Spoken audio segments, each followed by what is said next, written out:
The story of Dr. Kildare. Whatsoever house I enter, there will I go for the benefit of the sick. And whatsoever things I see or hear concerning the life of men, I will keep silence thereon, counting such things to be held as sacred trusts. I will exercise my art solely for the cure. The story of Dr. Kildare, starring Lou Ayres and Lionel Barrymore. Metro-Goldwyn-Mayer brought you those famous motion pictures. Now this exciting, heartwarming series is heard on radio. In just a moment, the story of Dr. Kildare. But first, your announcer.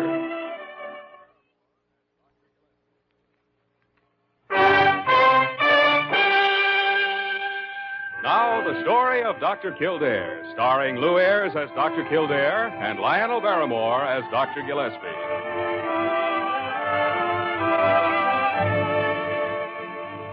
Blair General Hospital, one of the great citadels of American medicine. Clump of gray-white buildings planted deep in the heart of New York, the nerve center of medical progress where great minds and skilled hands wage man's everlasting battle against death and disease. Blair General Hospital, where life begins, where life ends, where life goes on.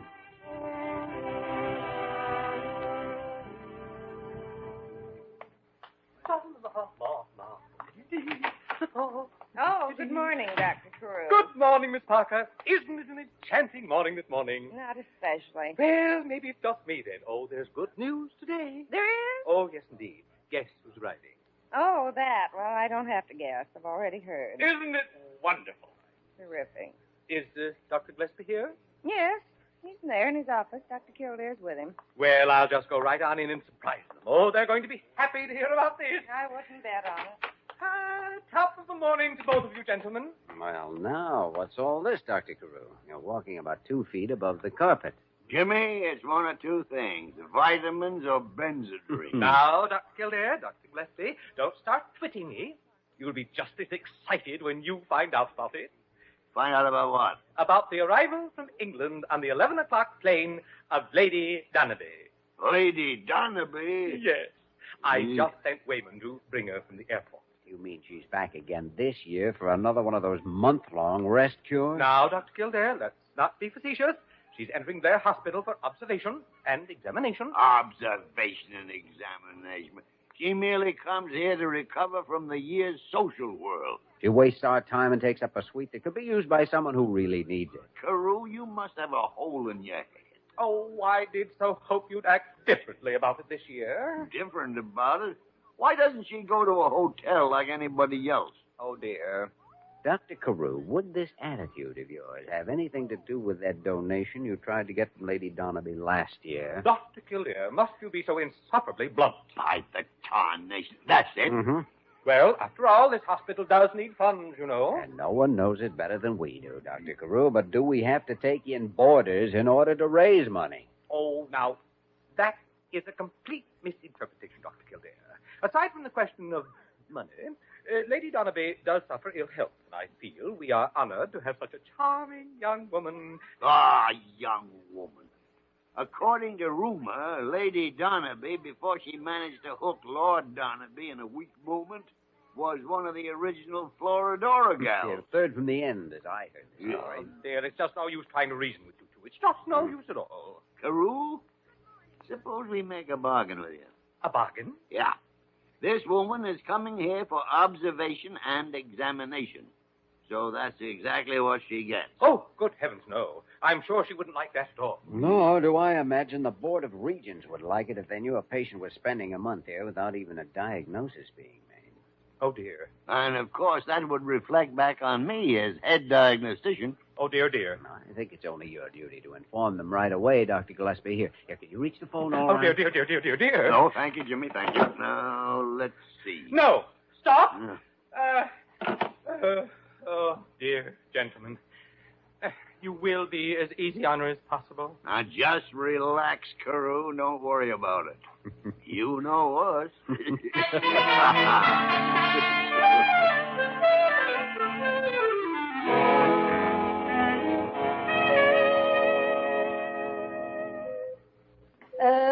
You there, young woman. Yes, madam? I assume you're employed here from that get-up you're wearing. That's right. I'm a nurse, Diana Werner. Is there something I can do for you? You certainly can. You can get me a room and some service and the manager. Do you mean Dr. Carew? That's it, Carew. Well, if you'll just have a seat there in the Doc, lounge. there she is, talking to Miss Werner. How are you, Lady Hood? So, you finally remembered leaving me here, you half-witted speed maniac? She's talking about when I brought her from the airport, Doc. You're still a little shook up, huh? I'll shake you up. Well, young man, who are you? I'm Dr. Kildare. I assume you're Lady Donaby. You never made a better assumption. You've met Wayman, of course, and Miss Werner. Oh, yes, we've met. And this is Dr. Gillespie, our chief diagnostician. Good. All very well and good, but I don't need a doctor. I need a room. Well, of course you do, so if you'll just go up to the registry desk on the second floor, they'll be glad to take I will not. I have never registered in this hospital before, and I won't start now. Where's that little pipsqueak Carew? I'm afraid you're out of luck, Lady Donaby. He's barricaded in his office. You'll have to deal with us. I see. All right, let's start dealing. I demand that you have my luggage brought from the airport at once. I demand a suite within 5 minutes. I demand the presence of the hospital dietitian within 10 minutes. Lady Donaby, shut up. What? In this hospital, I give the orders, not the patients. Well, And you can take one or two choices. Either get up there and register or call a taxi and get out. Now make up your mind. Shall we go, Jimmy? Right. See you later, Diana. Okay, Jimmy. well, now. You don't find a man like that very often these days. He's quite a lad. Well, I think so. Knows his own mind. He can be awfully stubborn when he thinks he's right. And he's not too bad looking either. Most people think Dr. Kildare is rather handsome. Kildare? Well, who said anything about Kildare? Oh, now, where did Dr. Gillespie tell me I must go to register?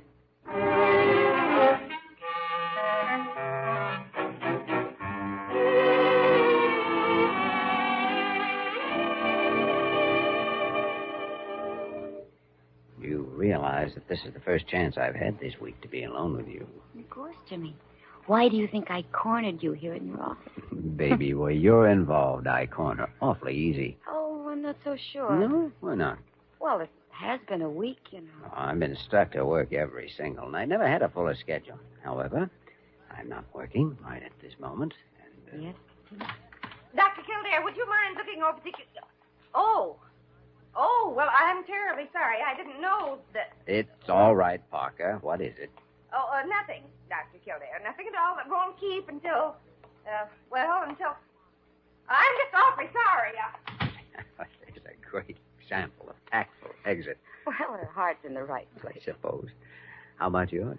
Oh, it's showing some rather strange symptoms lately. Huh? Jumpy, I call it. Interesting coincidence. Mine's been doing the same thing. Huh? I wonder if there's any connection. You tell me, Jimmy. You're the doctor. Well, Good morning, Jimmy. Miss Werner? it was a good morning. Why is everyone acting so unfriendly? Parker just tried to shoo me away. Oh, don't pay any attention to Jimmy, Dr. Gillespie. He doesn't mean it. Why, it's all right. It's a very good attitude in view of the examination we're due to make in about 5 minutes. Huh? Oh, yes, Lady Donaby. I'd forgotten about that. Well, if you're going up there in 5 minutes, I'd better get it ready. You mean you got stuck with her? How come? Oh, I asked for it, Jimmy. Oh. Knew you'd be on the case. Bye. Of course, I don't know what a general condition may show, but I think we should concentrate on that game leg. Game leg, Diana? Jimmy? Oh, Lady Donaby, yes. Well, from what she said, her trouble is apparently sciatica, so it may be tough to do anything. Sciatica nearly always had an uncertain etiology. Yes, I agree. But we've still got to make a stab at it. We're out on a limb with Carew, you know. Yeah, I know. All right, Doctor. Lioness lurks in her den.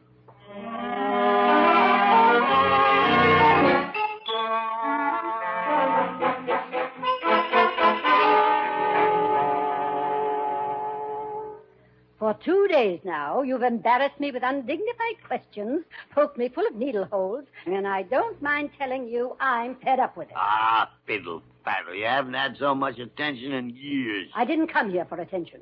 I came here for a rest. Well, now at least you know a little more about yourself. Heart, lungs, general physical condition, all perfect. Young man, I knew that before I ever laid eyes on this place. There's nothing wrong with me that a little peace and quiet won't cure. What about this bad leg? Peace and quiet won't help you get rid of that cane. Nor will anything else. I've had sciatica off and on for 5 years. Been to the best doctors in Europe. Boiled myself in the best hot springs on the continent. The works. And I won't have you messing around with it. It can't be cured. I'm not so sure of that. Jimmy. Sleeping dog. Well, I've got an idea. It may be a particular type of sciatica, and I'd like to take some x-rays of your spine in order to find out. X-rays? Well, I thought I'd already had the full treatment. And now it's x-rays. Well, it's the only way to be sure. The decision's up to you, of course, but I strongly advise agreeing with it. Dr. Kildare, I won't do it. I absolutely will not do it. Oh. It's all right, Jimmy. She'll do it. Dr. Gillespie, you're a fascinating man in a primitive sort of way. Oh, I know. A diamond in the rough with a heart of gold. To mix a pair of metaphors. Maybe, but that still doesn't give you any right to order me around. Well, it's up to you. We haven't found a thing wrong with you. And if you won't permit further examination, you can't stay here in the hospital. What? So I might as well call the front office and arrange to have you released at 2 o'clock this afternoon. Now, wait a minute, boys. Let's not be too hasty about this. Come in. Hiya, boss. I got the stretcher here to take her down to x-ray. They got the machine all set up and waiting. Well, now, somebody must have been pretty sure of himself. I guess it's one of two choices again. Taxi to a hotel or Wayman's stretcher down to x-ray. I'll push it slow, Your Excellence. Honest, I will. My arm, Lady Donaby. Thank you. Here, Wayman. You take her feet.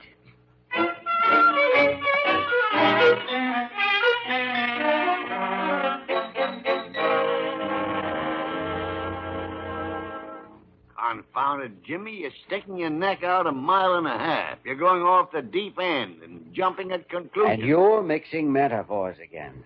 No, I started on a hunch, all right, thinking maybe it was something we could diagnose definitely, but now I'm sure of it. Well, I'm not. No, there's no doubt of it. It's a herniation of the nucleus pulposus.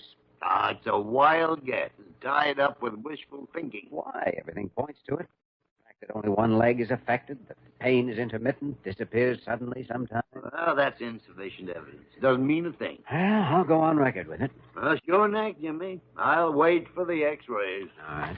Take a look at these. By the great horn spoon, a double cross. Yeah, I'd already seen them. It was a dirty trick. Here, look at this one. Notice the cartilage disc between the last lumbar vertebrae and the sacrum. Yeah. There's a crack, all right, on the left side. And the pulposus is protruding into the spinal canal, pushing against the nerve root. And there's your sciatica. Why argue, Jimmy? You're right. Not a doubt about it. We're lucky. This is one we know what to do about. Well, now you are jumping at conclusions. She's a hard-headed dame, and there's a limit to how far you can push her. Furthermore, she's had the opinions of the best doctors in Europe.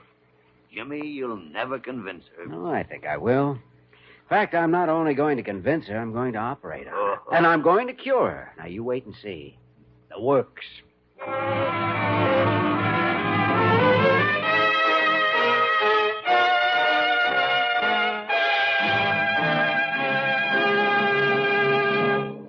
We return to the story of Dr. Kildare in just a moment.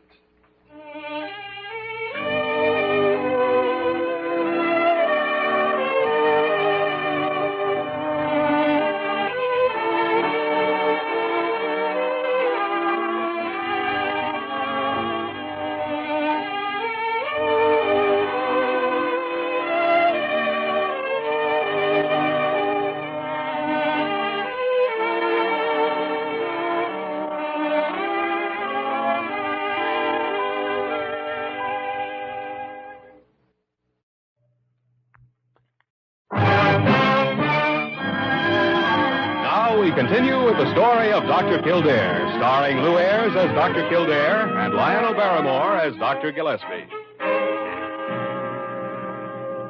I don't have any idea how he found out, Dr. Gillespie. All I know is that he's on his way down here, and he's in a tizzy. Yeah, I'll bet he is. I just can't imagine who could have told him. Come now, Pug. I can imagine very easily. Really, who? You.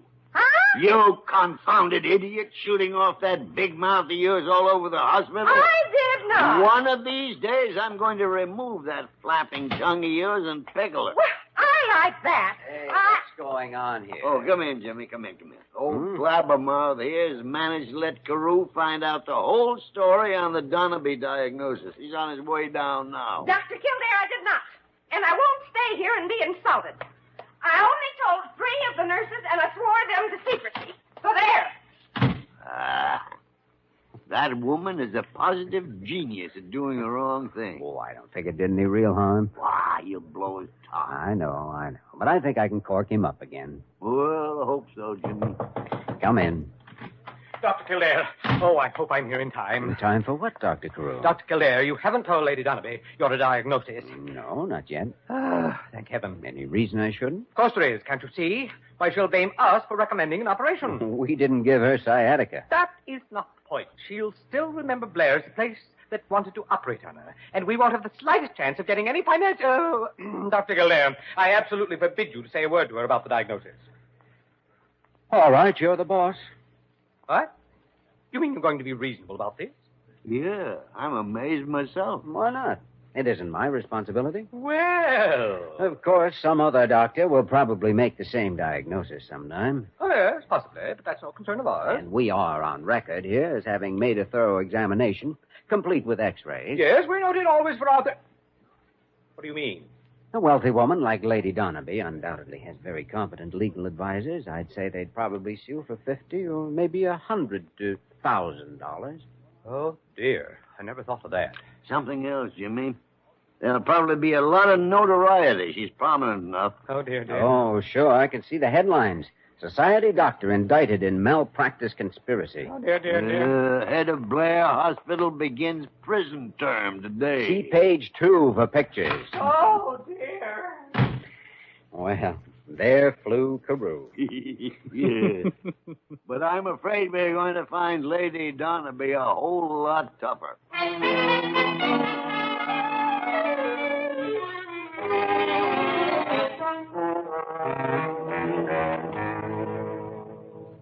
Do you boys really mean to stand there and try to convince me that I ought to be operated on merely because of a little shadow on a piece of film? Well, it's not quite that ridiculous, Lady Donaby. That's only one final piece of evidence that ties in with the symptoms I mentioned. Evidence, symptoms, poppycock. Why didn't those European doctors find out about it? I couldn't say. If it's the operation you're worried about, forget it. It's comparatively simple, and Kildare's one of the best surgeons in the country. You agree with this idea of his, Dr. Gillespie? Certainly, no question about it. An operation would mean you could throw away that cane, be free of any more discomfort, and forget you ever had sciatica. If you're right, of course. I know I'm right. Oh, you do, huh? Of course, it's up to you to decide, Lady Donaby. Well, I'll tell you. The whole thing sounds just too simple. So simple, I'm not going to have it done. Well, I think you're making a mistake. Jimmy, it's no use. We're wasting our time. I never saw a more contrary human being in my life. Well, you just try looking in a mirror, you old Airedale. Airedale? Yes, I got you figured out perfectly. You're me all over again. Ooh, I certainly hope not. Come on, Jimmy, let's go. All right. Lady Donaby, I still hope you'll reconsider your decision. I have already, Dr. Kildare. When do you want to operate? Oh, Grouchy was right, you know. I am contrary. Why, the great horn spoon. I simply don't believe the operation is going to help. And I want to have the horse laugh on both of you. We'll take the chance. How about 9 o'clock tomorrow morning? 9's too early. I'm a late sleeper. Make it 10. Cantankerous, stubborn, mean. A woman after my own heart.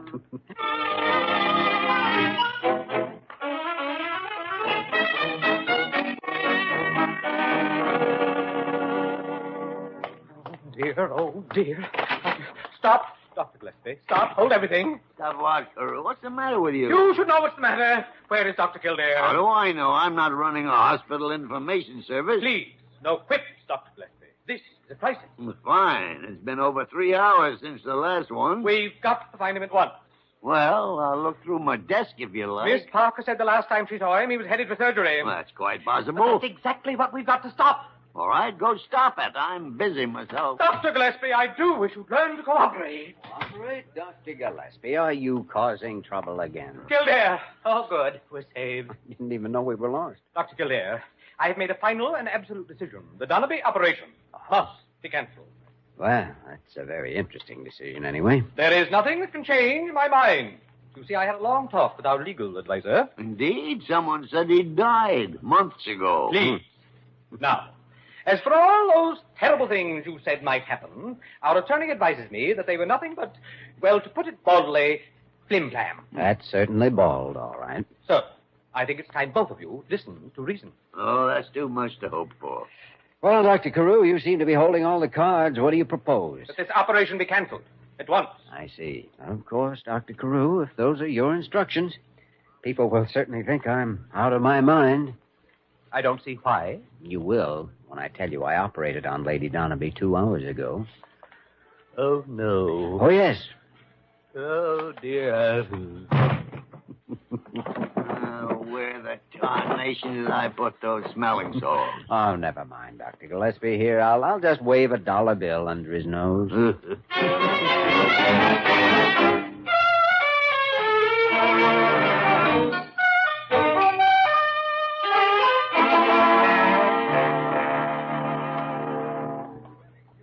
Now, don't rush me, boys. As far as I can tell, you've cured that dang sciatica all right. But you've given me aches and pains I never had before. Sore muscles. Ones you haven't been using because you were favoring that leg. Just walk slowly now and take it easy. It'll work loose. And you know, you ought to stop every few steps now and give us the horse laugh. Oh, be quiet, you old billy goat. If I hadn't been confident, I wouldn't have agreed to the operation, no matter what I said. I think we'd better head back to your room now, Lady Donaby. You've been walking nearly half an hour. Yeah, doing very well at it, too. Why, we'll have you dancing by the end of the week. That's a good idea. I'll take you up on it. Oh, well, I only meant that... I don't care what you meant. I've already accepted. Well, that's what I like in a woman. Subtlety. Piffle. Well. Now, isn't this a happy little group? Good morning, Dr. Carew. You're looking much better this week. I feel fine, Dr. Kildare. Good morning, my dear Lady Donaby. Mr. Carew, stop nibbling my hand. Oh, forgive me, your ladyship. It's just my exuberance at seeing you looking so well. Your old charming self again. But that's their hospital. We always get results when we go into action. Well, I don't know about that wee stuff, but actually I have changed my mind about this place. Always regarded it as a glorified rest home. And I'm a little amazed to find at least a couple of the staff are medically competent. Boys, you've got more important work than walking an old woman up and down the hall. Mr. Carew will take me back to my room. He's not doing anything. Well, now I mean, of course. Delighted. Don't forget that date of ours, Dr. Gillespie. Oh, to be sure, yes. My arm, Lady Donaby. Thank you. You call this an arm? I found bigger muscles in clam chowder. Well, now, Dr. K, how does it feel to be royal court physician? It's like riding a merry-go-round backwards, Dr. G. Ask me the next time I come past. I'm still spinning.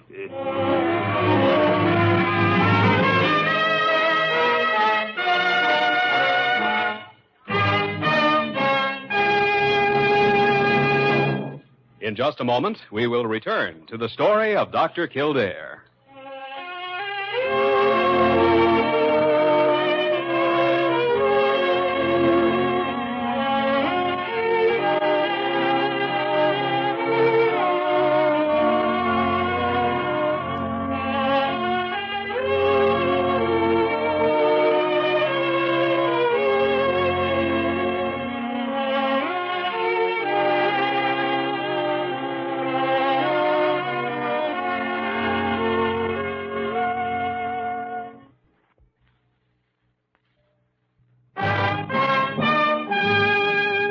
Now, once again, the story of Dr. Kildare, starring Lou Ayres as Dr. Kildare and Lionel Barrymore as Dr. Gillespie.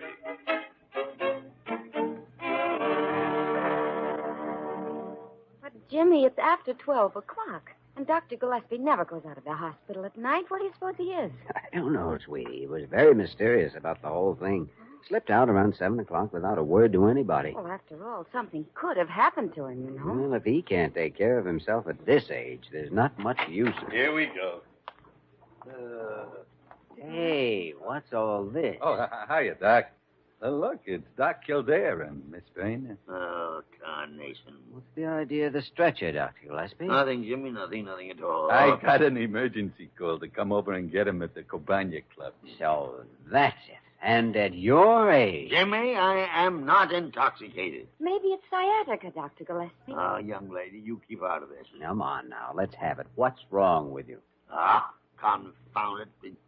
I am merely suffering from a well-known tropical disease called the conga. The conga?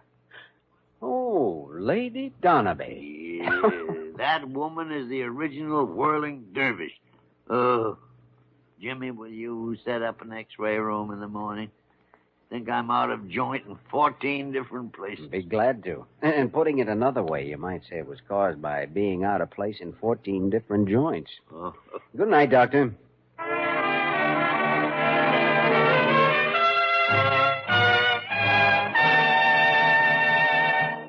You have just heard the story of Dr. Kildare, starring Lou Ayres and Lionel Barrymore. This program was written by Les Crutchfield and directed by William P. Russo. Original music was composed and conducted by Walter Schumann. Supporting cast included Virginia Gregg, Ted Osborne, Georgia Ellis, Ed Max, and Isabel Randolph. Dick Joy speaking.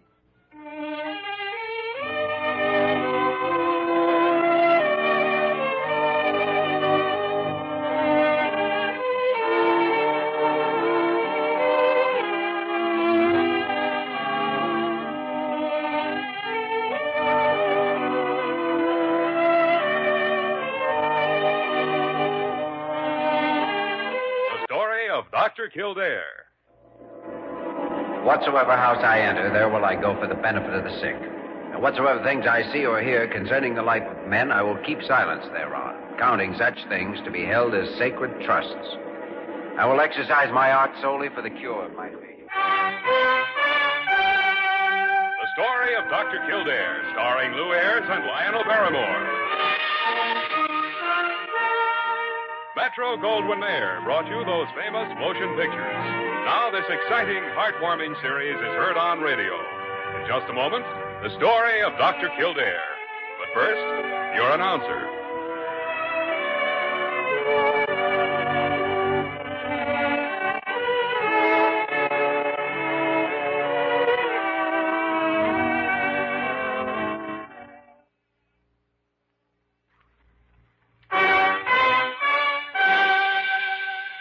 The story of Dr. Kildare, starring Lou Ayres as Dr. Kildare and Lionel Barrymore as Dr. Gillespie.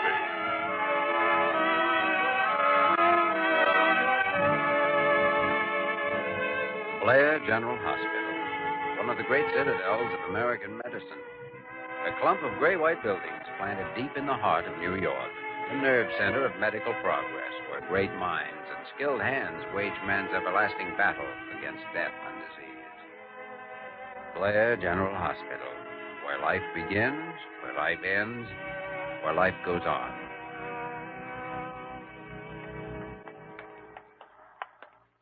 Oh, wait a second, Jimmy. Hmm? Here's the Gotham bookshop. Come on, I want to show you something. Well, I'm due back at the hospital at 6. I have a date with Diana. Oh, it won't take a second. They had it here last week. I hope they still got it. Got what? Good afternoon, gentlemen.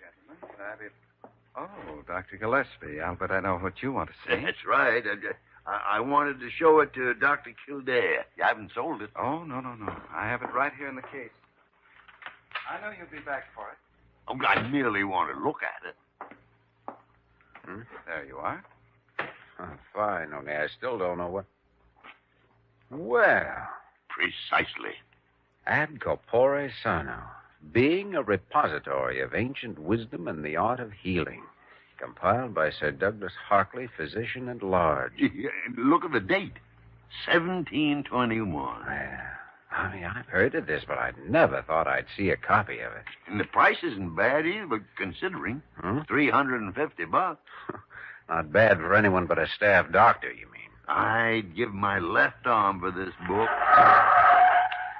What? that tarnation. No, somebody just went through a red light, that's all. Here, listen to this. It be claimed by certain practitioners in Venice that maladies of the brain be oft times alleviated by boring with an auger several apertures of goodly size through the bone of the skull. Yes, I imagine it alleviated it all right. Permanent cure. And without anesthetics. Do you have a telephone here? Why, yes, madam. There's one in the bag. My husband just hit my car. I think he's killed. Grab her, Jimmy. Here. Put her on the chair. She isn't the one who needs help. Clerk. Yes? Will you call Blair Hospital and have them send an ambulance? Well, certainly, Doctor. Come on, Dr. Gillespie. Let's have a look.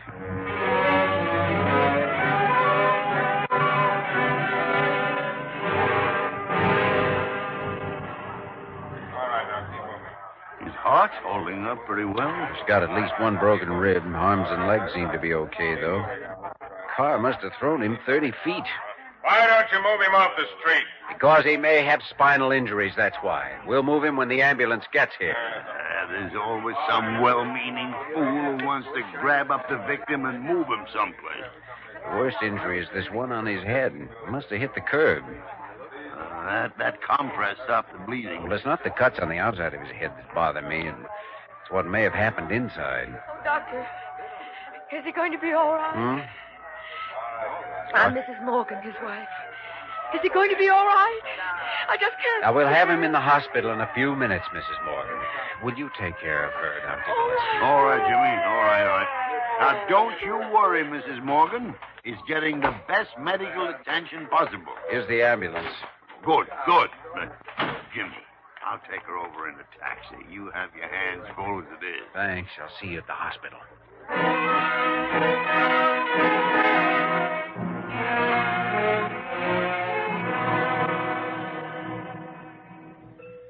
Dr. McDonald, check with the reception desk, please. Check They're with taking the him reception straight desk. on up to surgery, Diana, operating theater 7. Oh, I'd like you as surgical nurse. All right, Jimmy.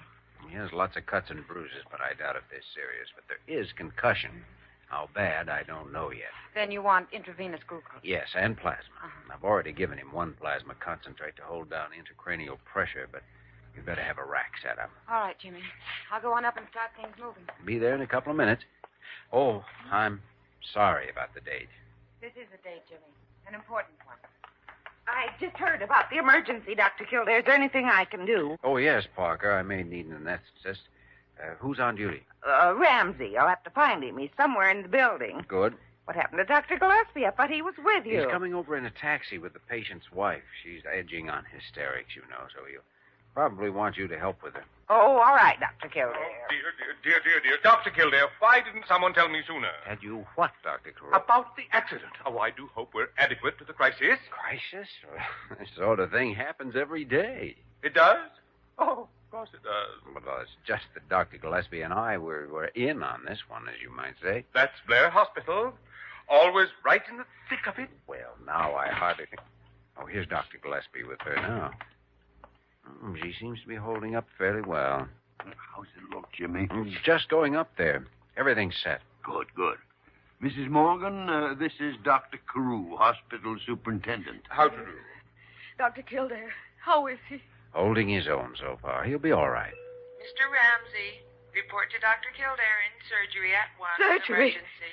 Oh, Dr. Kildare, you're not going to operate? No, we always use an operating room for accident cases. It reduces the chance of infection. But he'll die if you operate. I know he will. Oh, no.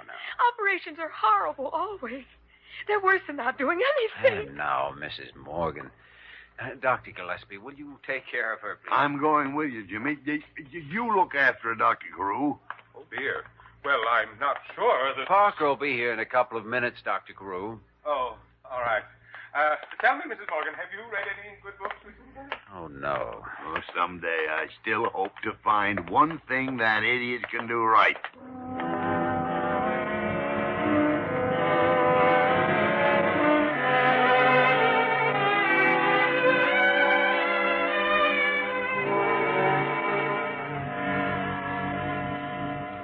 Will you want another hypo of Novocaine, Dr. Kildare? No, we finished the sutures. It's just a matter of bandaging now.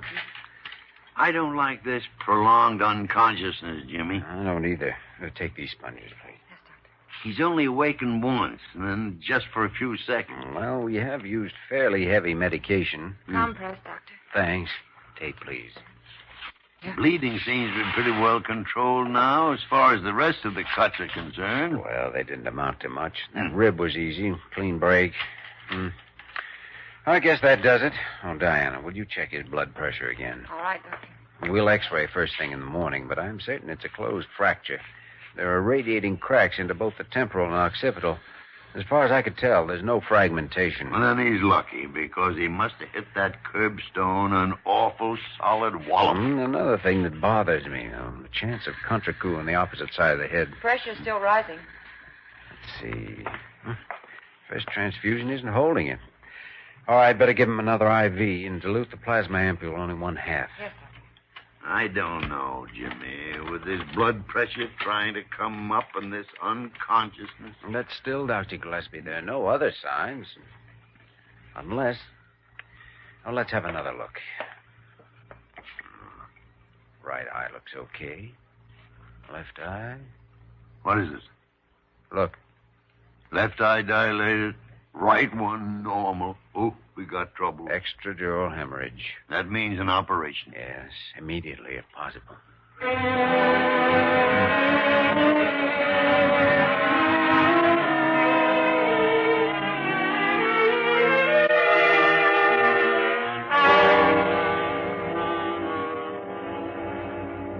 But I don't understand, Dr. Kildare. I don't understand at all. You said it wasn't really a skull fracture. Then why must you operate? Well, Mrs. Morgan, sometimes a concussion can be worse than a fracture. You see, the skull surrounds the brain like a closed box, and a severe blow can damage arteries and tissue inside even when the bone isn't broken. Well, that's what's happened in your husband's case. But why an operation? What good does that do? Well, it's the only thing that does any good, Mrs. Morgan. It gives the doctor a chance to repair the damage, tie off ruptured arteries if necessary, and so on. It isn't dangerous if it's done at once, but with your husband unconscious, I need your permission to go ahead. That's absolutely true, Mrs. Morgan. I agree with Dr. Kildare's diagnosis and with his proposal. And I'm quite sure Dr. Carew will tell you the same thing. Oh, yes, yes, indeed. There's really no question about it at all. Doctors, you're all alike, every one of you. The first thing you want to do is operate. I'm not advising this because of some personal whim. Believe me, it's the only thing to do, that's all. Well, it's not going to be done, and that's fine. Oh, please, Mrs. Morgan. My husband is alive now, and he isn't going to be killed by an operation. But the purpose of the operation is just the opposite. It's to save his life. I know about operations, and I won't give you permission. I won't sign anything, and that's all there is to it. Well...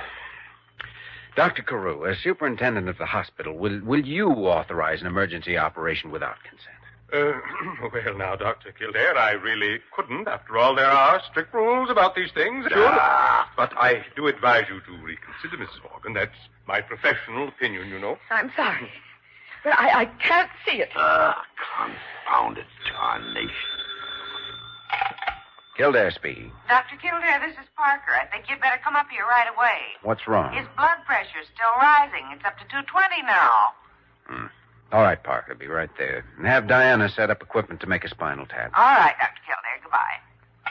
Morgan case? Yeah. Plasma concentrate isn't holding it. I'm going to tap his spine. Is that an operation? No, Mrs. Morgan. It's a fairly simple procedure that we have to use very often in concussion cases. The injured brain swells and raises the fluid pressure in the skull. That ups the blood pressure and is dangerous unless something's done about it. But there is something you can do. Yes, tap the spine and relieve the pressure. So, if you'll excuse me. Just a second, Jimmy. I'll go with you. Now, look, Jimmy. After you make this tap, go ahead and get ready for the operation. I'll get her permission some way. How? I don't know. It might even be a little unethical, but I'll get it somehow. He's got to be operated on within a couple of hours at the most. If he isn't, he'll be dead before morning.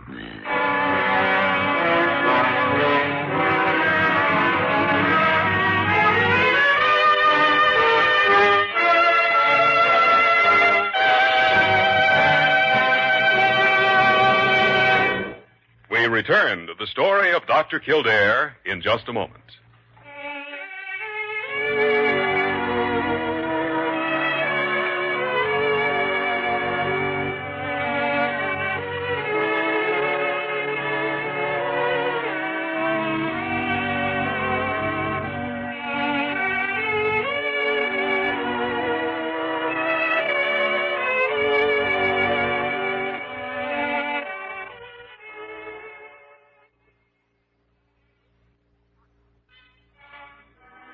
Now we continue with the story of Dr. Kildare, starring Lou Ayres as Dr. Kildare and Lionel Barrymore as Dr. Gillespie.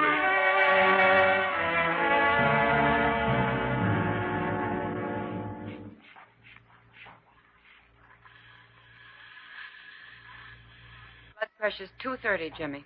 All right, let's have the second spinal needle. Here you are. Now, we'll just... 2 of them ought to do it. What about her refusing to permit an operation? What are you going to do? I don't know. Dr. Gillespie thinks he can manage somehow to change her mind. He'd better. Mm-hmm. Otherwise, we're just wasting time with this. I can't understand her reasoning. Well, that's it. She's not reasoning. We run into one like her now and then with a morbid fear of surgery, even when there's no cause to justify it. I hope she changes her mind. Yeah. The irony is that even if it were a serious operation, with odds 10 to 1 against pulling through, it would still offer a better chance than just doing nothing. Check his blood pressure, will you, while I get the needles out? All right, Doctor.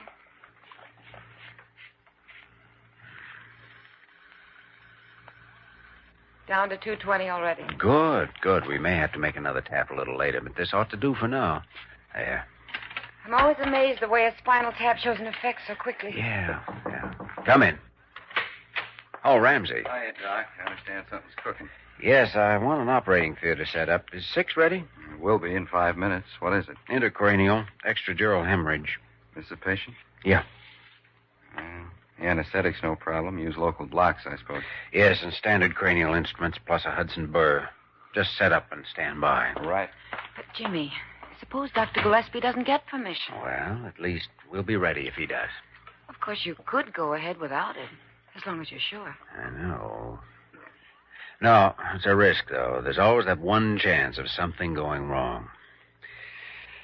Well, we can't do anything else here for the next 5 or 10 minutes. Do you suppose there's any hot coffee in the wardroom? I bet you. You got a bet.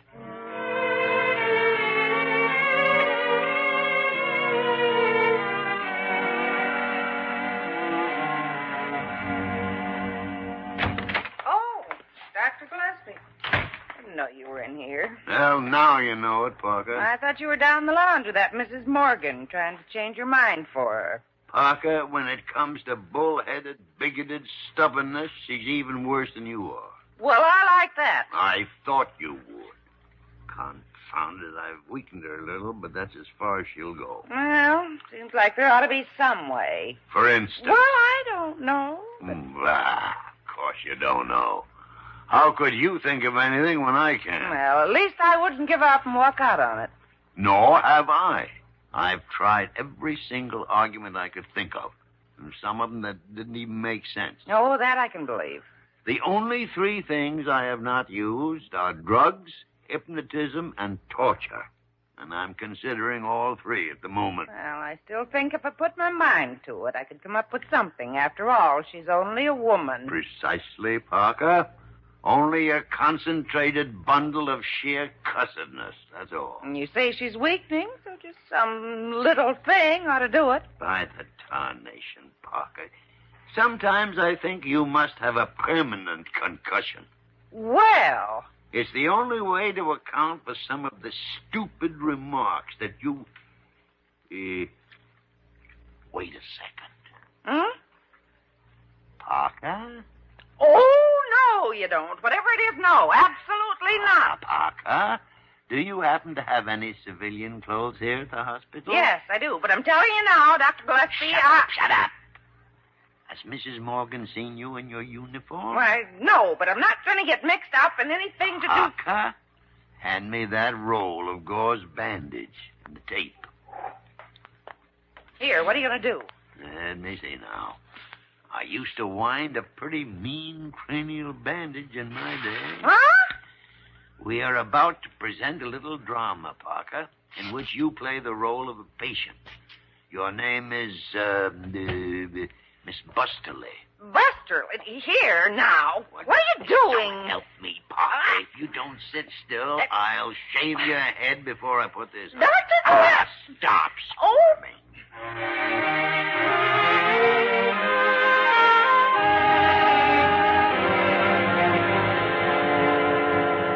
Now, just a moment, Dr. Gillespie.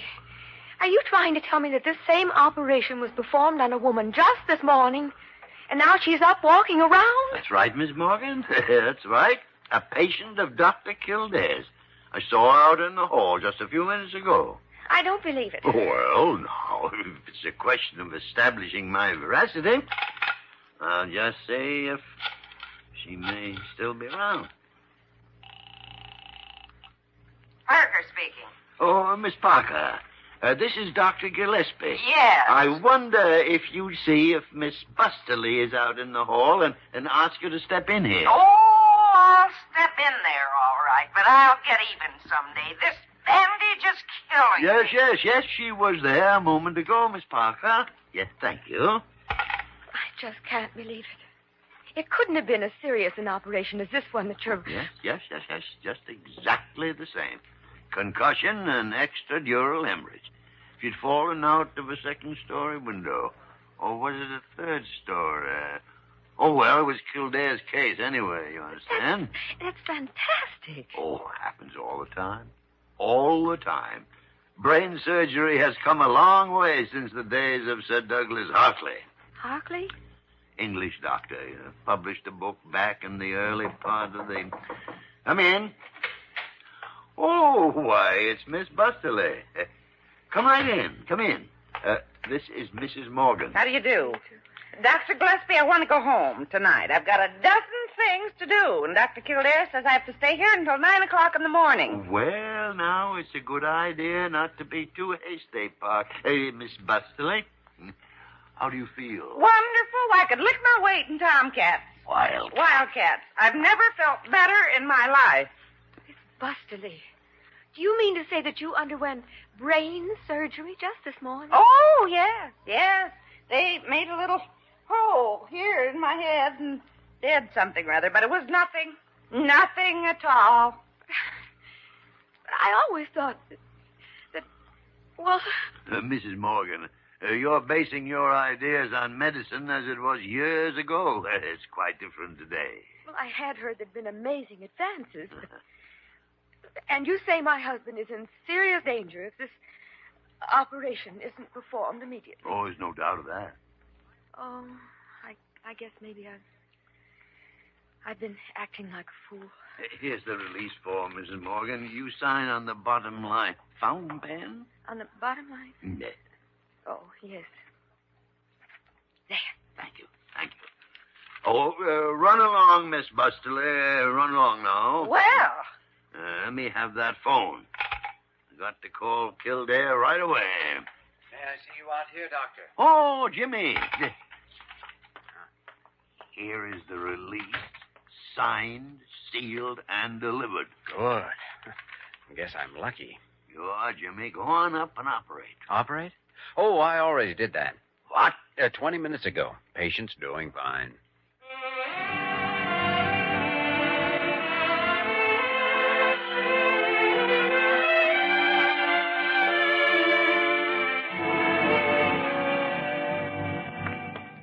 Oh, dear. Aha, there you are. Carew, that is the first statement of yours in weeks that I can't argue about. Here we are. Well, what about it? Now, don't you start baiting me, Dr. Gillespie. It is you I came here to talk to. What's the trouble, Dr. Carew? Well, you should certainly know, Dr. Kildare, after all. After all, what? Well, not to mention names, suppose we put it this way. A little bird just told me. Those birds seem to be following me all over the hospital. I want it clearly understood that I have no responsibility in the matter. You did it entirely without my knowledge. Did what? You know very well what. You operated without permission. Well, Jimmy, a nasty rumor is apparently circulating. So it seems. By the way, Dr. Carew, will you take a look at this? Thank you. Now, I'll grant you, Dr. Kildare, that the operation was necessary. This is to certify. But nonetheless, your action was highly unethical, and we, the Blair General Hospital, simply cannot, on this date, tolerate, release. What's this? Release? Signed by Mrs. Morgan. She went on up to see her husband. He's conscious now, you know. Oh, dear. Good night, Carew. But I thought that... I heard that... that is, they said that... Good night, gentlemen. Oh, dear. Dear. Well, there goes nothing with a gardenia in its lapel. By the way, Jimmy, I found out the reason for Mrs. Morgan's attitude. Her mother died in 1919 from an infection following an operation for brain tumor. 1919, the year 20 BA. Before antibiotics. We've come a long way since then. And an even longer way since Hartley. I wonder where we're going from here. Well, I don't know where you're going, but I'm going to bed. Good night, Dr. G.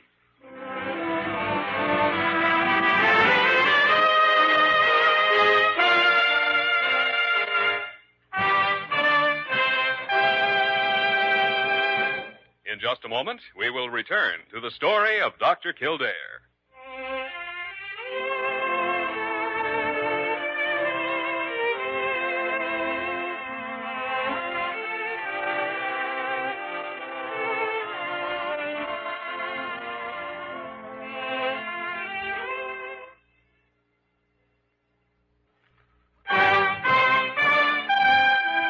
And now, once again, the story of Dr. Kildare, starring Lou Ayres as Dr. Kildare and Lionel Barrymore as Dr. Gillespie. Look at it, Jimmy. Registered. Return receipt requested. Special delivery. What in the tarnation could that be? I don't know. Why don't you open it up and find out? A very sensible suggestion. Oh, from Mr. and Mrs. Arthur Morgan. I don't know any Morgan. Oh, of course you do. He's the accident victim who was in here last week. Hit by a car, brain concussion. Oh, that's right, sure. I forgot all about him. Confound it, they got this packed as if it was a dozen eggs. Must be something valuable. Well, I don't know why they'd be sending me but by the great horn spoon. Ad corpore sano, being a repository of ancient wisdom and the art of healing compiled by Sir Douglas Hartley. By the... Oh, thank you, Jimmy. Thank me? The Morgans sent it, a gesture of appreciation. Thank them for it. But confound it, wasn't even my case. And who told them I wanted this? You did. Ah, cut it out. You're talking like a man with a hole in his head. Well, anyway, thanks, Jimmy. You like it? I don't know when I ever wanted anything in my whole life as bad as I wanted that book. Well, now you've got it, so everything's fine. Oh, good morning, Dr. Gillespie. Dr. Kildare. Well, Parker, how come all the bandages? Oh, confound it, Miss Busterly. You can drop the act now. That was last week. And what makes you think that this is an act? Parker, you don't mean... Yes. Last night I slipped in the bathtub and... Well... Oh, no. Operating room 7. Here we come.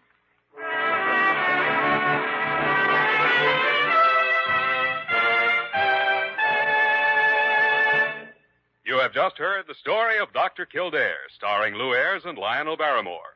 This program was written by Les Crutchfield and directed by William P. Russo. Original music was composed and conducted by Walter Schumann.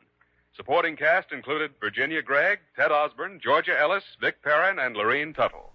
Dick Joy speaking. You're listening to HOJO Radio. More classic old-time radio coming your way next.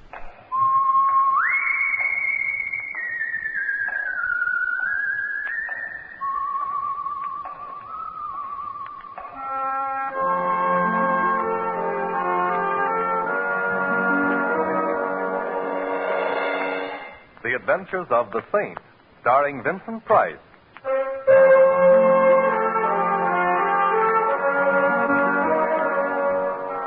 The Saint, based on characters created by Leslie Charteris. and known to millions from books, magazines, and motion pictures. The Robin Hood of modern crime now comes to radio, starring Hollywood's brilliant and talented actor Vincent Price as the Saint.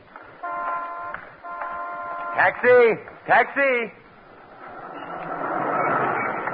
4,500, Sutter, please. It's kind of late, ain't it? Yes, it is.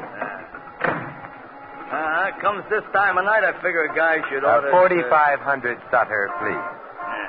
Mind you, I don't like to get personal, you Driver. know, but, yeah? Of all the cabs in San Francisco, most of them operated by drivers who mind their own business. Why did I have to get your cab? Well, I like... Who are you going to see at 4,500? My name is Simon Templar. I'm 6'1" tall, and I have a birthmark on my right shoulder blade. My income for last year was... That's all right. Evading the question, huh? I give up. I'm going to visit a man named Clarence Quigley. Clarence Quigley? Clarence Quigley. You going to see this alleged Clarence Quigley Look, about... he's got a collection of paintings. I like to look at paintings. Maybe that will seem odd to you, but... Oh, come now. No temper. Now, if I was your wife, you'd have to do better than that, you know.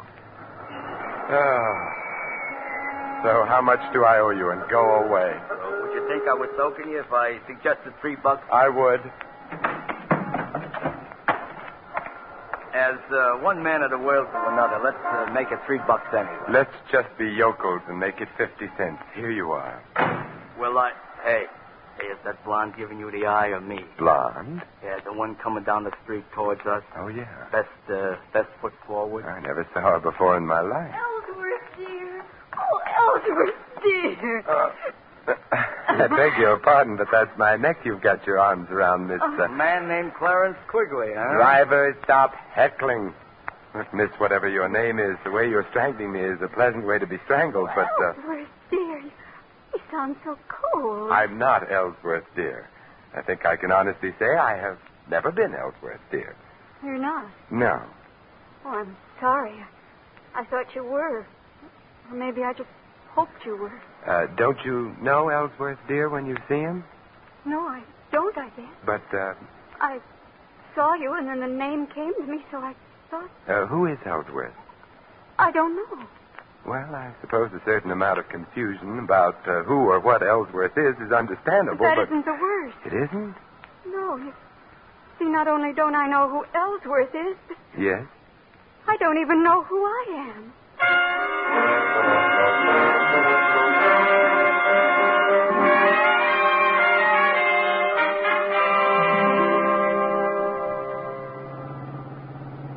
What I want to know in a general sort of way is how Mr. Clarence Quigley is going to feel. Driver, would you mind concentrating on your driving? You know, he's liable to be frustrated, like, I'm taking you and a lady right back the way you started. My apartment, yes, because Miss X needs help.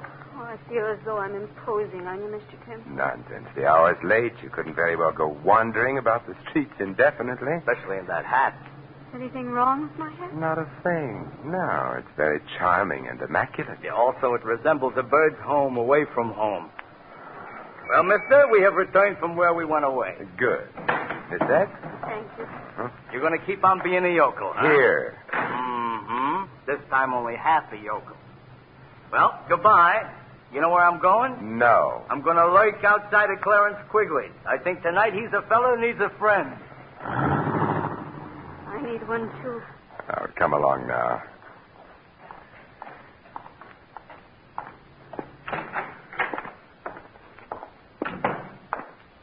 There you go. Now, take your hat off and make yourself comfortable. All right.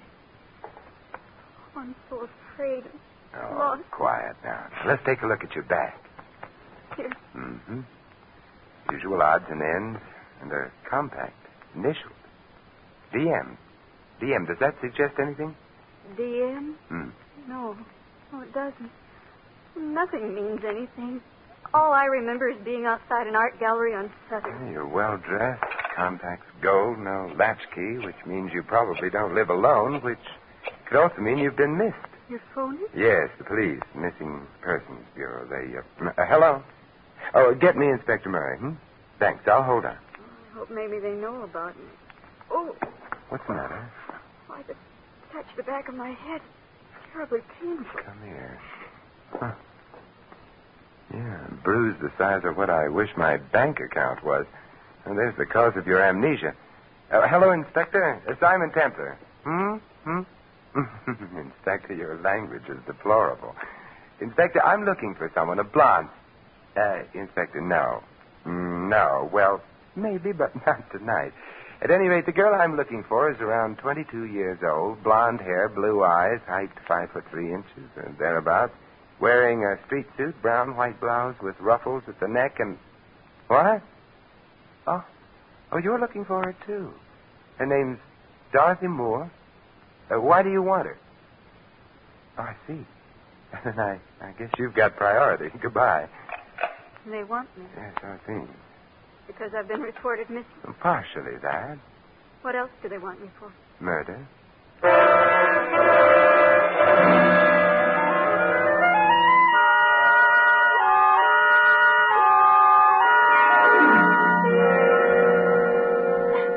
Here, now try another cup of coffee.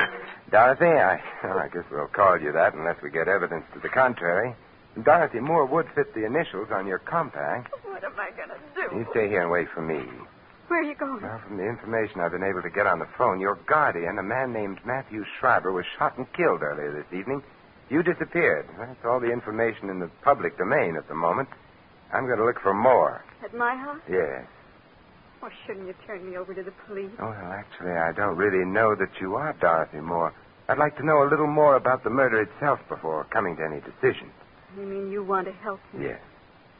And I need help, so, because, you see, what's so terrible about it all is that I don't remember anything at all, so I can't even say I didn't murder anyone.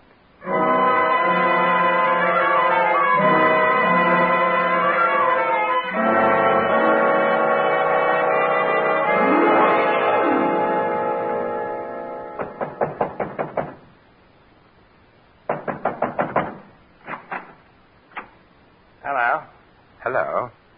Well, it's been fun meeting you. Goodbye. Now, wait a minute. Don't shut the door. Why not? I'm coming in. Oh, all right. I hate to seem prying, but who are you? Simon Templar. An attractive name, much more distinguished than mine. Oh, what's your name? Walters. Not the most glamorous name in the world, but I'm a butler, so I bear up. Good. Where is everybody? In the library. They're so well-bred. Oh, who is in the library? Mrs. Atkins, the housekeeper, the Cassandra of our day. A gloomy lady prophesying disaster, Yes. And, of course, there's Mr. Tinsley. Mr. Tinsley? A strange fellow who spends a good deal of his time sitting on small horses and hitting a large ball with a long wooden stick. A polo player. Doesn't matter what you call it. It's no job for a grown man. What's his relationship to Miss Moore? Oh, let's not start prying, shall we? Expound. Well, to breach your confidence, he's engaged to marry Miss Moore, if and when she's found, and if she happens to be innocent of her guardian's assassination. Oh. Anyone else in the library? No. Mr. Schreiber, dear departed soul, is detained elsewhere, at the morgue. He was shot in the library. Oh, that's a bad place to be shot. Usually fatal. Suppose you take me to the library. Tell me, why did the police suspect Miss Moore? Because of me. You see, I told them that I heard shots in the house. I left my quarters on the garret, ran towards the library. Just before I got there, the door opened and Miss Dorothy ran out. Ran down the hall and out the front door. Is that true? My dear Mr. Templar, if not, would I have told the police otherwise? I don't know. Besides, it isn't good form to suspect the butler. The library, sir. Okay. Mrs. Atkins, Mr. Tinsley, Mr. Templar. What do you want? I'm looking for Miss Moore. So, young man, are the police. Why? Her guardian was murdered. All his money goes to her, and she's disappeared. Perhaps she didn't murder Mr. Schreiber. But you wouldn't bet on it. Perhaps I did. I hated him. Perhaps Mr. Tinsley there did. Now, look here. Isn't he priceless? Now, look here. Such a typical phrase. So typical, I wonder if he can really be so stupid. I love Dorothy, and... No one has questioned that. But what is it about her that you love? The money she was to get when Mr. Schreiber died? The money you wouldn't have got if you'd married Dorothy? Against Mr. Schreiber's wishes? Mr. Schreiber didn't approve of the marriage? He hesitated about it, but we were working on it. And then became impatient. Now, look here. There You it have... goes again. I resent that. Good. It is now on record that you resent it. How about Walters? Walter? Yes, what motive would he have? What makes you think he has one? Oh, I'm the hopeful type. Walters is a man with a criminal past. Whether or not he got tired of his upright life here, I cannot say. But it wouldn't surprise you. What may surprise both of you, however, is an odd fact. Dorothy Moore is suffering from total amnesia. Amnesia? What do you mean? She remembers nothing of her past, herself, neither name nor habitation. How horrible. How convenient. Wait a minute. How do you know that? Why get around? Well, then you must know where she is. You've got to tell me. Mr. Tinsley is now being the ardent lover. I can't tell you. Why? Well, whoever shot Schreiber, there's very little doubt that Dorothy saw the killer, but Dorothy doesn't remember. The killer, therefore, would have an urgent interest in getting hold of Dorothy before she did remember, and making sure that she would never remember anything again. Well, good night, you lovely people.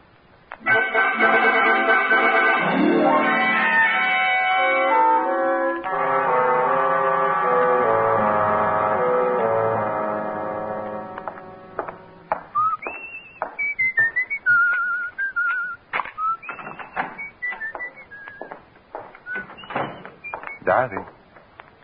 Dorothy? Dorothy? Dorothy!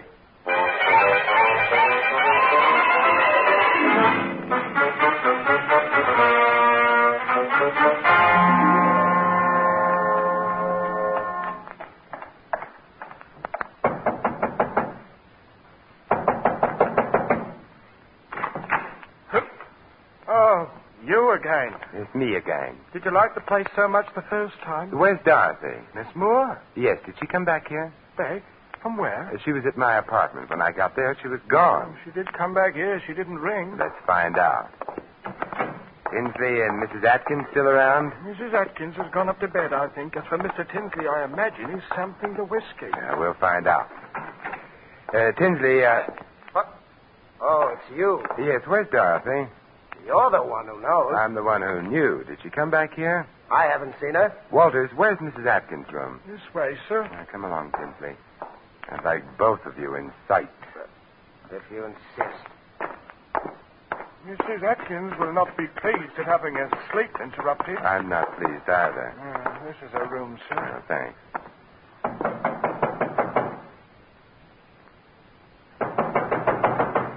The old girl must be asleep. Then we must wake her up. She's a very sound sleeper. Well, then we'll go in and wake her up. Wow. How do you like that? Mrs. Atkins. Strung up to a beam. Anyone got a knife? Yes. Here you are. Now, we'll cut the rope and get her down. The bed's over there. That's that. She dead? She's dead. Poor old girl. Although, you know something? What? She must have killed the old man. Schreiber, I mean. Then she committed suicide. In remorse, I mean. For heaven's sakes, Templar, stop playing with that rope. This is a very interesting rope. Is it? Why? Because it proves, you see, that she didn't commit suicide. She was murdered.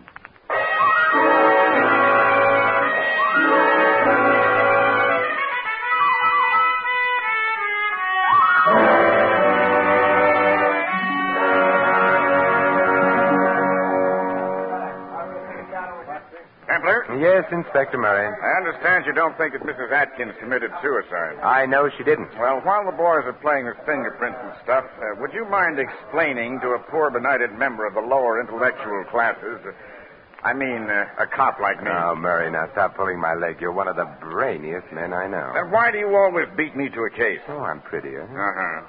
Now, about this alleged phony suicide. Well, take a look at the rope with which Mrs. Atkins is supposed to have hanged herself. Now, let's see. The rope was thrown over the beam there. I'm afraid you're right, Templar. Yeah, it wasn't hard to spot. Her weight would have pulled the rope sharply down over the beam. The fibers of the rope, therefore, should have slanted upward. Instead of which they slant down, indicating that somebody put the rope around Mrs. Atkins' neck and then hauled her up. We were supposed to think that Mrs. Atkins committed suicide as a confession of guilt. Which leaves us where? In the Schreiber home. I'm more interested in where the girl is. Dorothy Moore? Uh-huh. Why? Because I have... Hey, Mary. Look, coming through the Oh, door. I'm not sure. Simon, Oh, hello, Dorothy. I don't know exactly how I got here. I don't recognize the place at all. Yet I should, shouldn't I? Yes, you should, Miss Moore. Because this is where you live. But I'm afraid you're not going to stay very long. What do you mean? I'm placing you under arrest on suspicion of murder.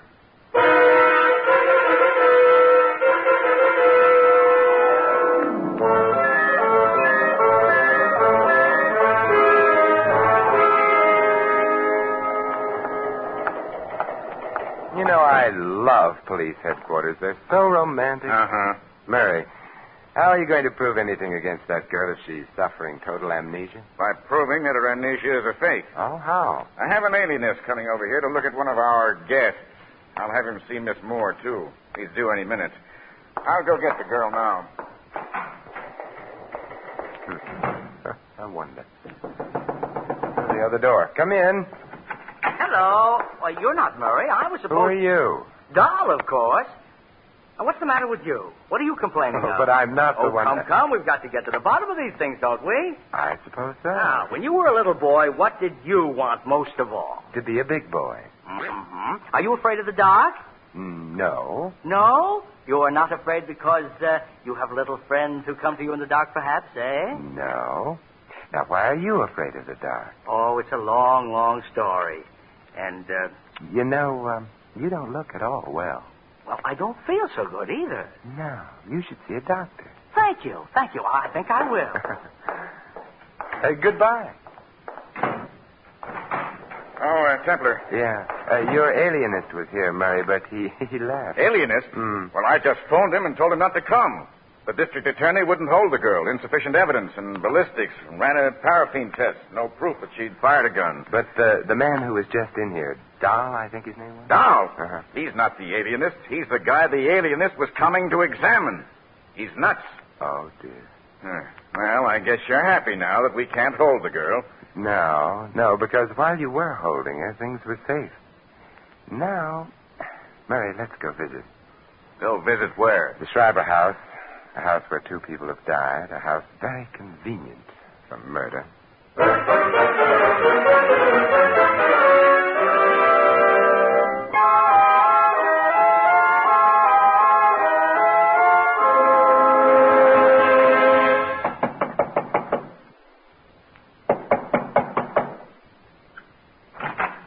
Yes?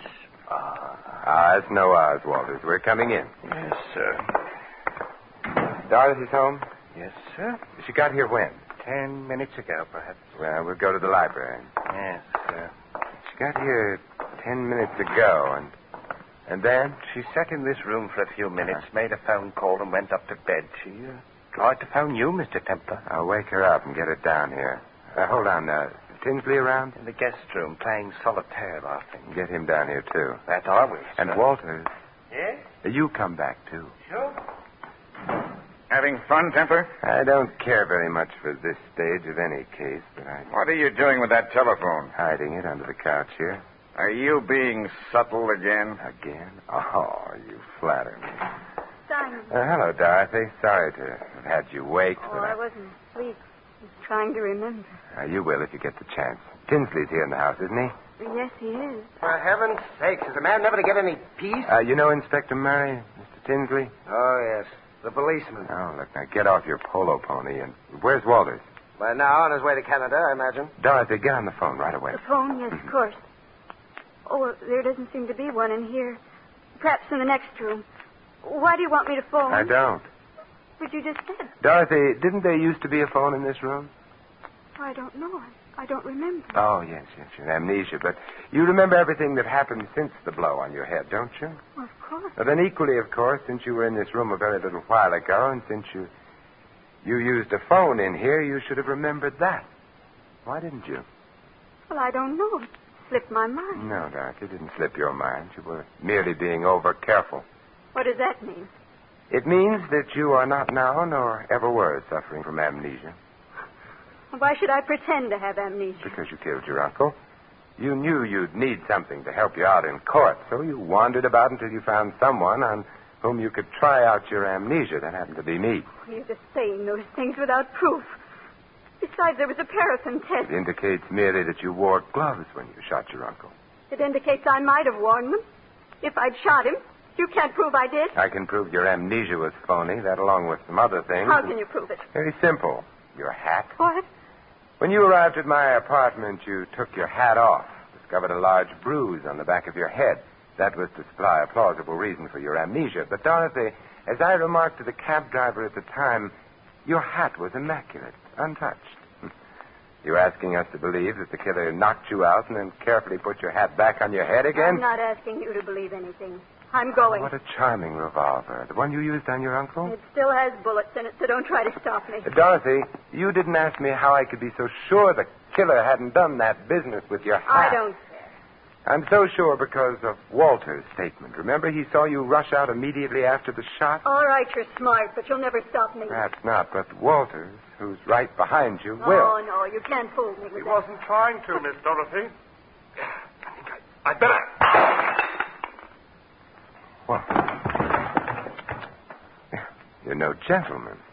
You knocked Miss Moore out with a bottle. Yes, sir. But you said you were going to Canada. You misunderstood me, sir. I merely said I was going to get some Canada Dry.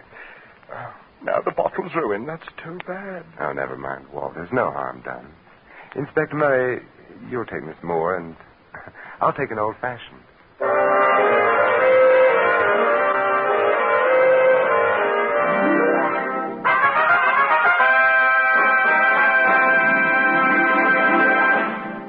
You have been listening to another adventure of the Saint, the Robin Hood of modern crime. And now here is our star, Vincent Price. Ladies and gentlemen, next week most of you will be enjoying a wonderful Thanksgiving dinner. And while you're eating your Thanksgiving turkey and counting your blessings of the past year, think. Think for a moment of the millions of people who don't get enough to eat. Think, and then send your subscription right away for a food package to be delivered to some needy family in Europe. Send your contribution to CARE, C-A-R-E, New York. This is Vincent Price inviting you to join us again next week at this same time for another exciting adventure of the Saint. Good night.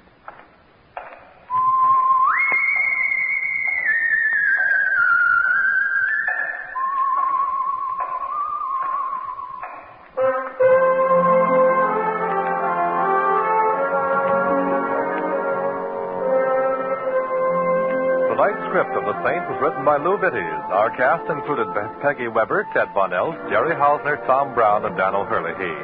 The music was composed and conducted by Harry Zimmerman. The Saint, based on characters created by Leslie Charteris, is a James L. Safier production and is directed by Thomas A. McAvity. Vincent Price is soon to be seen in Robert Lippard's production of The Baron of Arizona. All you Saint fans will be glad to know that the Saint comic books are on sale at all newsstands. Your announcer, Merrill Ross. This is the Mutual Broadcasting System.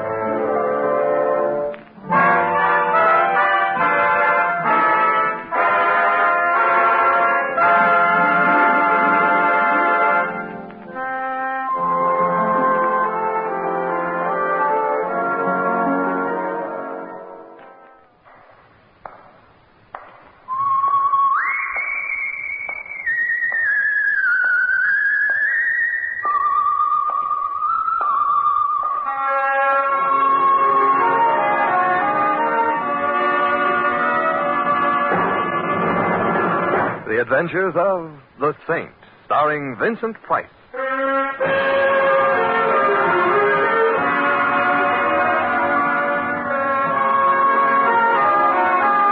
The Saint, based on characters created by Leslie Charteris and known to millions from books, magazines, and motion pictures.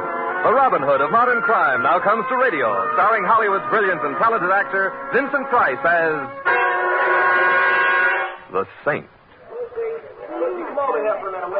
Templar. Well, if it isn't Randy Patterson. Oh, Templar, am I ever glad to see you. Just what the psychiatrist ordered. Sit down, old boy. Take a load of, join me in a bowl of porridge. Oh, thanks, but Ah, sirree, am I ever glad to see you. A sight for these bloodshot orbs, yes, sirree. I realize I'm a very charming fellow and all that, Randy, but even so, methinks this greeting is just a wee bit over-enthusiastic. Could it be we're leading up to a touch? Oh, Templar, old boy, leave us not be mercenary. There's nothing I'd rather leave us not be. My heart goes out to you, Simon, but not my hand. Say, not bad. I'll use that sometime. You just did. No, I mean in one of my books. You did. Did I? Yes, in the case of the hangman's rope, or there's bad news tonight. Say, that's right. So I did. What do you know? So, you read my books. I'm flattered.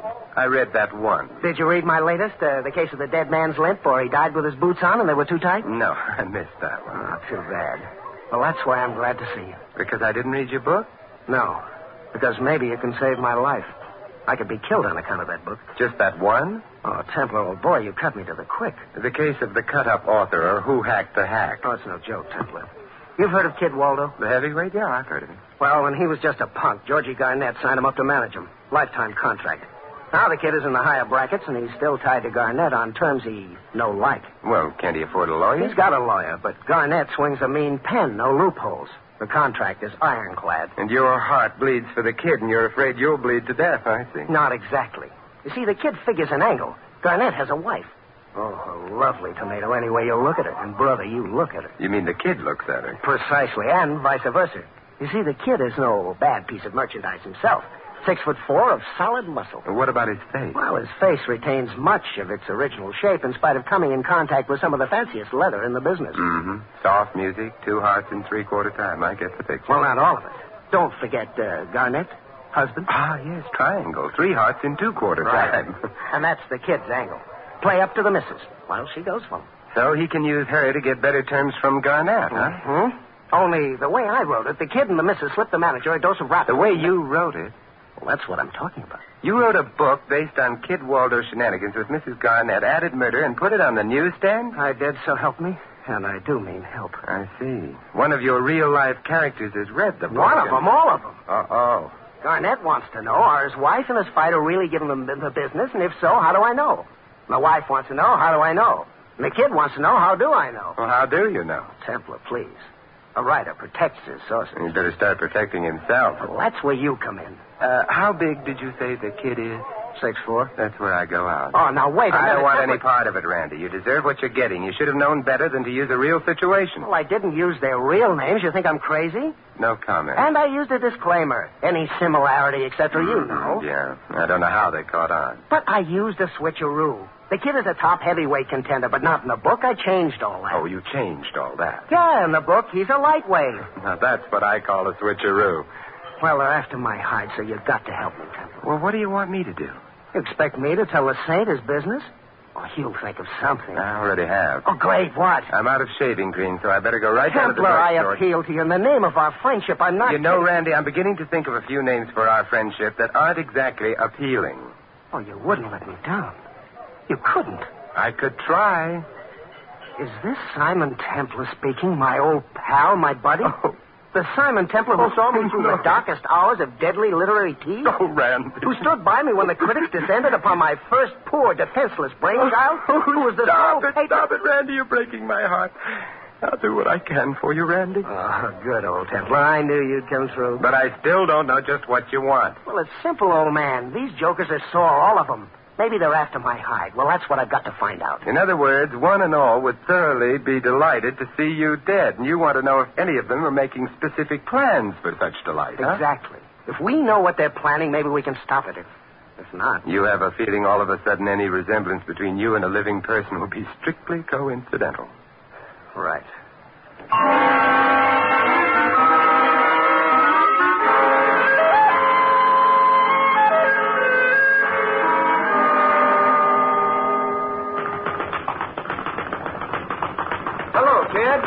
Why don't you give that punching bag a rest? It's getting tired. Who are you? Simon Templar. I'm a friend of Randy Patterson. Oh? Oh, please, kid, I want to talk to you. I got nothing to say. Well, then allow me. Look, mister, my lawyers are Smith & McCormick. It's in their hands. You want to talk to them. Oh, lawyers. Yeah, lawyers. I've been libeled. I never did none of the things it says in that book. You didn't? No. Well, then how do you know that the book's about you? How do I know? How do I know? Yeah, how do you know? Why, everything that happens in that book is just exactly like it. Go chase yourself, will you? Oh, kid, you're looking the wrong way. This is my head. That's the punching bag there, see? Yeah. So long, kid.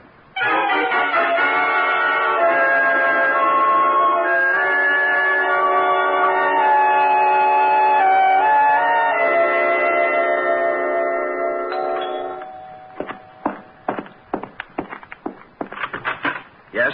My name is Simon Templar. I'm looking for George Garnett. I'm Garnett.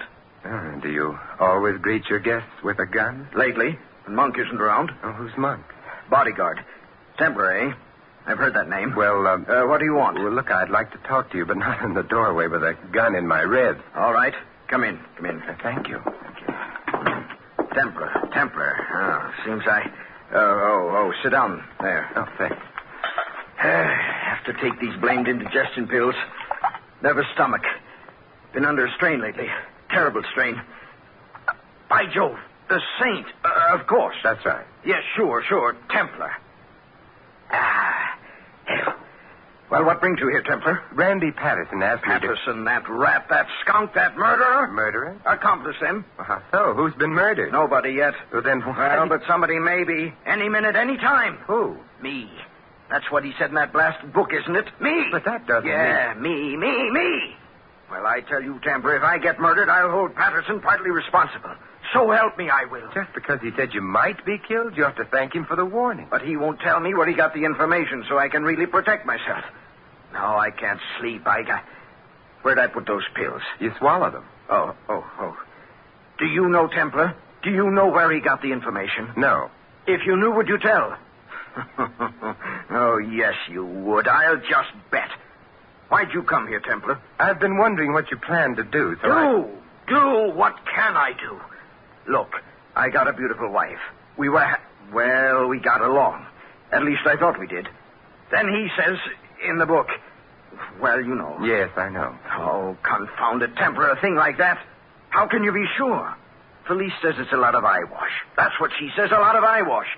But I've been watching her and the kid. That's the trouble. Gets you suspicious. Mm-hmm. I've been watching. There's something between them. I know there is. But if only I could be certain. Are you sure I took those pills? I'm sure. I mustn't forget. Doc says I'm... Well, anyway, back to what I was saying. What was I saying? You think there's something between Felice and the kid? Yeah. Think. If only I was... Oh, who's kidding who? I know. And if Patterson is right about that, if he's right about that, well, don't you see? See what? The murder. Oh. He could be right about that, too. It comes next. Yeah, the murder comes next. Not necessarily. That's why I got Monk. Big guy. Used to be the kid's sparring partner. Where is he? He ought to be here. Say, look, you still haven't told me what you're doing here, Templar. What do you want? Nothing more with you, Garnett, but I would like to see Felice. Is she at home? No, at the Hotel Bennett. Oh? Yes, after this business, she moved out. Said I was too suspicious. Who wouldn't be suspicious? But I love her, Templar. That's the trouble. Why did he have to... Say, do you suppose there's a chance? Oh, no. Why do I keep trying to kid myself? Get out of here, Templar. Will you get out? I'm going, Garnett. Goodbye. Hey, wait a minute. Where do you think you're going, mister? Oh. Monk! Oh, Mr. Garnett, I didn't know you was here. I seen this fella come out of the living room. I didn't know who he was. You might have asked before you broke my jaw. Is it broke? In at least 3 places. Ah, you're kidding. Is she a friend of yours, Mr. Garnett? Friend? Is anyone a friend in this dog-eat-dog world? I don't know. Help him up, Monk. I'll help myself up, thanks. Oh. All right, Monk, you want sparring practice? I'll be glad to accommodate you. Wait a minute. What's she doing here, Mr. Garnett? I'm not quite sure. Well, shall I throw him out? Look, Muscle Brains, I'd already be out if you hadn't suddenly rushed to the rescue. He's right, Monk. And speaking of rushing to the rescue, where were you? Well, taking a nap. I've got to keep in condition. I might have needed you. Well, you got the Roscoe. In that case, why do I ever need you? Say, that's a thought. Perhaps... Well, Templar, what are you waiting for? I thought you were going. Well, this has been such a delightful get-together, I can hardly turn myself away. I can tell you away if you need any help. I doubt it, Monk. From the look of you, you don't do so good when the other fellow's in a position to fight back. If you was in the ring as long as I was, you'd be kind of banged up, too. But I was plenty good, brother. Plenty good. If you want to know, even Joe Louis was scared of me. Yeah, he was scared to fight me. How do you like that? Louis was scared to fight me. How do you know? Well, did he ever fight me? Not that I know of. All right, then. I see what you mean. Well, goodbye again, fellows.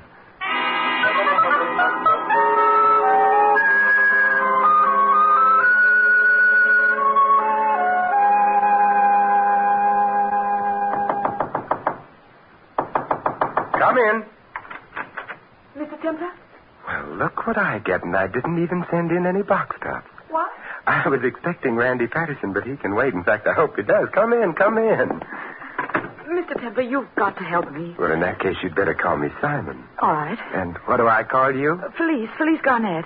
Oh, I'm so glad to meet you, Felice. In fact, I've tried to reach you several times today. Really? Why? Well, you see, I'm a friend of Randy Patterson. I didn't know he had any friends. Well, live and learn. Yes, and I want to keep on living. That's why I came here, but if you're a friend of Patterson's, maybe I made a mistake. Not necessarily. What brings you here? I heard you'd been to see my husband. I wondered what your interest in us was. I'm afraid I found out. You said you wanted me to help you. Yes, I did. When I heard you were involved, I thought you might be just the one to turn to. Well, that was before you told me about Patterson. Any friend of his is an enemy of mine. Of course, but Felice, I believe in the old saying, love your enemy. It's rather difficult. Apparently you need someone to help you. Why not give me a try? Just, what help do you need? Well, it can't hurt to tell you. I'm being framed. For what? My husband's murder. Has he been murdered? Well, not yet, but... You know, it's funny how everyone seems to take it for granted that he will be. He will? How do you know? Well, that's what it's all about. What? Didn't you read the book? Look, just because Randy wrote a book... But that's why he wrote it, so my husband could be murdered. Is that a fact? Of course. Patterson wrote a book, thinly disguised, about me and my husband and Kid Waldo.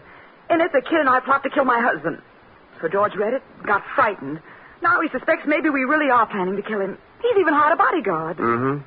Well, don't you see? It's all a build-up. And George really is killed. Naturally, it'll look like the kid and I did it. That's the whole idea. And Randy's in on the plot. Of course. The real killer hired him to throw suspicion on us. Just who is the real killer? I don't know. That's what I wanted you to find out. Well, it's an interesting theory, Felice. Theory? I'll check to see if it's anything more than that. You will? But if Patterson's your friend, If he's pocketing blood money, this is the end of a not-so-beautiful friendship. And then, Felice, you and I could be friends. Oh, Simon, if you help me, we'll be more than friends. Aren't you forgetting just one small little item? Am I? Oh, you don't mean the kid, do you? So you don't really believe there's anything between him and me? Perish the thought. Well, But isn't there anything else now? Think hard. Oh, I'm no good at guessing games, Simon. What about your husband? He isn't either. I mean, before you and I give way to mad rapture, shouldn't we think about him? Oh, so that's what's bothering you. Well, we don't have to worry about him. He's going to be murdered. Now, don't look now, but isn't that what you want me to prevent? His murder? Heavens, no. I just want you to prove I had nothing to do with it. You'd better run along, Felice. You're angry? No. Well, then what? I feel a previous engagement coming on. Don't tell me you're afraid of my husband. No, Felice. Then I don't understand. I'm afraid of you.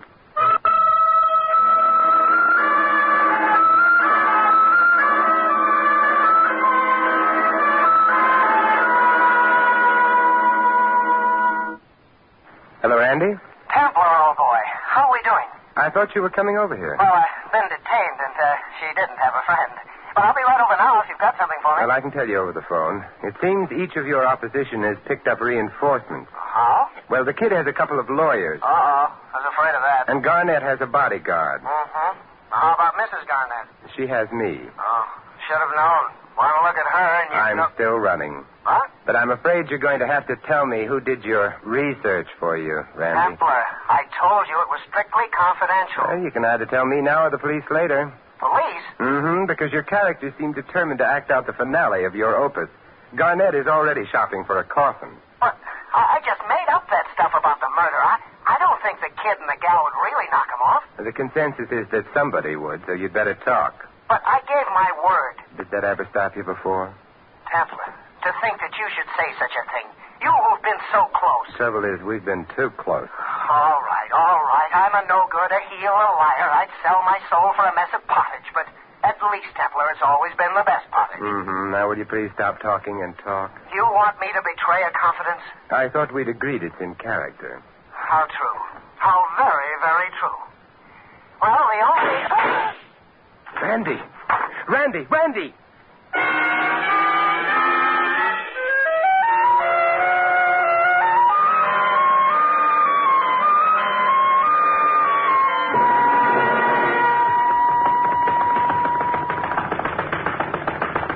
You really believe in keeping in shape, don't you, kid? Huh? Oh, you again, Templar? Yeah. Look, why don't you get lost and take Patterson with you? Patterson already got lost. That's why I'm here. I don't get it. I was talking to him on the phone. I heard shots. I called the police, and they called back from Patterson's place. He's dead. I'm not surprised. What do you know about it? He had it coming. From you? Maybe. Only somebody beat me to it. Is that so? I got nothing more to say. You want conversation? See my lawyer. Yeah, Smith and McCormick. I know. I may get around to it. Yeah, do that.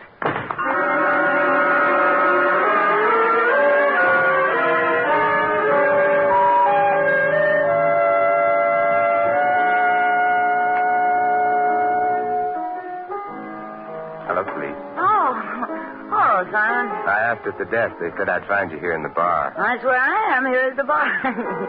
Isn't that funny? Very. Well, it isn't, and I'm lonesome. Nobody's been here all afternoon except my friend Tony. Tony's my favorite bartender. Tony. Hey, Mr. Templar. Hi, Miss Templar. Charmed. Felice. Simon, bartender. Tony hit me again. My friend's setting him up. Okay, Miss Garnett. Oh, thank you. Go, keep up a spirit, Simon. What are you drinking? I'll just watch you. I know why you're here. Good. Suppose you tell me. I've been wondering. You want to know if I have an alibi? Well, I have. I came right here from your place, and I've been here ever since. I see. You hate me, don't you? No. Why do you keep spying on me? I simply can't keep myself away from you. I believe that. If you believed it, I wouldn't say it. Huh? You're just trying to mix me up. You've already mixed me up. What's this alibi you were talking about? Oh, for the murder, silly. Oh, and how do you know about that? It's not in the papers yet. Really, Simon, for a smart man, you're the kid phoned me. How else do you think I'd He know? didn't waste any time, did he? He knew I'd be interested. Nice of him to be so considerate. I thought there was nothing between you two. You are spying. I'm curious. Or maybe you're jealous. Jealous, Simon? Terribly. I wish I believed that. What's between you and the kid? I told you nothing. He phoned you. Well, he knew I'd be This interested. is getting us no place. We could get someplace, Simon, if only you'd stop acting so silly. Really could. Don't you like me? Just a little bit. Yes, Felice, I like you. Simon. Just a little bit. Simon. Who do you think killed Randy Patterson, Felice?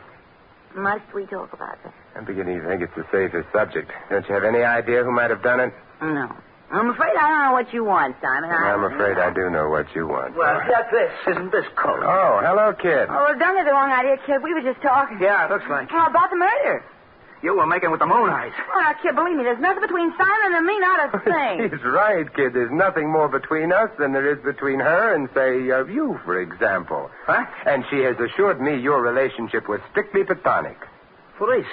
You told him that. Oh, I don't get the wrong idea. Wrong idea? I ain't got any idea. Well, what does it mean? Plato was a philosopher, student of Socrates, who believed that if two people A got... wise guy. Harry. Kid, please don't be angry. No. You play around with this guy, and then he starts cracking smart. I ought to push your face in. Oh, kid, never strike a lady. And you, too. Or a gentleman, when the gentleman is me. Oh, yeah? We'll see. It's all right, Felice, he missed. But not this time. Sorry. That only takes one. 3 strikes, you're out. Now, that's enough, kid. One more, and maybe I'd be out, so I better be running. See you around.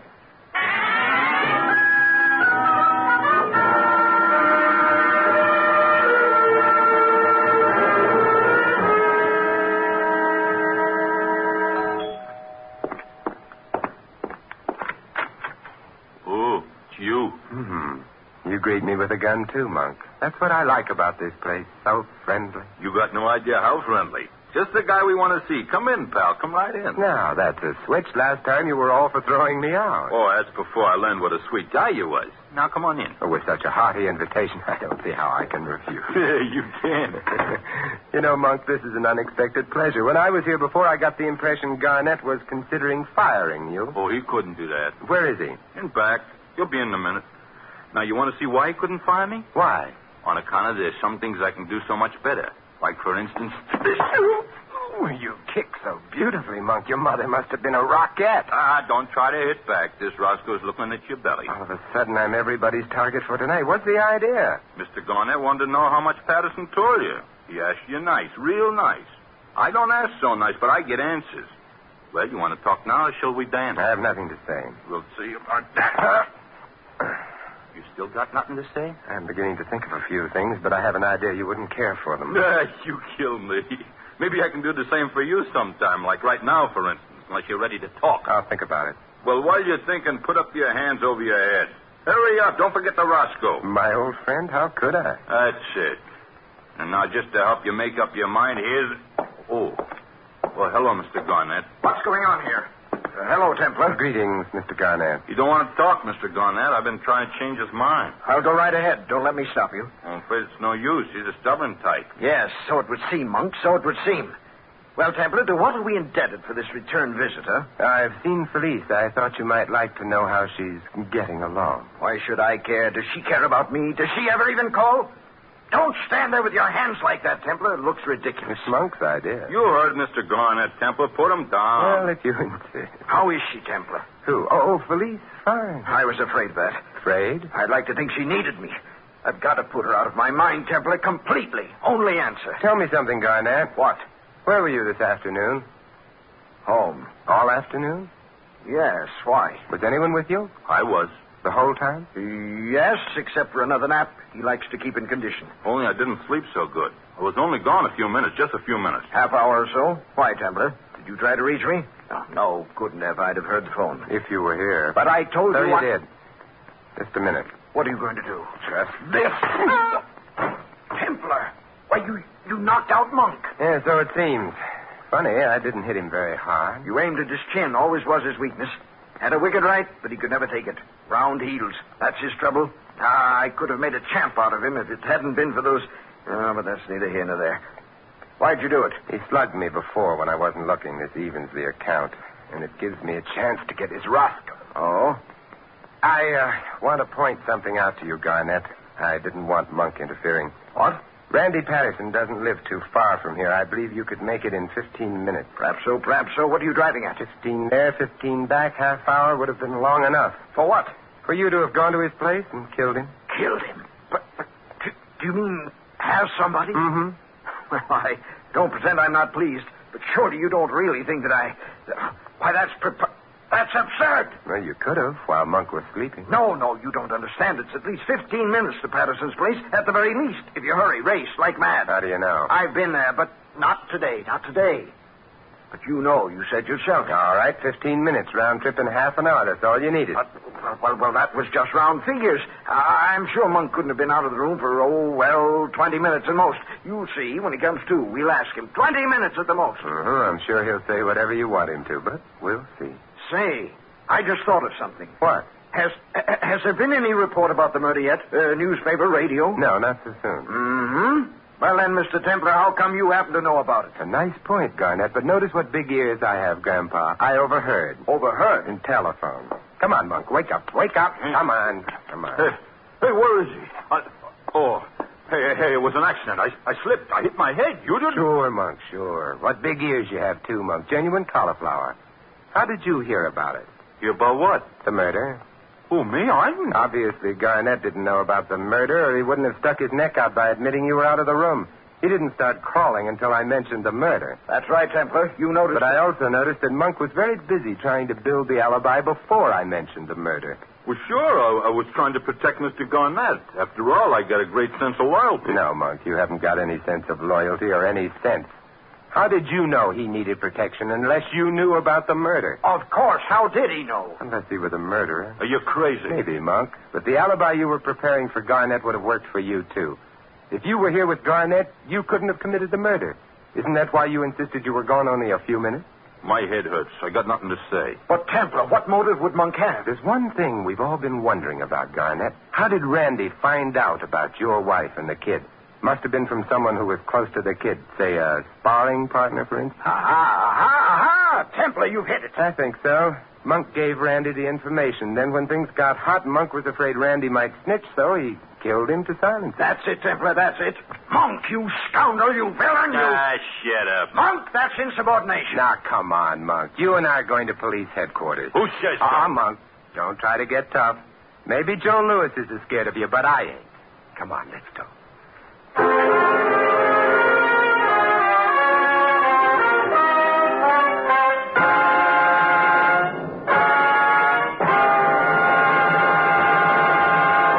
You have been listening to another adventure of the Saint, the Robin Hood of modern crime.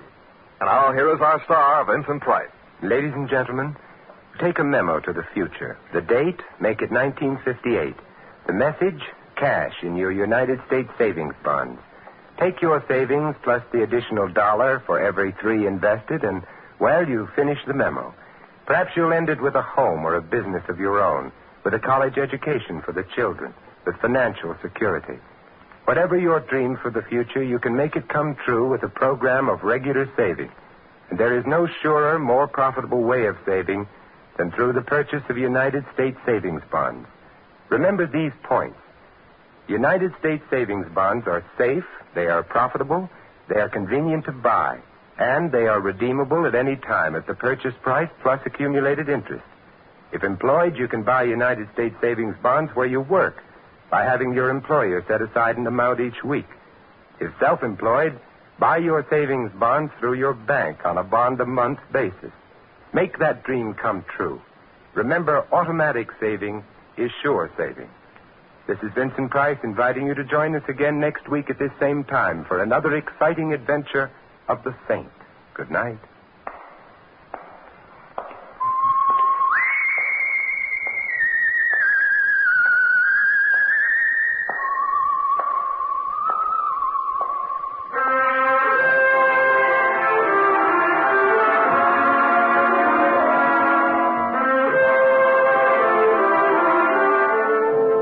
Script of The Saint was written by Jerome Epstein. Our cast included Betty Lou Gerson, Barney Phillips, Stanley Farrar, Edmund McDonald, and Tom Brown. The music was composed and conducted by Vaughn Dexter. The Saints, based on characters created by Leslie Charteris, is a James L. Safier production and is directed by Helen Mack. Vincent Price is soon to be seen co-starring in RKO's production, His Kind of Woman. All you Saint fans will be glad to know that the Saint comic books are on sale at all newsstands. Your announcer is Don Stanley. Tomorrow night, hear Night Beat, the story of Chicago after dark. Listen as Randy Stone searches the city for adventure and a story of mystery and intrigue. Night Beat is another great action-packed program, so be sure to listen tomorrow night and every Monday night to Night Beat. Next, Sam Spade cuts the caper. Then hear Dorothy Maynor on NBC. You're listening to HOJO Radio. Countdown for blast off. X minus 5, 4, 3, 2, X minus 1, fire.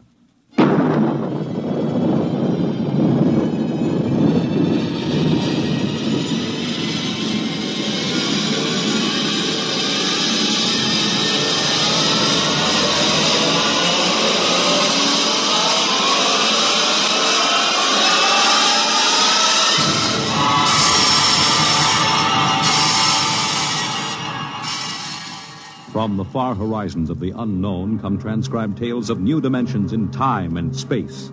These are stories of the future, adventures in which you'll live in a million could-be years on 1,000 maybe worlds. The National Broadcasting Company, in cooperation with Street and Smith, publishers of astounding science fiction, presents X minus 1.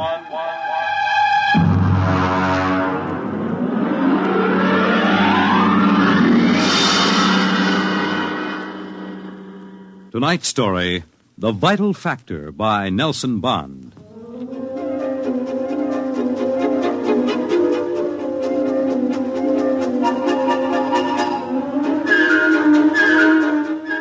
I doubt that anywhere on Earth there's a man or woman or a child who doesn't know the name Wayne Crowder.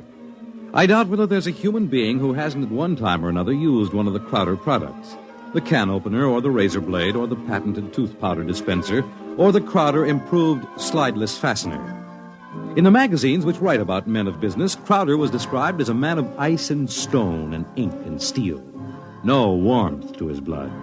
And a heart to pump, not feel human emotion. And he built a battery of buttons into his desk so that when he wanted something, all he ever had to do was press a button. And like genies springing out of the bottle, the proper personnel would come running. Yes, Mr. Crowder? Get me my engineers. Yes, sir. Right away, Mr. Crowder.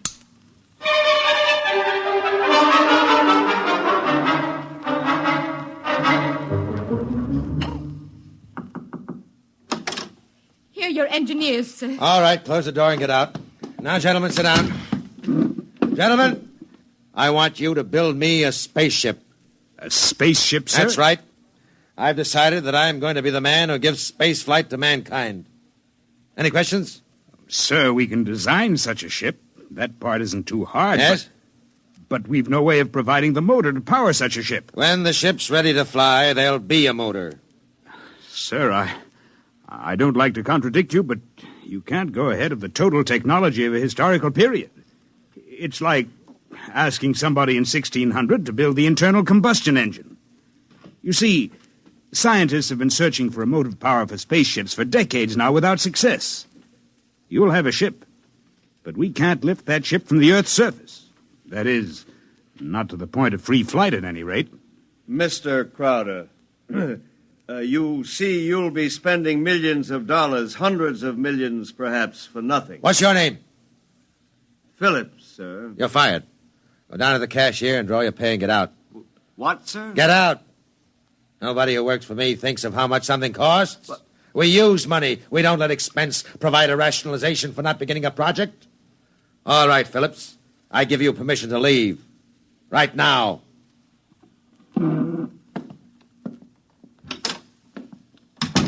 Any other comments? The ship will be built, of course, Mr. Crowder.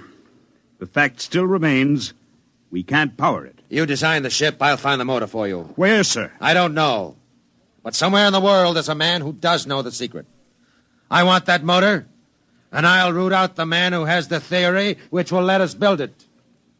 How quickly do you want this done, sir? Yesterday. Yes, sir. Is there anything you need? We'll need a construction yard, sir, and certain machinery and a great many materials, of course. Labor force. Get them. Send me the bills. I don't want to be bothered with minor details. Yes, sir. And, one more thing, sir. Phillips. Yes? We need him, sir. He's a top man on electronics. He's a vital cog in our team. I don't want Phillips working for me. That's clear, I hope. Who else in the country knows what he does? No one in this country, sir. There's a man in India, though. Get him. We've tried before, Mr. Crowder. He's working on an important project in his country. I'm not concerned with details. Get that man, pay him what he wants, but get him. Sir, you don't understand. If this man quits his job, that whole project will collapse. It means the welfare of many people, millions of people in his country. He has a high sense of patriotism. Buy that sense of patriotism. That's all. I don't want to see any of you again until you have a report of work in progress. Yes, sir.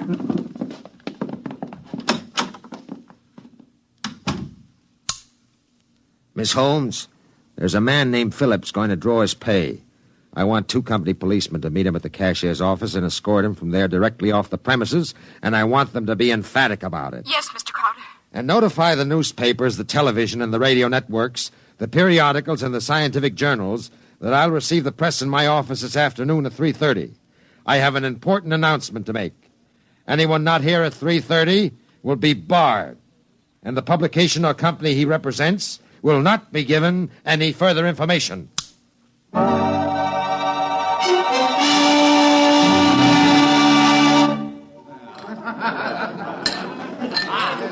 Gentlemen, you can finish your drinks later. Gentlemen of the press, and ladies, it's my pleasure to be able to tell you that I'm in the process of constructing a spaceship. Any questions? Did you say spaceship? That's right. That's what I thought you said. I knew the drinks weren't that strong. Mr. Crowder, is this spaceship under construction now? It is. You solved the problem of motive force, then? No, sir. Well, what sort of... You mean you have no means of propulsion for this spaceship? That problem is not solved as yet. Oh! It will be! That's why I called you in this afternoon. I want you to announce that I have $100,000 in cash, waiting for the man or woman who first brings me the basic idea for such a motor. I'll supply all equipment for research and construction, and I'll see that the rights of the inventor are protected and more than adequate royalties will be paid him or her. That's all I have to say now. Mr. Crowder, one more question, please. Yes? Do you have a name for this spaceship yet? No, not yet. Well, then let me suggest one. Yes? Crowder's Folly. Quiet! All of you, quiet! What is your paper? The Daily Times, sir. Miss Holmes, inform the company police that under no circumstances is any representative of the Daily Times ever to be allowed on company property again. Strike that paper from the list of those to be invited to future conferences.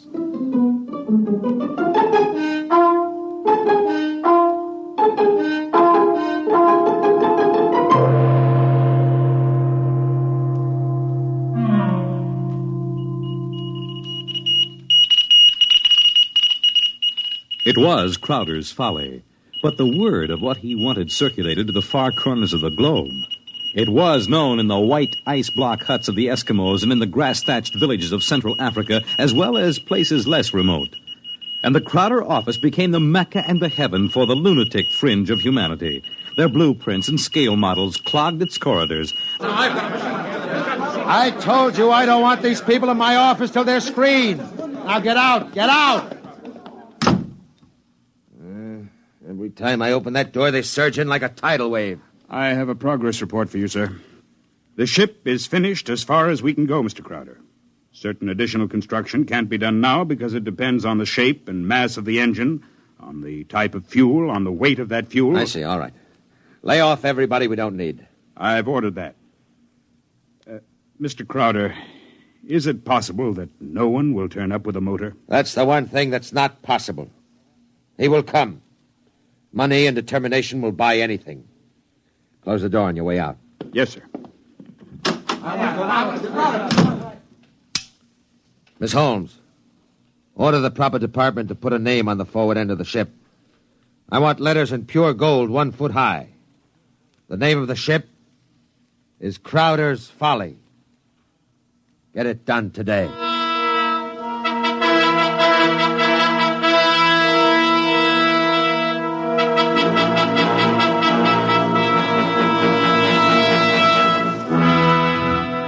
The sun came up in the morning, and the sun set at night, glinting rose on the silver sheen of the hollow ship's skin as it lay in the yard. The golden letters on the prow spelled out the fury of Crowder for the world to see. A staff of 50 were employed as time went on in taking rust preventative measures to ensure the ship's well-being. The staff of 50 worked in 3 shifts around the clock, armed with oil cans and grease cans and other containers and sprayers of preservatives. In a year, the first experiment seemed ready to bear fruit, and a test was held. The atomic fission motor.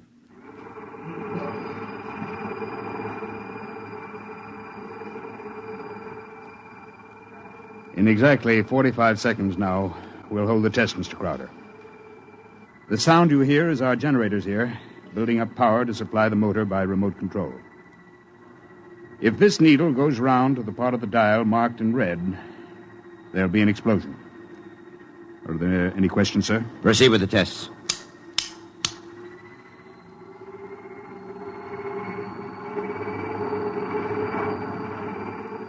Watch the needle, sir. 8,000, 8,500, 9,000, 10, 11, 12, 15. That's an overload now, sir. 18, 20. I don't know how much more it can... What happened? Your generator blew out. What kind of incompetency? I beg your pardon, sir.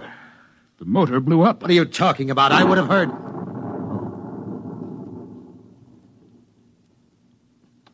You see, sir, It takes a while for the vibrations of an explosion to travel 3 miles and then reach through 15 feet of concrete. I see. Well, there are other experiments in progress. Let me know when they're ready for testing. Yes, sir. Mr. Crowder, the inventor of that motor had to be right with it, of course, during the tests. He had a family. The fool knew what he was doing. He understood the danger. He was paid enough to be able to afford insurance. The cost of insurance on such a project was prohibitive, sir. Well, if his wife was thrifty, she saved out of what he earned this last year. His salary was relatively small, sir. Most of the money went for the research. He should have demanded an adequate salary. I haven't stated on money. The fool failed. I have no further responsibility. Yes, sir. You want us to continue screening applicants? Of course. All right. Make a settlement on the widow. And don't turn anyone away if he seems to have the remotest possibility of success. I'm telling you, my man will come. Money and determination will buy anything. And strangely enough, Crowder was right. Because one day there came to his office a stranger, a small man. He looked even smaller in that tremendous room. He was an unusual visitor in that he carried no briefcase fat with blueprints or formulae. He was unusual in that he neither blustered, cowered, nor deferred to his host. He was a pleasant little stranger, bird-like of eye, movement, bright and smiling. Mr. Crowder, my name is Wilkins. I can power that ship you want. So? Of course, what I have in mind won't be anything like that meaningless, huge bullet your engineers built for you. Rockets are a foolish waste of time, sir. My motor requires a different sort of vessel. Where are your plans? Right here in my head. It so happens that I'm presently supporting half a dozen people who make the same claims. None of them have been successful. What makes you think your idea will work? Simple enough, sir. The common magnet. Huh? Electromagnetism. Utilization of the force of gravity, or its opposite in this case, counter-gravity. Oh, no. Oh, thank you very much. Now, if you'll forgive me now... Just one moment, Mr. Crowder. There's one thing more. This. Now, I've seen pieces of metal before, thank you. How high from your desk would you say that I'm holding it? I'm very sorry, Mr. Wilkins. Now, do you want to leave or do you want to be escorted out? Now, this will only take a second, sir. How high from your desk would you say that I'm holding this piece of metal? 1.5 feet, I'd say. And if I let go, then in less than a second, a fraction of a second, it should fall to your desk. Now, look, I don't want the surface of that desk marred. But will it be? You see, I have let go of the metal, is that right?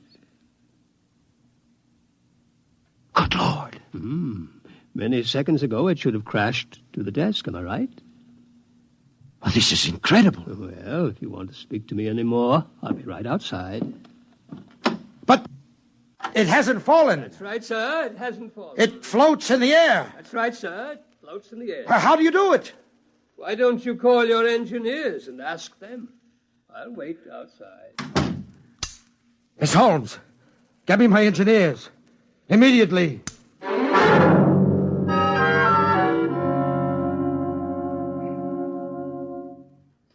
All right, Mr. Wilkins, you're quite right. The piece of metal is apparently counter-gravity, and my engineers can give me no explanation. Thank you, sir. Now, what do you want? For my services? Yes. You've already set the price. To build a pilot model based on this sample, no great expenditure, 100th of the cost of your behemoth sitting out there in your building yard. 3 other things: a workshop, expert mechanical assistance, and an answer to one question. What is your question? Why do you want so much to build this ship? Frankly, because I love power. Because I'm ambitious. I want to be the first to conquer space, because if I can do it, it'll make me greater, richer, stronger than any man has ever been. I want to be the master, not only of one world, but of worlds. That's an honest answer. But is it the only one? You see those letters in gold on the prow of my ship? Crowder's Folly, that's what they named it. That's what they think of me. I want to cram those words down their petty little throats and let them eat mud. That's another answer. And that's all? That is as far as your thinking goes? What other answer is there to your question? There's my own answer. I want to leave this planet and go elsewhere, to Mars, perhaps, because there are strange wonders yet to be found. Because there will be scarlet sunsets over barren wastes, and in the star-strewn night, the thin, cold air of a dying world stirring in restless sighs across the valleys of the dry canals. You may laugh out loud if you wish, Mr. Crowder. I would prefer that to the peculiar repressed smile you're now exhibiting. You're a very lucky man, Mr. Wilkins, in that you have scientific talent, because your talents as a poet are inferior and very sentimental. All right, you're a sentimentalist, and I'm a man of action. No matter. We can work together, you and I. Your workshop will be ready by morning. I don't need to hear from you again till you have something to show me. If you need to see me, call me day or night. I'll be available. But don't bother me with details, because I probably won't understand what you're talking about anyhow. If you need money or materials or personnel, just tell my engineers. You'll get it, or I'll know the reason why. That's all. Thank you, sir. Miss Holmes, get me my engineers.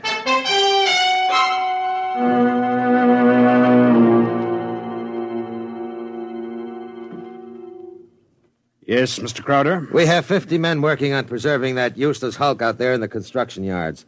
Lay them off. The ship will deteriorate if we do that, sir. Let it rot. Lay them off. Yes, sir. How many other employees are still working for us on the project? About 3,000, sir, including the people working on experimental motors. Get rid of them. Sir? Get rid of them. Mr. Crowder, I never thought you'd drop this project. You were so adamant I'm not dropping anything but deadwood. You saw what Wilkins had to offer. He's my man. And the rest is junk and nonsense. Mr. Crowder, he might fail. We ought to have a minimum of protection against... I say he won't fail. I know the goods when I see it. The rest is nonsense. Several of the experimenters were making much greater progress than I thought was possible. There are great opportunities there. I'm not interested. Not only in the field of spaceships, sir. One man has a motor no bigger than a football, which will drive an automobile 24 hours on 4 cents worth of fuel. It's almost finished, sir. Not interested. It will be of great benefit to mankind, sir. Your name will go down... My name will go down in history for this spaceship. The profits in such a motor, sir. I have more money now than I even know how to count. And when I make my space flight, I'll have more than that. Yes, sir. You just lay everybody off that isn't needed. Give them 2 weeks' pay and my thanks for a thankless job well done. And that's all. Yes, sir. I'll get it done, sir. Oh, one more thing. There's no need to let the folly rot. Dismantle it.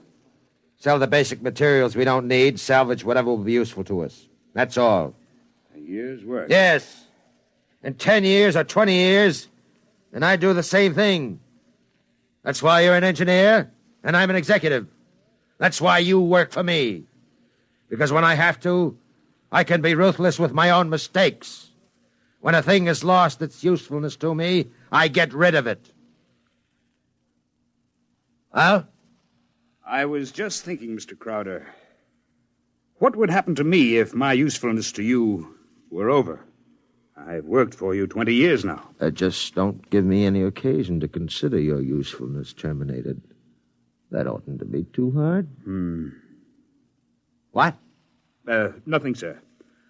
I'll make the arrangements at once.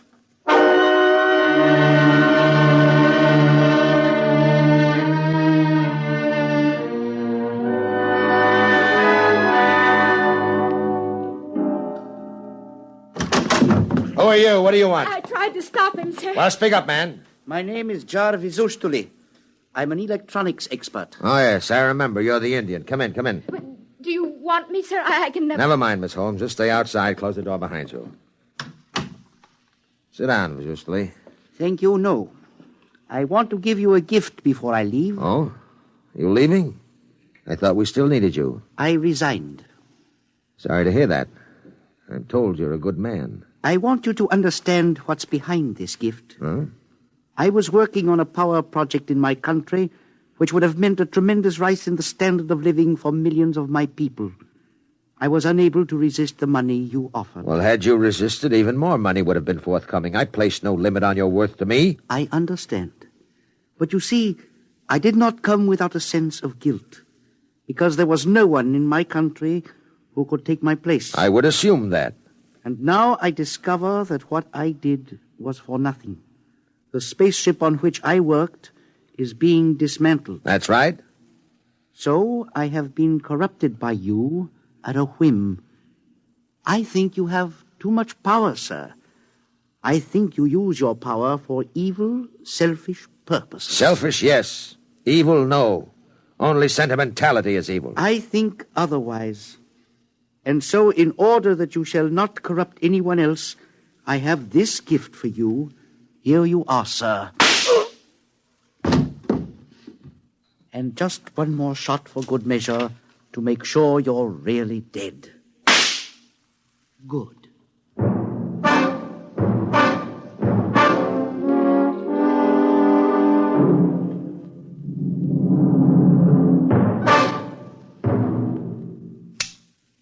Miss Holmes, there's a man on his way out by the name of Job. He's usually an engineer. He's not to be molested. He probably won't stop at the cashier, so I want a check for 6 months' salary in advance mailed to his home address. The man showed a certain quality of ruthlessness, which is deserving of recognition. Oh, and have the chief of the company police bring me a new bulletproof vest. This one seems to have been dented in a couple of places.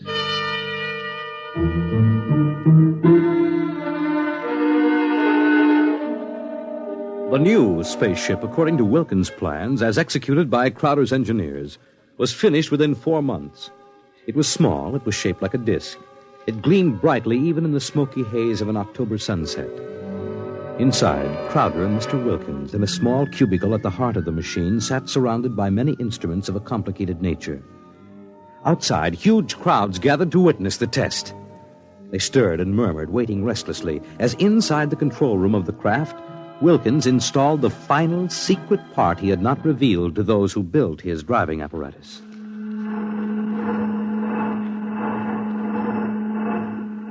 Well, Wilkins, what's holding us up? Nothing new. Oh, sentiment, perhaps. A wish to look once more on Earth's familiar scenes. There. Now the screening is removed. Look at the people out there. Never mind looking out there. Let's leave that thing closed. You're a sentimental fool.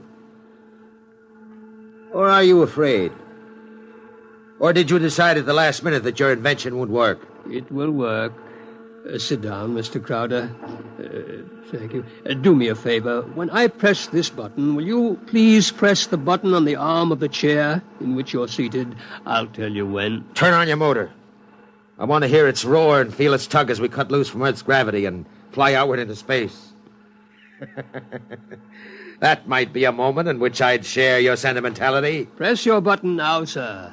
Thank you. Yeah. Wilkins, I'm beginning to distrust you. If this is all a hoax, when are we going to take off? You said at 5 sharp, and it's 2 minutes after 5 now. Well, do we move or don't we? Mr. Crowder, we're already moving. The button you pushed was to nullify the effects of acceleration. If you don't mind, sir, I'd like to open the screen again. Now, if you care to look, see for yourself. Wilkins, we're in space. Look down at the Earth. How far we've come. Why, it's no bigger than a toy balloon. No, a dime. No, a firefly. Man, Wilkins, you've done it. Yes. I swore to be the first man to conquer space, and I've done it. It's a triumph of power and ambition. And sentiment. Blast sentiment. Your maudlin dreaming would have died unborn except for me. I made this possible, Wilkins. Don't you ever forget that. My capital, my forcefulness, my will. Look out there. Space. Stars that never were seen from Earth. This is only the beginning. We'll build a larger model, one great enough to hold 100 men, 1,000, and cargo besides. Whoever wants to leave Earth this moment must come to me. I am the master of the planets.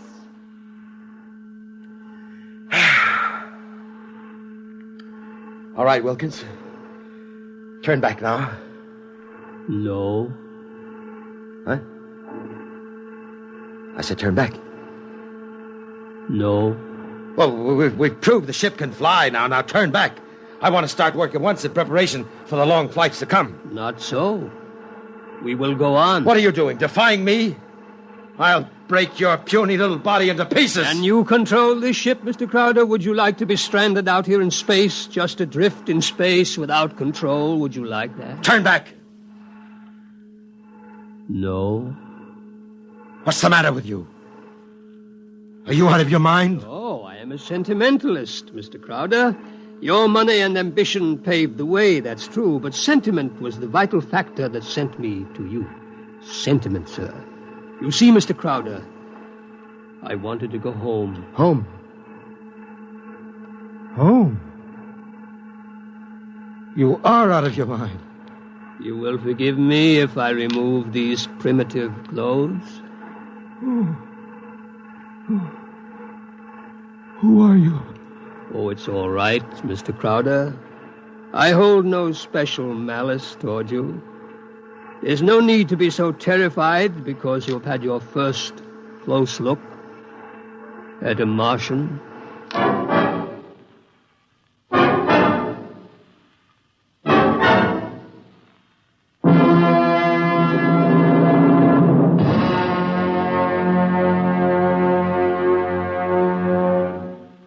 You have just heard X-1 presented by the National Broadcasting Company in cooperation with Street and Smith, publishers of astounding science fiction.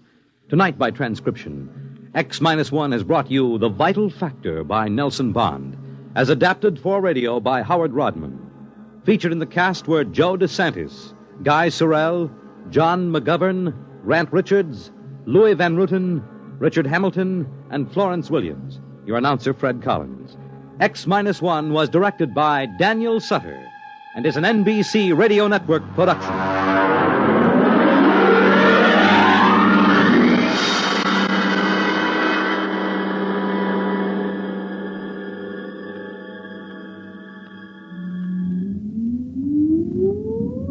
Countdown for blast off. X-5, 4, 3, 2, X-1, fire.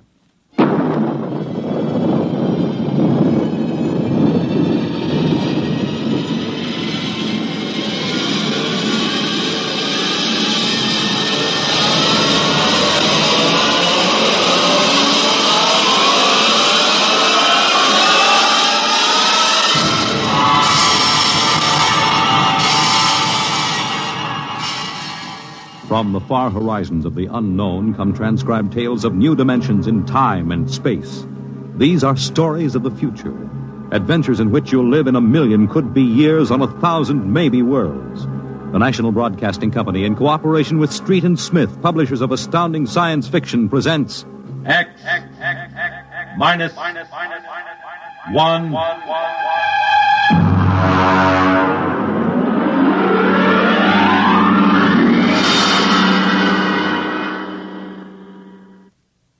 Tonight's story, Nightfall, by Isaac Asimov.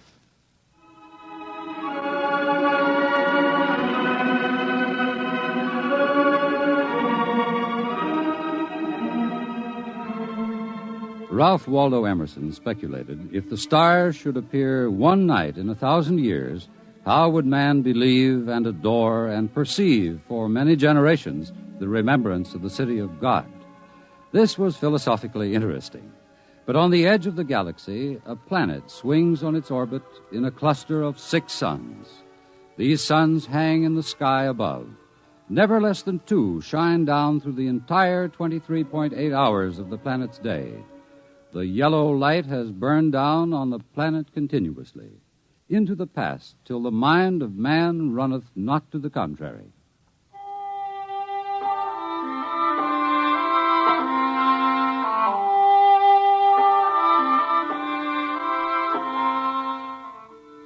Theremin was a reporter for the Sarrow City Chronicle. He covered them all, from the night police beat to politics to the sports pages, and the city editor wanted him to cover the biggest story of the year, perhaps of all time. It was an interview, a particularly difficult interview. But then, since his first days as a cub, Theremin had specialized in difficult interviews. It cost him bruises, black eyes, and broken bones, but it had gotten him an ample supply of coolness and self-confidence. He didn't expect violence, though, from an astronomer. You're from that newspaper? Well, you got a lot of gall coming here. Now, look, Dr. Aton, it's only a job. I've read your paper. You've been writing this observatory for 2 months now. You've attacked me personally. I have nothing to say to you. Well, this is your chance to get your side into the paper. Look, Dr. Aton, I'll give it to you straight. 2 months ago, the observatory issued a press statement that the world was coming to an end. Now, that's the same story the cult of the Book of Revelations had been preaching. Now, when a scientist backs that up, it's news. Our conclusions have nothing to do with the cult. The cult is full of superstition and mysticism. We're scientists. You've got the people pretty angry. It doesn't matter. If I can't get the story from you, I'll have to go somewhere else. Go ahead. The paper can be pretty rough on someone who doesn't cooperate, Dr. Aton. Young man, if you're not out of the observatory within 5 minutes, I shall call the police. Now get out.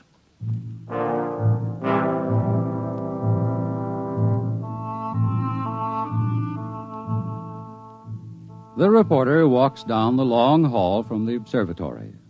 The light filters through the high, clear-story windows, the yellow light of Gamma, the brightest of the 6 suns in the planet's sky. Beta is almost at zenith. Its red light floods the landscape to an unusual orange. The planet sun Alpha is at the antipodes, and now as Gamma sinks below the horizon, the red dwarf sun Beta is alone, grimly alone. It's a short drive from the observatory to Cerro City, and the red light glares from the highway. The temple of the cult stands hewn from the solid rock of the Dormite Mountains outside the city, and in the inner courtyard stands Sor, the priest of the cult.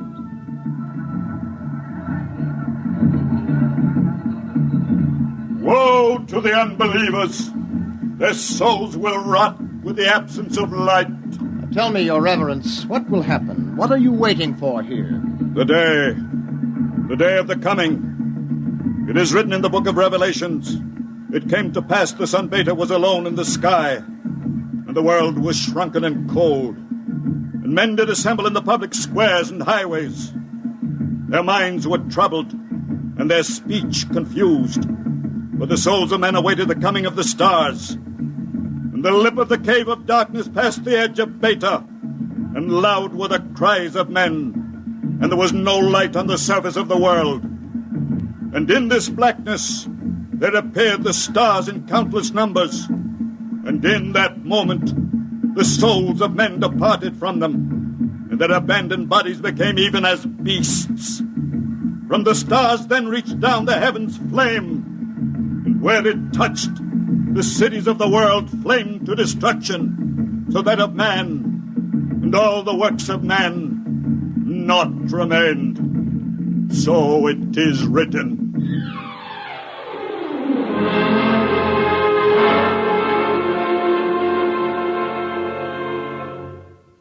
Dr. Sharon, you're the only scientist I could find in the city. Where is everybody? In the hideout. The hideout? Yes, but the place bored me. I wanted to be out here where things are getting hot. I want to see the stars the cultists are talking about.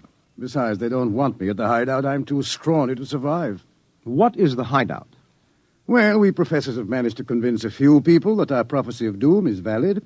We've got about 3,000 people. They're supposed to hide where the darkness and the stars can't get at them. We hope they'll survive and leave the records. Survive? Survive what? Well, how true it is, I can't say, but the cultists say that every 2,050 years all the suns disappear, and there is a total darkness, and then they say things called stars appear. Of course, men go mad.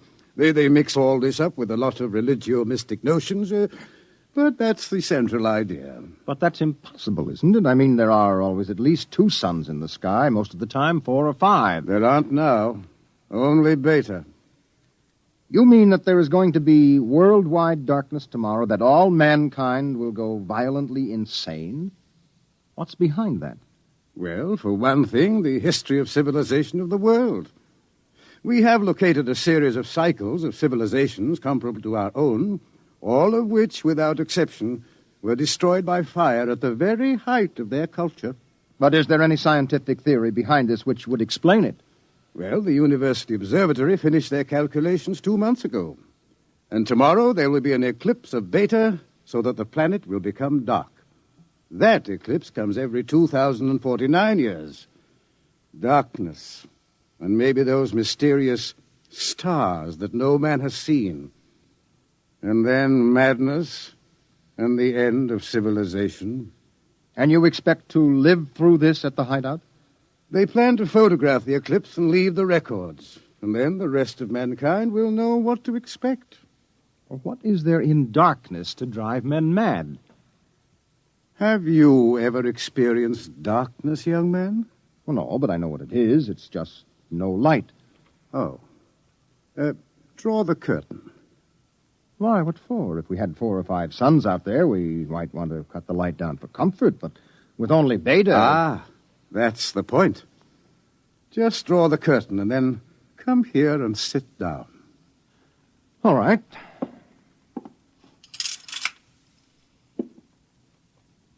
I can't see you. Feel your way. But I can't see you. I can't see anything. Do you like it? Oh, it's awful. The walls seem to be closing in on me. I keep wanting to push them away. All right. Draw the curtain back again. Oh, the light. Do you have a drink? Right here. Now, that was just a dark room. Yes, but it wasn't really so bad. You're afraid? Just darkness could do that? This isn't just a metaphysical theory, young man. It's promulgated from observed data. Well, come with me. Where? The locked wall down the corridor.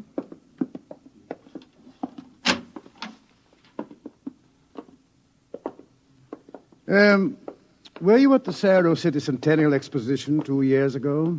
I was overseas on assignment. Well, you remember hearing about the tunnel of mystery that broke all records in the amusement area? Oh, yes. Wasn't there some fuss about that? The Anti-Vice Society had it shut down. Oh, it was shut down, all right. But the Blue Noses had nothing to do with it. That tunnel was nothing but a mile-long passage through darkness. You rode in a little car, and it took 15 minutes to get through. Oh, it was very popular while it lasted. Popular? Well, there's a fascination to be frightened when it's part of a game. Absence of light is one of the instinctive human fears. People came out of that 15 minutes of darkness shaking and half dead with fear. Weren't there some deaths? Oh, bad hearts, but that wasn't the big danger. Now, which key is this? Ah.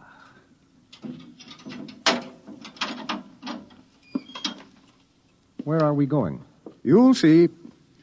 No, the heart attacks were actually good for business, but there was something else. Here, I'll show you. I want you to see somebody. Latimer. Go away. Latimer, I want you to meet somebody. This is Mr. Theremin. No, go away. Hello? He's pushing me. Make him stop pushing me. Go away. I'm not touching him. What's wrong? Latimer is afraid. Aren't you? The walls. They're falling in on me. The walls. I've got to get out. Let me out. You can't go out, Latimer. It's all right. I've got to get out. Let me out. Let me out. At sleeping period, we have to give him a shot of morphine. Otherwise, he'd bat his brains against the wall. What's wrong with him? Nothing. Nothing but 15 minutes in the darkness of the tunnel of mystery. Oh, that's impossible. 1 person out of 10 came out of the tunnel that way. That's why we had it shut down. But why should darkness do that? It's obvious men cannot exist without light. Longer periods of darkness would obviously be fatal. The scientific theory is that the consciousness of light is necessary for mental activity. Please, Doctor, let me outside. Let me out, please. I can't breathe. They're pushing me. They're always pushing me. I can't stand here. Well, there you are, Theremin. That's what 15 minutes of darkness will do. Man just wasn't built to operate without light. There are always at least 2 suns in the sky, most of the time more. Just 15 minutes of darkness. Now, look out of that window. Imagine darkness everywhere. No light as far as you can see. Black. Everything black.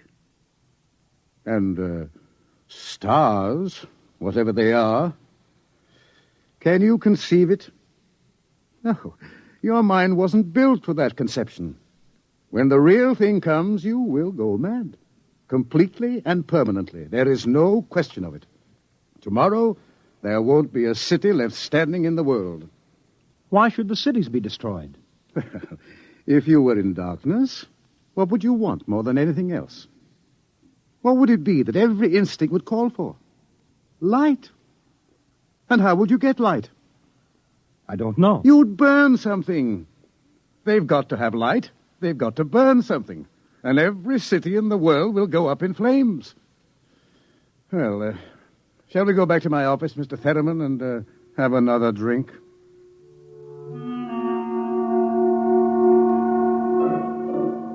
Through the skies, the red sun Beta shines alone. The wind howls across the city. It is cold, colder than man can remember. And as the hour approaches, the reporter goes out and speaks to the man in the street. Excuse me, where are you going now? Home for supper. How about, what are you going to do tonight? Oh, you mean about this star stuff? Look, I'll tell you, mister, I got nothing against religion, see? But it don't stand to reason that the end of the world is going to come boom like that. It just don't stand to reason. Have you read what the scientists say? I don't read stuff like that, only the headlines. Well, how about the cult? Well, now, like I say, I've got nothing against religion. But you don't believe them either. They've always been shouting about doom and sin. Listen, when you've been around as long as I have, you get to know the score. It's all right to preach Judgment Day is coming and all that, but just the same, I'm putting money in the bank. How about darkness? About what? How would you feel if there were no light? You crazy. How could there be no light? Well, suppose all the suns went down at once. Suppose everything was black. That's crazy. What's the use of supposing something like that? It couldn't happen. It's crazy. That's all. Thank you. Sure. Oh, look, mister, remember, pallet with 2 L's?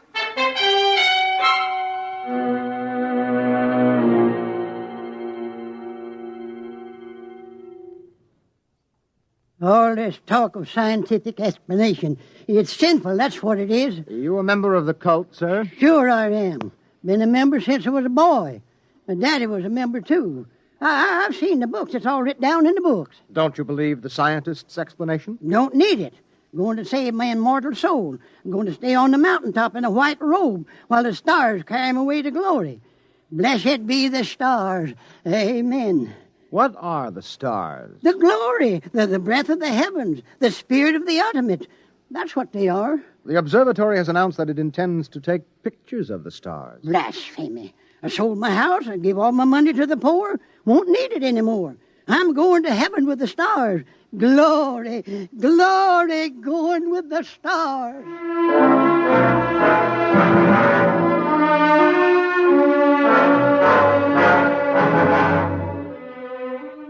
The reporter checks the stock exchange, the stores, business at a standstill. Doesn't pay to buy anything today, not if the world is going to end tomorrow. There are predictions of economic collapse in the financial section, layoffs at the factories on the edge of the city, and through the streets the people will mill and turn, unsure, crying in fear or shouting with bravado. The story isn't here in the city, and so as the hour approaches, the reporter goes again to the observatory, high in the hills. Look, Dr. Aton, if you are right, if the world is going to be destroyed, what is the difference if I stay here and observe and take notes? Nothing, I suppose. You will be in the way. We have work to do. If I stay out of the way. Hello, hello. Oh, this place is like a morgue. It's freezing outside. The wind is enough to hang icicles on your nose. Beta doesn't seem to give any heat at all, the distance it is. Why aren't you in the hideout, Sharon? Me? I'm part of the race that isn't worth perpetuating. Who's got a bottle? There'll be no alcohol today. Be too easy to get my men drunk. I can't afford to tempt them. All right, Thurman, you can stay. Time we took our positions, the observatory dome is up these stairs. After you. Ah! What is that? Up in the dome, quick! What is it? It's the plates. The photographic plates are all smashed. There he is. A cultist. He's going for the telescope. After him. All right, I've got him. Let go! No. Let go must be destroyed! It must be! It's all right. He didn't harm anything. Let him up. Well, that's the high priest. I was talking to him yesterday. All right. What do you want? Nothing that you would give me of your own free will. I made a bargain with the cult to give me certain data that you had. In return, I promised to prove the essential truth of the creed. There was no need to prove that. It stands proven by the Book of Revelations. I offered scientific backing for you believers. You made of the darkness and the stars a natural phenomenon and removed all its real significance. That was blasphemy. The facts exist. Your facts are a fraud and a delusion. How do you know? I know. I suppose you think in trying to warn the world against the menace of madness, we are placing souls in jeopardy, huh? Well, we haven't succeeded, if that makes you feel better. Your devilish instruments must be destroyed. We obey the will of the stars. Someone call the police in Cerro City. There's no time for that. Let me handle this. The eclipse is only a few minutes away. Look, you. Will you give your word of honor to cause no trouble? I will not. Listen. Just as soon as the eclipse starts, we're going to take you and put you in a closet with the door closed, and you will stay there. Then you won't see the darkness, and you won't see the stars. And that means the loss of your immortal soul, according to the cult. All right. Will you give your word of honor? You have it. You will all be damned for your deeds of today. Look at Beta. The eclipse has started. You can see the blackness against Beta. Get busy on those cameras. Check the exposures very carefully. You're shaking, Mr. Thurman. Yes, I don't feel very well. You're not losing your nerve. No, I'm just not used to it. You could probably make the hideout. I have been assigned to cover a story. I intend to cover it. Oh, professional honor? Yes. Yes. Allah sofanet radrak. Allah sofanet. What is that? The cultist. That's the Book of Revelations. I don't understand it. He is chanting some old cycle language. The Book of Revelations was originally written in it. There are probably 2 million people in Cerro City who are trying to join the cult. One gigantic revival. How do the cultists manage to keep the Book of Revelations going from cycle to cycle if everyone goes mad? Who wrote the book? There are some people who don't see the stars. The blind, those who drink themselves into a stupor, and children, to whom the world as a whole is too new and too strange for them to be frightened at stars and darkness. They would have memories, and that, combined with the confused, incoherent babbling of the mad, formed the basis for the Book of Revelations. Oh, the cult will be riding high down there in the city. I hope they make the most of it. Dr. Sharon, I just heard from the hideout on the private line. Oh, they're in trouble? They are safe, but the city is a shambles. You have no idea. Well, it'll get worse. What are you shaking about, Dr. Ayton? How do you feel? You don't understand. The cultists are rousing the people to storm the observatory, promising them immediate entrance into grace, promising them salvation, promising them anything. How long till the total eclipse? An hour. Well, it's a gamble. It will take time to get a mob out here. If the darkness comes first, we're all right. Oh, look at Beta. It's cut in half. Half of it is black. Yes, it's getting darker. An interesting phenomenon. Oh, my collar is suddenly tight. Are you having any difficulty in breathing? No, why? Difficulty in breathing is one of the first symptoms. We have experimented. I'm cold. Seems to be getting colder. Yes, well, we'd better keep our minds on something else. One of the astronomers has a theory about the stars far away to see in the light. He developed a fantasy about a planet revolving around one sun. It's a mathematical possibility. Of course, there couldn't be any life. Part of the planet would always be dark and without light. Well, it's obvious. Without light, there can't be any life. It's time for the artificial light. We can't read the instruments. Artificial light? One of the researchers at the university worked it out. Why, it's beautiful. Yellow light. After 4 hours of red. It's beautiful. Light. Light.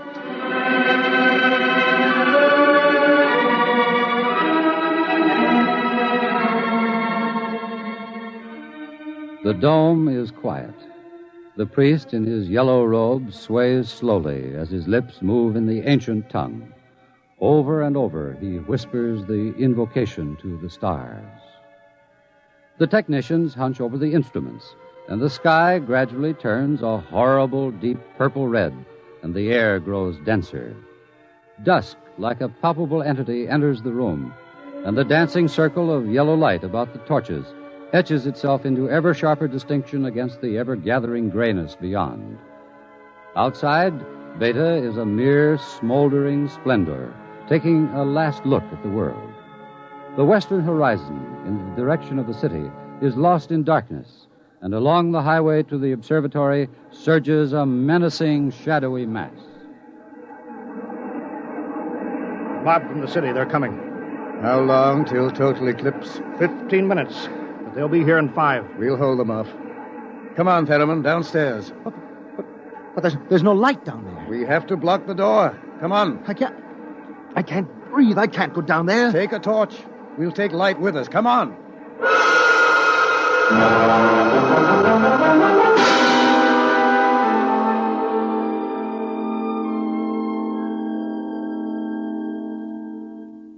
Aiton. Aiton. I'm here. Did you bar the door? They won't get in. All right, now, everybody. 1 minute till totality. 1 minute. Just before totality, I'm changing the plate. That will leave one of you for each camera. You know all about times of exposure. Now remember, don't try to look for good shots. And if you feel yourself going, get away from the camera. It's dark. It's getting dark. Sharon. Sharon, where are you? I can't see you, Sharon. I'm right here. 30 seconds. Look out. The priest. I can't see him. And the wicked shall perish, and the souls of the true believers shall be transported in glory to the stars. You can see him against the torch. Don't let him get to the telescope. From the stars there reach down a heavenly flame, and where it touched the cities of the world, flame to utter destruction. Grab him! You shall not blaspheme! The world must be destroyed by the stars! It must be! Let me go! I'll take care of him. The stars! The stars!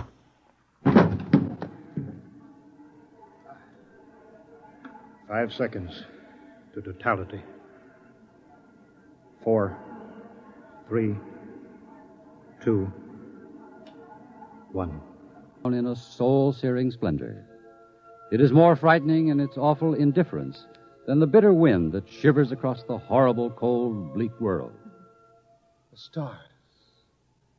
The stars. The stars. Oh, no! It's dark. Dark. Dark. The walls. The walls are coming in on me. They're coming in. Light. Light. Light. Darkness. Forever. Light. Forever. And ever. Light. And the walls are breaking in. We did not know. We did not know. We did not know.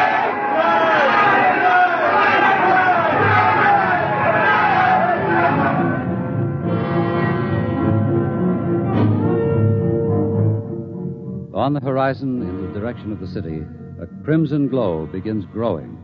1,000 fires strengthen in brightness that is not the glow of the sun. 1,000,000 fires, as a world mad in the darkness screams in terror for the light. The night has come again.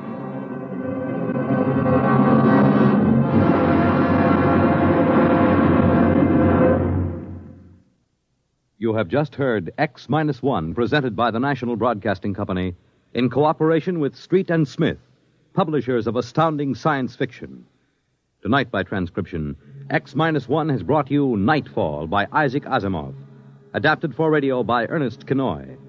Featured in the cast were Wendell Holmes, John Larkin, Santos Ortega, Mercer McLeod, Alan Collins, Bob Hastings, and Roy Fent. Your narrator was Floyd Mack. Fred Collins speaking. X-1 was directed by Daniel Sutter and is an NBC Radio Network production.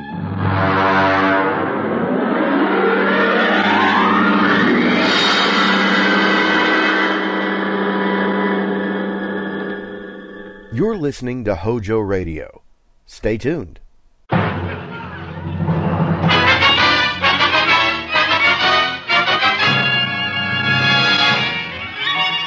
It's the new, the great, the different, the Martin and Lewis Show.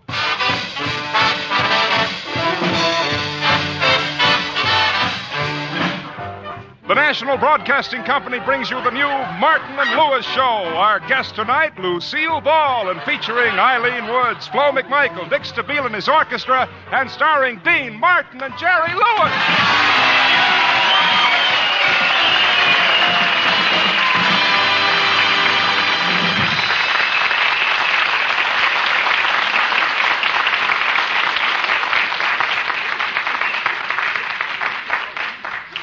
As you know, ladies and gentlemen, Dean Martin and Jerry Lewis are two young men who, overnight, have become the nation's comedy hit. But let's get on with the show. We take you now to the apartment of Dean Martin and Jerry Lewis, where we find the boys getting ready, somewhat nervously, to go to the NBC studios for their first radio show. There's a tree in the meadow with a stream drifting by.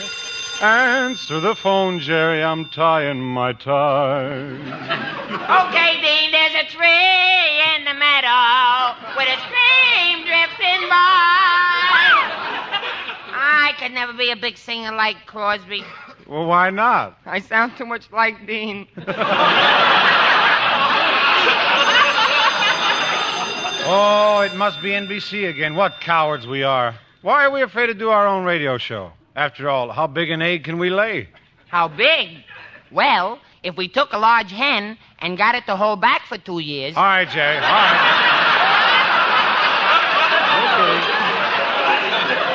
Okay. We've been acting like two frightened mice all day. We've got an ironclad contract to do the show.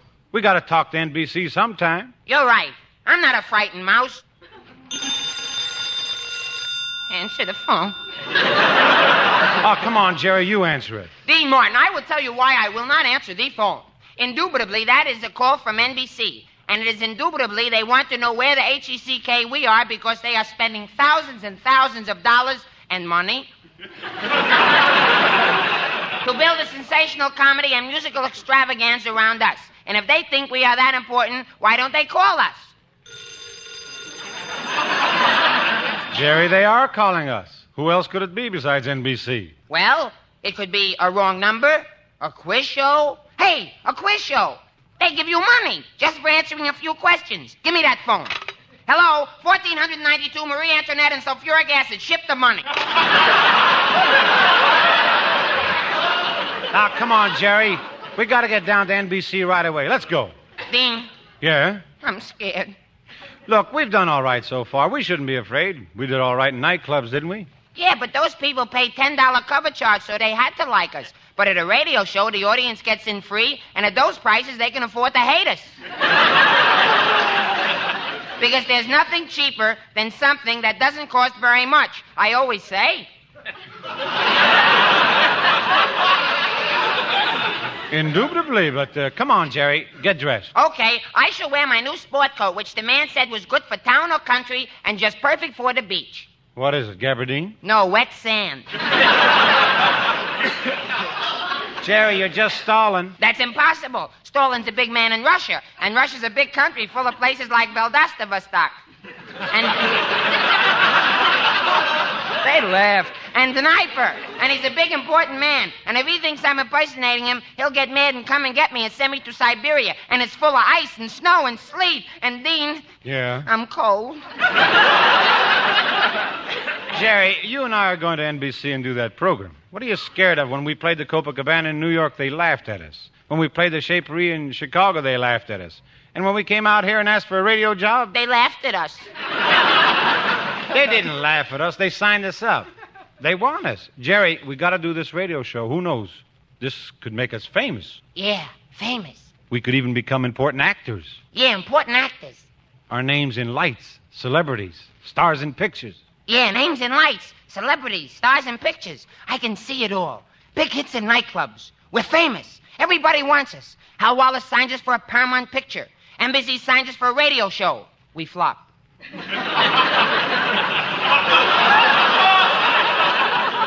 Nobody wants us. Hal Wallace won't speak to us. Paramount hates us. We spend our savings. We can't get work. We're tramping the streets, starving. We stop and press our noses against a bakery window. Dean. What? I'm hungry. Tell me, Jerry, did Whittaker Chambers ever hide any papers in your head? Well, it ain't my fault. I don't have my head with me all the time, you know. Let's answer it. Hello? Hello. Who is this speaking, please? Jerry. Jerry, you have to take the phone off of the hook. Yeah, when did they do that? Okay. Hello? Why aren't you guys down here at NBC? They're going nuts down here. Oh, it's our agent. Well, it's not your maiden aunt in Minneapolis. Everyone's waiting to do the program. You guys are messing up the whole thing. Now, listen, I can explain everything. Good. Start with you. Now, listen, boys, don't ruin everything. This radio show means a lot to us. Your careers, my commission. You think I don't care about the show? I do. After all, I gotta live, too. I can think of a loophole in that argument.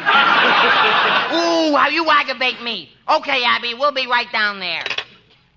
We can't leave yet, Jerry. I got to rehearse my number. It's a romantic number. I wish I had a girl to sing it to, to get me in the mood. I'll be a girl if you'll promise to respect me. Sing to me. I'm a great movie star and a princess of far-off India. Really? What princess of India are you? Rita Hayworth. You're Rita Hayworth? But you're not even on the road to being a princess of India. Maybe I'm not on the road, but I'm sure following the right alley.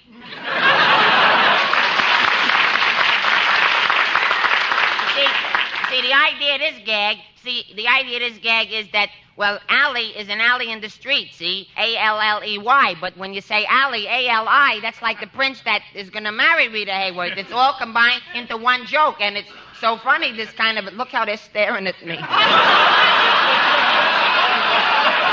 See, Dean? Everybody hates me. Jerry, relax. Have faith in me.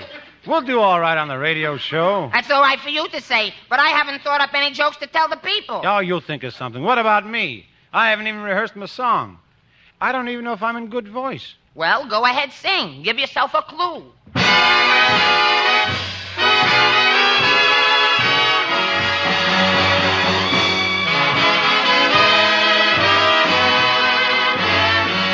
Oh, you won't be satisfied till you break my heart.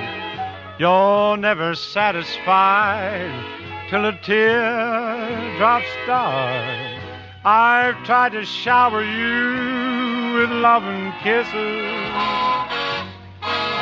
but all I ever get from you is nagging and bragging, my poor heart is sagging the way you toss my heart around. A crying shame, well, I'll bet you wouldn't like it if I did the same. You're only happy, tearing all my dreams apart. You won't be satisfied till you break my heart. Oh, you won't be satisfied till you break my heart. You're never satisfied till the teardrop starts. I've tried to shower you with love and kisses.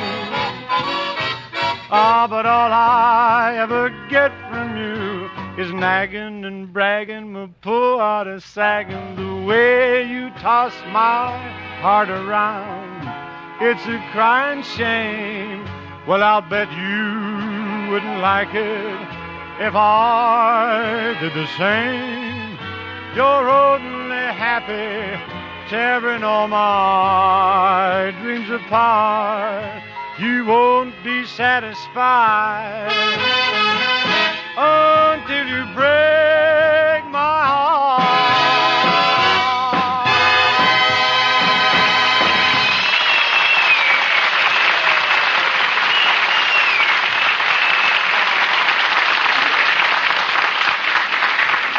Dean, I know you want my opinion of your rendition, and I cannot tell a lie. It was magnificent.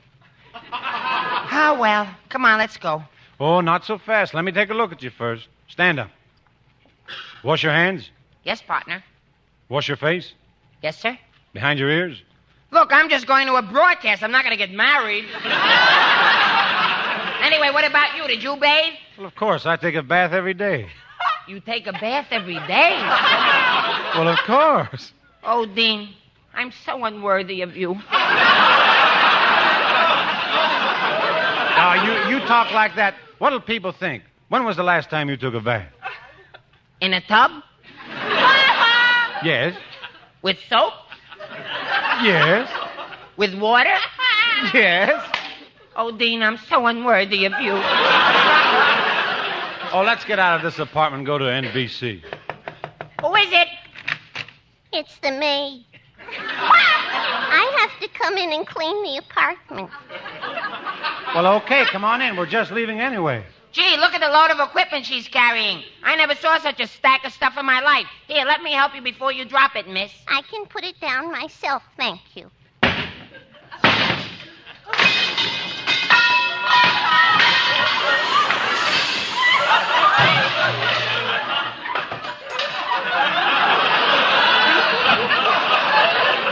Now let me help you with the other armful.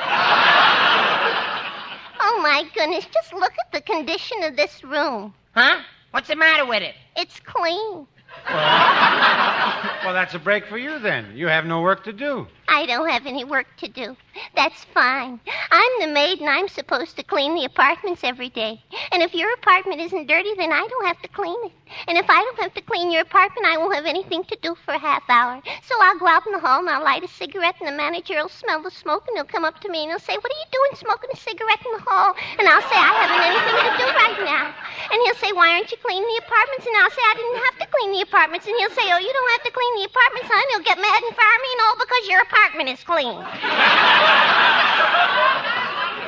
It's people like you that cause unemployment.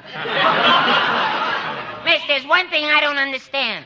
What's that? Are you for real? Miss, we're not trying to get you fired. Do the best you can. We have to leave. Come on, Jerry, let's go. Okay. Oh, my goodness. Now what? There's a discrepancy in the bathroom. A what? One of you has to get married. The towels say his and hers, and you're a his and his. Okay. Look, just put in 2 hises. That'll fix it. Oh, it's not as simple as that. If I give you another his, then I'll have an extra hers. And at the end of the week, I'll have 148 hises and 149 herses. And the manager won't know why there's more herses than hises because he doesn't know how many he's and she's there are in the building anyway. Okay, take all the towels out, all of them. From now on, we'll dry on newspapers. Well, the next thing on my list is dusting. I'll start with the dresser. Don't touch that bottom drawer. Why not? Because that's where I keep my kittens. Hey, not the top drawer either. What's in the top drawer? Catnip.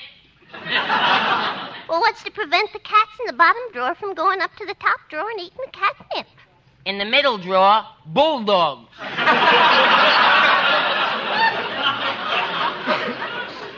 My, you're odd people. We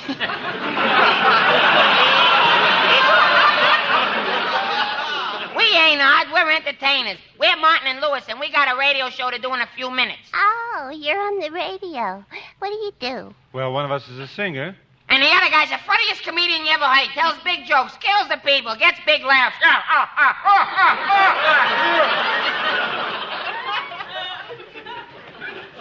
Which is which?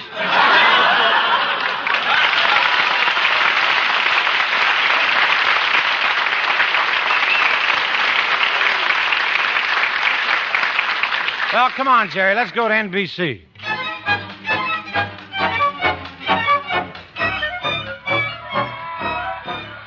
Stand in line, folks, for the Martin and Lewis show. The line will move inside the studio in a few moments. Come on, Miranda. Stand in line over here. Well, all right, but I don't understand, Henrietta. Who are Martin and Lewis? Well, my goodness, where have you been, Miranda? Well, they're famous. Oh? My husband was the conductor on the train they came out here on, and he heard that the greatest entertainers New York ever saw were Dean Martin and Jerry Lewis. Who told your husband that, Henrietta? Dean Martin and Jerry Lewis. Pardon me, ladies. Can you tell me how to get into the Martin and Lewis show? Oh, stand behind us, young man, and we'll get the best seats. You know, we always come to see these new comedians the very first week, because usually they don't last for a second week. They don't, huh? Well, you don't know Martin and Lewis. They're the best comedians in the world, and I say that for two reasons. Bread and butter.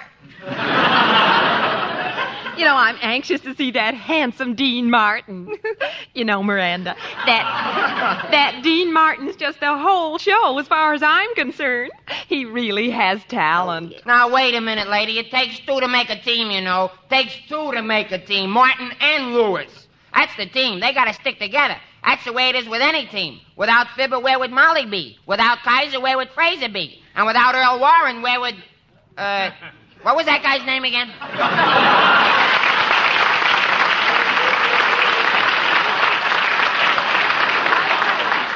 Okay, Jerry, I parked the car.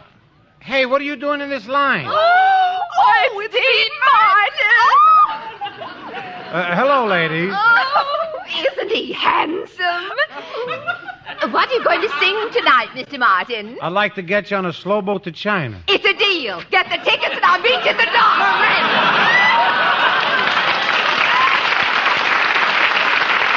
Come on, Jerry.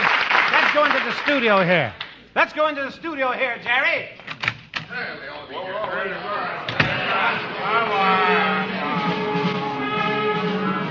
Gee, look at all the people in here, Dean. I'm scared. Here's Dean Martin. I'm your producer, Mr. Martin. I'm your director, Mr. Martin.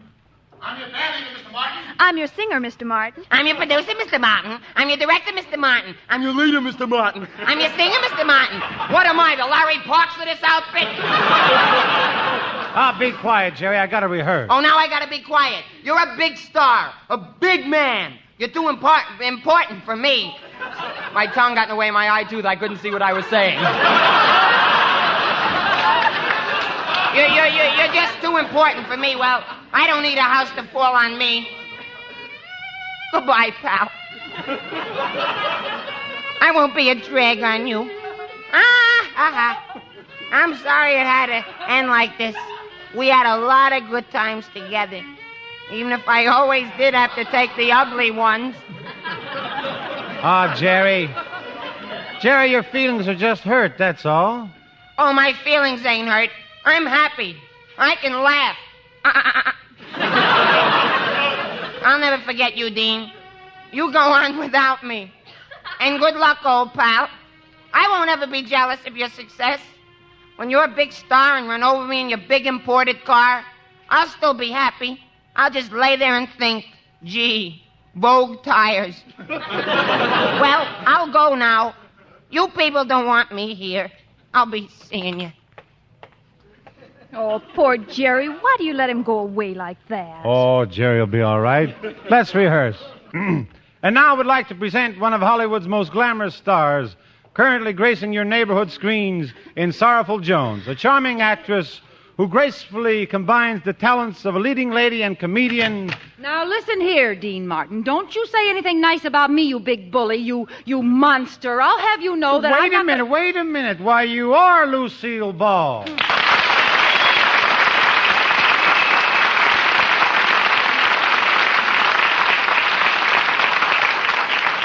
But what's the matter, Lucille? Don't act like you don't know. You've got some nerve, Dean Martin, asking me to come down here and be a guest on your radio program after the way you beat up that sweet, adorable little Jerry Lewis. Why, if I weren't a perfect lady, I'd slug you. The idea, beating up that darling, cute lammy pie. Me? Yes, you, Dean Martin.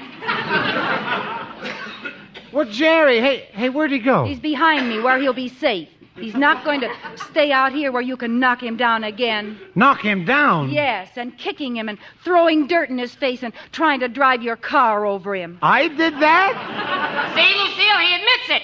Oh, I get it. Jerry told you that story. Yes, he did. I never met anyone so contemptible as you in my whole life.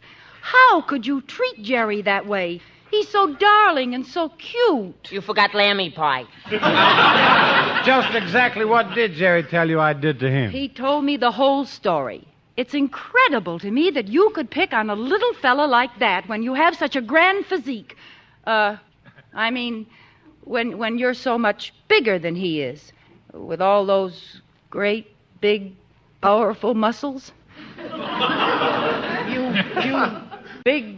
Yes? And the things you called him.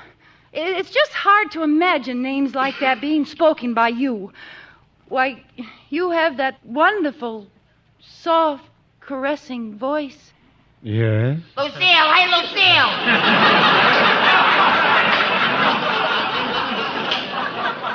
Will you stop tugging at my skirt? I just wanted you to know I'm still here. Lewis is the name. Jerry Lewis, they call me. Don't stop, Lucille. Tell him off good. All right. You're right. Dean Martin, how could you have slugged poor Jerry when you look so handsome with those soft eyes and long, long lashes? Yes? Hey, Lucille. Shut up, you little schnook.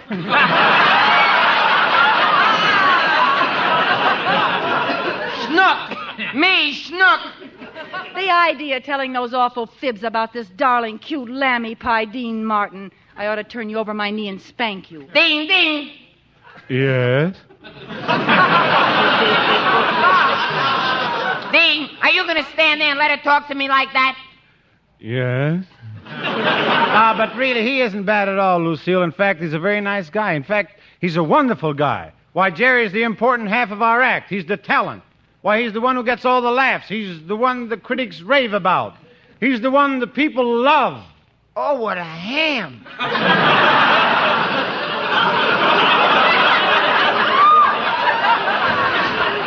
Well, it's sure nice of you to come down tonight and help us get our first show started, Lucille. I figured we need plenty of advice here in Hollywood. Come on, snap out of it.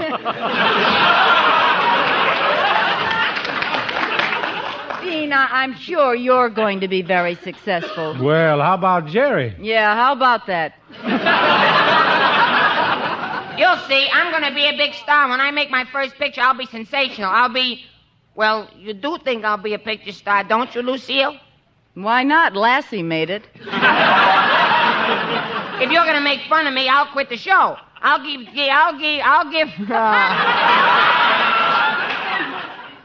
Dean all the money we've saved, and I'll go home and lock myself in a closet, kick my heels, and hold my breath until I die. And if you want to know why I do these things, it's because, listen.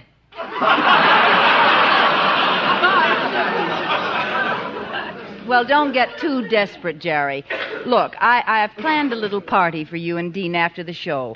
Lots of important people will be there. Well, that's wonderful, Lucille. Well, the only thing, Dean, does Jerry know how to act at a party? Do I know how to act at a party? Why, one time in the back room of a barber shop... Jerry! Hold it. You see what I mean? Miss Ball. Miss Ball, Mr. Martin.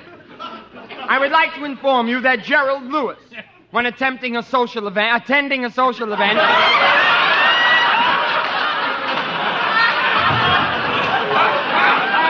too close to the paper. What do you want? Miss Ball and Mr. Martin, I'd like to inform you that Gerald Lewis, when attending a social event, always conducts himself with complacent, elegant simplicity, utterly devoid of ostentation. Jerry Lewis, where did you get words like that? Don't ask me. I'm just as surprised as you are. Gee, I hope there's a girl there for me. Lucille, I like him about my height. Well, let's see now. Betty Grable will be there. And, of course, I like him about my age. Uh-huh. Well, Ann Blythe will be there. And I like him to be of my intelligence. Sorry, Margaret O'Brien can't stay out that late. Jerry, I hope you understand. I've invited important people. People of refinement, breeding, culture. Don't worry about me. Refinement and breeding and culture pour out of me like sweat off a horse's neck.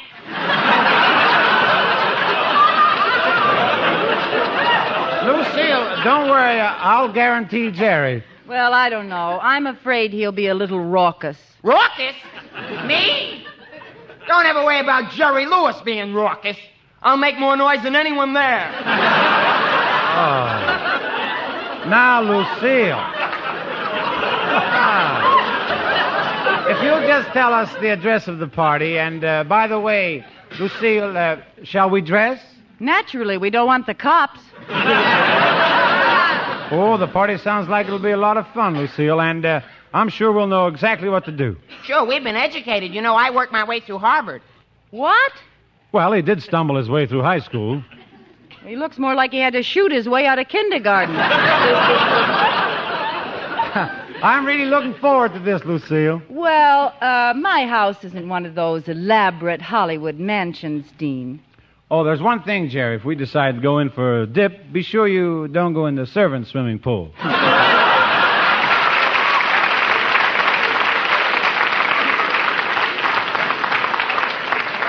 I'm sorry to butt in, but we go on the air in 30 seconds. Okay, fine. Are you nervous, Jerry? Me? Nervous? 20 seconds. I'll be all right. I'll kill the people. 15 seconds. Just let me at them.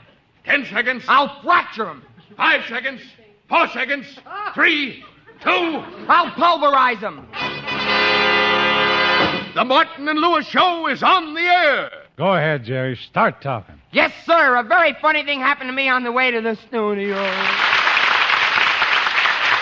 Well, come on, Lucille. Help me hold Jerry up and we'll do the song. Okay. Up he goes. Up he goes.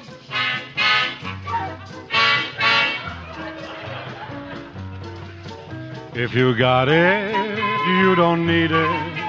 If you need it, you don't got it. You don't get it, shame on you.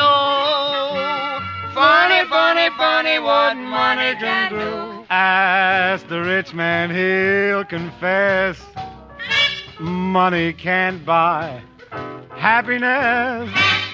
Ask a poor man, he don't doubt. But he'd rather be miserable with than without. I love life and I want to live. I love life and I say...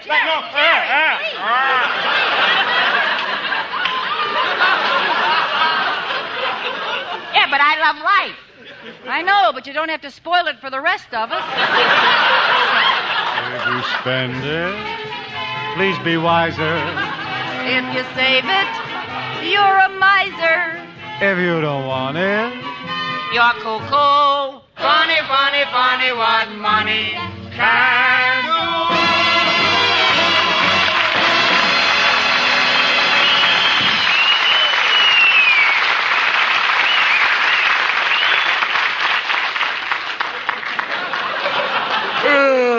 Gee, it's good to be home in bed. And, Dean, I'm sorry I messed up our radio program tonight.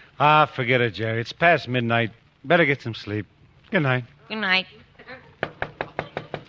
Well, who could that be? What do you want? It's me, the maid. I'm sorry, but you'll have to get out of those beds. Get out of bed? Why? Well, you see, those beds are 6x3 beds. And this afternoon I made a mistake and I put on 7x4 sheets.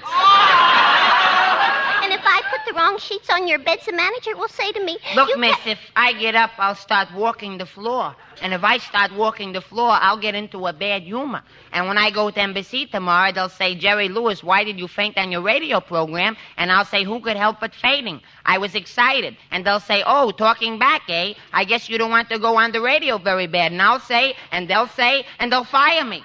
It's people like you that cause unemployment.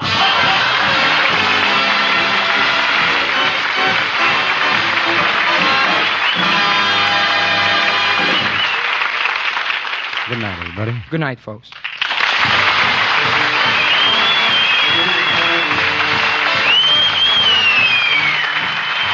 You've just heard the new Martin and Lewis show. If you enjoyed them, tune in again each Sunday night at the same time, and next week our guest will be Bob Hope. This is NBC, the National Broadcasting Company.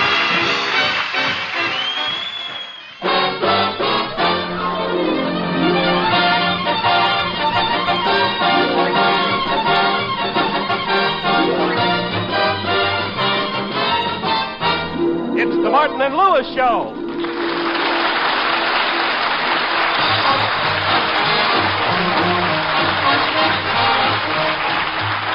The National Broadcasting Company brings you transcribed the new Martin and Lewis Show. Our guest tonight, William Bendix, and featuring Flo McMichael, the Martingales, Michael Roy, Dick Stabile and his orchestra, and starring Dean Martin. Everybody loves somebody sometime. Everybody falls in love somehow. And Jerry Lewis. You don't have no music for classical singing?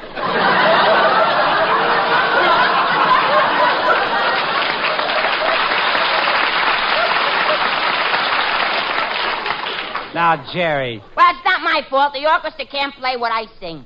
Well, of course they can't play what you sing. What is that? Who sings like this?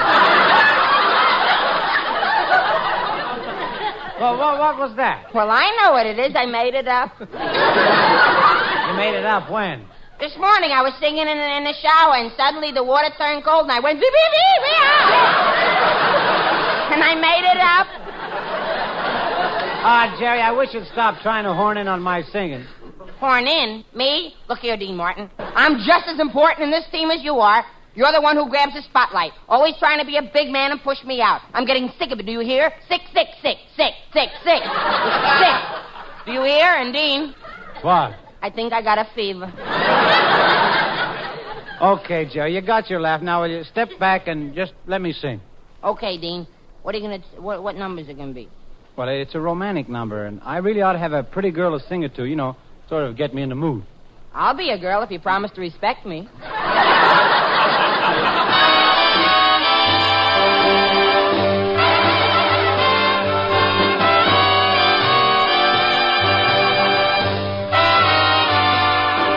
You won't be satisfied till you break my heart. You're never satisfied till a teardrop starts. I try to shower you with love and kisses, but all I ever get from you is nagging, bragging, my poor heart is sagging, the way you toss my heart around. Oh, crying shame, well, I'll bet you wouldn't like it if I did the same. You're only happy tearing all my dreams apart. You won't be satisfied till you break my heart. Oh, you won't be satisfied till you break my heart. You're never satisfied till a teardrop starts. I try to shower you with love and kisses, but all I ever get from you is nagging and bragging, my poor heart is sagging, the way you toss my heart around. Oh, crying shame. Well, I'll bet you wouldn't like it if I did the same. You're only happy, tearing all my dreams apart. You won't be satisfied until you break my heart.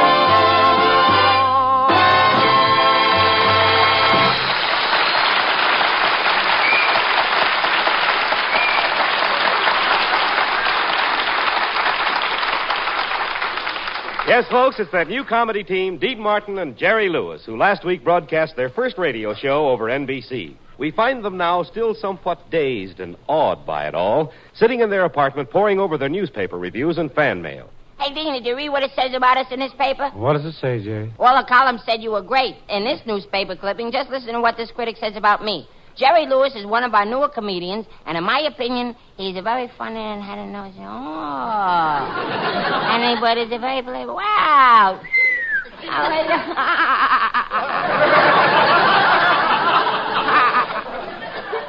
Well, what did he say? He thought I was awful.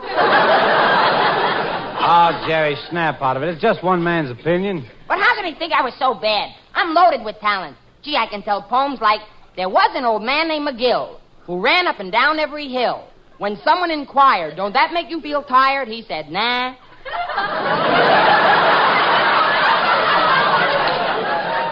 And I can tell jokes. On the way to the studio tonight, I met a botanist. Really, Jerry? A botanist? What does a botanist do? He sews on buttons. and I can do imitations, too. A seal. Girl seal. Boy and girl seal. And I can sing, too. Give me the road, the wide winding highway, that's where I'll throw. Right, the beat Jerry. no byway, I'll travel along. Jerry. You know something, Dean? What? The critic was right. Look, Jerry, forget what the critic said. No, Dean, I'm only in your way. You should have a classy-looking partner instead of me. Look at me, skinny, undernourished, homely, awkward, slumped over, no chest. I'm a mess. No, Jerry, you're not a mess. Why, you're handsome. Well, you're manly. You're fascinating. You know, I never realized what a mess you really are.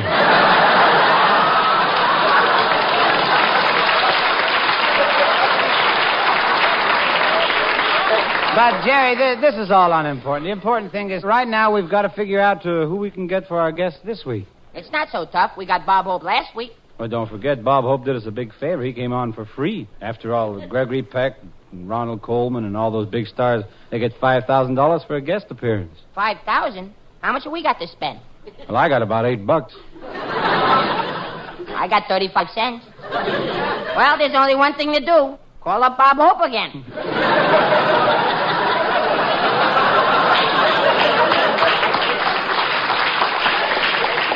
Or maybe we can persuade some other big star to do us a favor, too. No, these big stars are hard to find, Jerry. They have private phone numbers, big walls around the houses, and they're always going out of town to get away from it all. I don't care how big they are. I can find them. I have a system I used one time when I was trying to find Errol Flynn. Yeah, what'd you do? Well, I just said, now, if I were Errol Flynn, where would I go? And I went there.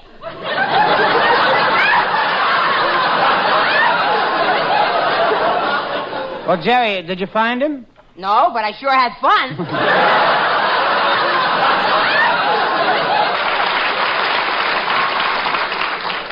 Oh, I forgot, Dean. We got a telegram this morning. Telegram? Let's see it. Listen to this, Jerry. Our problems are all solved. Here's what it says. Heard your first show. Congratulations. Very anxious to be your guest star this week. Important reason. Will explain when I see you. Signed, William Bendix. Gee, William Bendix. He's a big star. Why would he want to be on our show? It says P.S. for money, of course. What else?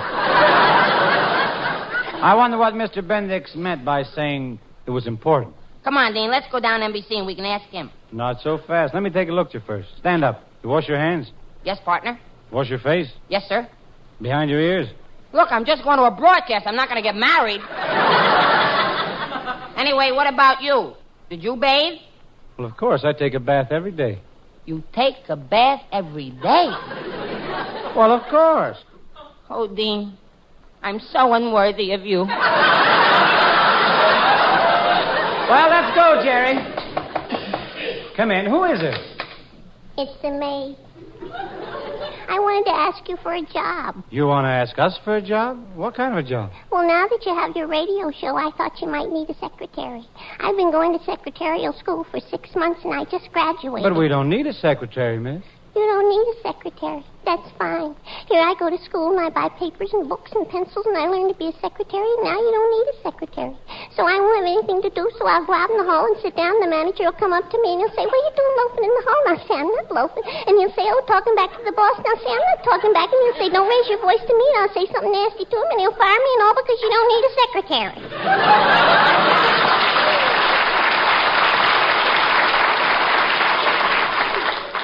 It's people like you that cause unemployment. Well, maybe we can try you out for typing scripts or something. All right, okay, you're hired. Now, just a minute. Now what's the matter? I'm not going to be rushed into anything. I want to think it over for a while. All right, here, miss, take this page and make 6 copies on the typewriter. Typewriter? What's a typewriter? You're a secretary and you don't know what a typewriter is? No, but I'm willing to learn. Well, what is it? Well, listen closely. A typewriter is a thing you put on a desk, and it's black. Only sometimes it's blue. And once in a while, they're red. And you put a piece of paper in the thing up there, and on the front, it's got those little things with printing on them that you hit. Tap, tap, tap, until a little bell rings. Bing! That's a typewriter.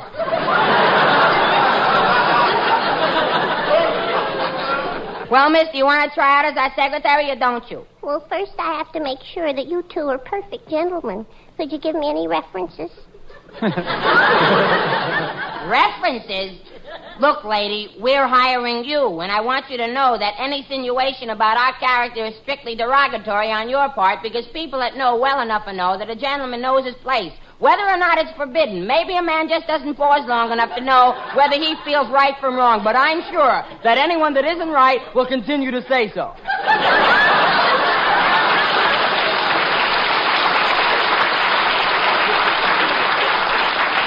Come on, Jerry, let's go. We'll see you later, miss.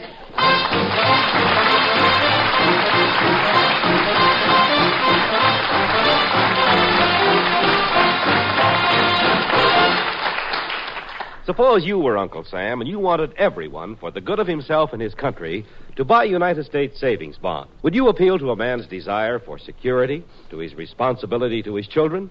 Just how would you sell yourself savings bonds? Well, answer that and then go out and invest in United States savings bonds for whatever reason you may have for saving. Your family's security, a college education for your children, or a vacation, a trip, a home, new furniture, a daughter's trousseau. Those are all good reasons for having money put away. There's no better way to save your money than in United States savings bonds. They pay you back $4 in just 10 years for every $3 you invest. Buy United States savings bonds.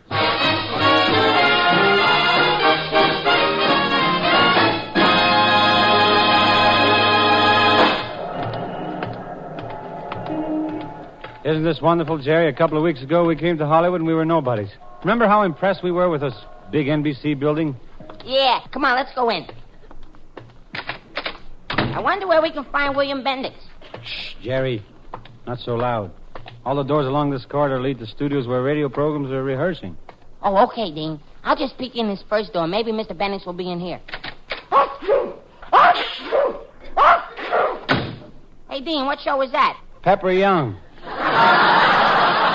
William Bendix wouldn't be in there. Here, let's try this next studio. Hey, this is a bright one. Look at all the lights. Please, there's a television show going on in here. But I thought... I don't care what you thought. Now get out of here. Now listen. And take your puppet with you.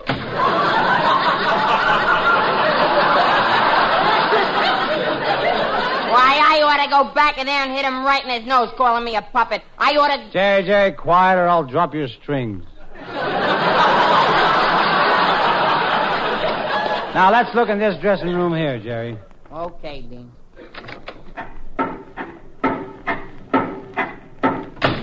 What was that noise? Well, Phil Harris is still... Phil Harris is still what? Nothing. It's Phil Harris is still.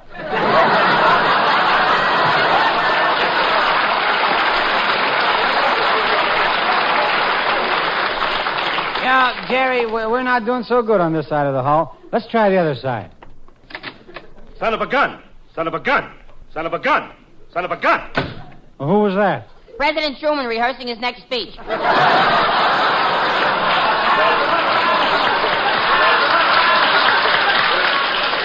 it's no use, Jerry. We'll never find William Bendix this way. Yoo-hoo! What's that? Hello there. Huh? Could I take a minute of your time? You could use my head to crack walnuts. Hey, Dean, this dame is a siren, isn't she? Wow. A siren? Wow, she's the whole fire engine.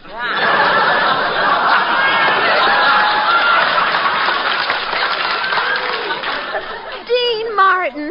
You are Dean Martin, aren't you? The singer? Yes, but... Hey, he's Dean Martin, the singer, and I'm Jerry Lewis, the comedian. Well, two big, handsome men. Well... Two handsome men? She must be looking at me twice. Oh, Mr. Martin, I've got a lot of wonderful new songs for you to sing on your program. I'm a song plugger. I get people to sing songs on the air. I write a lot of the songs myself. Hey, here's a terrific new number I just finished. It's called Tumbling Along Through the Tumbling Tumbleweeds by the Alamo, along the Rio Grande, where the buffalo roam by the old corral on the Texas plains. It's a Western-type tune. Western-type tune, sure. Well, bust my britches. Bust 'em. Look, Skinny, you're doing well to keep them up. Keep them up, yeah. Look, miss, I write songs, too. Oh, you do? Sure, last year I had a big hit. It was called I'm Head Over Heels in Love, and I Look Better That Way.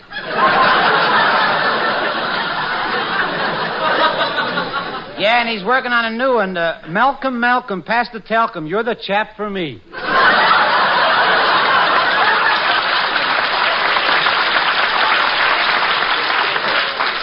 Well, I've also got a song done in a modern Shakespearean rhythm. Yeah, well, what's it called? To bebop or not to bebop. Sounds intriguing. How does it go? Well, I'll sing it for you. Oodly-oo-coo-coo, ah-ah. Oodly-oo-coo-coo-coo, ah-ah. Miss. Yes? Are you for real? Miss, we really have to leave. I tell you what, if I promise to sing one of your songs on the air, will you let us go? All right. I'll be waiting. Goodbye. Now Dean Martin sings Far Away. Let's try the studio. Okay, but we better go quietly. The red broadcasting light is on. And don't forget, ladies and gentlemen, to listen again next week to The Life of Riley starring William Bendix.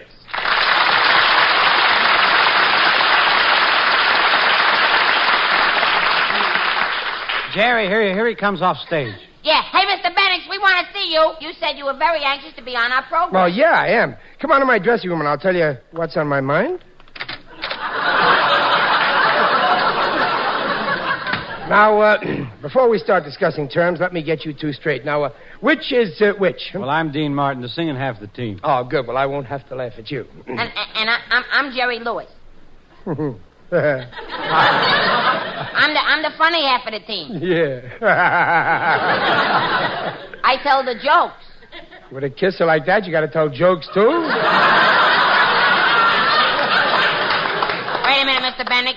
What's wrong with the way I look? Do you always comb your hair like that?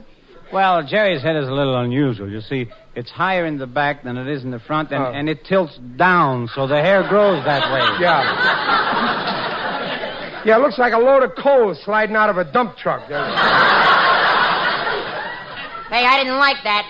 Come on outside and say that. Yeah, why should I? Because there might be someone out there that didn't hear it. Now, Jerry, take it easy. Really, Bill, Jerry's a swell guy. Oh, sure, I know that. I was only kidding. I know he's a swell guy. You're just saying that to make me feel good. That's right. Jerry didn't mean anything, Bill. We both admire you very much. You know, we're going to make a picture. My friend Irma over at Paramount and our producer, Hal Wallace, suggested we get some acting advice from you. Well, it's hard work, fellas. You got to give up pleasure, give up dancing and smoking and gambling and even girls. You think you can do it, Dean? Well, I'll certainly try, but what about Jerry? With him, it's a little harder. We have to undo the theory of evolution. Listen here, I'm just as far away from the apes as you guys. I just took a shortcut. Well, we'd sure be glad to have you, Bill. Yeah, and we've had some of the top men in the business as our guests. Well, look, you just started last week, and your guest was Bob Hope. What do you mean you had some of the top men? Bob Hope isn't two people. Have you ever tried to ad-lib with him?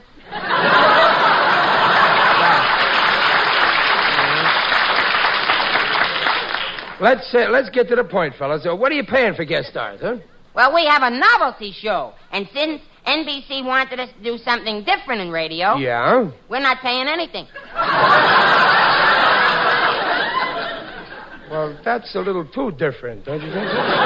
But, Bill, remember, you can't take it with you. Well, I can. I'm only going as far as the bank. Well, after all, Bill, what's money between friends? Money is so crass and crude and common and vulgar. Yeah, so from now on, let's continue this discussion on a high intellectual plane. Yeah. Shall we? Yeah, okay. But when you come to money, you'll still be talking to a bum. Well, that's all right. We'll be talking about bum money. Nothing, huh? You see, the ladies and gentlemen don't seem to understand. You see, Bill Bendix said something about bum and the money. He wanted it so he'd be a bum. And Dean said bum money. It was more or less like a joke. And whenever we have money in the script, Dean always says this joke, and people laugh. They scream, it's so funny, and look how they're staring at me.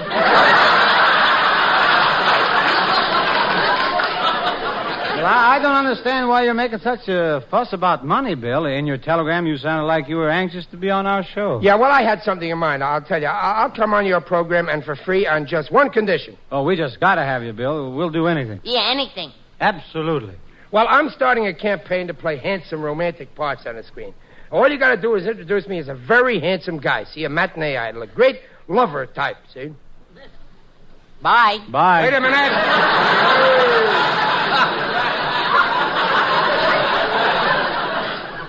Well, look, fellas, you got to help me. In my next picture, the garbage collector murder case, Paramount wants me to play the detective who doesn't get the girl. Real rough and tumble guy with no feminine appeal. See? I don't know, Bill. Truthfully, I don't think anyone would believe you as a great lover on the screen. I would. You would, Jerry? Sure, but I'm only 23 years old. What do I know?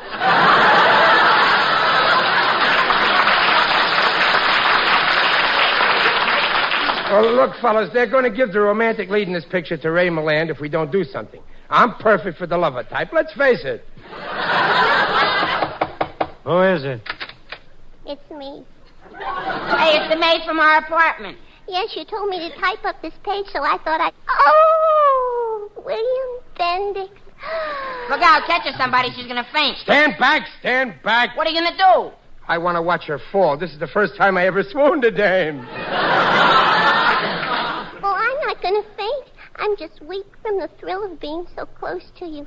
Your beautiful golden hair, your gorgeous eyes, your wonderful soft voice.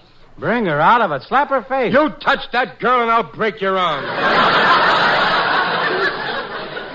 I feel weak. Everything seems hazy and blurred. It looks like a load of coal sliding down a dump Jerry, truck. get out of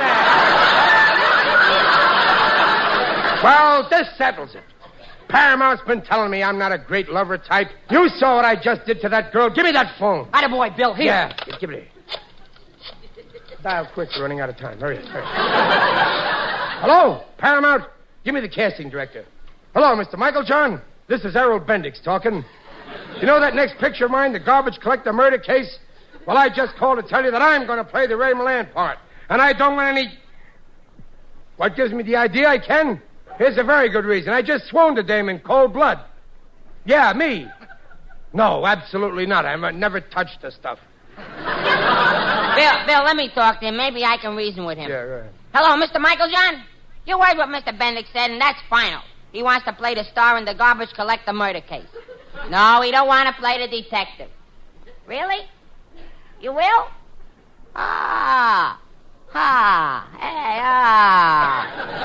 Okay, goodbye. What happened, Jerry? Am I going to play the romantic lead? Well, no. Ray Milan's still going to play that. Oh. Well, I'm still the detective then, huh? No, they're going to put Alan Ladd in that part. Well, then what am I going to play? You're the garbage collector. What a revolting development this is.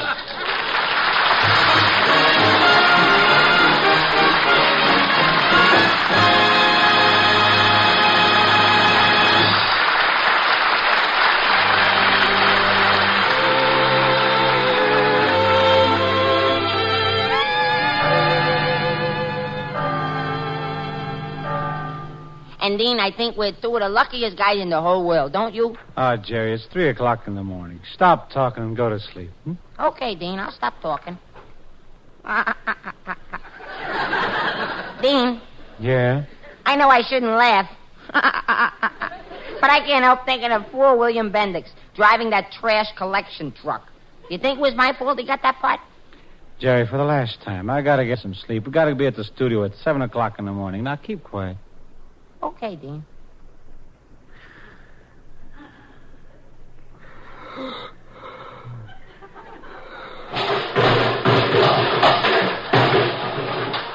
Now what? Somebody outside. Yeah, and I'm going to find out who it is.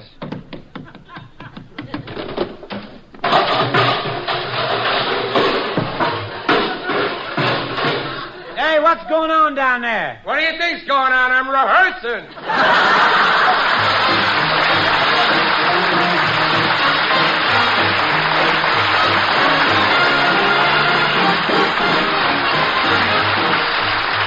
You've just heard transcribed The Martin and Lewis Show, produced by Robert L. Redd and written by Dick McKnight, Ray Allen, Chet Castellaw, and Norman Sullivan. William Bendix appeared through the courtesy of Prell Shampoo and may be heard on his own radio program, The Life of Riley. Tune in to your NBC station each Sunday evening at this same time for The Martin and Lewis Show. This is NBC, the National Broadcasting Company. You're listening to HOJO Radio. Stay tuned. The story of Dr. Kildare. Whatsoever house I enter, there will I go for the benefit of the sick. And whatsoever things I see or hear concerning the life of men, I will keep silence thereon, counting such things to be held as sacred trusts. I will exercise my art solely for the cure of my faith. The story of Dr. Kildare, starring Lou Ayres and Lionel Barrymore. Metro-Goldwyn-Mayer brought you those famous motion pictures. Now this exciting, heartwarming series is heard on radio. In just a moment, the story of Dr. Kildare. But first, your announcer.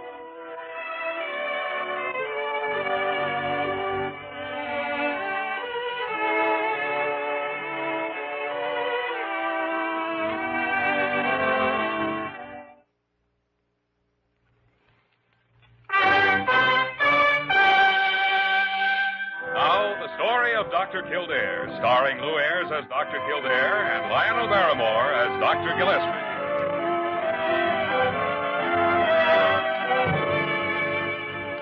Blair General Hospital, one of the great citadels of American medicine. Clump of gray-white buildings planted deep in the heart of New York. The nerve center of medical progress, where great minds and skilled hands wage man's everlasting battle against death and disease. Blair General Hospital. Where life begins, where life ends, where life goes on.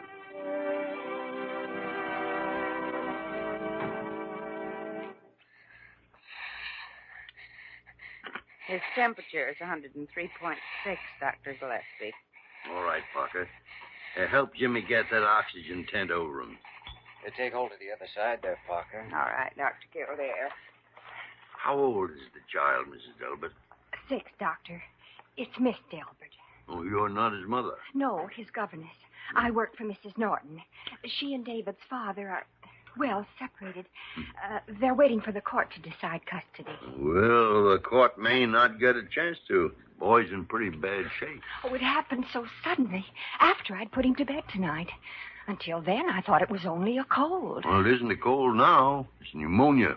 All right, Parker, let's move him up under the tent. Here, I'll move this pillow.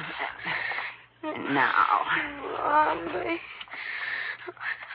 Oh, it's all right, David. Mommy will be here pretty soon. Close the tent on your side now. I'll turn on the oxygen. I was simply at my wit's end, Dr. Gillespie. I couldn't get in touch with Mrs. Norton, and I didn't know what to do. Adjust the valve if you need to, Parker. All right, Dr. Kildare. Where is the boy's mother, Miss Delbert? Well, she's at a party uptown. We had no idea when she left that it was anything serious. Can't you call her? No, it's some people who are leaving town tomorrow, and their phone is disconnected. Do you know where Mr. Norton lives?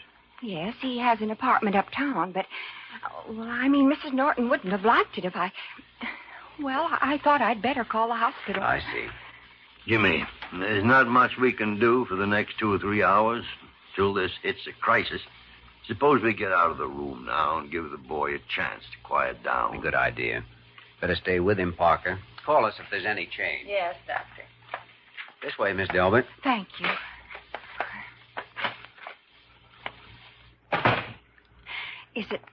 Is it really serious, Doctor? Well, he's had the full course of shots, antibiotics, and he's under oxygen. That's about all we can do at the moment. Depends entirely on how he meets the crisis. Yes, his condition is very serious. About his parents, Miss Delbert, is this separation recent or, well, what's behind it? It's recent.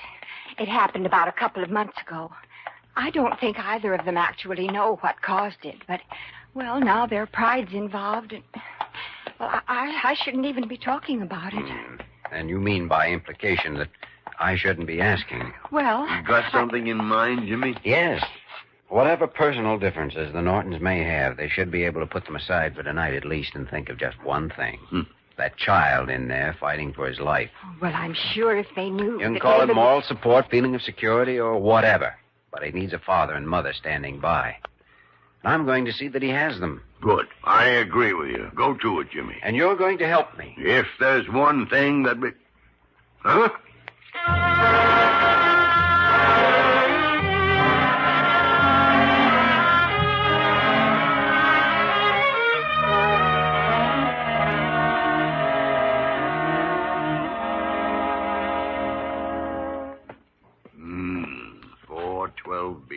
Must be it.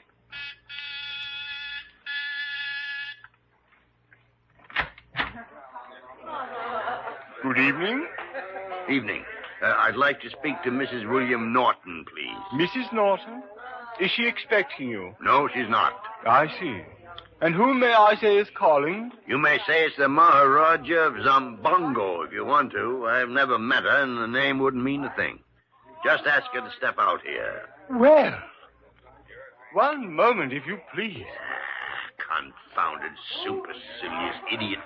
He's a dead ringer for Peru. Quite a party. Good evening. You wanted to see me? I did, if you're Mrs. Norton. Why, yes, I am, but I don't believe that... No, you haven't. Leonard Gillespie, staff doctor, Blair Hospital. Well, Doctor, right at the moment, I'm feeling fine. Right at the moment, you're feeling terrible. And you're trying to fool yourself and everybody else into thinking you feel gay and carefree. Well, all of which is beside the point. Yes, it certainly is. Now, if you'll excuse me... Get your coat, Mrs. Norton, and let's go. I beg your pardon. Your son's at the hospital with a case of pneumonia. David? At the hospital? That's right. That cold of his suddenly became worse a couple of hours ago, and the girl who works for you called us. Well, wait until I get my coat, Dr. Gillespie. Your coat, madame. Oh, thank you, Bentley. Will you explain to the Vandekers... That your son is seriously ill, madame? Yes, I'll take care of it. Thank you. All right, Doctor. I'm ready. Good evening, madame. Doctor? Good night, snooper. I beg your... Oh. I wonder why on earth Miss Delbert didn't phone me with... Oh, she couldn't, of course. I hope she didn't call David's father, I mean. She didn't. Thank heavens for that. He may be at the hospital when we get there, though. A young associate of mine went after him. Oh? I'm sorry you did that. Here's the elevator. Mrs. Norton, what are you more concerned about? Your pride in the possible embarrassment of the situation or the welfare of your child? Why, my child, of course. Yeah. Look, you've gone to considerable trouble to get both of us to the hospital. Is David's condition really dangerous? It is. Come on.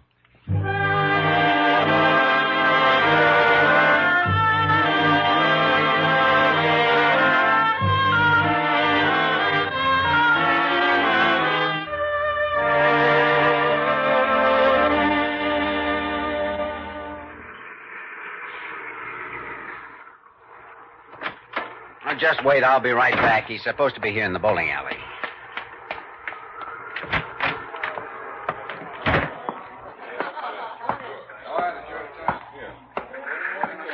Oh, pardon me.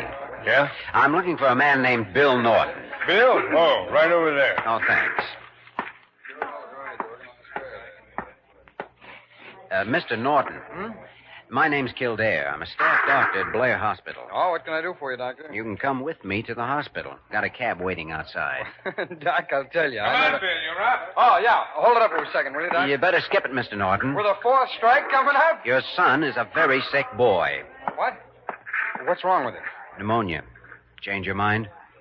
Yes. Wait till I get these shoes changed, and I'll be right. Change them on the way over. It'll save time. It's that bad, huh? Look, fellas, I'm sorry. You'll have to get somebody else. My kid's in the hospital. All right, Doc, let's go. You know, I'm a little surprised at my wife. That Mrs. Norton would tell you where to find me. She didn't. I checked with the manager at your apartment house. Mrs. Norton doesn't know about this yet. She was somewhere at a party when the governess called us. Oh, great. Wait till the court hears about this. I don't think there's any reason to blame her. Child took sick after she'd gone. Oh, sure. That's the Delbarton girl story. My cab's over there. Okay. And let's get one thing straight. Yeah? I came after you because I thought David needed a father standing by. He doesn't need an irate husband.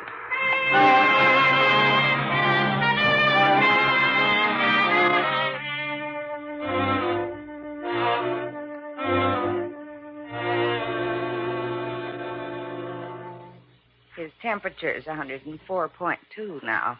Still rising. He'll go higher. He still's got the tough fight ahead of him. Yeah, Jimmy. Yeah, it'll be another couple of hours or more yet. We've done everything we can for him. Except, Parker, has he been conscious at all? Oh, yes, Dr. Kildare. Most of the time, in fact. Oh, then let's have them come in, Dr. Gillespie. Maybe I'm crazy, but I think it would help if he knew he wasn't fighting alone. Jimmy, you're borrowing medical theories from my generation. I guess I have been around you too long. You implying I've exercised undue influence? Not at all. Miss Parker, where on earth did... There you are. Outside, Carew. What? Come on now. This patient has enough problems without you fluttering around the room. Come in, Jimmy. Right with you. Please, Dr. Gillespie. Well, after all, it was hardly necessary to manhandle me. Your gardenia's slipping, Carew. It is? Oh, dear, it is. Thank you. Do you have something in mind, Dr. Carew? Well, certainly I had something in mind. Now, what's that? Oh, yes. Someone, and I won't mention names, said that both of you had left the hospital. Not really. Oh, yes. I'm very glad I was misinformed. You weren't. What? We did. Oh. Good night, Carew. Good night, gentlemen. I wanted to ask you... I wanted to... Oh, dear. Oh, come now. You're just bitter. Yeah. You know, I'm almost scared to open the door to the lounge. They've been there together for 10 minutes. The place may be a shambles. Well? Oh, how is he, Doctor? About the same, Mrs. Norton. It's still too soon to tell. What about seeing him? Can we go in? Yes, that's why we brought you here. He's been calling for both of you for the last couple of hours. Poor baby. We have every reason to believe he'll pull through, though. But pneumonia in a child his age is always dangerous, and he has to do the fighting. All we can do is help. Now, look, if it's a matter of expense... It isn't a matter of expense, Mr. Norton. It's a matter of human intangibles, courage, and faith. That's where you come in. You're his parents, his security in a way. I think it'll help his chances to know you're standing by him. And so far, Dr. Gillespie hasn't disagreed with me. Nor would old Dr. Breen if he was still alive. He's the man who taught me the value of moral support back in 1915. I know what you mean. All of us need other people when we're ill. So it's natural for a child to turn to his mother at a time like this? Yes, must be quite a shock when he finds she's gone off to a party. I told you I didn't know he was ill. You knew he had a cold. What kind of a mother are you, anyway? Not as good a one as you are a father. Now, wait a minute. I think the court may be very interested in hearing about this. Oh, really? Well, there may be a few things I can tell the court, you know. Fine. You just go to it. All right, I will. That's enough, both of you now. We hope we were dealing with rational adult parents who could see David's welfare as being more important at the moment than their own personal quarrel. Now, wait. We've already told you that he's seriously ill and that he needs you, both of you. But that's as far as we can go. From there on, it's up to you. So make up your minds.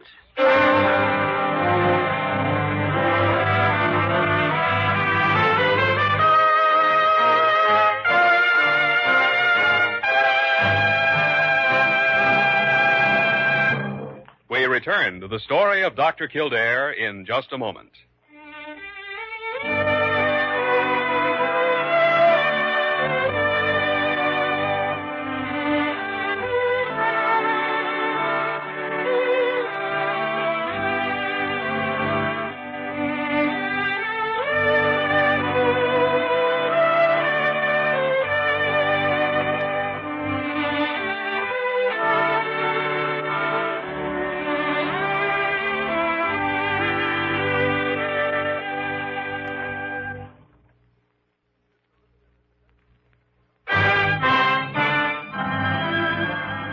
Continue with the story of Dr. Kildare, starring Lou Ayres as Dr. Kildare and Lionel Barrymore as Dr. Gillespie.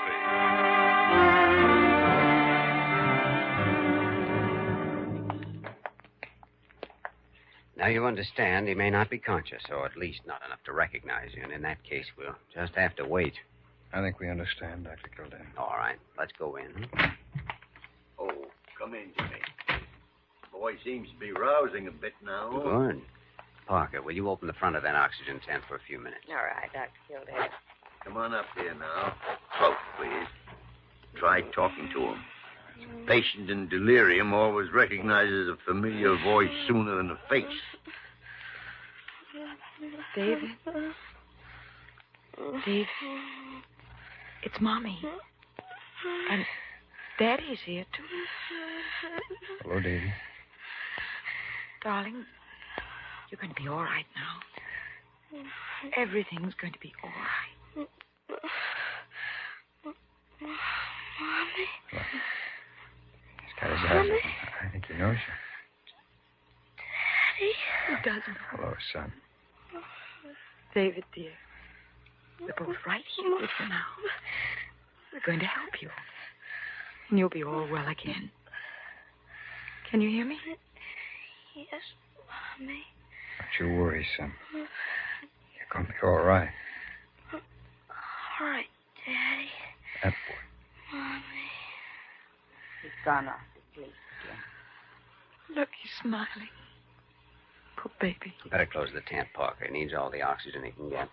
Well, asleep or not, I think he's aware that you're here and standing by. And that's all you can do. There's an empty room right next door if you'd like to wait. We'll let you know the minute we're sure of anything. All right.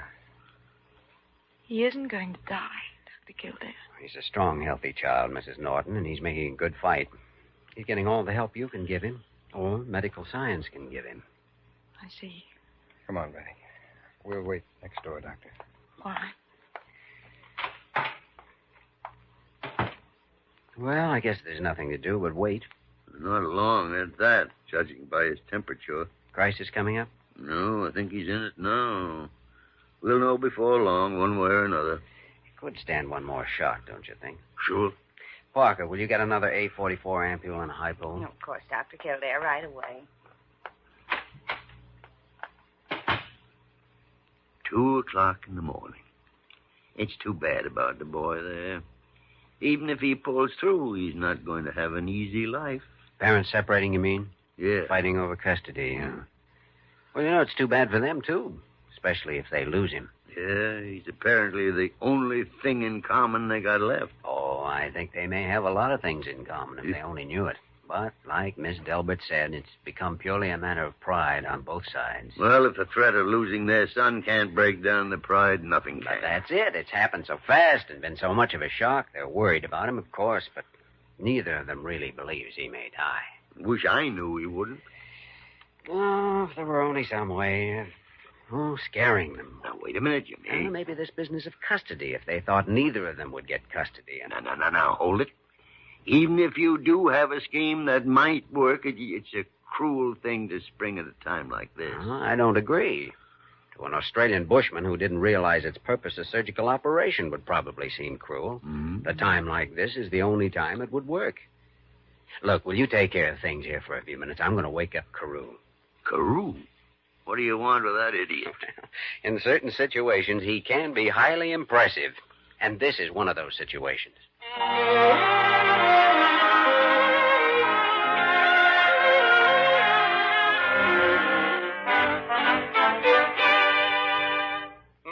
Now, as I understand it, and mind you, I'm agreeing to nothing. You want me to tell these people that I should advise the court to declare their child a public ward. That's right. You say it's your opinion that neither of them is a fit parent to have sole custody, that you'll use all your influence. Wear your gardenia and give them that down-the-nose Boston look. In other words, give them the business. Oh, dear, I do wish sometimes that you could use language of a more professional character, Dr. Kildare. That's amazing, Dr. Carew. That's exactly what Dr. Gillespie said a few minutes ago. Oh, really? Yes, that's why I came up here. Dr. Gillespie said, Jimmy, Dr. Carew is the only man who could do this. You and I talk like a couple of bums. Dr. Gillespie said that? Oh, yes, indeed. Well, I have always tried to keep up maintain certain standards. Well, of course, this job does require a little more than that, and it's just possible that even you couldn't carry it off. Indeed. Yes, well, you see, it's a matter of, I guess the word is finesse. Well, I have certainly never regarded finesse as being a talent with which I am totally unfamiliar. Oh, then you'll have a try at it. Dr. Kildare, a crew never merely tries. I should do it. Good. Here, put on your gardenia.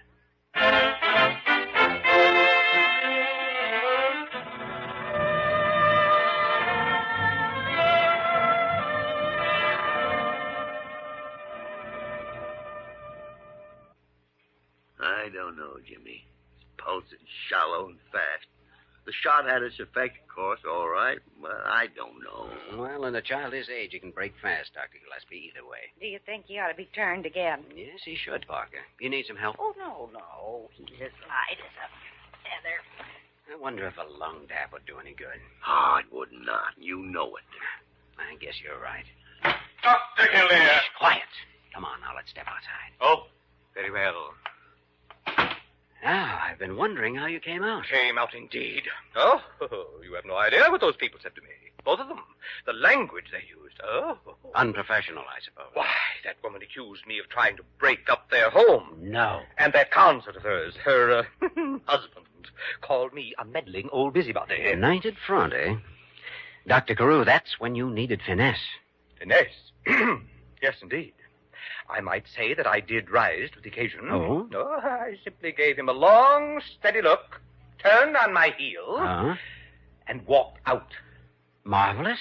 I knew we could depend on you, Dr. Carew, and I think you carried it off splendidly. You do? Thank you. I did feel a certain command of the situation. Come here, Jimmy. Take a look at this thermometer. Temperature's starting to drop. That's right. He's past the crisis. I think we've won. Ah. Like to open a bottle of champagne or shoot off a firecracker? Oh, I think I'll just settle for a long sigh of relief.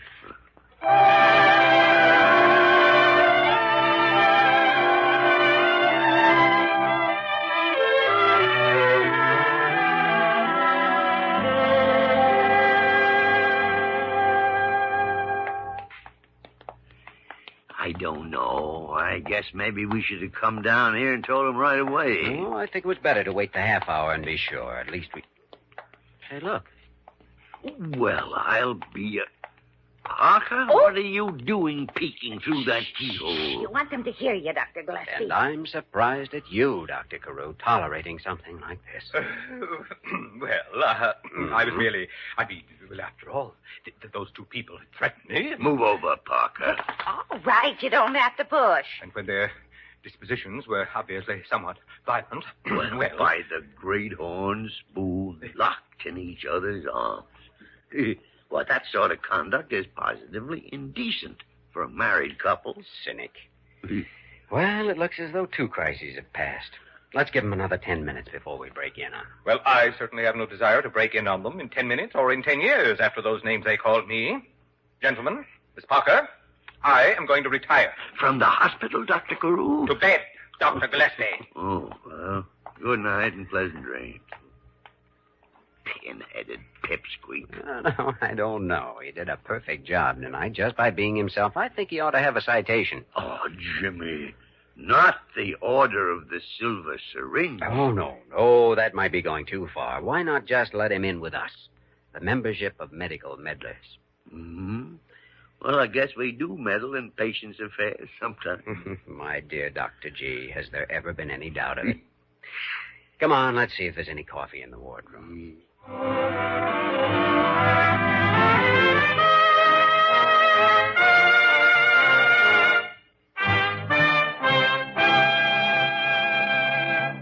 In just a moment, we will return to the story of Dr. Kildare.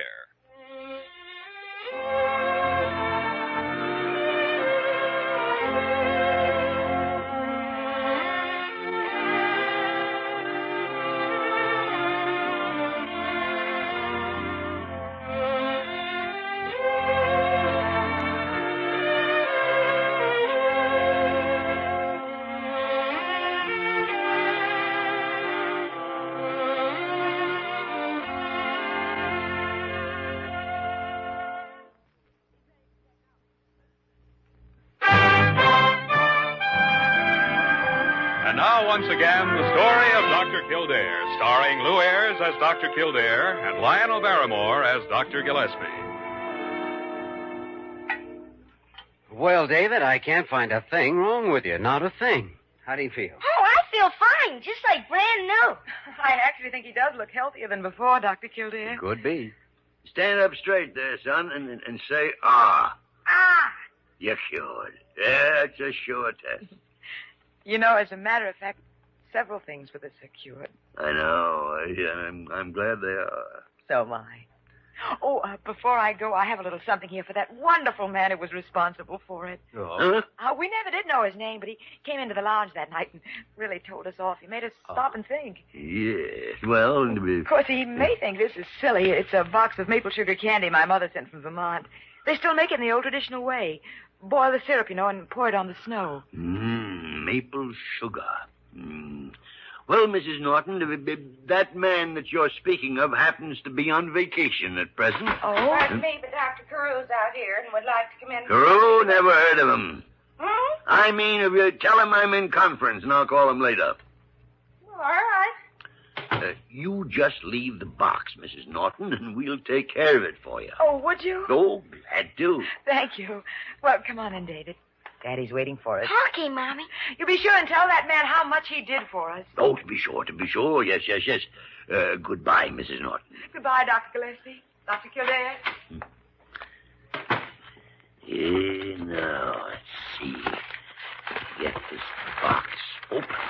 Dr. G, you're a man of low chicanery. I used to love this stuff when I was a boy. I can believe it. You're acting exactly like a dope addict. And after all these years, I've finally found your price.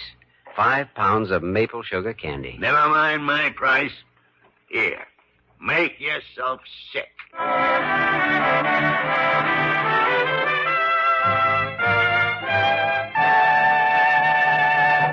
You have just heard the story of Dr. Kildare, starring Lou Ayres and Lionel Barrymore. This program was written by Les Crutchfield and directed by William P. Russo. Original music was composed and conducted by Walter Schumann. Supporting cast included Virginia Gregg, Ted Osborne, Isabel Jewell, Stacey Harris, Jay Novello, Jeffrey Silver, and Lynn Ainley. Dick Joy speaking. The story of Dr. Kildare. whatsoever house I enter, there will I go for the benefit of the sick. And whatsoever things I see or hear concerning the life of men, I will keep silence thereon, counting such things to be held as sacred trusts. I will exercise my art solely for the cure of my faith. The story of Dr. Kildare, starring Lou Ayres and Lionel Barrymore. Metro-Goldwyn-Mayer brought you those famous motion pictures. Now this exciting, heartwarming series is heard on radio.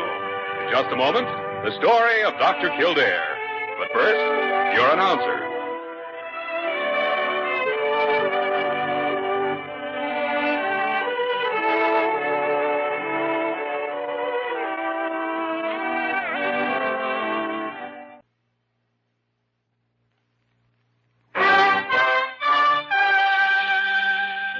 The story of Dr. Kildare, starring Lou Ayres as Dr. Kildare and Lionel Barrymore as Dr. Gillespie.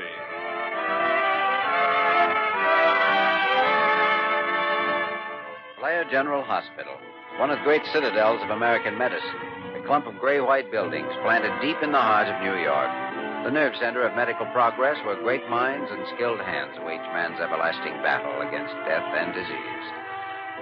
Blair General Hospital, where life begins, where life ends, where life goes on.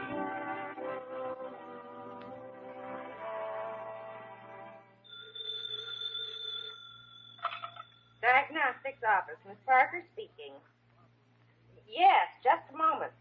For you, Dr. Kildare. Please. Well, Jimmy, your sins have found you out. Oh, no, my hands are clean, my heart is pure. Thanks, Parker. Kildare speaking. Hello, Jim. This is Ed Dana at Precinct Headquarters. Ed, how are you? Oh, can't complain. Was this a social call or business? I'm afraid it's business. Are there any patients in the jail ward at the moment? No, it's empty. And I hope it stays that way. Sorry, Jimmy. It isn't going to. Oh? We just caught Nick Mazzetti, the guy who held up that armored truck 4 days ago. He needs a doctor. I see. He's been carrying 2 bullets ever since the robbery. Hasn't had medical attention. He's in bad shape. We're bringing him over in a police ambulance. All right, Ed. See you when you get here. So long. It was Lieutenant Dana. You're bringing over a prisoner named Mazzetti, the one the newspapers called the payroll bandit. Is he shot up? 2 bullet wounds that happened during the holdup. He hasn't had a doctor. Oh, that could be bad. Yeah. Parker, you better set up an emergency operating room. Oh, all right, Dr. Kildare. A police case is always bad, Dr. Gillespie. Means armed guards on the 9th floor, and you never know what the patient's going to try. You work your head off to pull him through, and then turn him over to the state. Well, at least he lives a healthier life in his cell. Not in this case. Payroll messenger was killed during the robbery. He's up for first-degree murder.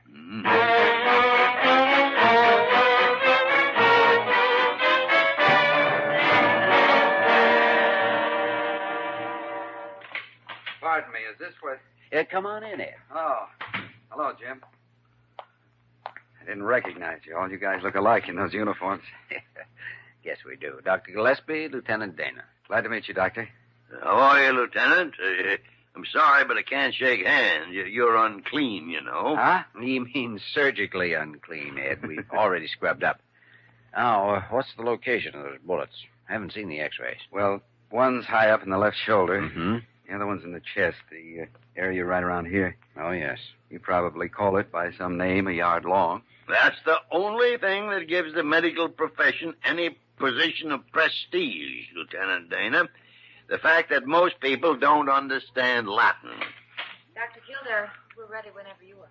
Oh, all right, Diana. Did Parker tell you about the case?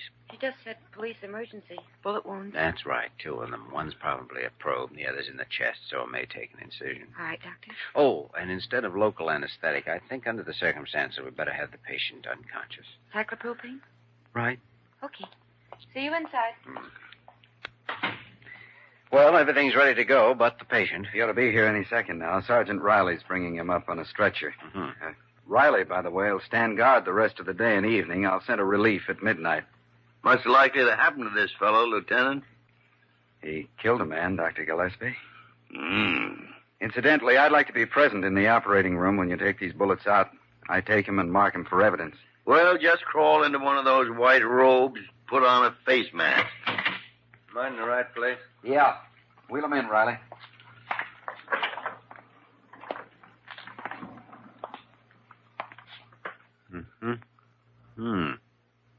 Well, heart seems to be holding up all right. His color's good. You really like it, huh? Oh, you're conscious. How do you feel? Fine.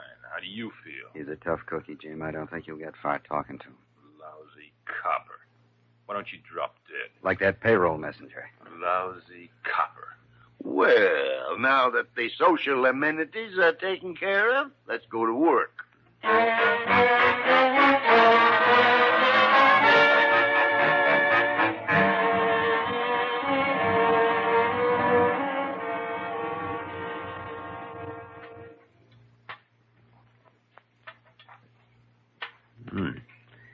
It's deeper than it looked. Tighter, too.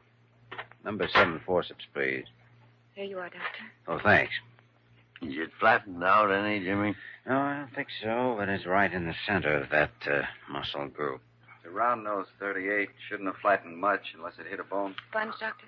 Oh, thanks. 4 days with these wounds not dressed? I don't know, Jimmy. You're running a pretty high fever. Oh, wait a second. I think I've got it here. If I can just hold onto the... There. Well, Ed, I guess you'll want this. Yeah, it's evidence. Just drop it in this box, if you will. Thanks. I'll seal this now, and you fellas can sign it when you're through. How's his pulse? Still strong, Jimmy. Oh, he has an amazing constitution. Mazzetti's tough all the way through.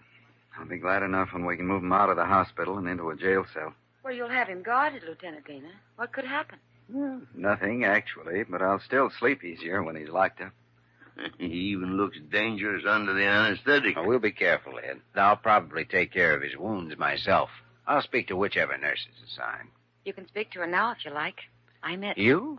Oh, now, Diana, I'm not sure that I You heard think what that's... the lieutenant said? Nothing's going to happen. Oh, no, of course it isn't, but still, I... Well, let's get that other bullet.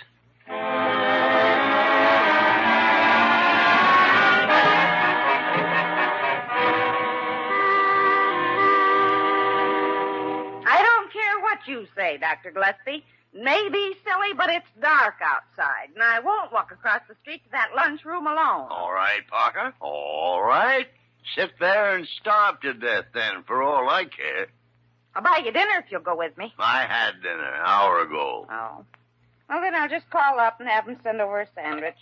No, you don't. Put that phone down. Well, I like that. There'll be no more eating in this office.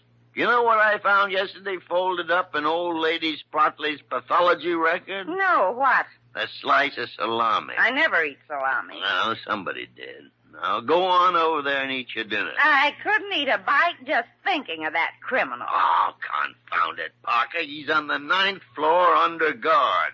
What is it to worry about? Well, you just never know, Dr. Gillespie. You never know. Never know what, Parker. Oh, she's seeing armed killers around every corner, Jimmy. Even scared to walk across the street to Sullivan's. I don't think you have to worry about Mazzetti, if that's it. Diana says he's still delirious. Yeah, not so tough after all, huh? I guess those 4 days of fever and infection took a heavier toll than it seemed. He was evidently going on his nerves. Yeah, I noticed that even under the anesthetic. He was as taut as a fiddle string. He's worse now. Diana says he's been rolling and tossing continuously from one side of the bed to the other. I don't know whether it's nerves, fever, or just his imagination working overtime. Well, it's got plenty to work on, Jimmy. Yes, it has. By the way, Parker, I haven't had dinner either. Oh, Dr. Kildare, would you? I would. Come on, we'll protect each other.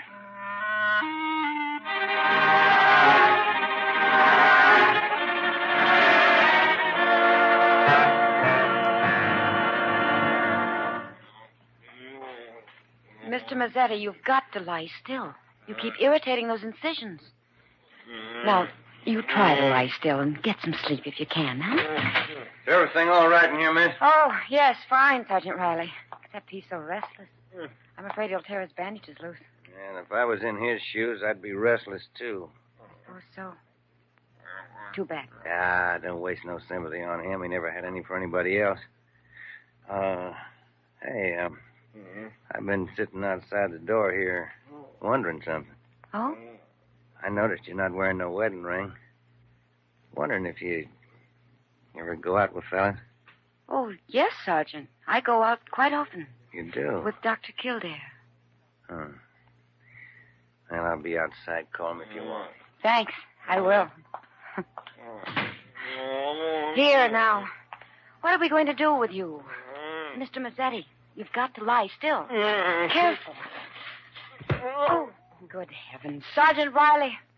What's the matter? What's going on? No, silly. Put that gun away. He's fallen out of bed. I need some help. No. Okay. Take his shoulders. I'll take his feet. Careful with the bandage. Okay. All right, now. Come on. Guess that ought to hold All right. it. Get your hands up. What? Over against the wall there. Face against it. Move. Shut that door, sister. Don't try anything. All right. Okay, over there beside him. Thanks for the gun, Flatfoot. Thought I was through, huh? What are you planning to do? Well, I think the first thing is to get rid of the cop. Oh! That's the most brutal thing I ever saw. And keep remembering it. We'll get along better that way. What are you going to do? I mean, what are we going to do, baby? We're playing together now, just you and me, all alone. Cozy, huh?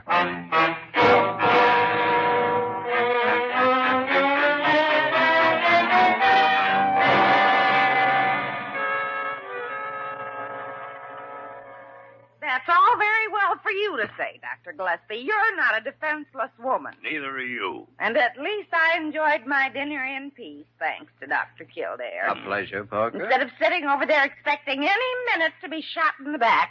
Parker, it would have to be in the back. That face of yours would stop the most hardened desperado. Well, I like that. You wouldn't if you had to look at it every day. I don't mean that. I don't... Oh... Kildare speaking. What? Yes, I'll be right there. Dr. Gillespie. What's wrong? The night supervisor just found Mazzetti's guard slugged, lying in the room. What? Mazzetti and Diana are gone. By the great horn spoon. Parker, call Lieutenant Dana at precinct headquarters and tell him to get over here fast.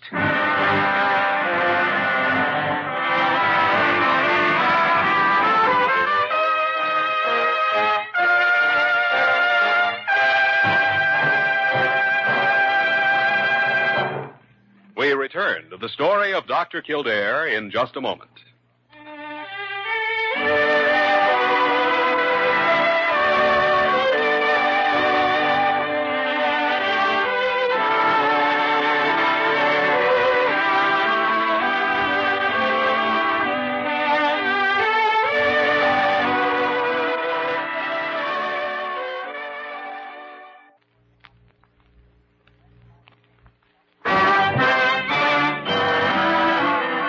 Continue with the story of Dr. Kildare, starring Lou Ayres as Dr. Kildare and Lionel Barrymore as Dr. Gillespie.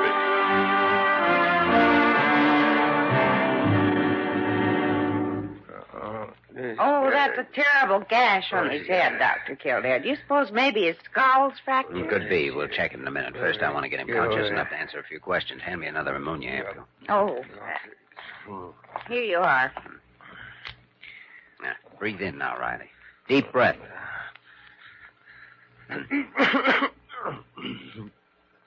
Where am I? You were knocked out, Riley. Mazzetti got my gun. Yes, I know.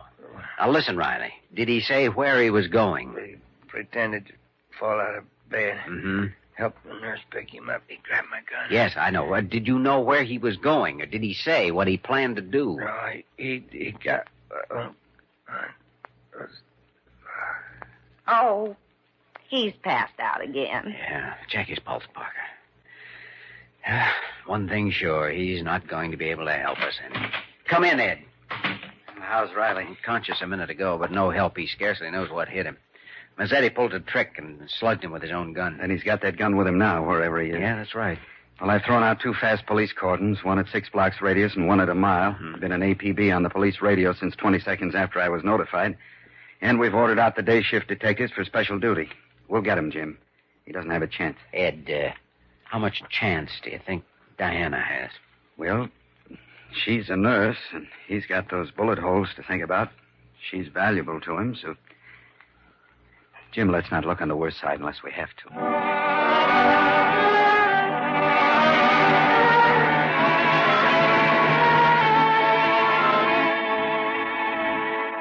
Jimmy, everything's being done that can be done. All you can do now is wait and try and relax. Oh, it's an easy medicine to prescribe, but it's a hard one to take. You're not very relaxed yourself, you know. Well, I feel the same way you do, Jimmy. I couldn't love that girl anymore if she was my own daughter. But our hands are tied. I know one thing, Dr. Gillespie. I'm a physician, and I've always believed in protecting life and saving it. But if he harms Diana in any way, so help me. Oh, no, Jimmy, that kind of thinking doesn't lead anywhere.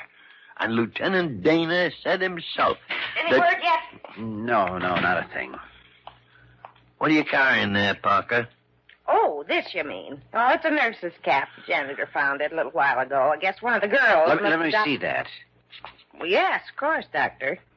Jimmy? I'd know that perfume anywhere. It's Diana's. Huh? Parker, do you know where he found it? I mean, exactly where. Why, yes, in front of the door of the pathology lab. Dr. Gillespie, she dropped it on purpose, and they're still here in the building.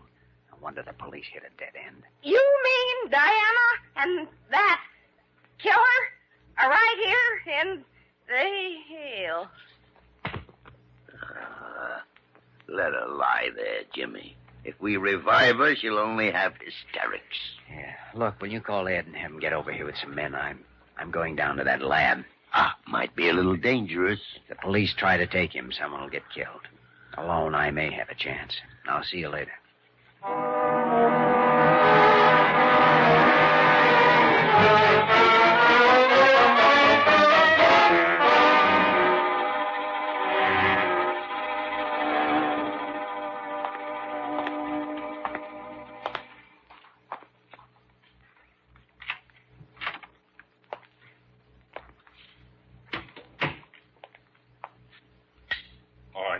Get your hands up. Oh, Mazzetti. Jimmy. You all right, sweetie? Yes, I'm all right. Well, it ain't the doc that took them bullets out of me. That's right. What are you doing here? We thought you were miles away. Never mind that. You had a chance to see the gun, so snap off those lights and get over there in front of the windows with the girl. Go on, move. Okay. Hi, baby. Jimmy. This way, you mean? Yeah. You make a nice target against the street lights. How'd you happen to come down here? The hospital still has patients, kidnapping or not. I had some tests to make. Anybody else know about it? No, most of the staff's gone to bed. Good. Mazzetti, why don't you give yourself up? You don't have a chance. The whole city's hunting for you. They haven't found me yet. They will. Well, it better not be here if they do. Because you two'll get it before I do. You can count on that. How about letting Miss Werner leave on her promise to keep still? Do I look like that kind of a patsy? If you'll let her go, I'll help you get out of here. Skip it, Doc. Not so much talk. I like it quiet. Okay. Jimmy, is that my cap? Yeah. You want it? Thanks a lot. I said keep your mouth shut. All right, Mazzetti. You got the gun, so you're the boss. We just work here.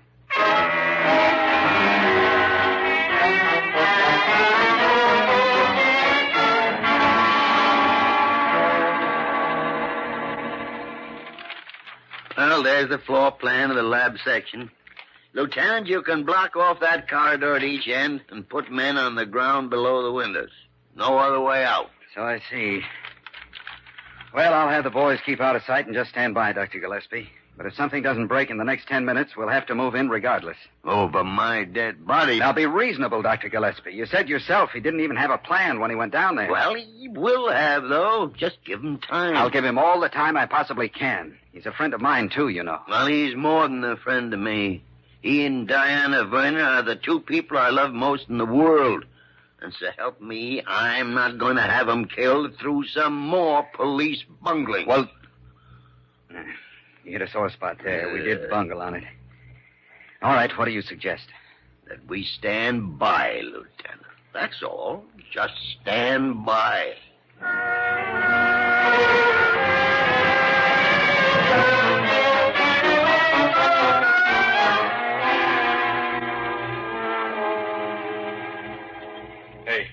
What's going on over there? Shifting from one foot to the other, Mazzetti. Is that forbidden? Just don't try anything, that's all. Okay.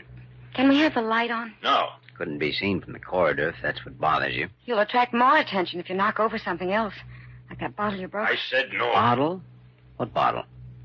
I don't know. It was one of those on the specimen table. Well, be careful moving around. There's some fairly rough stuff in these bottles. What do you mean, rough stuff? No, bacteria, germ cultures, virus specimens. It's a pathology lab, you know. There isn't really much danger as long as no one gets caught on the broken glass. You go on over and turn on the light. Just turn it on and go right back where you were. Okay. Now stay there. Doc, take a look at that broken bottle and see if you can tell what was in it. Sure. Don't know what you've got in mind, but... Here's the piece with the label. Adepsilon ion hydrins.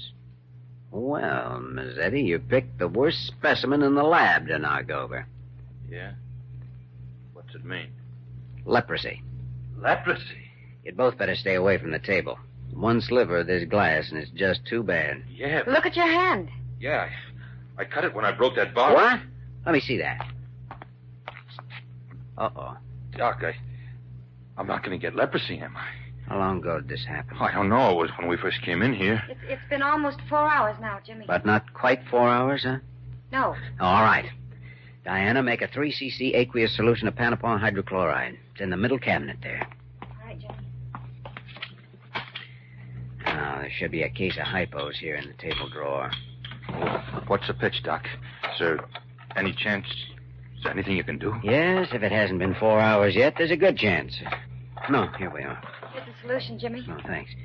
Now, I'll fill this syringe. Look, Doc, if you're trying to pull something, don't forget I got a gun on you. Mazzetti, I don't care whether I give you this hypo or not. It's entirely up to you. Okay, go ahead. But just don't try nothing. All right. Now, let's have your left arm. Tourniquet? Yeah, thanks. Now, we'll find a vein. This needle's going to sting, so be careful with that trigger. Go ahead. Okay. There. That ought to do the job. The fee is $5. Send the bill to the police commissioner. How much longer are we going to have to stay here? Until I get ready to leave. That may be any time from now until... Oh, you may be a little dizzy from that shot, but it'll pass over in a few seconds. Yeah, I feel like... like... Doc doped me. That's ridiculous. Double cross. Watch it, Jimmy. He's going to shoot. Yeah, I've got him. You missed, Mazzetti. You doped me. Well, we can breathe easy, maybe. He's out cold. Jimmy. All right, Mazzetti. Over. Come on in. It's unlocked. Where is he, Jim? There on the floor. Asleep. Asleep? What happened, Jimmy? Oh, he cut himself on a broken lanolin bottle and for some reason got the idea he had leprosy. Leprosy? That's right, Ed. Noticed the cut on his hand, and when Diana said he'd broken a bottle, I played a hunch.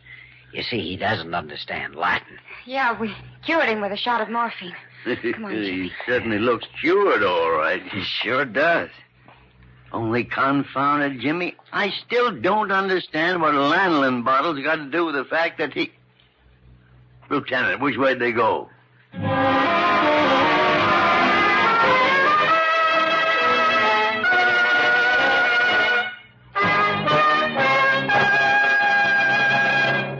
In just a moment, we will return to the story of Dr. Kildare.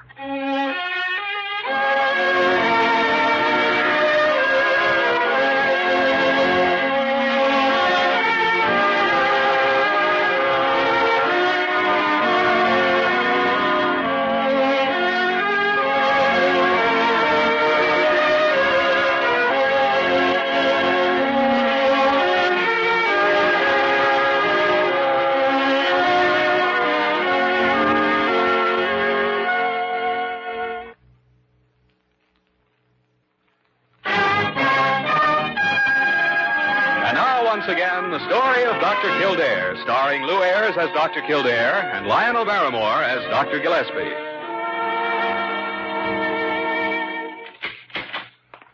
Oh, morning, Jimmy. Hi. Come on in. Anything new today, Dr. Gillespie? No, couple of patients waiting for diagnosis, but I haven't had time to see them yet. Oh. What's with you? I was just up the 9th floor checking the Mazzetti setup. Ed's certainly taking no chances this time. Oh? He's using 3 guards, 1 inside the room and 2 outside. The door stays open all the time. I imagine. Good morning, Dr. Gillespie, Dr. Kildare. Morning, Parker. By the way, Parker, here are the assignment sheets for nurses on the Mazzetti case. Mm-hmm. Give them to Molly Bird, will you? All right, Dr. Gillespie. 8 a.m. to 4 p.m., Miss Brawley. 4 to midnight, Miss Jenkins. Of course, from midnight on is the Miss Parker. Yes, right, Parker. All alone up there in the darkness. With... Well, by the great horn spoon. Jimmy, will My dear Dr. G, I'm way ahead of you. Here's the smelling salts.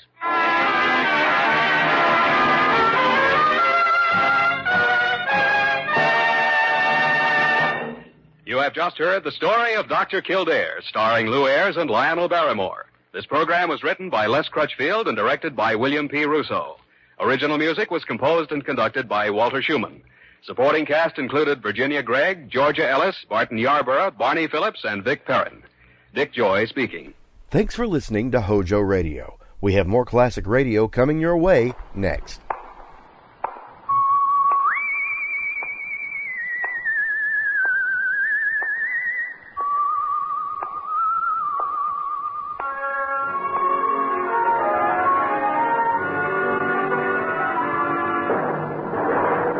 The Adventures of the Saint, starring Vincent Price.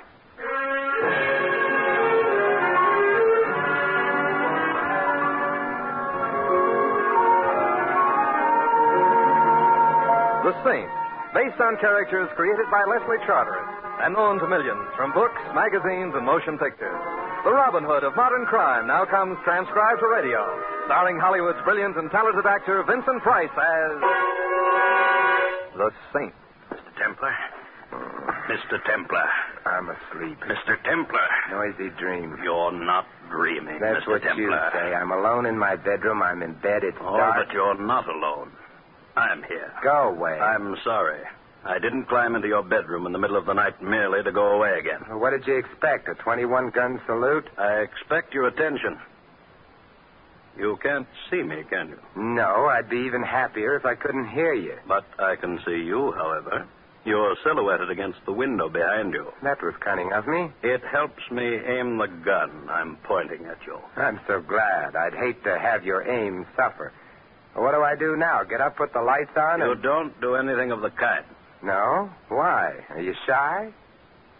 Yeah. Let's say I'm shy. That's why you insist on holding this conversation with me in the dark. A conversation, obviously, that wouldn't be about the weather. What would it be about? Well, I'm a writer. A writer and shy? Nonsense. I need some advice. The only advice I can give all writers is don't. I'm writing a book about murder. I'm calling it The Story of a Perfect Crime. Sounds interesting. Thank you. What I came here for was to have you tell me whether or not the murder my book deals with is really a perfect crime. Go on. The man to be murdered, in my book that is, suffers from heart disease.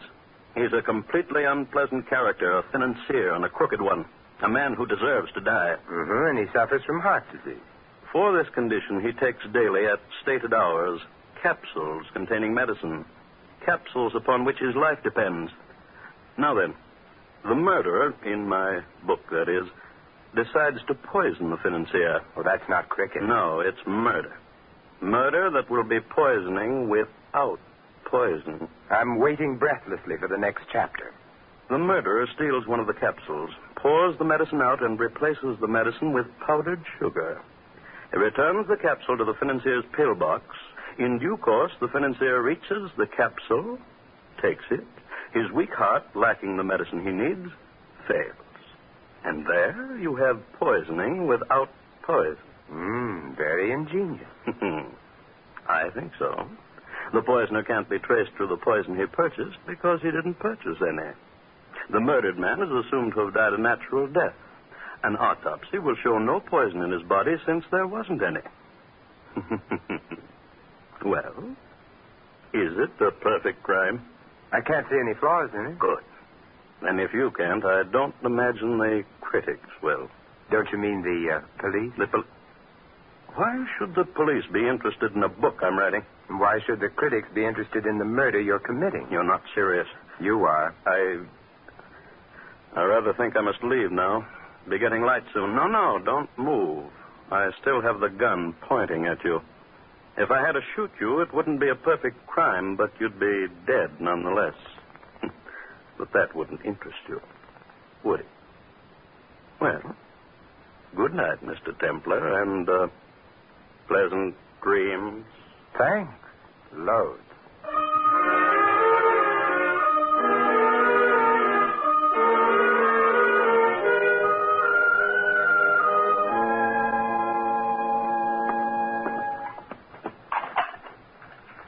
Coffee, your toast, Mr. Templar, and the morning paper. Oh, thank you.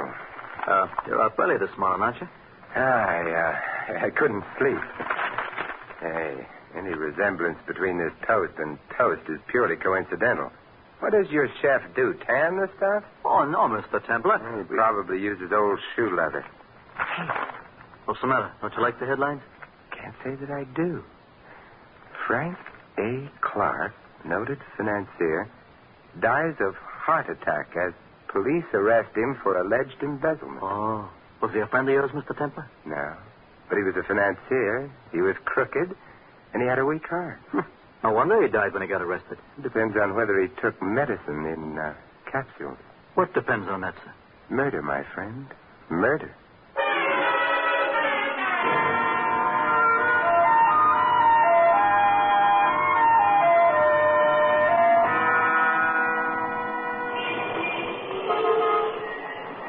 Taxi! Hey, taxi! Oh, no, Louis. Oh, yeah, Louis. Out of all the taxicabs in this city, why do I keep getting yours? Out of all the fares in this city, why do I keep getting you? You have a point there. I'll go right home and shop. You'll stay where you are. You want to go home with me? No. What's the matter with my home? Nothing. I live there, don't I? My wife lives there. My kids live there. You have no children. Don't get personal. I'm sorry. Man spends every spare minute he's got hoping. Louis. Did Julius Caesar have children? Did Alexander the Great have children? Did Napoleon have children? Yes. Me, they didn't send an announcement to. Louis, will you please drive me to 1893 Waterview Drive? I'm in a hurry. Okay. 1893 Waterview Drive. Who lives there? A gentleman named Frank A. Clark. Except that he doesn't live there, Louis. He's dead there.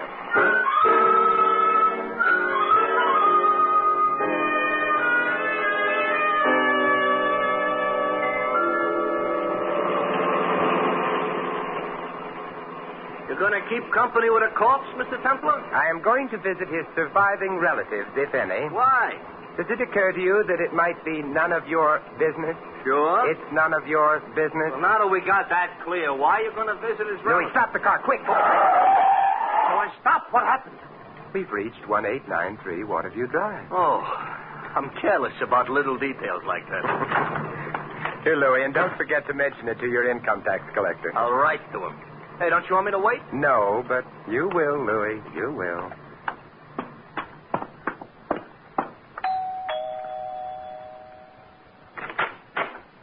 Well, hello there. Hello.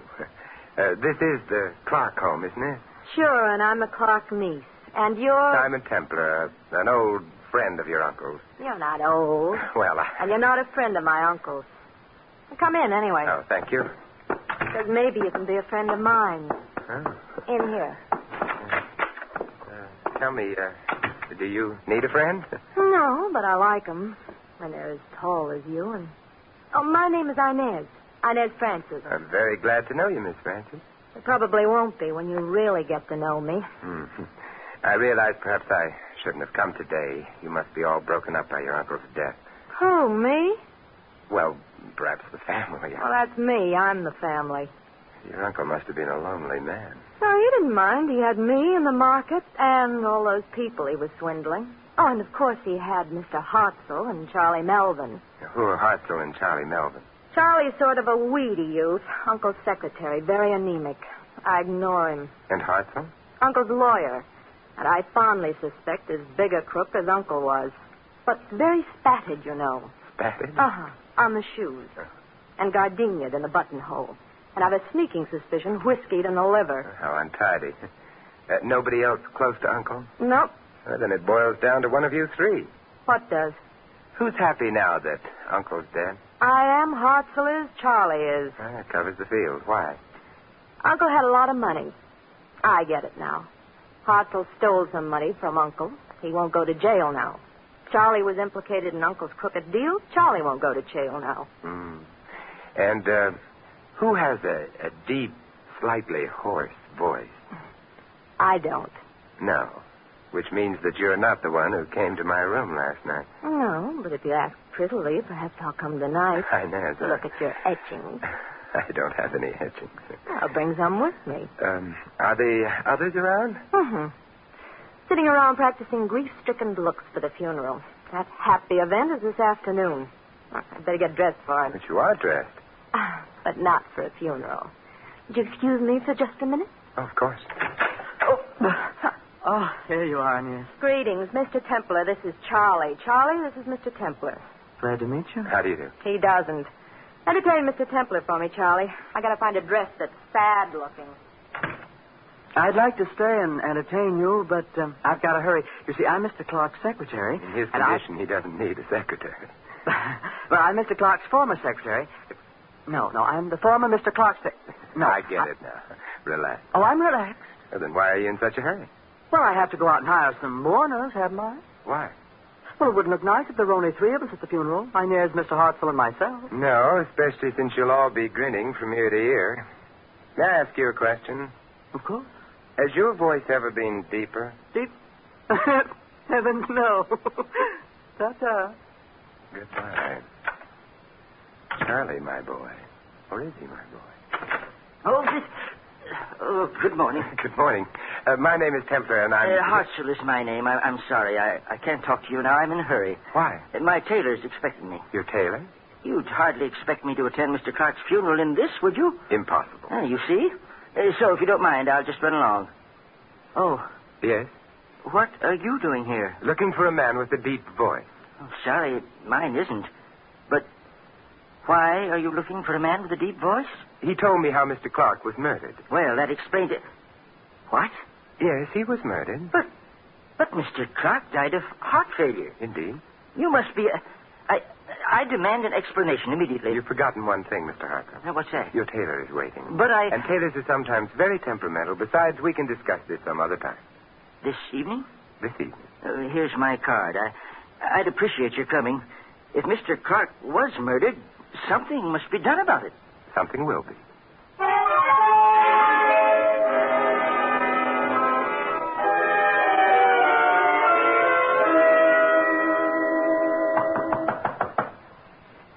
Who knocks at my gate? Enter.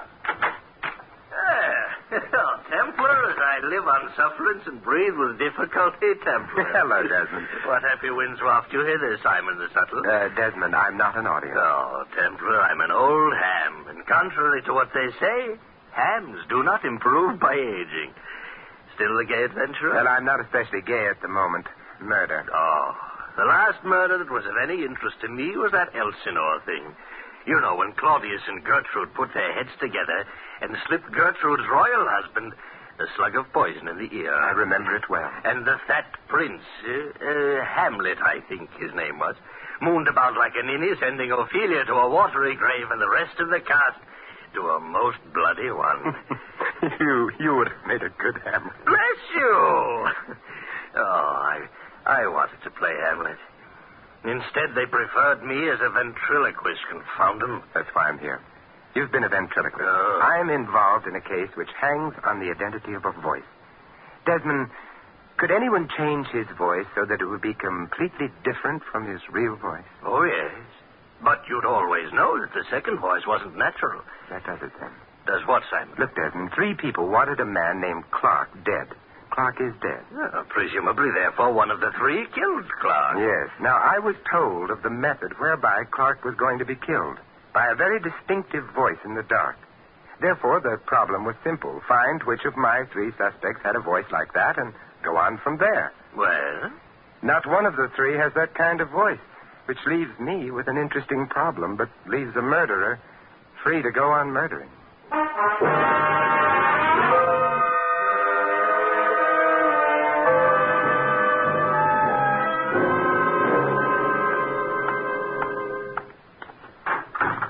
How was the corpse, Mr. Templar? Dead.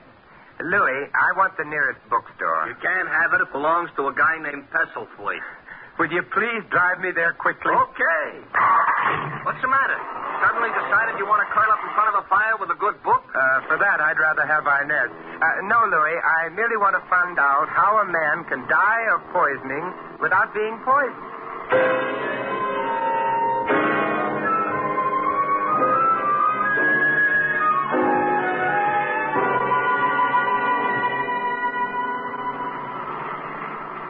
You didn't stay in that bookstore very long. What's the matter? You didn't like Pestlethwaite? He didn't have the book I wanted. I know a place. Not that kind of book, Louis. What I wanted was a book on heart diseases. Oh, light reading, huh? Interesting. Heart diseases. These stores had one book on heart disease in stock until yesterday. So? Yesterday, the book was sold to a man, Pestlethwaite told me, who behaved in a strenuously agitated fashion. A man named Hartzell. Maybe the name was bothering you. Which reminds me, where am I taking you? Naturally, Louis, to a man named Hartzell.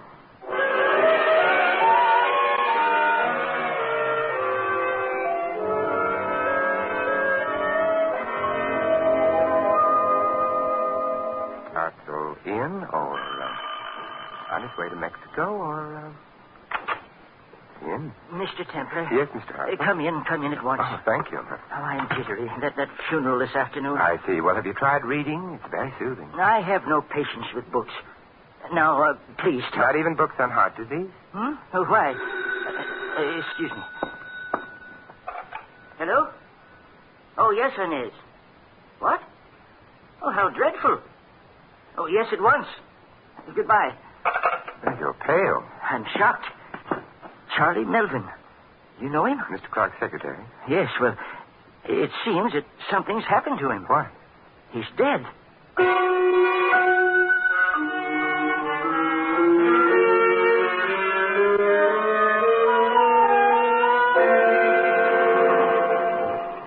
Tell him to hurry. Templar, hurry. Oh, we're almost there. Mr. Hartzell, did Inez say who discovered the body? Oh, yes, she did. She'd been visiting some friends, returned home, and... Couldn't have been an accidental death. Coincidence doesn't stretch that far. You know, if he was murdered... You still think the police believe Clark was murdered, too? Not the police, me. Oh, Mr. Hartzell. Oh, Simon. Hello, Inez. Come in. Getting to be embarrassing, all the sudden death. It might be more than embarrassing. Might be fatal. It was for Charlie. How did it happen? He shot himself. The police have... I just phoned them. Oh, well, then we'd better hurry. Come on. Well, this is his room, in here. I heard the shot. When? About an hour ago. But you phoned Hartzell here only 15 minutes ago. I didn't know it was a shot at first. Charlie was supposed to come upstairs. When he didn't, I realized... Well, there he is. Yes. Yes, definitely dead, and... a note. Oh, imagine that boy committing suicide. Let's see what the note says. I killed Clark because if he'd been arrested, I would have gone to jail, too. But now the police suspect he was murdered, and they suspect me.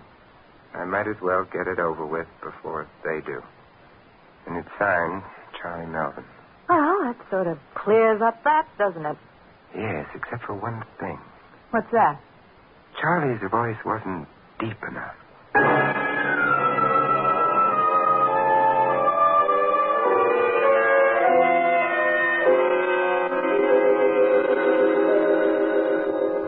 Alexander Graham Bell's little invention should sometimes be strangled. I'm asleep, and so should you be. Templar? Yes. Hartzell? Listen, I'm at the Ensign Club on Trocadero. Yes? I couldn't go home. Charlie's dead so soon after Clark's. Anyway, remember that voice you told me about? I remember it very well. I just heard it. What? The man with the I'll be right over.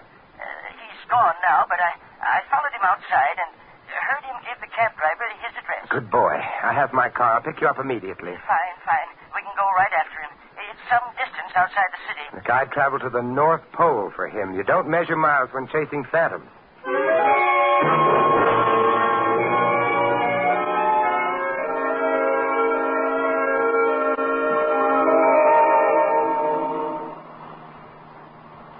Of course, I can't be absolutely sure it's the man you want. Me, I'm grabbing at straws. But his voice did sound like your description.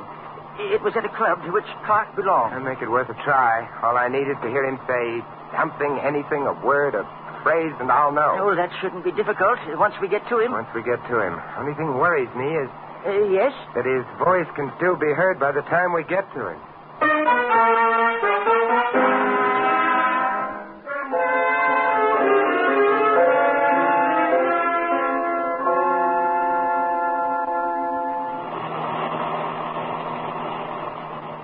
Halfway to the North Pole. So you didn't take me literally, did you? You shouldn't be much farther. Templar. Yes? I don't understand about Charlie. I can't see him murdering Clark somehow. You don't believe he did it? Do you? Not especially. Oh, why not? I don't know. Intuition, maybe. Ooh, our little stranger likes seclusion, doesn't he? Evidently. You know, the police accepted that suicide note without question. Did they? There's the house. Oh, there aren't any lights showing. Well, he must have got here sometime before us. Went to bed, I guess. Yeah, probably. I wonder. Do you think he'll recognize you? Oh, probably. I couldn't see him, but he saw me. Well, that might be bad.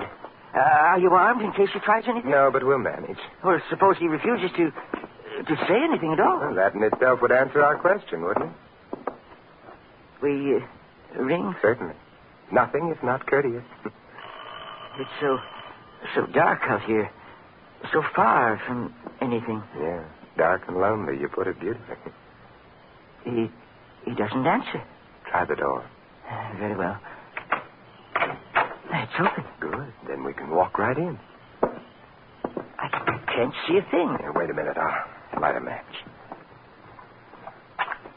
There, the light switch to your left, Hartzell. Oh, yes. Yes, of course.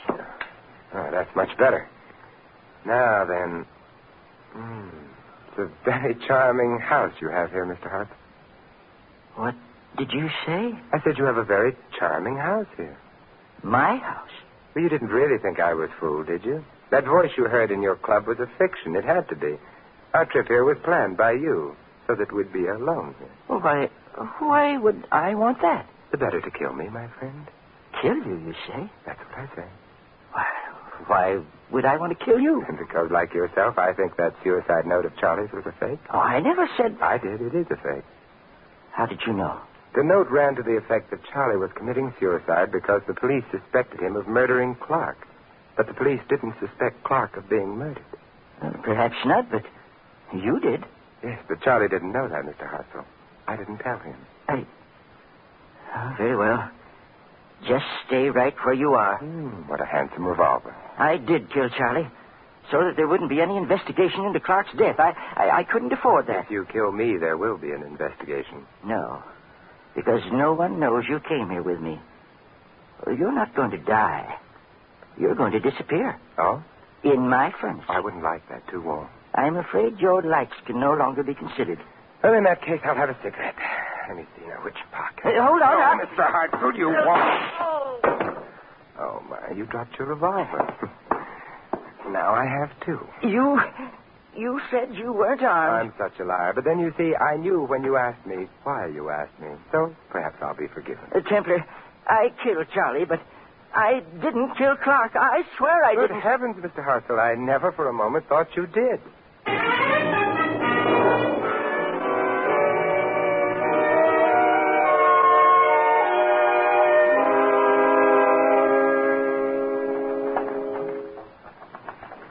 A beautiful night time. Poor Mr. Hartzell, all shut up in a dungeon cell. Yes, I'm afraid the beauties of the night are lost to him. Those beauties are also lost to Charlie and Mr. Clark. Don't be morbid. They're better off dead. Well, it would have been nicer to leave that decision to them. Mr. Hartzell, bless his fussy old soul, was really an impulsive man. And a foolish one. Let's not talk about him anymore. Let's talk... Of your uncle. Why? Because Hartzell didn't kill him. Oh? A man came to me in the middle of the night, in the darkness, so that I never saw him, and told me of a plan to murder Mr. Clark. It was a good plan, absolutely undetectable. The man left. All through this case, I've been looking for a man with a voice like the one that told me of murder. And? There were 3 people involved. Yourself, who'd get the money if Clark died. Charlie, who'd be saved from jail. Hartzell, who'd be free of embezzlement. Uncle certainly spread a lot of joy when he died. Charlie was murdered by Hartzell, but Charlie's was not the voice that spoke to me, nor was Hartzell's. Then whose voice could it possibly have been? That's the central problem. All right, why did the man come to me in the first place?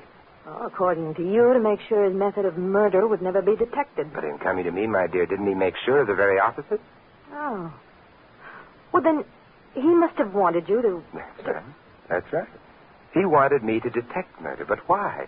Obviously not because he was going to murder anyone. I don't understand. The only voice in this case that I haven't heard is the voice of your uncle. My uncle? He was my visitor. But why? Why did he do it? Because nobody was going to murder him. What could he hope to accomplish? What he did accomplish. Inez, your uncle was an old man with heart disease on the verge of being arrested for theft, swindling. He knew he wouldn't survive even the shortest prison term. He probably suspected that the strain of the arrest itself might be fatal, and it was. But before he died, he wanted revenge on the lawyer who cheated him and on the secretary who deserted him. So he came to me with his story, figuring that when he died, perfectly naturally, murder would be suspected where no murder had taken place. And it worked, didn't it? Because Hartzell killed Charlie. Hartzell himself is going to die for it. Yes. Your uncle must have been quite... Simon. Yes? There's a moon. We've talked of unhappy things long enough. Mm-hmm. Got any etchings? Mm-hmm. Hey, wait a minute. I thought you didn't have any the last time I asked you. The last time you asked me, my dear, you were a suspect for murder. Now... Now? Now you're beautiful, you're blonde, and... Yes? It's just plain murder.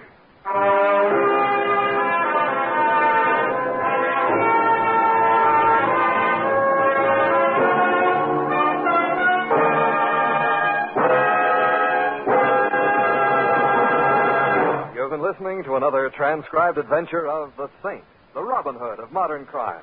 And now here is our star, Vincent Price. Ladies and gentlemen, poison doesn't always come in bottles, and it isn't always marked with the skull and crossbones of danger.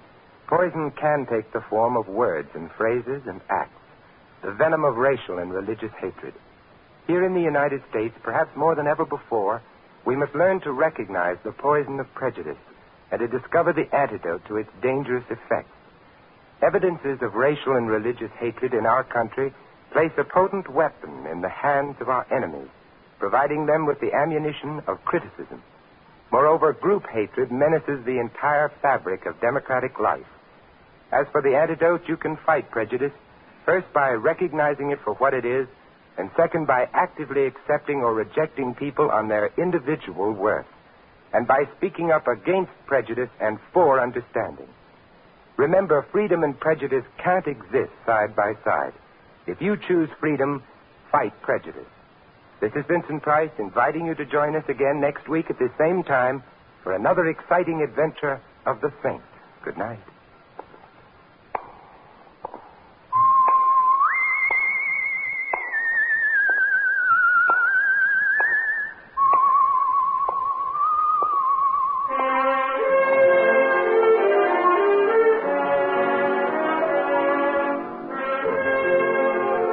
Tonight's script of The Saint was written by Louis Vittes. Our cast included Gene Bates, Lou Merrill, Fred Howard, Jack Edwards Jr., and Larry Dobkin. The music was composed and conducted by Vaughn Dexter.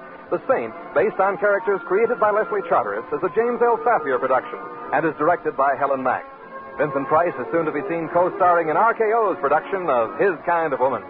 All you Saint fans will be glad to know that the Saint comic books are now on sale at all newsstands. Your announcer is Don Stanley. Programs, get your programs here. Tomorrow night, hear Night Beat, the adventures of newspaper reporter Randy Stone, as portrayed by Frank Lovejoy. Listen as Randy works the night beat of a newspaper in search of unusual, interesting stories. That's Night Beat tomorrow night. Next, Sam Spade cuts a caper. Then Zeno Franciscati plays on NBC.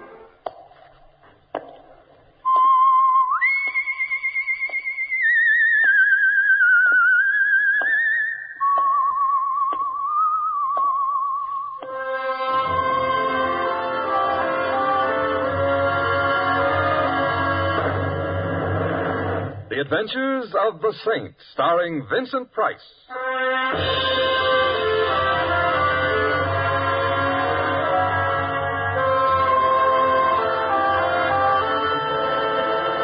The Saints, based on characters created by Leslie Charteris and known to millions from books, magazines, and motion pictures. The Robin Hood of modern crime now comes transcribed to radio, starring Hollywood's brilliant and talented actor Vincent Price as the Saint. I'm not home. It's the middle of the night and I'm asleep. I'm in Schenectady, sitting up with a sick aunt. Oh. Hello. Hello. Are you Simon Templar? Well, come in and we'll compare Social Security cards. Thank you. I thought you were in Schenectady. Never heard of the place. Sitting up with a sick aunt. She recovered suddenly. Simon, I need help. Desperately. Why? Because I'm dead. You're what? Dead. Oh, well, of course, some of my best friends. Simon, my name is Frances Blake. Here, read this. Read? That little item down in the corner, under obituaries. Obituaries? Says here that the body of Frances Blake is at the Restwell Chapel. Burial at noon tomorrow. You see, the newspapers say that I'm dead. Yeah, but I don't know whether to believe them or not. You are Frances Blake? Oh, of course I am. Come here a moment. All right. Thank you. Now... Simon, what are you... Oh, no! I beg your pardon. You pinched me. Yes? But... Well, I had to make sure I wasn't dreaming. But you're supposed to pinch yourself if you think you're dreaming. I know, but this way was more fun. Also, I never heard a corpse say ouch before. Therefore, you're not dead. I already knew that. I didn't. Now that that's settled, I think perhaps we ought to go visit. Visit whom? Your corpse.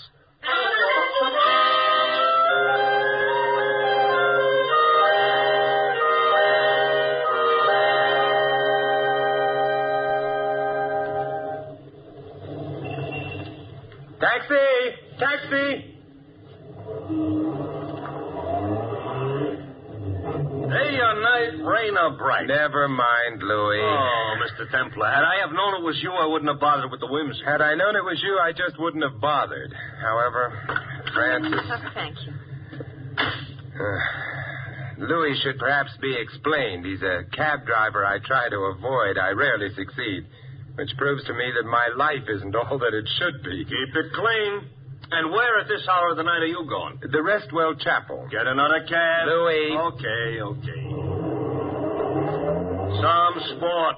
Takes a girl to see a funeral parlor in the middle of the night. I'm merely taking her home. She lives in a funeral parlor? She's dead in a funeral parlor. Who's dead? Miss Blake. Huh? Me. Excuse me, but Louis, don't take your hands off the wheel. I already did. Yes, so? She said ouch. Personally, I would like to find out for myself, but if you say so... I do. I'll take your word for it. Only how are you going to explain to the funeral parlor her riding around in cabs with you? Simple. I am apparently the kind of a man a girl wouldn't mind being seen dead with.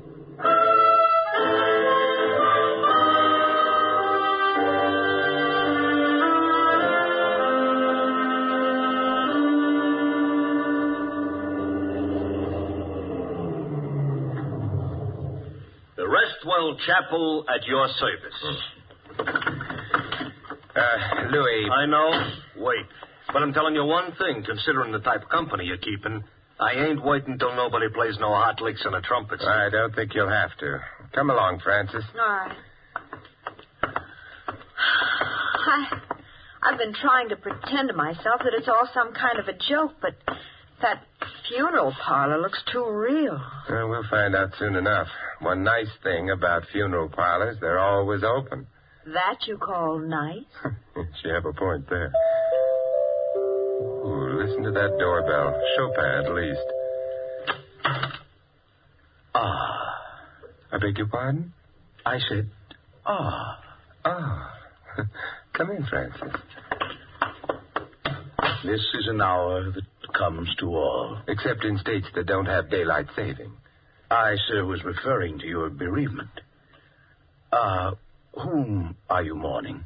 We would like to look at Francis Blake. The hour is late, but grief knows no clock. Good heavens, an epigram. We try, sir. If you'll follow me. Thank you.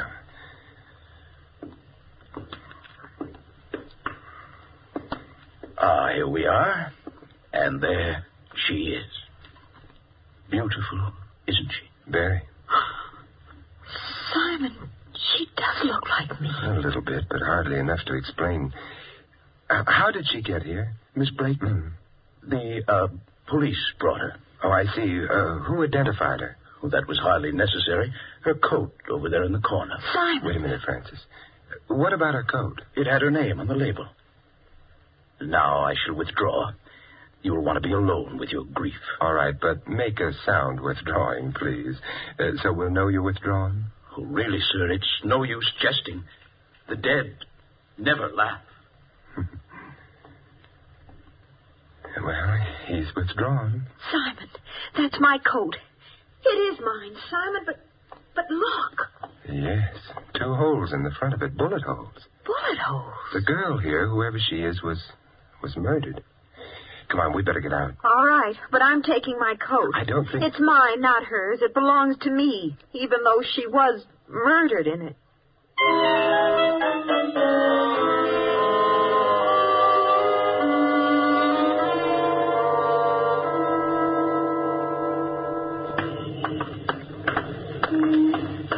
Simon, what was that girl doing with my coat? Wearing it when she was shot, presumably. There's another question, perhaps a more important one. Why was she shot in the first place? I suppose she had enemies. Have you? Back again? Yeah, we're back again. Francis. Oh, thank you. The little lady lost her place? Francis, where do you live? The Thornton Towers. Louis. I heard. Simon, back there. Why did you ask if I had any enemies? The coat's a distinctive one. Well, it's a very colorful plaid. Yes, the girl back at the funeral parlor was murdered while wearing it. The question comes to, was her wearing the coat when she was killed merely a coincidence, or was she killed because her murderer thought she was, you?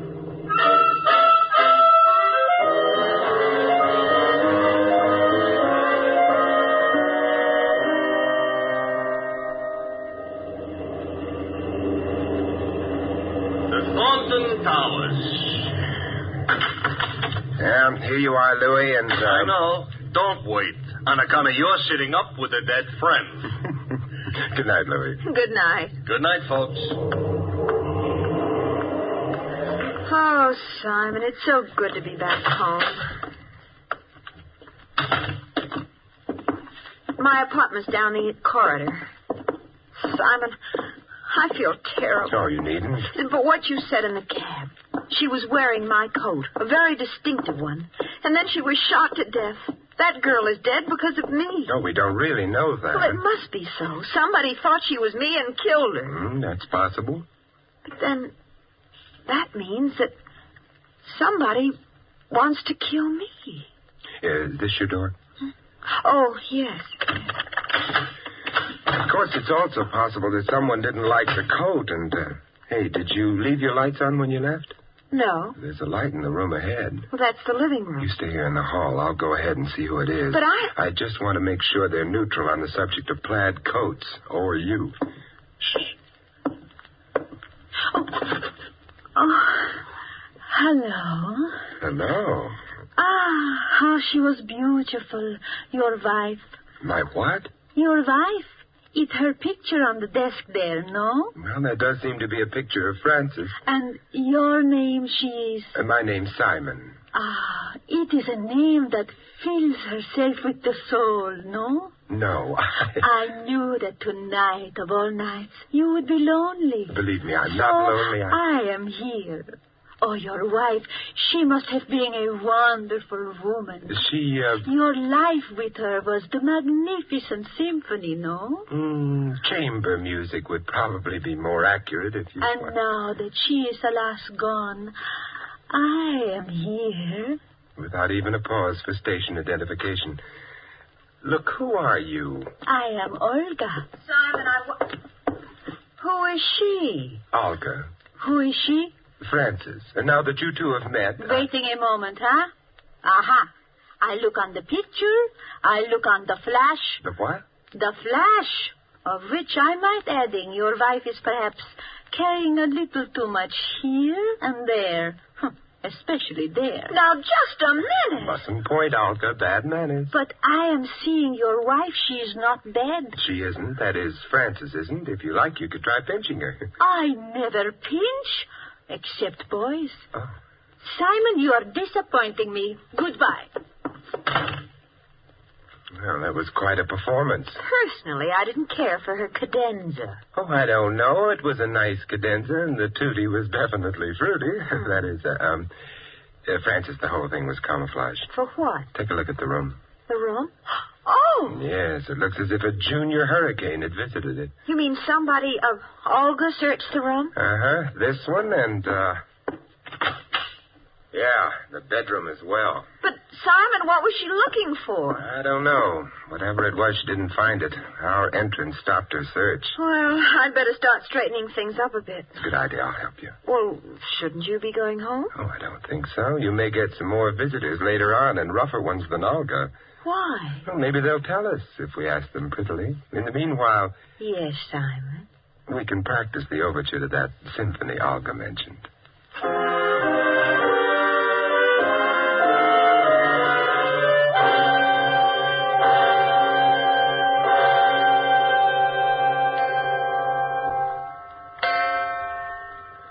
Simon. Yes? It's getting awfully late. Yes, I know. We really can't sit up all night waiting for someone to come. We don't even know for sure that someone will. Olga got into this apartment, and someone else did before her. Someone else? Of course. Your coat was stolen, wasn't it? Well, I suppose, but not from the apartment, Simon. Not from... Well, where was it stolen from? Well, I can't be sure, of course, but I gave that coat to the cleaning shop down the block about a week ago. Cleaning shop? Mm-hmm. What's the name of it? The Carter Cleaners. Why? Because evidently it started out from there to wind up on a murdered girl's body. Therefore, come on. We're gonna... Yes, believe it or not, I'm taking you to the cleaners.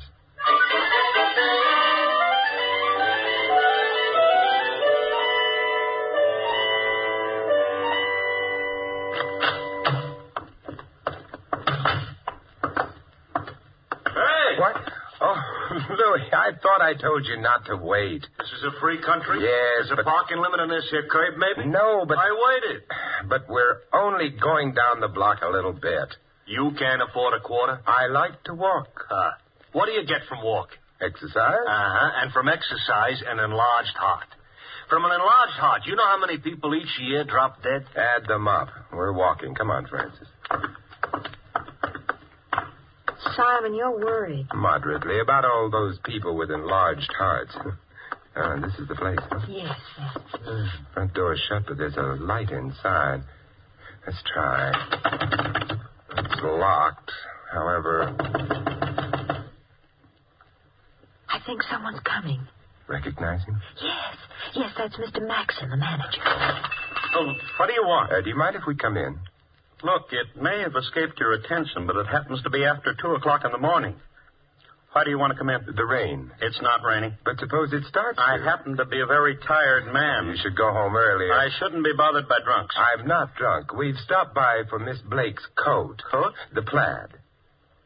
As I may have mentioned before, we are not open for business. And then what are you doing here? I'm crazy about carbon tetrachloride fumes. I'd still like the coat. Oh? Then please do stop by. In the morning. Simon, why did you... I wanted to find out if the cleaning store knew the plaid coat was gone. But we didn't find out, did we? No, nevertheless, we've worried Mr. Maxon. Thank heaven Louie's handy. Hey, Louie! Louie! You give up, huh? Yeah.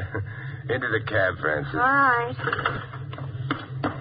Well, name your destination, Mr. Templar. A very long trip. Yeah? Drive to the back of the cleaning store. You'll probably have to go around the block. That alley must lead there. Okay. But, Simon, why are we going to the back of the store? Because we're going in? No, because I suspect Mr. Maxon is going out.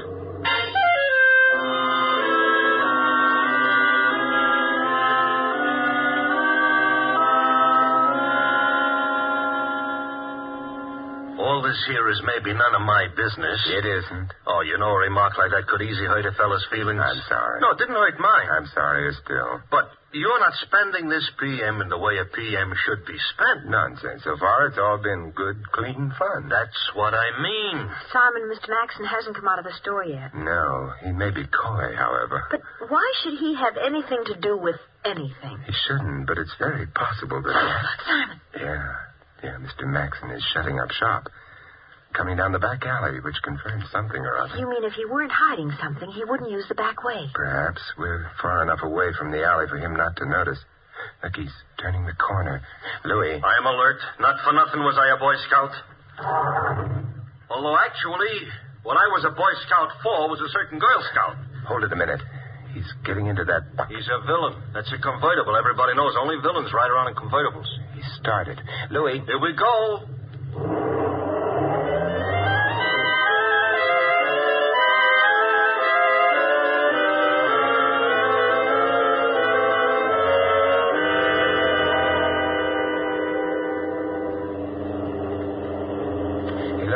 Maxon's stopping. Yeah, I better stop right here, huh? Uh-huh.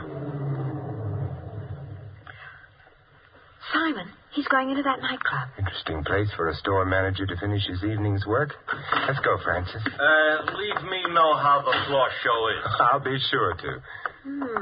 Barker's Bandbox. I've heard of the club. Yeah, and I've heard of Barker. Nothing complimentary either. Well, here it is, and in we go. Dark, crowded, and needs ventilation. The floor show? Emphasis on show. Simon, Mr. Maxon's over there. Yeah, ducking out of the door near the piano. Let's follow in his shifty footsteps, huh? Gee, I hope nobody notices it. With what's going on, or rather coming off, I don't think so. Oh, it's so dark in this hallway. Yeah, listen. I can't hear what they're saying. We can get a little closer. Simon. Now, wait a minute, Barker. I've been waiting long enough. Where are the stones? I told you the girl disappeared. I know what you told me. But don't give me the stones. Now, suppose you tell me where the stones are. I don't know where they are. Stones. Yeah, Barker's got quite a reputation as a crook of various kinds. Stones are jewelry, and unquestionably stolen jewelry. Having fun, fellas? Oh! Hope I didn't frighten you, lady. Coming up behind you, two nosy people like this. That was her asthma. Yeah. This here's a rod. How cute. Could I see it? Let go. Simon, I've got his gun. Yeah, and I've got a fist. Let's see what happens. How gratifying. I hit him and he fell down. Jake? Come on. All that could happen to us in here would be fatal.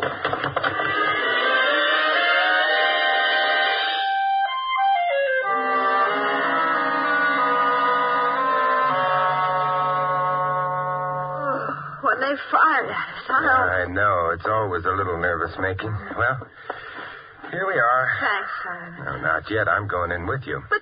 No, for safety. Oh. You think maybe... I'm just not taking any chances. Well, foyer's all right. Living room.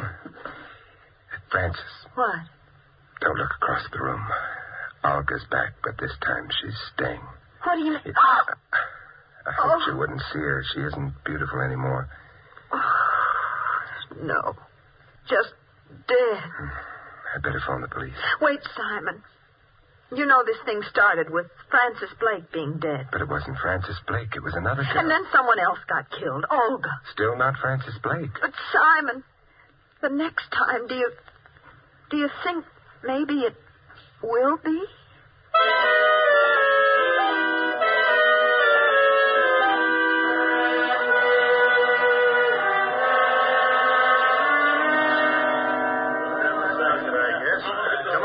Let's get out of here. Good night, Temple. Good night, Lieutenant. Thanks for dropping over. And exit Olga, exit police. Francis. Yes, Simon. You better go to bed. I'll stay on. It's almost morning anyway. Oh, I couldn't sleep. Would you like me to fix us some breakfast? Oh, say, that's not a bad idea if you feel up to it. Oh, I don't know how I feel. You stay right where you are. Won't take me more than a few minutes. All right.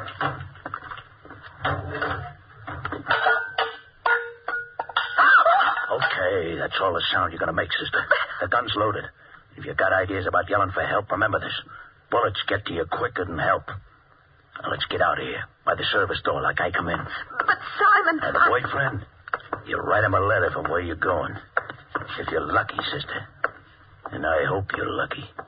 You're too pretty to enjoy dying so quick.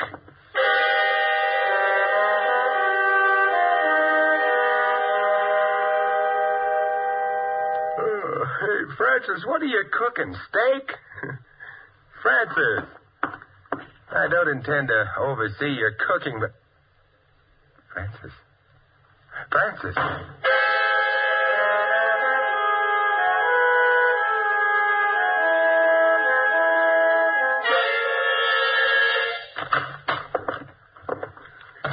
Oh, here she is, Mr. Barker. Yeah.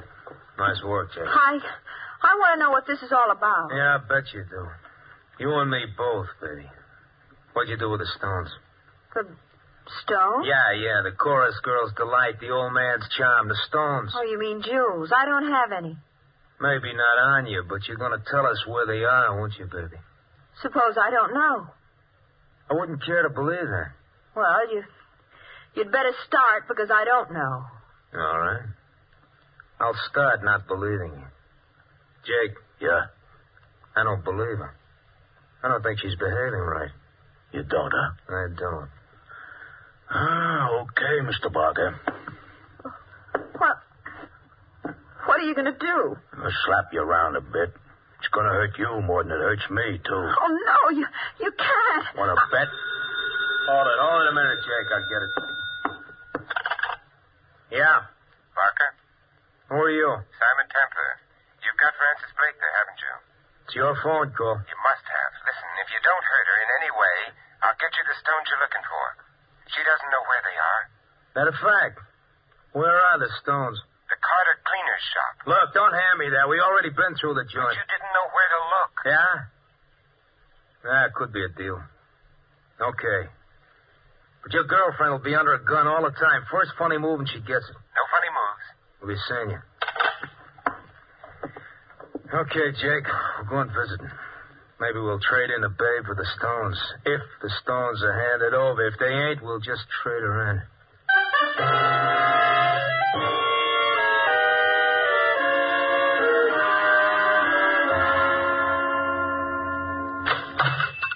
Good morning, and... Oh.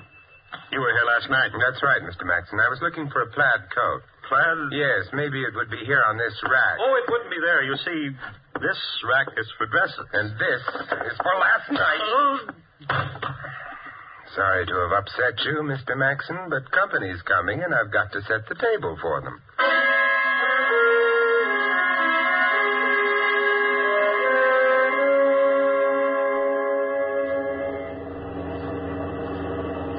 Joint looks clean. No blue uniforms are on. Park it, Jake. Okay.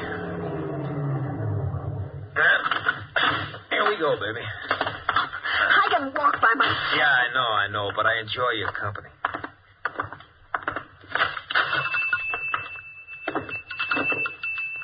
Simon! Hello, Francis. You Templar? That's right. Simon, Hey, stay next to me, sister. I better just lock the door so we won't be interrupted. All right, where are the stones? Yeah, they're in the place here. They must be. I don't like the sound of that. It could be a stall. What's that? And Mr. Maxon, he fell down while he was pressing some suits or something. Yeah? Get up, Maxon. Come on. Hello, Mr. Barker. Hello, rat. Oh, you don't have to talk that way, Mr. Barker. I can't help it if the stones were stolen from me, if the woman double-crossed me. This babe here? Yeah. Why don't you work her over, Mr. Barker, and her boyfriend? After all, they're the ones who killed Olga, aren't they? It was a narrow apartment. Never mind Olga. I like the kid. I sent her out the job. She got it. Business, you got to cut your losses when you have to. I still want the stones. Are you? They are here. They have to be. Then find them. I've looked, but they're hidden cleverly. You sound like a guy up a tree, mister, and in just a couple of seconds, I'm going to cut that tree down. Tree? Hey, wait a minute. Tree? Suppose you wanted to hide a tree so you couldn't find it. Where would you hide it? I ain't interested in hiding trees. You'd hide it in a forest, of course. Therefore, going through the place, I noticed... Francis, go through that dress rack. Dress rack? Find a dress, any dress, that doesn't seem to belong. Well, all right. Well, I don't get it, boys. Who wants to hide a tree? Get up, Jake. Maybe it's got something. Oh, Simon, I'm not sure of what you mean, but this shop is in a pretty expensive neighborhood. All the dresses here are very good ones, except this one. It's quite cheap, covered with cheap rhinestones. Let me have it. Yes, of course, it doesn't belong here. Why is it here? Because it's a forest. Looks like a rag to me, not like a forest. Then suppose you take another look at some of the rhinestones on it. Let me have it. Hey, yeah, most of the things sewn on that dress are cheap rhinestones, but among them... are the genuine stones. The ones we've been looking for. Well, nice work, Maxon. I didn't know anything about it. Somebody else must have done it to frame me or... No kidding. Wait a minute, Barker. Wait. For what? I'm going to tell you something, Maxon. No, Barker, You sure told him. Never did like a double-crosser. Hey, where you going? Well, it occurred to me you mightn't like witnesses either. Francis, stay behind. What are you... Pressing machine build up quite a lot of steam pressure. I kicked the outlet pipe off, and it's aimed at you. You better stand, Barker, unless you want to get parboiled. It's getting too hot in here. Come on. You leaving us? Oh, they've gone. Yes, Francis, but not for long. And the police won't have much trouble picking them up with them all... Forgive me, but I can't resist it. With them all steamed up.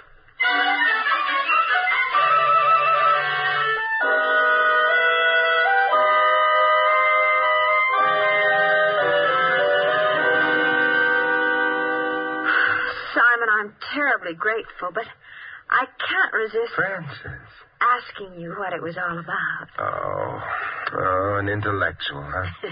Well, you see, Francis, Maxon and Barker were partners in the jewelry business. Illegitimate. They worked out a nice idea. They'd use very distinctive clothes left with a cleaning shop as disguises for themselves and their Confederates. Oh, and disguises which couldn't be traced because they'd lead back only to perfectly innocent people who had alibis and everything. Mm-hmm, right. And the last job they did involved a girl who wore your plaid coat while stealing the jewels. Oh. Maxon, however, decided he wanted all the jewels for himself, so he killed the girl and hid the stones. And Olga? He had to kill Olga because she suspected something wrong and came to this apartment because that's where the plaid coat came from. Mm-hmm. Well, but how did you know that Maxon had killed her? Back in the shop, he said Olga had been killed in this apartment. How did he know that? Because he'd killed her. Oh, Simon, what would I have done without you? The question is, what are you going to do with me?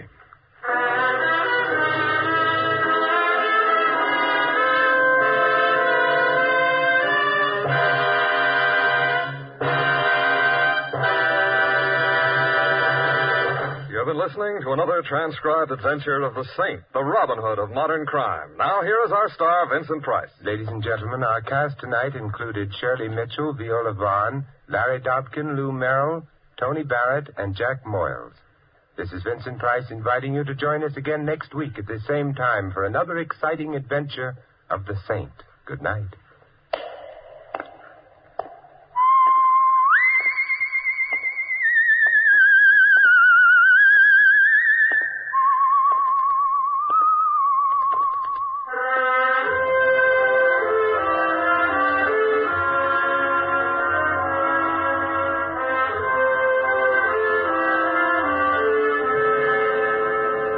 Script of The Saint was written by Louis Vittes. The music was composed and conducted by Von Dexter. The Saint, based on characters created by Leslie Charteris, is a James L. Safier production and is directed by Helen Mack.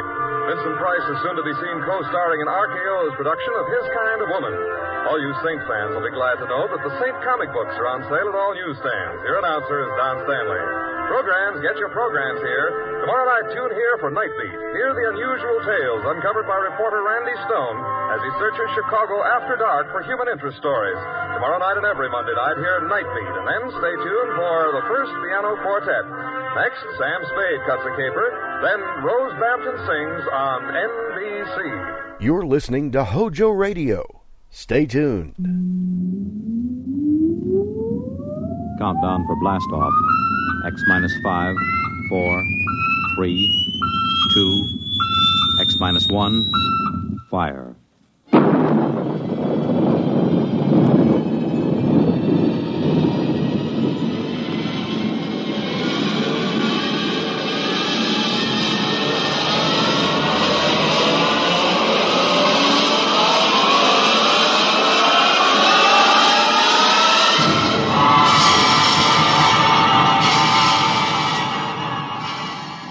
From the far horizons of the unknown come transcribed tales of new dimensions in time and space. These are stories of the future, adventures in which you'll live in a million could-be years on 1,000 maybe worlds. The National Broadcasting Company, in cooperation with Street and Smith, publishers of astounding science fiction, presents X minus 1.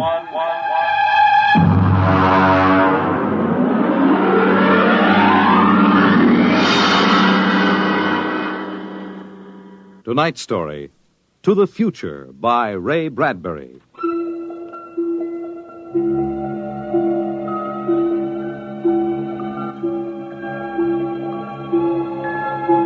Time is an interesting phenomenon. A ticking clock, the running sands of an hourglass. All these have captured the imagination of men. But time is more. It exists now, and then, and in the future. Suppose we are in the year 1955. Coexistent in time may be worlds we have never seen, the worlds of the past and of the future. The year 1955. It was a spring night in Mexico, fiesta time. The fireworks shot up into the clear, dark sky, and a papier-mâché bull ran about the plaza chasing boys and laughing men. Mr. and Mrs. William Travis stood on the edge of the yelling crowd, smiling. Bill, what is it? What are they saying? They're cheering for the bull. Here he comes. He's good, isn't he? Look how they rigged that fire breathing. Oh, Bill, it's wonderful. I've never enjoyed myself so much in my life. It's terrific. They caught the bull. Bravo, Toro! Bill, it will go on, won't it? I mean, our trip. Sue, don't worry.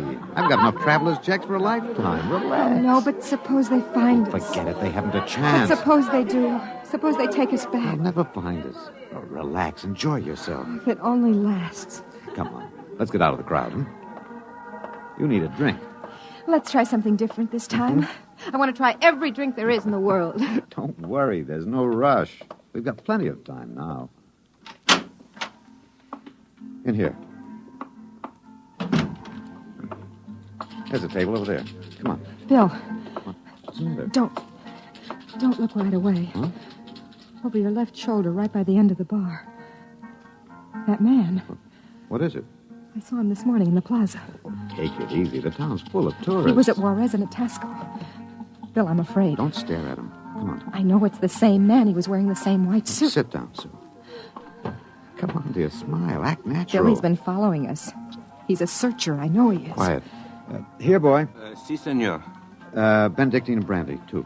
Si, senor. He's been watching us, Bill. Pull yourself together, Susan. They can't take us back. Will you quit worrying? The chances are 1 in 1,000 that they found us. It's probably just a coincidence. I want to lie down. I think I'm going to be sick. Susan, hang on, will you? If he is looking for us, we can't run out. It'd attract He attention. must have slipped up when we checked out in New York. What's he doing now? Stopped our waiter. He's asking him something. Well, may just want a drink. Bill, I can't stand it. I've got to go upstairs and lie down. All right. As soon as we finish our drinks. What's he doing now? He's nodding at me. As if he knows me. He's smiling. Billy's coming over here. Watch yourself. We've got to go right on in front of him, so if he is what we think he is, he won't suspect. I can't. We've got to. Come on. So I said to David, that's absolutely ridiculous. What do you... Mr. Christian, you did not pull up your pants leg when you sat down. What? I'm afraid you've got the wrong person. My name isn't Chrysler. Kristen. Oh. I'm William Travis. I don't see what my pants leg has to do with it. Mind if I sit down? See, everyone nowadays pulls up his pants leg when he sits down. Like this. See, it keeps the trouser from bagging at the knees. But, of course, if you're not used to this style of clothing... Now, see here, we don't know you. You don't? I'm sorry. I thought I knew you. This is our table, if you don't mind. You see, I'm looking for two friends of mine. A man and his wife. Very much like you. The man is an atomic scientist. The wife, a bacteriologist. Very important people. They work on government business. What are you talking about? And when I find my friends, I'm going to take them home with me. Look here, Mr. Sims. That will do for now. Well, look, I understand you thought you knew us, but you see you're mistaken. If you'll excuse us, my wife and I were just going up to our room. We have to make an early start in the morning. Oh, going for a trip? Acapulco, perhaps? Oh, a lovely spot. Never mind where we're going. Yes, of course. You don't like crowds, tourists. Probably like to get off the beaten path. You know, I have a vacation folder here that might interest you. Please, Bill, let's go. It's put out by an outfit that calls itself Travel in Time, Incorporated. Travel in time? Yes. They've come up with a rather intriguing idea. Here. Travel in Time, Incorporated can costume you, put you in the crowd at any place and time in history. We guarantee to teach you any language you need to move freely in any year without risk of detection. This summer, why not escape from the worries of our modern world? Take your vacation in time. That's impossible, of course. But think what it would mean. A chance to escape all the tensions of an unpleasant life. War, insecurity, fear. Suppose you were a scientist working on a dangerous bomb project. Or you, Mrs. Travis. Suppose you were a bacteriologist working on disease cultures, and you had a chance to escape all that, to take a vacation 200 years in the past. It would be wonderful, wouldn't it? To escape to a more peaceful world. A trip back to 1955. 1955? But you said a vacation in the past. So I did. But you see, 1955 is the past. If you come from the year 2155. 2155? Yes. Terrible times, most unpleasant. A war raging, an atomic, bacteriological war. Terrible times, with none of the little comforts we enjoy today. Like this fine Havana cigar. Well, I want to go upstairs. I want to lie down. If you were living then, think of how wonderful it would be to take a vacation in time. Back to now. Suppose a young couple like yourselves took a trip to 1955 and didn't want to come back. Do you know what would happen? The government sends a searcher back to look for them. This is all fantastic The nonsense. searcher finds them and brings them back. Back to that miserable, insane, stark, pleasureless world of 2155. A pity, isn't it? Look here, Sims. Well, do you think I shall find my two friends, Mr. Travis? Bill, please take me upstairs. I don't feel well. Oh, is the lady feeling a bit ill? How unfortunate. Here are the drinks, senor. Ah. Well, shall we drink a toast? To 2155. To the future.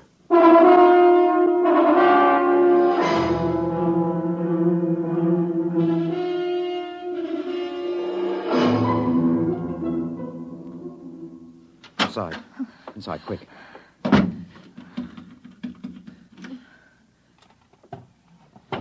What are you doing? Shoving a chair under the doorknob. He knows. He's been following us. He's a searcher. Look, keep quiet, Sue. I want to think. You're going to take us back. It isn't over yet. I've got a headache. I'll get you an aspirin. What will they do to us? I don't know. Something slipped. Something must have slipped. But we were so careful. The searchers are trained to watch for detail. Things like not pulling up my trousers. It started them thinking, there's a man who isn't used to ancient clothes. I could kill myself for giving it away. No, it was my walk.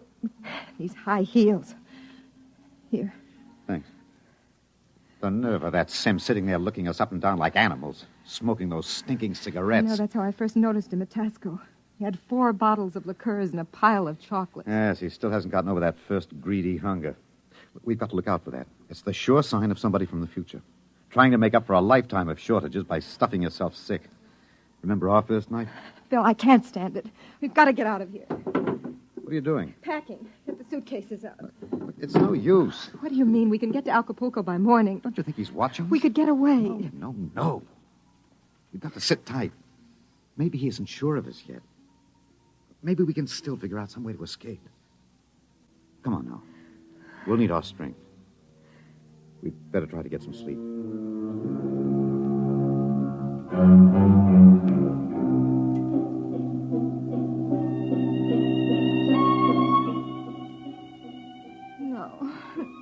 No, I won't go back. Security, pull it. The bomb. It's falling and killing. Sue, what's the matter? No. Sue, wake up, Sue. Bill, where are we? It's all right. Calm down, honey. We're still in 1955. It's all right. Oh. You must have had a nightmare. Oh, Bill, it was awful. We were back there, 2155. Oh, Bill, we won't go back there, will we ever? Go back to sleep, honey. It's all right. We're in Mexico, 1955, and we're going to stay here. Sue, I've been lying awake here thinking. He's still testing us. He's not absolutely certain. He's got all the time in the world. He can stay here as long as he likes. And then bring us back to the future 60 seconds after we left it. They can't make a scene, can they? They don't dare come out in the open. No. It might change the future. They're afraid of that. Bill, if we could only tell somebody, ask for help. You know we can't. That's why we had to submit to the psychological block treatment before they okayed our vacation. We couldn't tell if we tried. The block's too strong. Maybe we can break it, Bill. What's the use, darling? Who'd believe a crazy story like ours? Who'd believe we come from 2155? No, we can't tell. And they'll have to get us alone to put us in the time machine to send us back. Then that's it, Bill. We'll never be alone. It's still fiesta tomorrow. It'll be easy to stay in the crowd. Yes, that's the only chance. We can't let him get us alone. He won't get us back to that war and that insane world. Bill. Well, could be the room clerk. At 3 in the morning? I'd better answer it. Don't, Bill, don't. I've got to. Hello? Hello? Mr. Travis? What's the idea? It's 3 in the morning. Yes. I just wanted to remind you, the rabbits may hide in the forest, but a fox can always find them.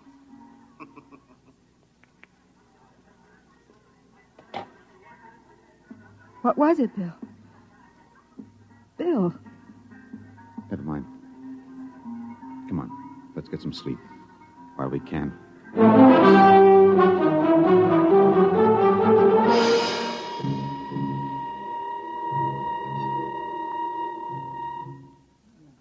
Buenos dias, señor y señora. Good morning, Senor Gomez. I trust you are spending pleasant days in my hotel. Fiesta time is the best. Yes, it's been lovely. Your special table is all ready for breakfast. Hey,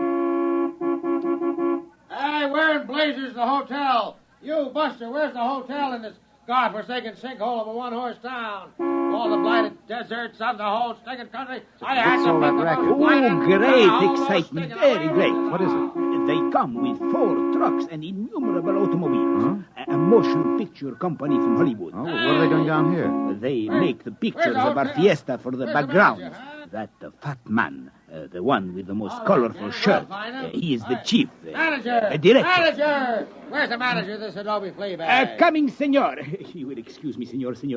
I hope the table is satisfactory. Coming, senor. This is a break, Sue. That movie company will draw crowds, and that helps us. When can we leave, Bill? Oh, not today. He'd be... Okay, kids, end of the line. Ciao. Get it up, Maxwell, and lay off the pepper. I got a note, sir. Bill, there's Sims across the dining room. I can't do anything now, not with these actors coming in.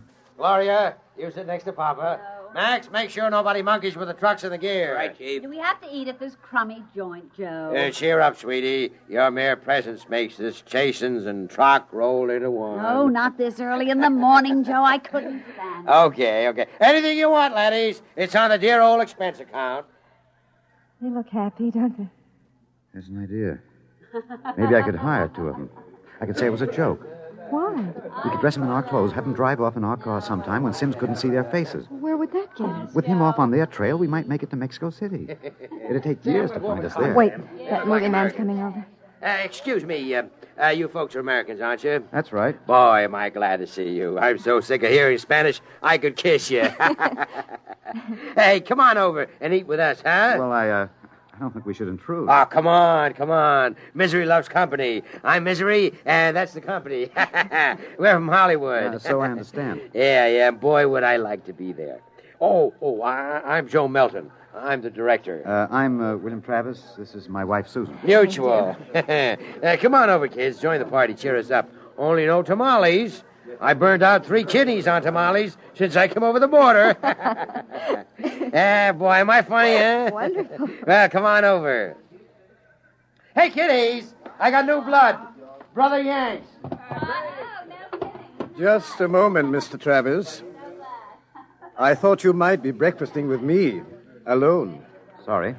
I got him first, Mac. You want to join us? No, I've already ordered. Mr. Travis, I think you'd better talk with me. Say, now. Is this guy giving you trouble? No, it's all right. Then I'll say the word, and I'll have Max pitch him out in his ear. No, it's all right. We'll be right over, Mr. Melton. Bill. We'll talk to Mr. Sims. Mr. Melton, you sort of keep an eye on us, huh? After all, you found us first. Yeah, sure. Well, come on over soon, kids. Sit down, Mr. Travis. I hope you slept well. Did you? Well, I'm not used to spring mattresses, but there are compensations. I stayed up half the night trying new cigarettes and foods. A whole new spectrum of sensation, these ancient vices. We miss something in our world, don't we? And when we get back here, we try to cram it all in a few short days. We don't know what you're talking about. Still acting, eh? But it's no use. You can't stay in crowds all the time. I'll get you alone soon enough. I'm immensely patient. However, let's come to the point. You know we can't let you get away with this escape.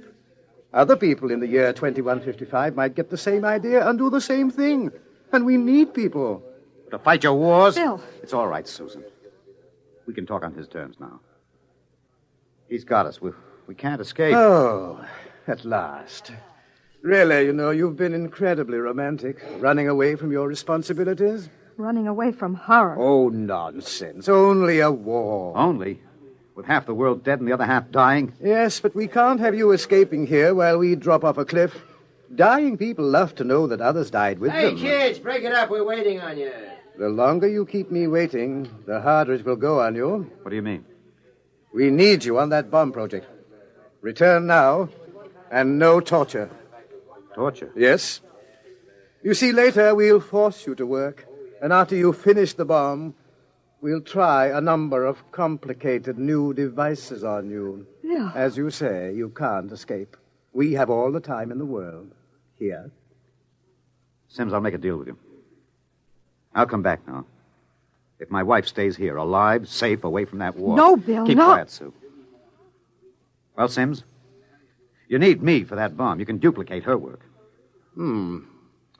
It exceeds my authority, but, all right. Meet me in the plaza in 10 minutes. All right. I'll pick you up in the car. Good. We'll drive out into the country to some deserted spot, and I'll have the time travel machine pick us up. Bill, I won't let you. Don't argue, dear. It's settled. Sims, there's one thing. Yes? Last night, instead of calling, you could have broken into our room and got us. Why didn't you? Shall we say that I was enjoying myself? Take this new fine cigar, for example. Wonderful. Wonderful. Do you know that I have 12 boxes up in my room? And liqueurs, crème de menthe, Benedictine, crème de coca, and so many others. And the wine. Oh, I've got the closets full of them. And I shall so hate to leave it all. Well, I'll meet you in the plaza in 10 minutes. Your wife may stay here as long as she wishes. All right, Sims, it's a deal. Don't try anything now, Travis. I know when I'm beat. We just want a few minutes to say goodbye. I shall be seeing you then. Bill, I won't let you do it. I won't let you. Oh, please, I'm going to Susan. tell the truth. I'm going to get help. You can't. The psychological We've block got to is- try. It's our last chance. Hey, hey, aren't you two going to join us? I Mr. thought- Melton, I've got something to tell you, and you've got to believe me. I've got to try. Now, go ahead, kid. Spill it. You've got to understand. You see, we really... Bill. Mm-hmm. My head. Huh? I can't think. My head. Say, you need a bromo, honey. Can't work, Sue. The block's too strong. We better get the car. Bill. Bill, please. Someone's crying. Somebody, please. Breakfast, no time for people to cry. Now, what in the world could a good-looking kid like you find to cry about?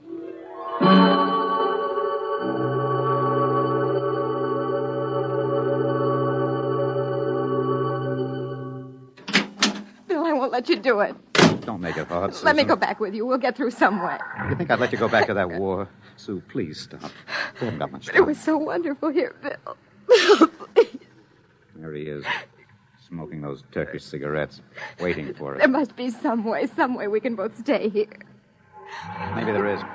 Bill, what are you going to do? Hang on, Sue, and duck when I tell No, you. Bill, you're heading right for him. He's not going to get either of us now. Down, Sue, down.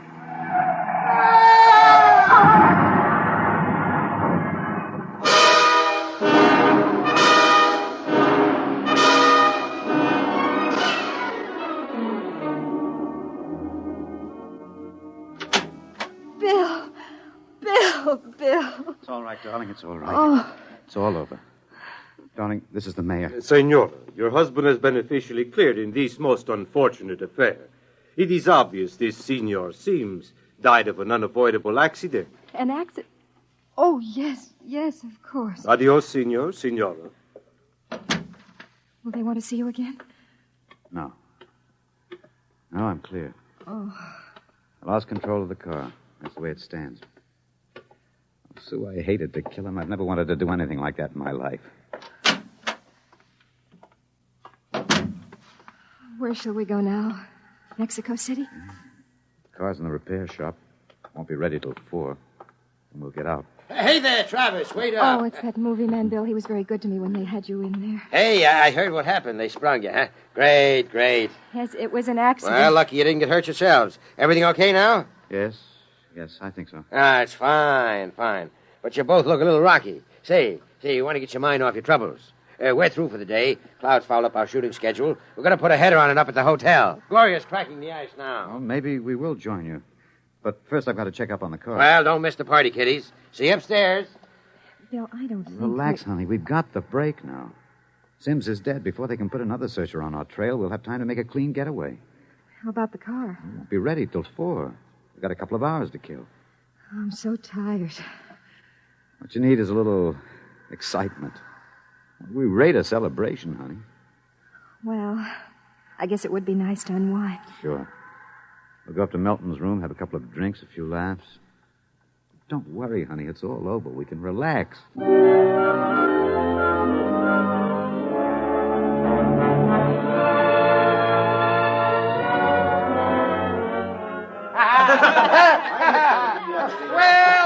Well, Kitty. Well, we thought we'd join you, Mr. Melton. Great. Call me so. Gloria, yank another cork. We got company. Way ahead of you. Here you are, kid. You kids ready to drink? That was a pretty messy business, but it's all over now, huh? Yes, it's all over. Time to unlax. Grab a glass, honey. Thank you. Hey, quiet, everybody. Quiet. How about a toast to our guests? Well, sure. How about it, huh? Okay. All right. To a very beautiful lady. Lovely enough for the movies. Thank you. Oh, I'm not kidding. That's why I came over to you in the first place. I might even give you a test. Oh, I mean it, honey. You're pretty nice. I could make you a movie star. And take me to Hollywood? At least it'd get us out of Mexico. You're not serious. Well, sure I am. Gloria, how about a refill? Yeah, coming up. That sounds wonderful, doesn't it, Bill?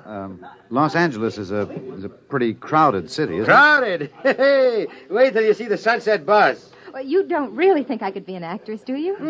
You don't have to cheer me up anymore. I'm feeling wonderful now. No, I'm serious. Really? Well, what kind of a film do you think my wife would be good for? Well, I want to do a suspense story. Sort of a war story, you know. Gloria, pour Mr. Travis another glass. A story about a man and a wife. You live in a little house. I'm just ad-libbing this, you understand? Sure. Go on. There's a war on, see? A terrible war, you see.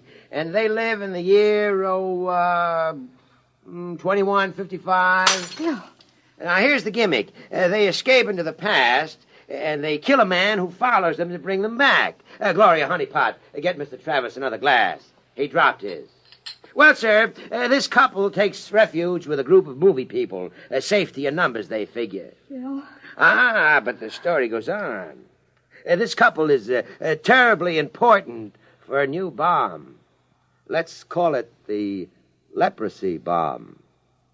So the searchers figure out a way that they can get them alone in a hotel room. Shove a chair under the door now, Max. Yes, sir. You see, the searchers may work alone, or in groups of 8, so that if one of them's killed, the rest carry on. Don't you think that'd make a wonderful picture, huh, Susan? Don't you, Bill? Get up when you get us, Milton. Stand still. Look out! Put that gun down, Travis. Mr. Travis. Mr. Travis. Who is it? The manager. Your car is all ready. Shall I... Grab him! Let go of me. Let go! Let's not make things worse, Mr. Travis. Let me in. What were those shots? Let me in. The manager, he heard the shots. Let's get going. Let go of me. Let me in there. Let me in. He'll break down the door in a minute. Max, get ready to travel. Get a chair. Take a good look, Mr. Travis. Take a good look at 1955. You won't be seeing it anymore. Bill! Throw the switch! All right. Break it down. Who shot that? Where are they? I was at the door. I heard them inside. They're gone. The windows. No, the iron bars are undisturbed. What happened to them? They just disappeared, all of them. Senor, I think you had better send for the priest and the holy water. Later. They just disappeared. Look in the closet. Bottles.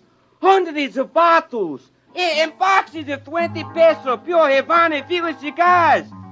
These crazy Americanos. Why would anyone leave all this behind? Juan, never question providence. Bien. There is enough here to last us both for a month. I think we can look forward to a most happy future.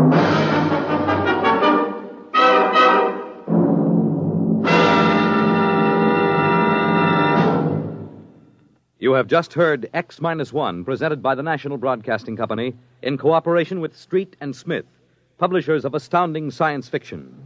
Tonight, by transcription, X-1 has brought you To the Future by Ray Bradbury. It was adapted for radio by Ernest Kenoy. Featured in the cast were Terry Keane, Alexander Scourby, Mercer McLeod, Joe DeSantis, Guy Sorrell, Alan Collins, and Stan Early. This is Fred Collins speaking. X-1 was directed by Daniel Sutter and is an NBC Radio Network production.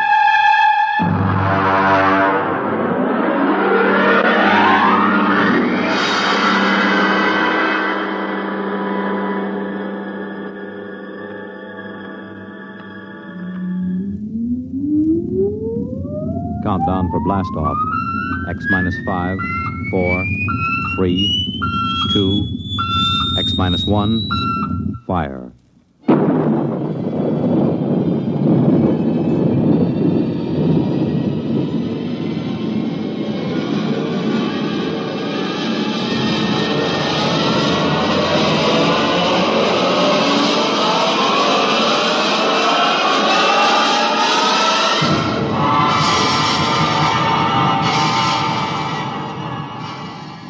From the far horizons of the unknown come transcribed tales of new dimensions in time and space. These are stories of the future, adventures in which you'll live in 1,000,000 could-be years on 1,000 maybe worlds. The National Broadcasting Company, in cooperation with Street and Smith, publishers of astounding science fiction, presents X minus 1.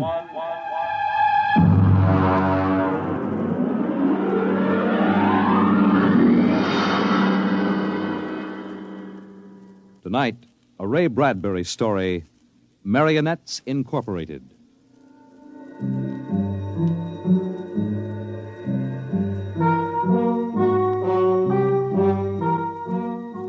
By the year 1990, we should see many amazing technological advances. And yet, in many ways, life will be very much the same. A husband will stop off at a bar on his way home and perhaps unburden himself a little to a friendly bartender. Well, that's good. Almost feel as if I could go home and face Nettie now. Wife trouble, Mr. Smith? Wife trouble, Sam. If only she'd relax a little bit. Look, you see this bruise on my lip? She kisses me. For an hour every night when I come home. Can you do anything for it? Well, I try, Sam. You can't figure them out. Well, I guess I'll go home and feed myself to the lioness. I tell you, Sam, when Nettie gets finished demonstrating how much she's missed me, I feel like a man who's been stuffed into an electronic washing machine with the dial set at rinse dry. How much do I owe you? Well, if it isn't Henry Smith. Huh? Brayling! Well, as I live and breathe. Walter Brayling. What are you doing here? Having the night out. Say, does Gloria know about this? Things have changed, Henry. I thought she kept you chained to the bedpost most of the time. Not anymore, Henry, not anymore. So you aren't divorced, are you? Oh, no. Gloria's home. What did you do, put sleeping powder in her coffee? Oh, goodness, no. That would be highly unethical. Well, now, look, I can't believe you just walked out on her. 10 years of marriage, Henry, and I never had a night to myself. But it will be different from now on. By the way, what time is it? 10 o'clock. Well, I guess I better be going. Scared? Don't want to crowd my luck. Oh. Although, really, there's nothing to worry about. Well, I'd sure like to know how you do it, Walter. Would you really? Yes, I would. All right, Henry. Since you've always been a friend of mine, I'll let you in on it. Come on, my car's outside. I'll drive you home and let you see how it's done. Well, now, that's nice of you, Walter. Oh, no, not at all. We fellas have to stick together.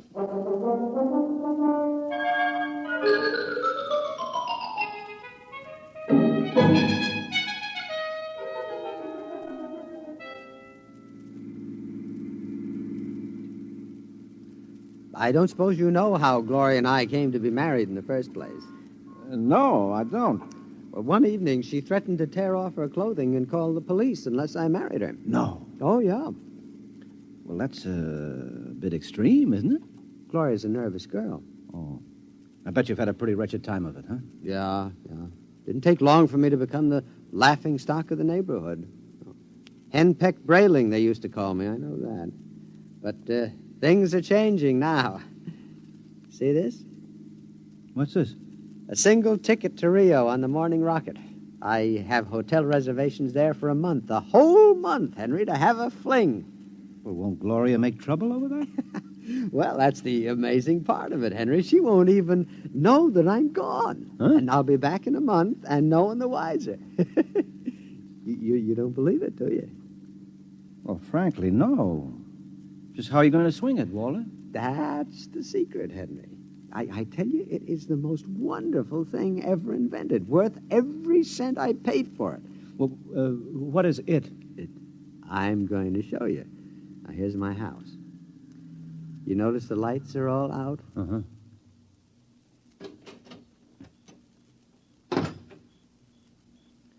Shh.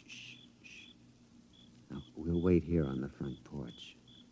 Say, Walter, you haven't gone off your rocker, have you? Shh. Let me see. I meow twice. That's it. Meow.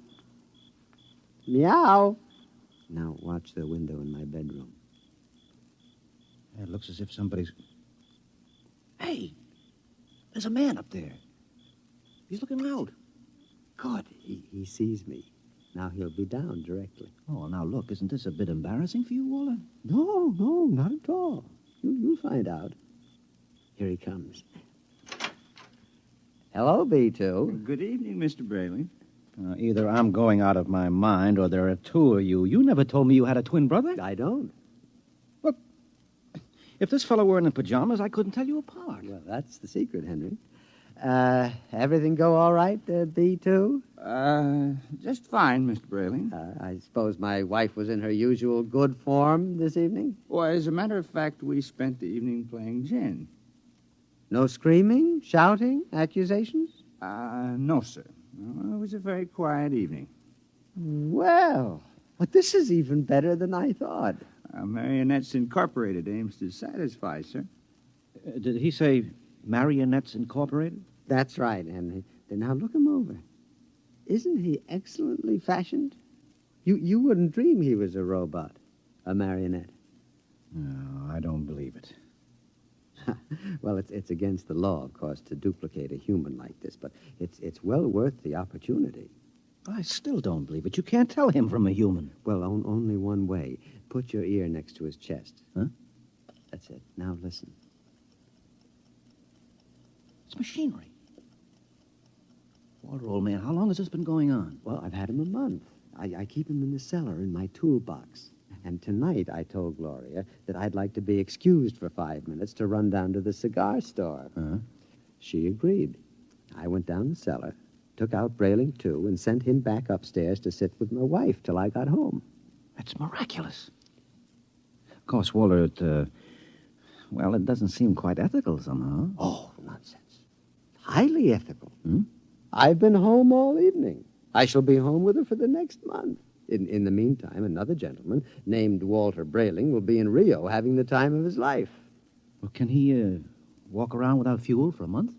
He refuels himself. Oh. He's built to do everything. Eat, drink, sleep. You'll take good care of my wife, won't you, B2? Well, your wife is rather nice. I've grown quite fond of her. There, you see? Yeah, Walter, old man, how long has this Marionettes Incorporated outfit been in business? Secretly for 2 years now. Why? Well, I wonder, you suppose there's a possibility that I might get in touch with him? You?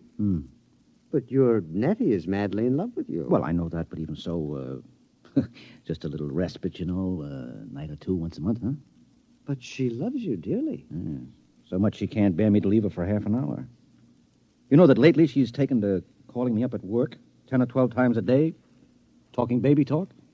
Your Nettie? My Nettie. So now what do you say, old man, As a favor to an old buddy, huh? A fellow lodge member?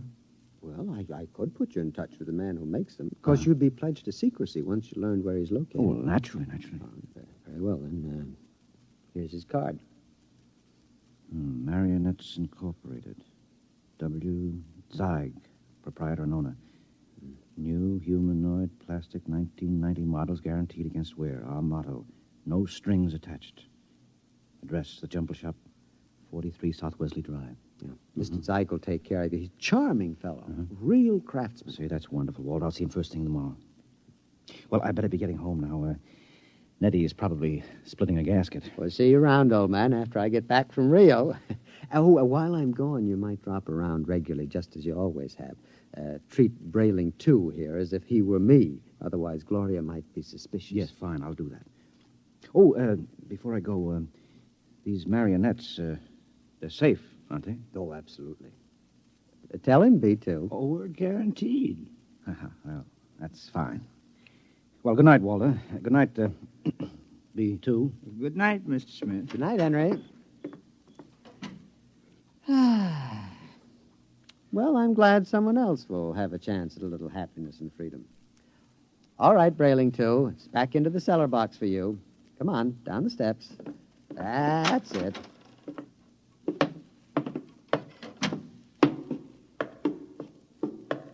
It's very damp down here, Mr. Brayling.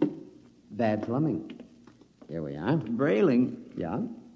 Before you put me back into the toolbox, could we have a word? Certainly, old man. Now, this toolbox. Yes, what about it? Well, I don't like it, Mr. Brayling. Why not? Well, it's cramped. Oh. Well, I'll try to fix up something more comfortable when I get back from Rio. All right, now, before Gloria gets worried, back into the... Marionettes are made to move, not keep still. Now, how would you like to lie in a stuffy old box most of the time? Well, I didn't realize you fellas were that sensitive. Well, you wouldn't like it at all. I keep running. There's no way to shut me off. Now, I have my feelings, you know. Well, a day after tomorrow, I'll be off to Rio, and you won't have to stay in the box for a whole month. You can move upstairs. But when you come back from Rio, I'll go back into the box. Mr. Zeig didn't tell me at Marionettes Incorporated that it was possible to get a difficult specimen. Oh, well, there's a lot he doesn't know about us. Look here, B2. This has gone far enough. I'll never get to Rio. Come on now, into the box. And another thing. Well? Your wife. Yes, what about my wife? I've grown quite fond of her. I'm glad that you enjoy your employment. You'll have the whole month. I'm afraid you don't quite understand, Brayling. I've fallen in love with her. Yes, well, all right. You what? Well, you see, you just don't appreciate it.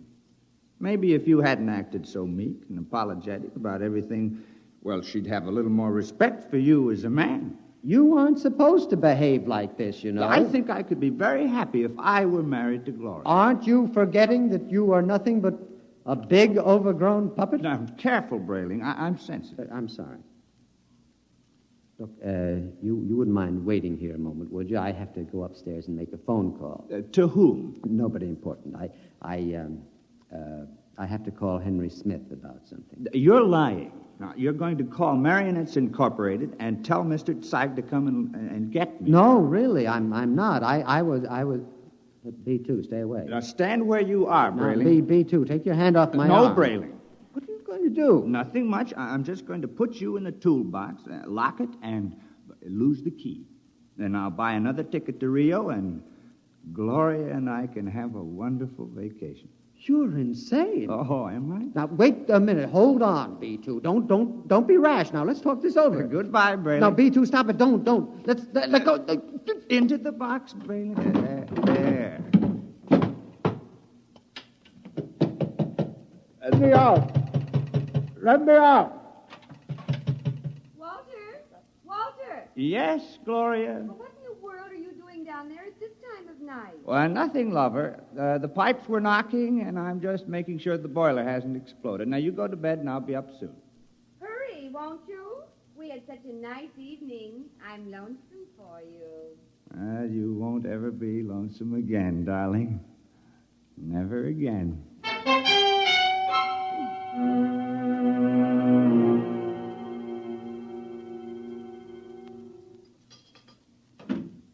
Good morning, Nettie.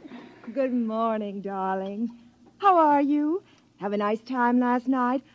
I missed you so. Mm-hmm. Is breakfast ready? Well, aren't you going to kiss me good morning? Huh? Oh, yes, I suppose so. You're so wonderful, Henry. I guess I'm the luckiest person in the world. Mm-hmm. Now, here's your coffee. How would you like your eggs? Oh, any way at all. But I want to please you. Look, skip the eggs this morning. But you have to eat to keep well, darling. I'm very healthy. I have an early business appointment this morning. Oh? Yes, it's a friend of Walter Brayling's. I met Walter last night. Oh. Yes. So, I'd better be off. Now, Nettie, don't look as if I were on my way to Rio or something. Well, it's just that I miss you so. I want to be with you all the time. Oh, dear, do I have to go through this every morning? I'll be back at supper. Now, there's no need to cry now, is there? No, darling. You aren't displeased with me, are you? I try so hard to do everything just as I think you'll like it. I know. I'm not displeased. Now, goodbye, dear. Henry. Yes? You forgot to kiss me goodbye.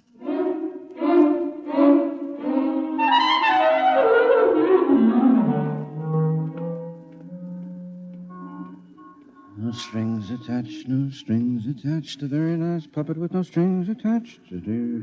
Let's see now. Jumble Shop, 43 South Wesley. Well, that should be about... here it is. Yes?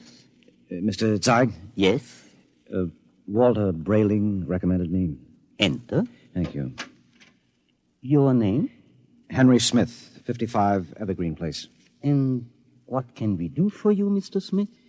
Well, Mr. Brayling showed me his marionette last night. I was intrigued with the idea. Not that my wife is anything like that female meat grinder he's married to, you understand, but Well, I'm a man who enjoys an occasional evening with the boys, you know, without complications. Naturally. Yes, so I thought... that I could duplicate you? Exactly. Oh, I think it might be arranged. Uh-huh. Oh, yes. How much? $9,000. I have an inferior model at $7,500. No. If I go through with this, nothing is too good for Nettie. Nettie's my wife. We've been putting money aside to buy a summer home in Westport, but... sometimes we must choose. Yes. Well, perhaps I could just slip out $9,000. It's a joint account. How soon could I have it? Oh, I could construct a mannequin in about 2 months' time. Good. Shall I consider the order placed? At once. Of course, you'll have to report here for a body mold, color index of your hair, lips, skin, etc. And I'll have to do a complete electro-emotional calibration. Uh-huh. Now, you guarantee that these models are foolproof? As foolproof as I can make them, Mr. Smithson. I've had years of training. And there's no chance of detection? None whatever. I've never had a complaint. Very well, Mr. Zeig. I'll get the money from the bank and send it to you. I'm sure you won't be sorry, Mr. Smith. You'll be just as satisfied as Walter Brayling.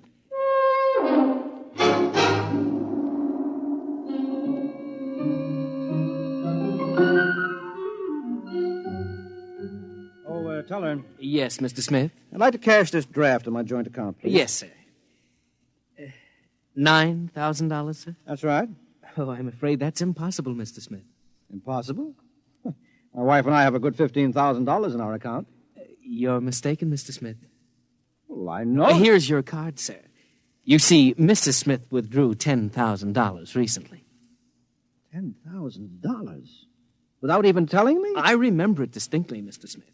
She said it was for a surprise for you. Oh, good Lord, she's bought that house in Connecticut. My birthday is next week. Oh, no. I've got to borrow it somewhere. I've already contracted... Yes, sir. Quite a surprise for you. Mr. Smith?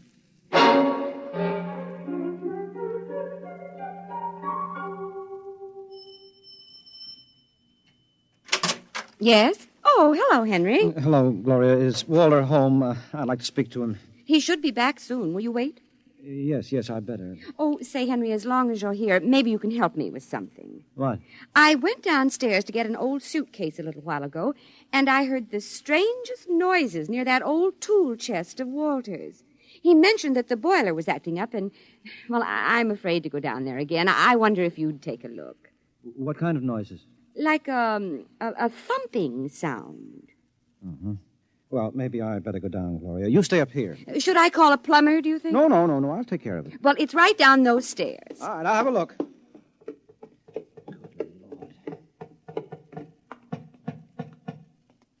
Hello? Hello in there. Let me out!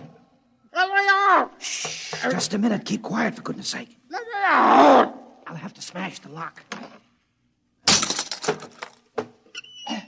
Now, what? Henry, thank God you've come. What's the meat? I've been in there all night. I thought I'd suffocate. He tried to kill me. He tried to murder me. Who?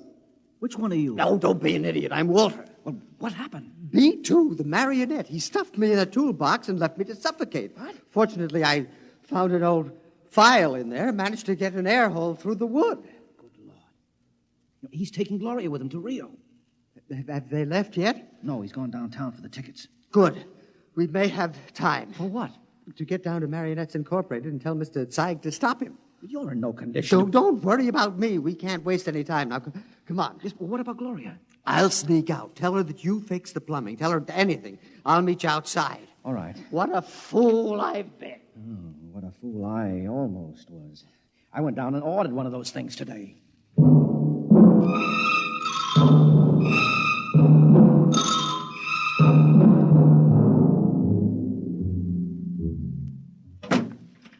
Gloria, love. Yes, darling. Did you get the tickets to Rio? Right here in my wallet. A honeymoon for two under the Pampas moon. Oh, Walter, it's so nice to have you like this. Oh, you like the change? I don't know what did it, but whatever it is, I'm in favor of it. I hope it's permanent. Well, I intend to see that it is. By the way, darling, do you happen to remember where that old pistol of mine is? Pistol? Yeah, I just thought, since we're going to be traveling in strange countries, well, it wouldn't hurt to bring it along. Well, I think it's here in the sideboard. There. You know how frightened I am of these things. Well, I'll be very careful of it. Now, in fact, I think I'll go down to the basement and practice. Not really shooting it, of course, just to make sure it's in good working order. Well, now, do be careful, darling. Oh, I will. If you should hear a shot, now, don't be frightened. I may fire it into a block of wood just to test it. Perhaps I'll fire it into that old tool chest of mine. That should absorb it. Oh, speaking of that tool chest... What about it? It reminds me that Henry Smith was here. Oh? Yes, I heard some noises downstairs, and he went to fix the plumbing. Is he still down there? No, he left. I really don't understand it. He seemed so anxious to see you before he went down to the cellar. And then he just left. Did he stop the noises? Well, he must have. I don't hear them. Yeah, I see. What is it, dear? Well, I have to go out for a while, darling. But, Walter, we have to pack if we're leaving. Well, I'll be back soon. There's something very important I have to attend to. What is it? Well, just some personal business with Henry Smith. Now, please excuse me, darling. And now, don't worry. When I get back, everything will be fixed once and for all. We can enjoy the rest of our lives just as though the old Walter Brayling never existed.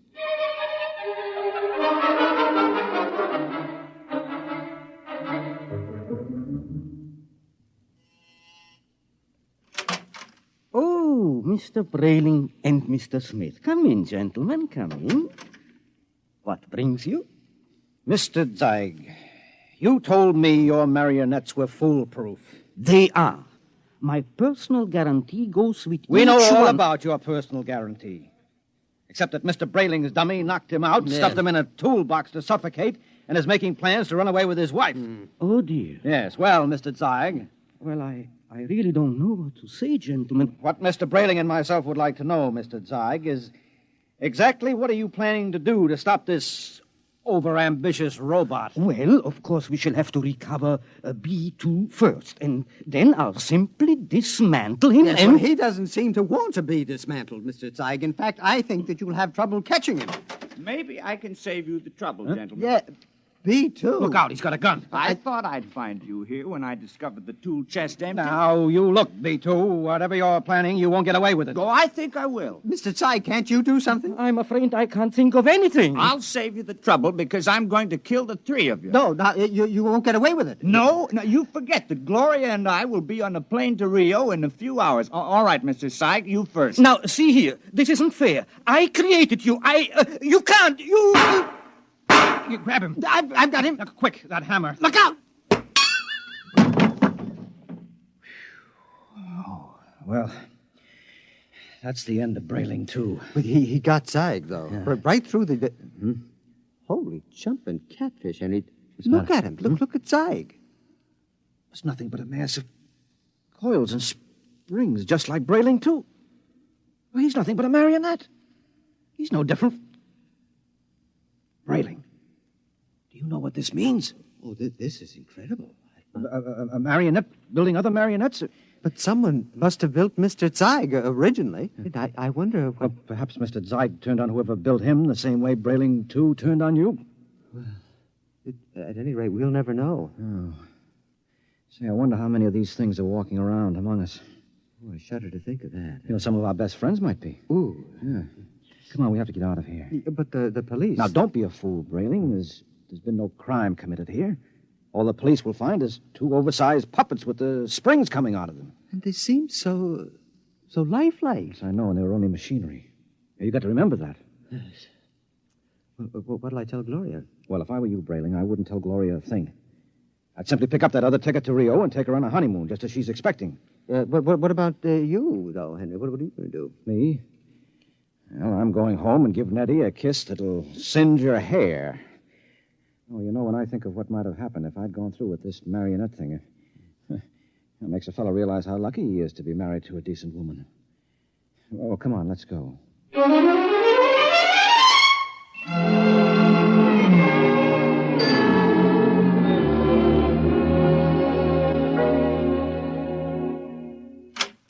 Nettie? Nettie!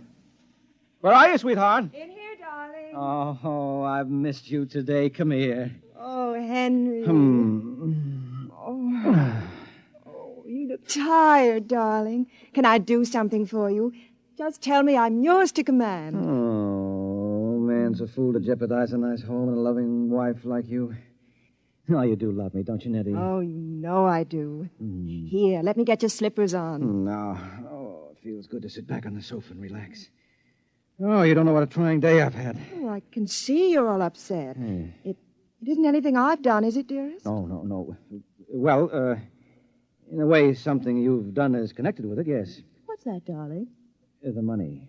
Money? Now, I know you wanted to surprise me with the house, darling, but really you shouldn't have taken that money out of the bank without consulting me. Henry, I don't even know what you're talking about. Now, Nettie. But I don't. Nettie.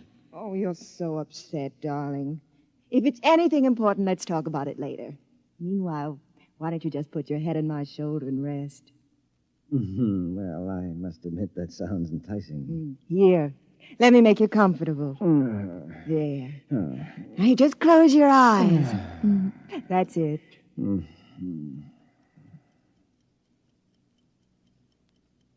Nettie, Yes, darling? you hear something? No, darling. You sure? Like what? Like the ticking of a clock? No. Strange. I don't hear it now, but when I had my ear against your chest... Oh, no. Oh, no, she couldn't have done that to me. Not Nettie. What are you talking about? I'm talking about... No, I won't believe it. You're my Nettie, aren't you? You're real live flesh and blood. But I hear it. It's coming from you. It's coming from you.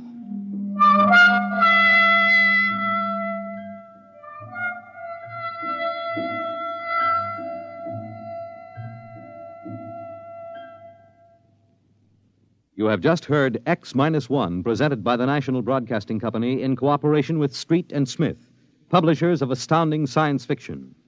Tonight, by transcription, X-1 has brought you Marionettes Incorporated, written by Ray Bradbury and adapted for radio by George Lefferts.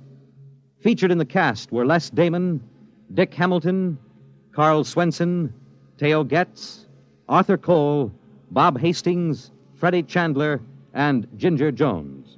Your announcer, Fred Collins. X-1 was directed by Daniel Sutter and is an NBC Radio Network production.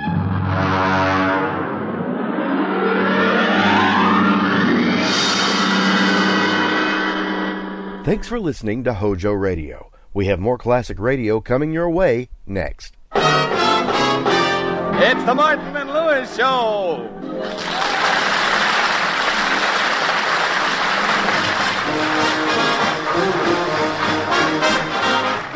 The National Broadcasting Company brings you, transcribed from New York, the Martin and Lewis Show. Our guest tonight, Madeline Carroll, and featuring Flo McMichael, Ed Hurley, Dick Stabile and his orchestra, and starring Dean Martin. I love you so much, it hurts me, darling, that's why I'm so blue. And Jerry Lewis. I love you so much, it hurts me. Jerry, now what's the matter with it? Do you have to sing that way? Isn't it enough that you're skinny and you have a funny-looking hair and face? Well, if I'm so skinny and everything, why do you work with me? Well, you make such a wonderful pipe cleaner. Jerry, isn't it great to be here in New York this season? What do you mean? Don't you feel something in the air? Well, no. I can't say that I feel anything in the air right now, but I felt something in the air yesterday. You did? Yeah, a guy dropped his lunchbox off the elevator and hit me on the head. Jerry, I'm referring to the season. So am I. The salt and pepper shakers hit me on the head, too. When you were out in the sunshine, didn't a warm feeling creep all over you? Yeah, the cork came out of his coffee bottle. Jerry, how am I ever going to get through to that brain of yours? It's simple. You turn left to Jersey City and keep going. You know, Jerry, now that we're here in New York, you should dress more conservatively. I think I'm dressed conservatively. Jerry, look at that hand-painted tie with a picture of a fella chasing a girl in a bathing suit. You call that conservative? Sure. They're married. All right, Jerry. Now, do you mind if I sing? I got a number to do right here, you know.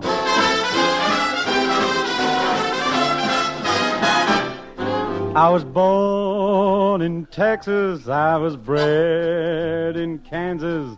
When I get married, I'll be wed in Kansas. There's a true blue gal who promised she would wait. She's a sunflower from the sunflower state. She's a sunflower. She's my sunflower. And I know we'll never part. She's a sunflower. She's my one flower. She's the flower of my heart. I was fair in Kansas, clouds are rare. In Kansas, never saw a place that could compare with Kansas. So I'm going home to keep a wedding date with a sunflower from the sunflower state. She's a sunflower. She's my sunflower. And I know we'll never part. She's a sunflower. She's my one flower. She's the flower of my heart.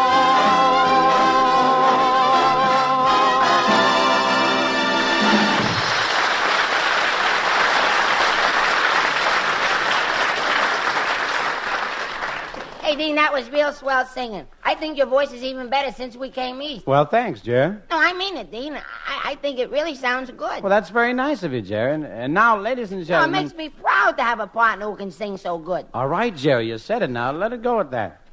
Oh, so you're getting sore. I pay you a nice compliment. You won't even admit that I think you sing good. All right, Jerry, I sing good. I admit it. I'm terrific. I'm wonderful. Everything. Are you satisfied now? Oh, what a ham. But, Jerry, stop clowning. Instead of arguing, let's enjoy ourselves here in New York. Eh? Hello, Mr. Martin. Hello, Mr. Lewis. Well, it's our secretary, Florence. How do you like New York, Florence? Well, I'm not sure yet. I've only had a day to look around. Well, we arrived here a week ago. How come you've only had one day to look around? Nobody told me to get off the train. Florence, you don't mean that when the train got into Grand Central, you stayed on it for a whole week? I never heard of anyone doing anything so, flighty. If it was me you were talking to, you'd say stupid. Haven't you seen any of the city yet, Florence? Oh, yeah. Yesterday I spent the whole day just going up and looking at the view from the top of the Empire State Building. Well, you must have loved it up there. Oh, I was just up there a few minutes. But you said you spent the whole day. I did. It's quite a climb, you know. Well, if you walked all the way to the top, I certainly hope the view was worth it. So do I. You hope the view was worth it? Don't you know? No, I was afraid to open my eyes. Florence. What? Are you for real?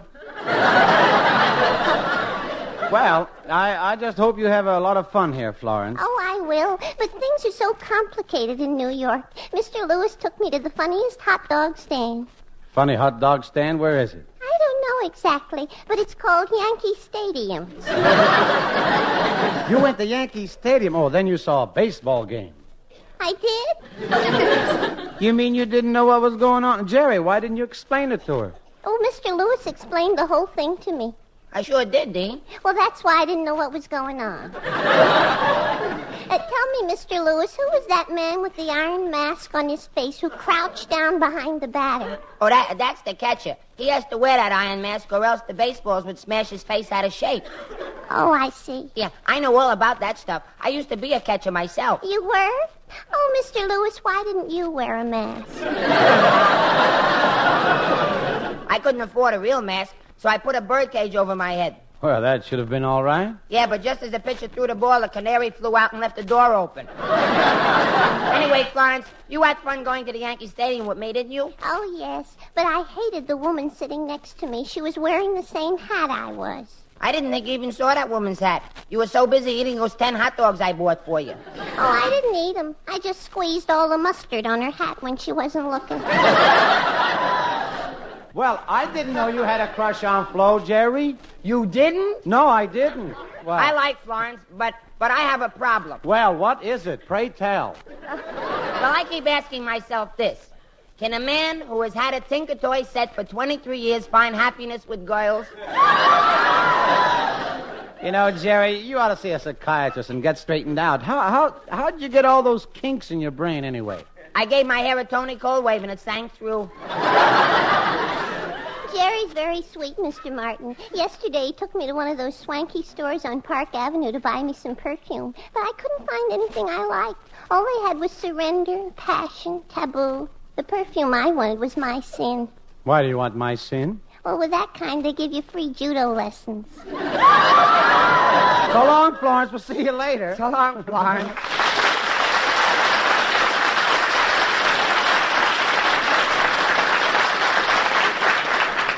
Hey, you know, Dean, I may have another date with her. Well, it's the right time of year for romance, Jerry. People in love, birds, bees. Oh, I know all about that. My father told me about the birds and bees for years before I had my first date. And what happened? I got stung. But I know all that birds and bees stuff, Dean. I speak the language of the bees. I can even understand what they are saying. Why, only this afternoon I was in a park listening to a couple of them having a conversation. Oh, Jerry, please. No, I'm not kidding.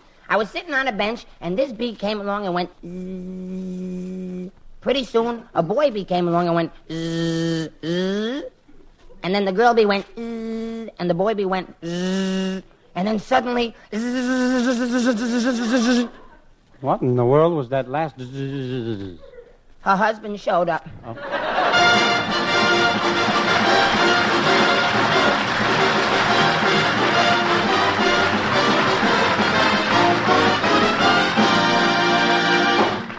Friends, are you saving for a rainy day?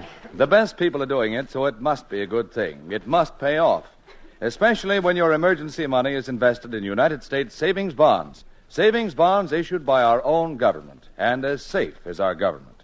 They're the best place of all for your savings because United States savings bonds make your money grow and grow. In only 10 years, every $3 you put away grow into $4, and every $300, $400. And maybe you didn't know it, but you don't have to save a whole savings bond all at once. No, sir. You can join either of the 2 time payment plans. If you're employed, join the payroll savings plan where you work. If you're in business for yourself, you're a builder or farmer or painting contractor, join the bond-a-month plan where you bank. For future security, save in United States savings bonds.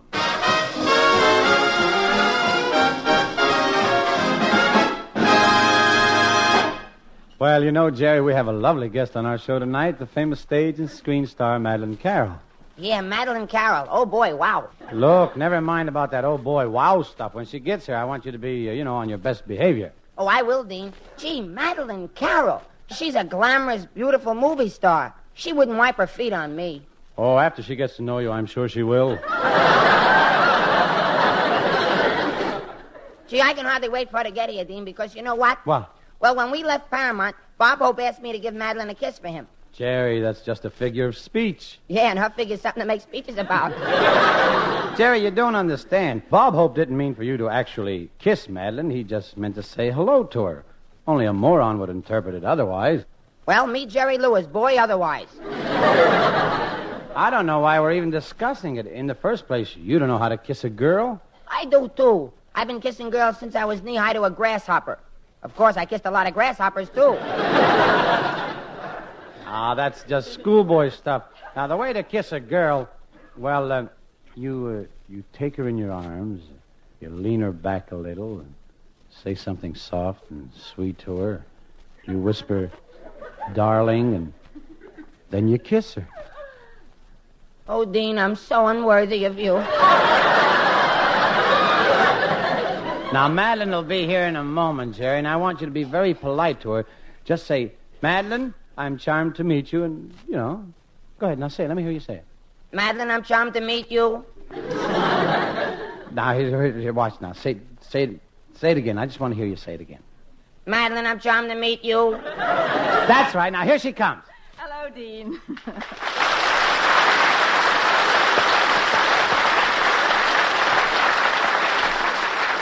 Well, hello, Madeline. Step right in here. I've got a little surprise for you. All right, Jerry, say it. Madeline, I'm charmed to meet you. Oh, Dean, how cute. Where did you get it, and how do you wind it up? Look, Miss Carroll, I'm Jerry Lewis. You don't wind me up. I'm a person. Nobody winds me up. Hello, Jerry. My, you're cute. Yeah? Oh, very cute. Yeah? You know, Jerry, you appeal to me very much. Well, Jerry, say something. Madeline, I'm charmed to meet you. Is Jerry always this excited, Dean? Well, he's naturally nervous, Madeline. You know, when jitters wake up after a bad night, they have Jerry. They have Jerry. I wish they had that joke. That's nothing wrong with the joke, Dean. The audience didn't understand. I'll explain it to them. You're going to explain this whole joke? Yeah, you see, when you I wake want up... to wish you a lot of luck. Oh, thanks. You see, when you make a joke like Jitters sees Jerry, that means it's the reverse. Usually the person sees the Jitters. But I'm supposed to be such a jerk and everything that the Jitters saw me. See, this is a form of a joke that Dean always says, and when people hear it, they scream and laugh. It's so funny and everything. All right, so I made a boo-boo. Ah, quiet, Jerry. You know, you're very beautiful, Madeline. You have such lovely blonde hair. Thank you, Dean. And for your information, my hair is naturally blonde. It is? Oh, stop with the jokes, Jerry. I want to tell Madeline we really appreciate her coming over tonight. You must be pretty busy working in your play, Goodbye, My Fancy. Goodbye, My Fancy? What does that mean? Well, Jerry, in the play, I'm a girl who has clothed herself in a lot of pretty, fanciful illusions, and I lose them. You lose your pretty illusions right on the stage? Jerry, look, you'll have to excuse Jerry, Madeline. He's very tired tonight. He got into a fight with his animal crackers and he lost. You know, Jerry, I'm beginning to think you're very young. It's just spring, Madeline. Wild, mad spring. Oh, sweet Madeline, tell me that you care. I do care, Gerald, with all my heart. Then come, my loved one. Let us go off into the woodlands. We'll take our shoes off and tiptoe through the flowers. Jerry, you don't take a girl tiptoeing through the flowers. Nobody does that. I do, but I'm only 23 years old. What do I know? Hey, Madeline, that reminds me. I got something for you from Bob Hope. Wonderful, Jerry. What is it? Gee, what do I do now? Jerry, if you've got something for me from Bob Hope, I want to know what it is. Perhaps I can guess what it is. Let me see now. Does it have the rare, delicate scent of violets? No, it doesn't have the scent of violets. Of course, once in a while I choose scent. Well, is it something wonderful that I'll dream about at night? Yeah, it's pretty wonderful. I give up, Jerry. What is it? Well, Madeline, when we left Hollywood, Bob Hope told me to give you a kiss for him. A kiss? Yes, that's why Jerry's all upset. He wants to kiss you and deliver Bob's message. I see.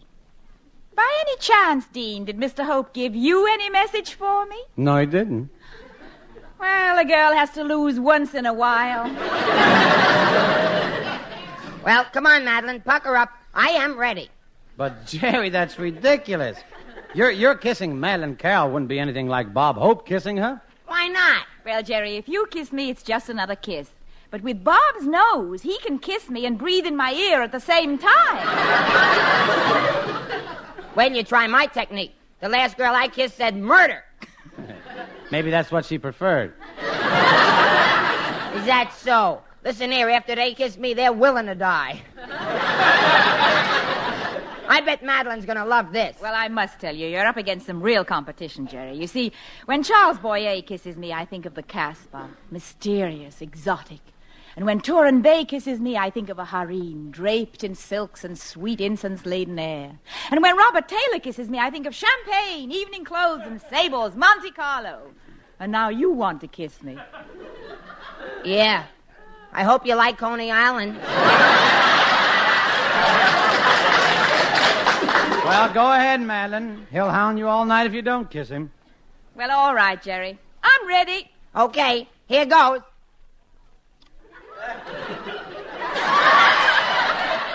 Well, how was that? You know something? Coney Island isn't so bad.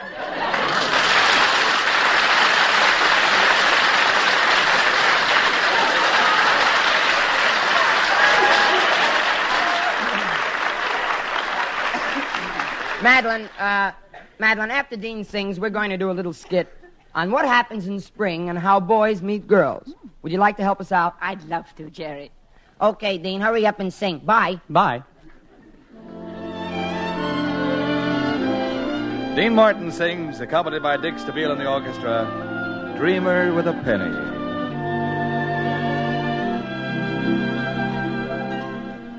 I'd rather be a dreamer with a penny than a rich man with a worried mind. Here am I with wealth untold. The moonlight is my silver, the sunshine is my gold. I'd rather have a shanty filled with laughter than a palace someone's tears design. Lady Luck and I keep walking hand in glove. Got a gal who loves me for nothing but my love. I'd rather be a dreamer with a penny than a rich man with a worried mind.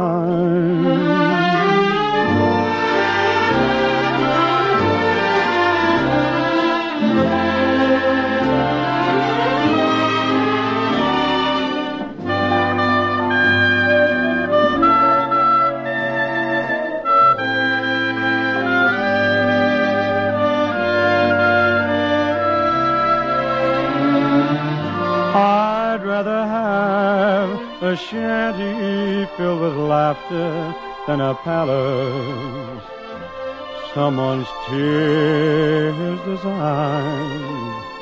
Lady Luck and I keep walking hand in glove. Got a gal who loves me for nothing but my love. I'd rather be a dreamer with a penny than a rich man with a worried mind.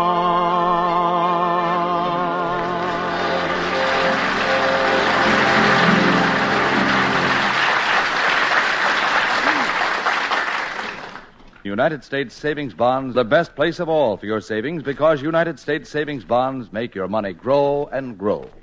In only 10 years, every $3 you put away grow into $4, and every $300, $400.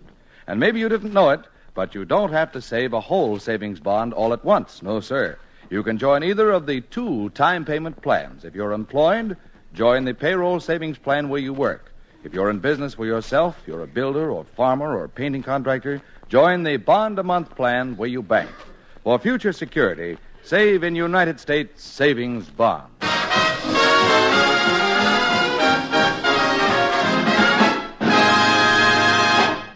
And now, ladies and gentlemen, Madeline, Dean, and I are going to show you some of the problems of young love in spring.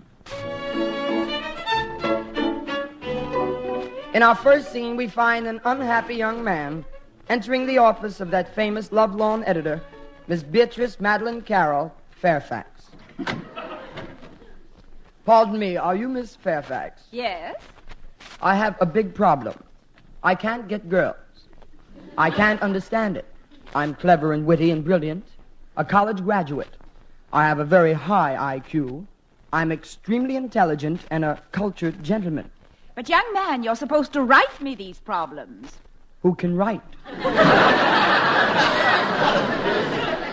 Next, we have the naive, inexperienced young man going to call on his girl at her home. Gee, I always have trouble getting up enough courage to ring the doorbell. Madeline's such a refined, bashful girl. She'll never marry anybody. Well, I'll ring the bell.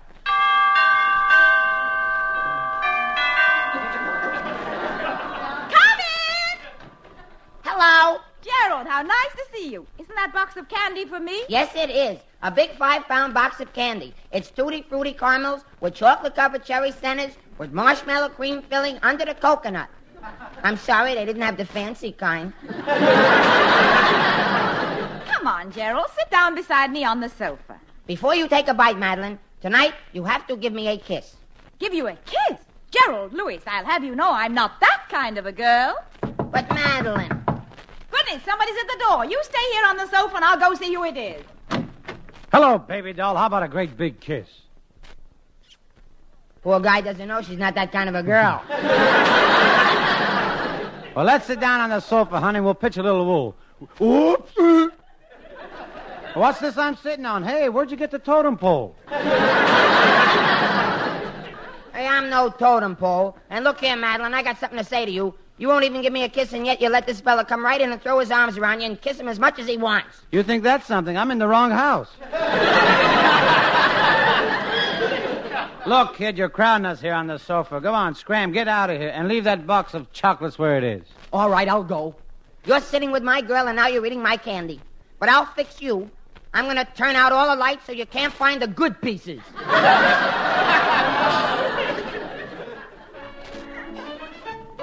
And then there's the little romantic scene that often occurs in Central Park. Dean plays the sailor, I play the girl. Well, here I am.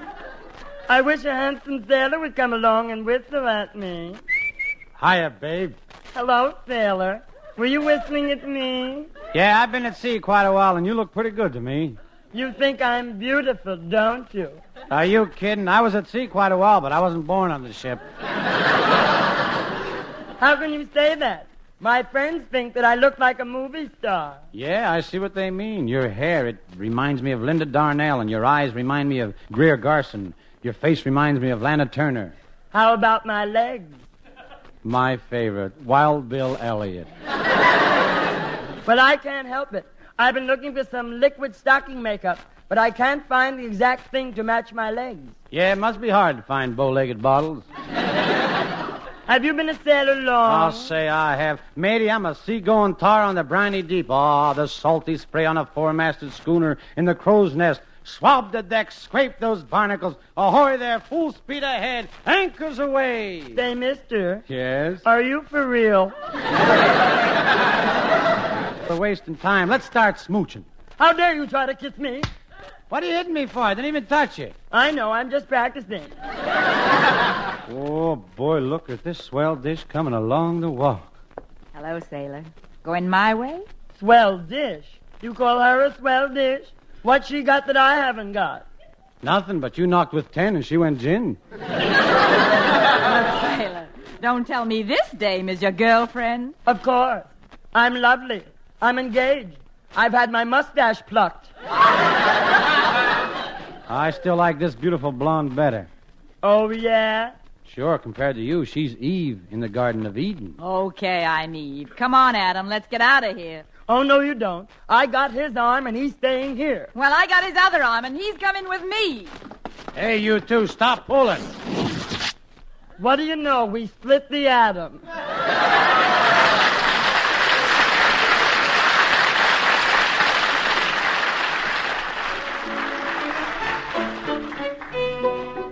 And finally, there's the lonesome young fellow who hasn't got a girlfriend and goes to the famous Roseland Diamond Dance Hall. Well, here I am at Roseland. I wonder if there are any girls around here I can dance with. Yoo-hoo, lover boy. Would you like to dance with me, honey? Do I want to dance? Sure. How about a rumba? You know how to rumba? I'll say. I'm an expert at it. Never took a lesson in my life either. Yeah? How'd you learn? I got a bicycle with a loose seat. Hey. They're gonna start. We better get ready, huh? Yeah. Snuggle up a little closer, sweetie. How's this? Closer. Am I close enough now? I think so. You're behind me. I'm sorry. Here we go. Here's my ticket.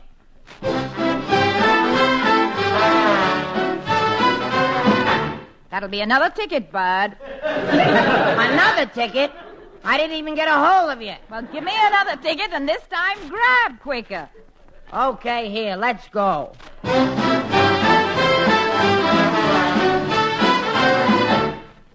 leads this band, Flash Gordon? Come on, honey. The next one is a waltz. Give me another ticket. Hey, I think I'm getting swindled here. Hey, Mr. Orchestra Leader, what was that number? Cruising down a river. Well, let's cruise a little. I didn't even get a chance to get in the boat. Oh, quit beefing, honey bunch. Let's dance some more. Well, okay. That'll be another ticket. Hey, now I'm sore. Bum. What number was that? The 1 o'clock jump. What'd you do, set it back for daylight saving? If you don't shut up, wise guy, I'll bang you over the head with every instrument in my band. Oh, yeah? Let's see you try it.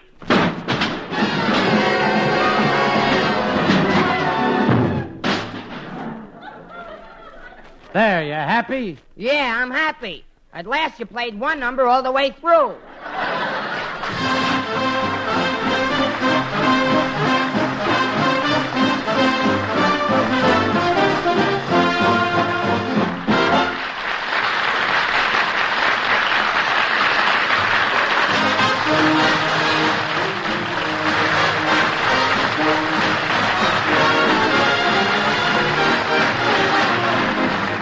The Martin and Lewis Show, transcribed in New York, is produced and directed by Robert L. Red and written by Norman Sullivan, Dick McKnight, Ray Allen, and Chet Castellaw. Dean Martin and Jerry Lewis are soon to be seen in the Hal Wallace production, My Friend Irma. This is Ed Hurley, suggesting you tune in your NBC station each Sunday evening at this same hour for the Martin and Lewis Show.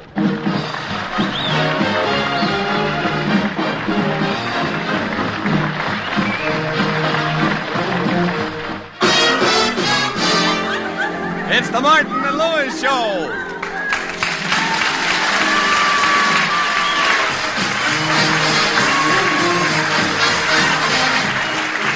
The National Broadcasting Company brings you transcribed from New York, the Martin and Lewis Show. Our guest star tonight, Peter Lorre, and featuring Flo McMichael, Roger Price, Ed Hurley, Dick Stabile and his orchestra, and starring Dean Martin.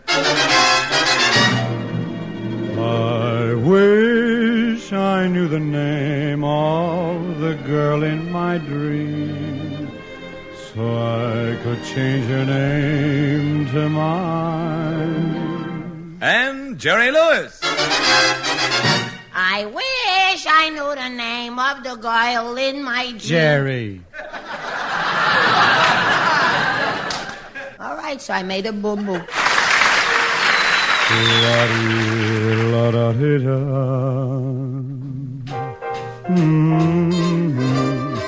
Turns a right into wrong, brightens the night, brings happiness to me. Makes me luckier than throwing a 7, takes me nearer to heaven than anyone's allowed to do. When your heart is talking, I feel like I'm walking on a cloud. Someone like you someday I'll find. Someone I can boast to. Somebody to hug while a bug in the rug to snuggle up close to. And whenever I do you know the who I'll give the most to? You pray on my mind, stay till I find someone like you. Someday I'll find someone I can boast to, somebody to hug while a bug in the rug to snuggle up close to. And whenever I do you know the who I'll give the most to? You pray on my mind, stay till I find someone like you.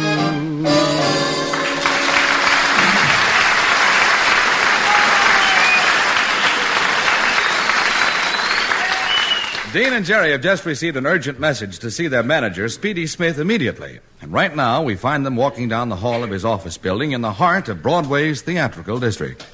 All right, look, here we are at Speedy's office now. Before we go in, let me look at you. Well?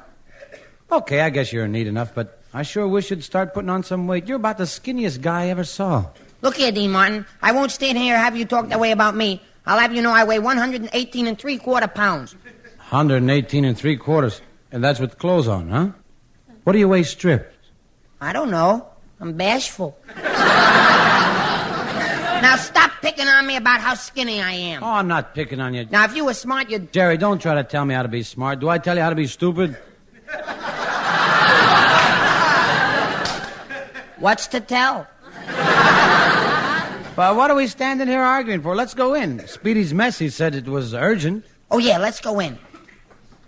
Oh, hello, Mr. Martin. Hello, Mr. Lewis. Well, hiya, Florence. So you're working for our manager today, huh?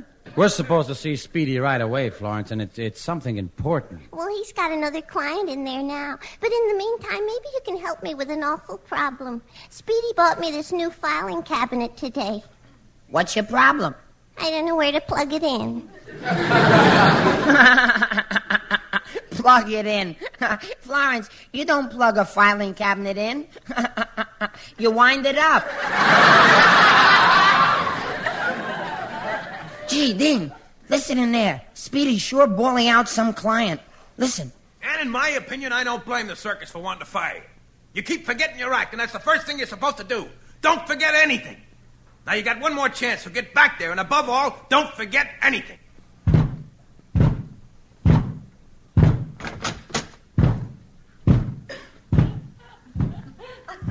Gee, Dean, did you ever see such an unhappy-looking elephant?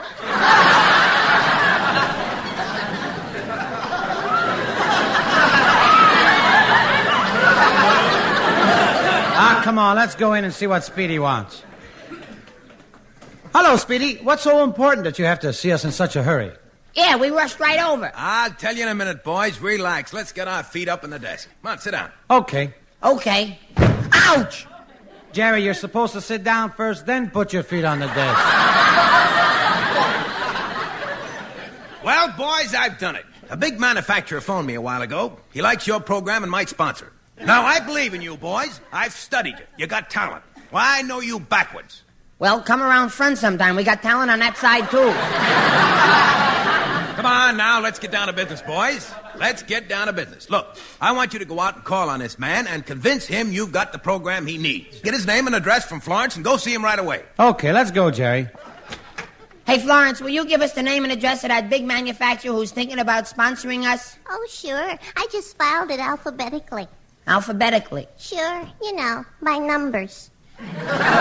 What's the name and address? That's what we want you to find for us. We want... You're kind of silly, Mr. Lewis. You better watch out, or they'll put you in the Bobby Hatch. Bobby Hatch? Florence, it's not Bobby Hatch. It's Bobby Hutch. Florence, please get the name and the address you put in the file cabinet. Oh, sure. Well, let's see. It could be, no. Well, maybe that'd be silly. Or it might be... Oh, no. What are you trying to figure out, Florence? How to open the drawer. Here, Florence, I'll open it for you. There. Florence, will you please try to remember? My goodness, that's it. When you mentioned Bobby Hutch a while ago, I made a file for him, and I put the man's name in there. See, here it is, Mr. Price, 35 Waterbury Road. That must be his country estate. Well, thanks, Forrest. Come on, Jerry, let's hurry. We'll jump in the car and be there in a few minutes.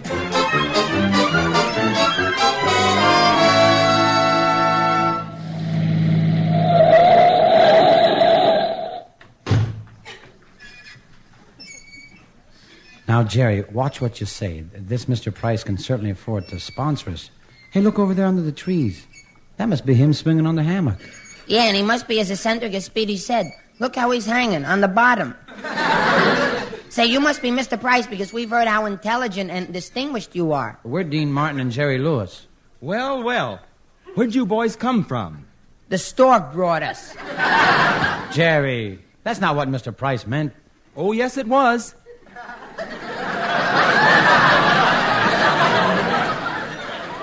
But, say, I guess your manager told you that I'd like to sponsor you. What do you manufacture, Mr. Price? Well, it's my family's secret formula. I have the formula right here, secret, see, I got it right here. X plus 2 over the square root of pi plus CN3HO4 times 3.677 equals Y. Yeah. What does the formula make? Orange marmalade. So that's your product, huh? Orange marmalade? Yes, it's wonderful. Made from 100% pure prunes. Orange marmalade made out of prunes. I wish I knew what to call it. I got it. Strawberry preserves. Good, good, good. Mr. Price. Yes? Are you for real? Oh, Jerry, please excuse him, Mr. Price. And could we talk with you about sponsoring our show? Mr. Lewis, who's this fellow with you? Oh, he's my partner. You know, Dean Martin. His singing is wonderful. I'm very interested in singers, Mr. Martin. My favorite is Bing Crosby. Don't you admire Bing Crosby? Who? You know, Dean, Bing Crosby, the man you imitate when you're trying to sound like Perry Como. Gee, Mr. Price, it would be wonderful if you'd sponsor our radio show. Well, I will, if some changes are made. What? Change our show? Oh, no, we couldn't do that. Well, now, don't be hasty. You see, I spend a lot of time studying and analyzing human beings. You study people, huh? People, too. Now, take the average man. Now, what is it the average man wants? An average woman. I like you. You're jerky. Mr. Price, how about our radio program? Well, now as I see the picture, you should do a mystery program. My wife insists on it. You see, my wife loves mysteries. My wife sits home every evening with her ear glued to the radio. If there's no glue handy, she uses thumbtacks. But, Mr. Price, we do a comedy show with songs. Now, I'll tell you, if you'll do a mystery program, I'll sponsor your show. But, Mr. Price... My word is final. It's a mystery program or nothing.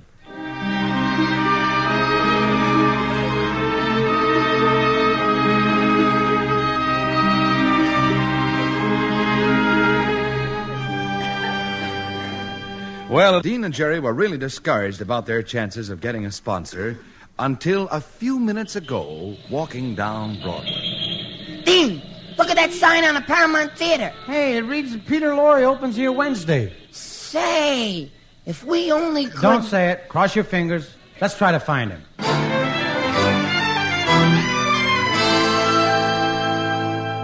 Well, this is it, Jerry, the Warwick Hotel. Yeah, wouldn't it be swell if we could talk Peter Lorre into helping us out? Then we'd have our sponsor. I only hope we can get in to see Peter Lorre. He probably even never heard of us. Maybe not, Dean, but wait until he finds out that I'm a big fan of his. Gee, one time I took my girl to see Peter Lorre in a picture.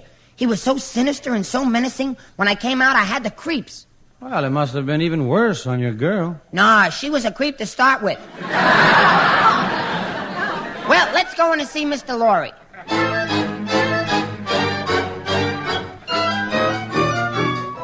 Well, here's Peter Lorre's apartment. Ring the bell, Jerry.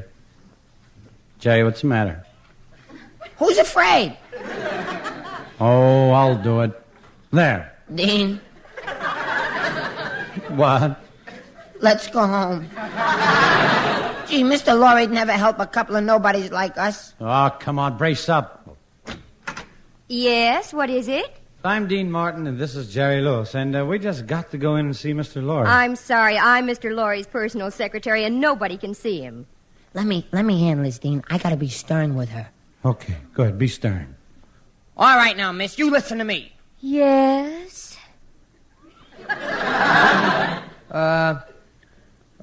What is it? Yes? Will you marry me? Do you really want to see Mr. Lorre enough that you'd propose? Don't laugh. If we can be engaged, I'll give you my secret corn kicks ring with the plastic glass covered compass and the secret message sender and decoder and the patented peeperscope with the atomic disintegrator attachment.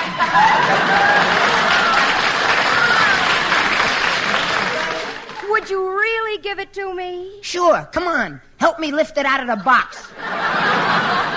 All right, Jerry. That's enough. Look, miss, we got to talk to Mr. Lorre about helping us out on our radio show. Oh, Mr. Martin, I love your singing. I admire your act so much. I'm the star of the act, miss. And your wonderful reviews, Mr. Martin. I'm his assistant. I'm Lewis. I'm on records, too. And the way the crowds come to see you at the Copacabana, Mr. Martin. I'm there, too, yep. Good old Jerry. I do a few tired funnies in between Dean's songs. And you're so appealing to women, Mr. Martin. Oh, I wish I was dead. Oh, I think you're kind of cute, too, Sonny. Miss, are you sure that Mr. Laurie can't see us today? Well, you're taking a horrible chance. Mr. Laurie hates to be disturbed at tea time, and especially when he's so hungry. Well, thanks, but we'll take a chance.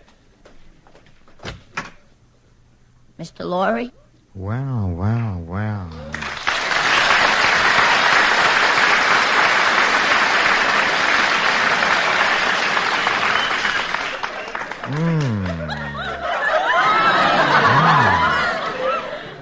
Two nice young ones. Come in.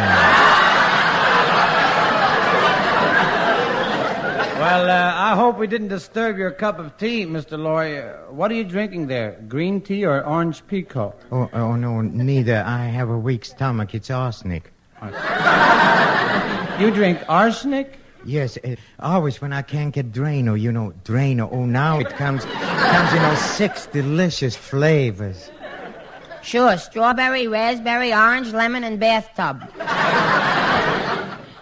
Now, what was it you want to see me about? Well, I'll come right to the point, Mr. Lawyer. I'm Dean Martin. This is my partner, Jerry Lewis. We'd like to have you come on our radio show and, do a mystery. Huh? You want me to come on your radio program and do a mystery? That's right. Isn't it mysterious enough already?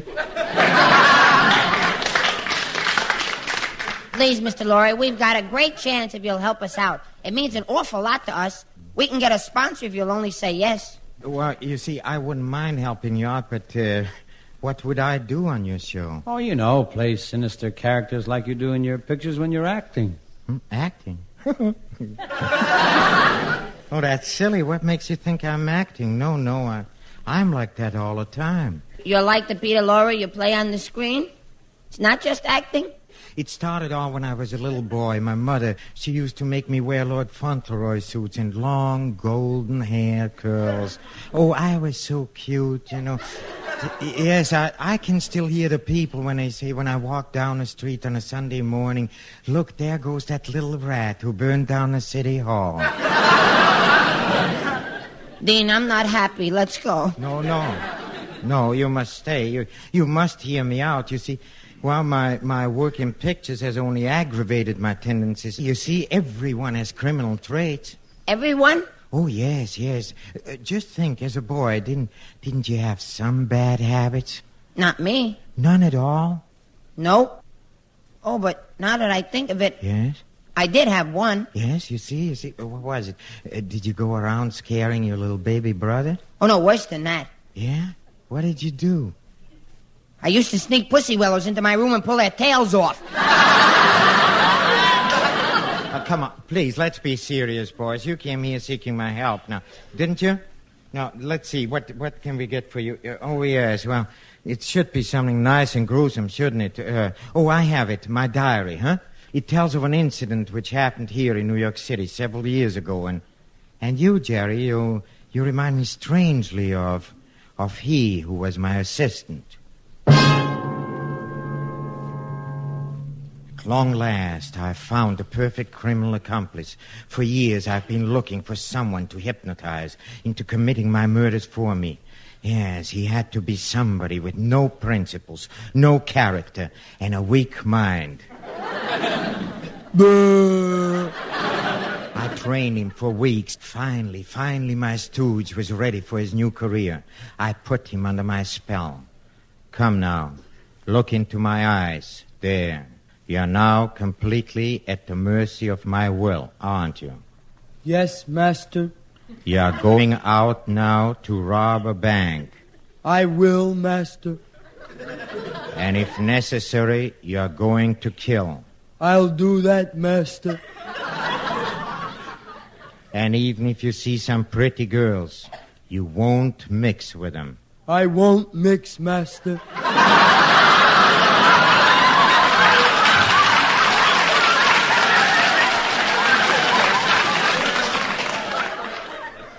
Now, what should I do, master? I want you now to take some TNT and go to the Chase National Bank and blow it up. He left me. I waited for an hour anxiously. This was his first job. Where is he? He should have been back long ago. Hello? Hello, Master. Louis, why aren't you here with the money? Did you blow up the bank like I said? Master, I made a terrible mistake.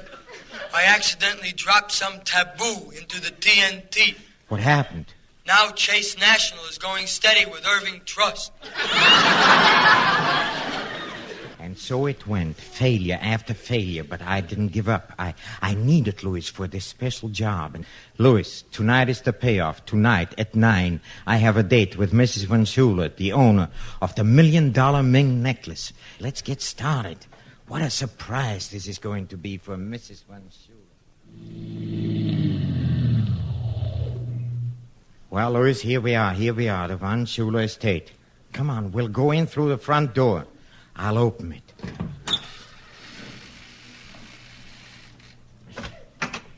All right, you're covered. Get your hands up, both of you. Higher, higher, higher. Please, my feet are off the floor now. You, Louis, you caused this, you clumsy, stupid, blundering idiot. I taught you everything I knew because I liked you. I fed you because I liked you. I made you what you are today because I liked you. But now, I hate you. All right, if that's the way you feel, take back your fraternity pin.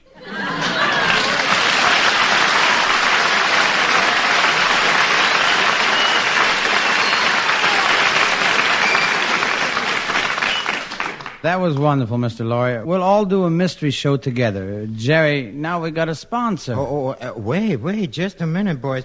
There's a little detail. You see, I personally, I'm tired of all that horror stuff. You see, from now on, I want to be gay. Like a disc jockey.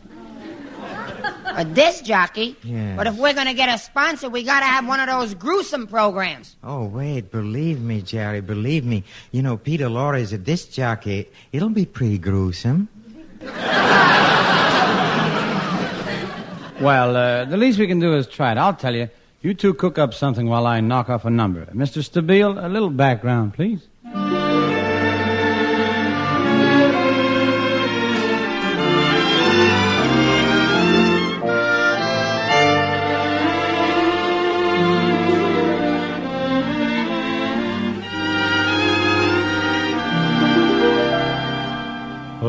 Again, this couldn't happen again. This is the once in a lifetime. This is the thrill divine. Oh, what's more, this never happened before. Though I have prayed for a lifetime that such as you would suddenly be mine to hold, as I'm holding you now, and yet never so near. Mine to have when the now and the here disappear. What matters, dear, for when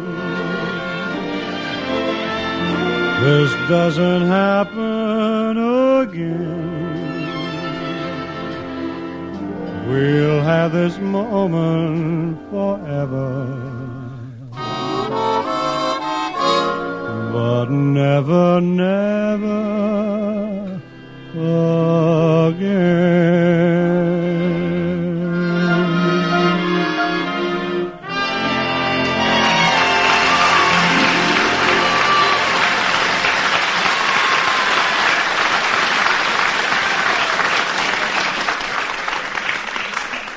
That was very nice, Dean. All right, come on. While you were singing, Mr. Laurie and I got a terrific idea for a disc jockey program. The Sunshine Boys.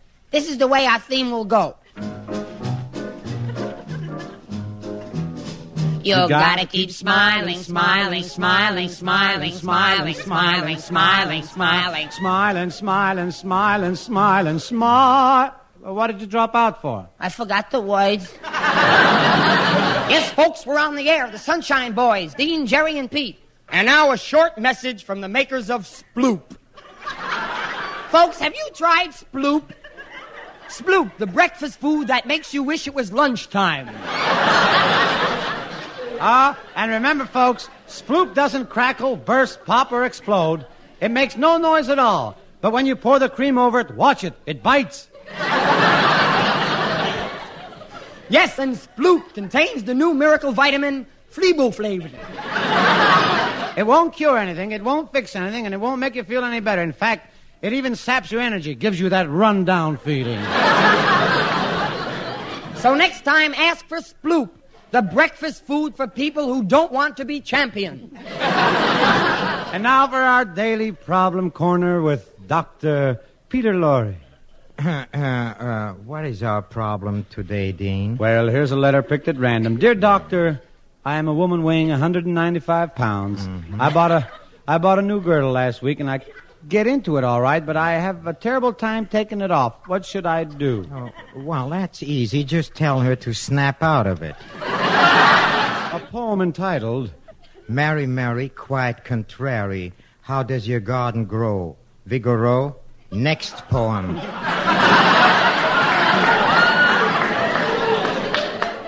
A little robin redbreast sat on my windowsill. He was a beam of sunlight as he sang his little trill. He sang so sweet and looked so gay, no one could ever hate him.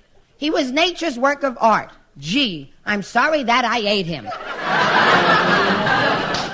Well, folks, the next portion of the program is brought to you by the makers of Sludge Glow, the new shampoo for bald-headed men. It contains that new secret ingredient, hair. Get the large 150-gallon jar of Sludge Glow. When you get through with it, you simply fasten wheels on it, and presto, it's a new Studebaker. Well, we have a request to sing that new hillbilly tune, Drop Dead, Little Darling, Drop Dead. Hit it, Dean. Drop dead, little darling, drop dead. I need you like a hole in the head. Get lost and get you gone. I'm no longer your Don Juan. Drop dead, little darling, drop dead. Drop dead, little darling, drop dead. I need you like a hole in the head. You're like an awful dream, and if you come back, I'll scream. Drop dead, little darling, drop dead. Drop dead, little darling, drop dead. I need you like a hole in a head. I'll take your pure white neck, and I'll break it too, by heck. Drop dead, little darling, drop dead. Drop dead, little darling, drop dead. I need you like a hole in the head. Get lost and get you gone. I'm no longer your Don Juan. Drop dead, little darling, drop dead.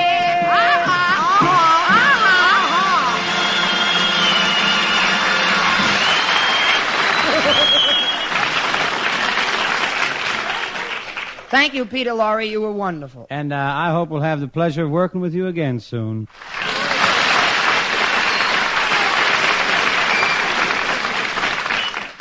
Oh, Jerry, stop crowding me. There's not room for both of us in this phone booth. I want to hear what Mr. Price says when you talk to him about how much money he's going to pay us for the show. Well, he hasn't even answered yet. Gosh, Dean, we're on our way. We got a sponsor just like Bob Hope and Bing and Fibber and all the big-timers. Hello? Mr. Price, this is Dean Martin. Jerry and I are just calling to, set the salary for our show. Show? Sure, the one we just did for you. Wasn't Peter Lorre great? Wasn't it full of mystery and horror and suspense? Show? Mr. Price, didn't you hear it? No, I didn't. The funniest thing happened. I couldn't listen. Had no radio. You had no radio? No, my wife went shopping, and the radio was still glued to her ear. I'm sorry. Bye. Bye. Well, Jerry, we got to keep punching. Even if we haven't got a sponsor, we still got the show. Yeah, Dean. See you next week. Bye. Bye.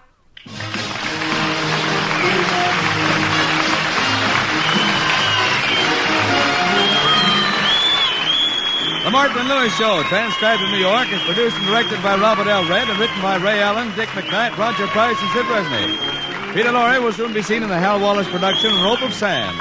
This is Ed Hurley suggesting you tune into your NBC station each Sunday evening at the same hour for The Martin and Lewis Show. This is NBC, the national broadcasting company. You're listening to HOJO Radio. More classic old-time radio coming your way next. The story of Dr. Kildare.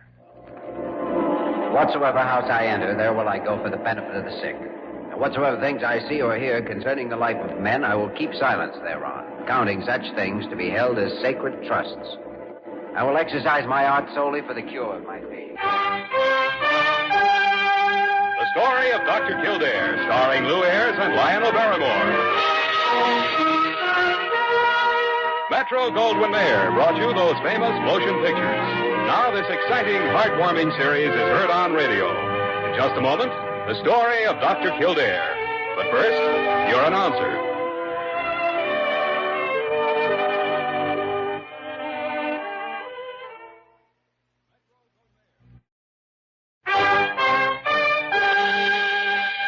The story of Dr. Kildare, starring Lou Ayres as Dr. Kildare and Lionel Barrymore as Dr. Gillespie.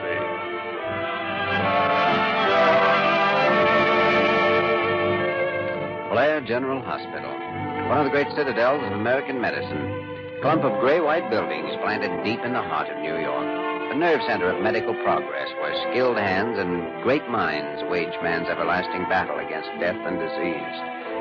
Blair General Hospital, where life begins, where life ends, where life goes on. Morning, Jerry. Oh, hi, sweetie. Well, everything's all right now, and my day has begun. You've been working for hours. Ah, but not living. Well, thank you, sir. What have you got there, Angel? 7 case histories, all for you, with the compliments of the chief diagnostician. Dr. Gillespie, the old son of a gun. What's he doing? Oh, he kept about the same number for himself. Sure he did. Picked out the interesting cases and sent me the culls. I've seen him operate before. Well, he ought to have some privileges after all these years. Oh, I know. I'm just kidding. Why, with 35 years staff service as of next week and being the greatest diagnostician, he ought to have all the privileges. He could have them, too, if he wanted. Yes. I think the Board of Regents lies awake nights worrying for fear he'll retire. Carew has nightmares about it, too. Do you think he'll be surprised by the testimonial dinner Friday night? I doubt if anything would really surprise Dr. Gillespie, but as far as I know, he hasn't heard about it anyway, unless Parker's found out. I know. I like Parker, but she's such a gossip. Everything she hears goes right through her head and out her mouth with no pause for station identification. That's why she hasn't been told. Oh, of course, it'll ruin everything. Oh, I know. Dr. Gillespie's a hard man to surprise, but I think the dinner Friday night will do it.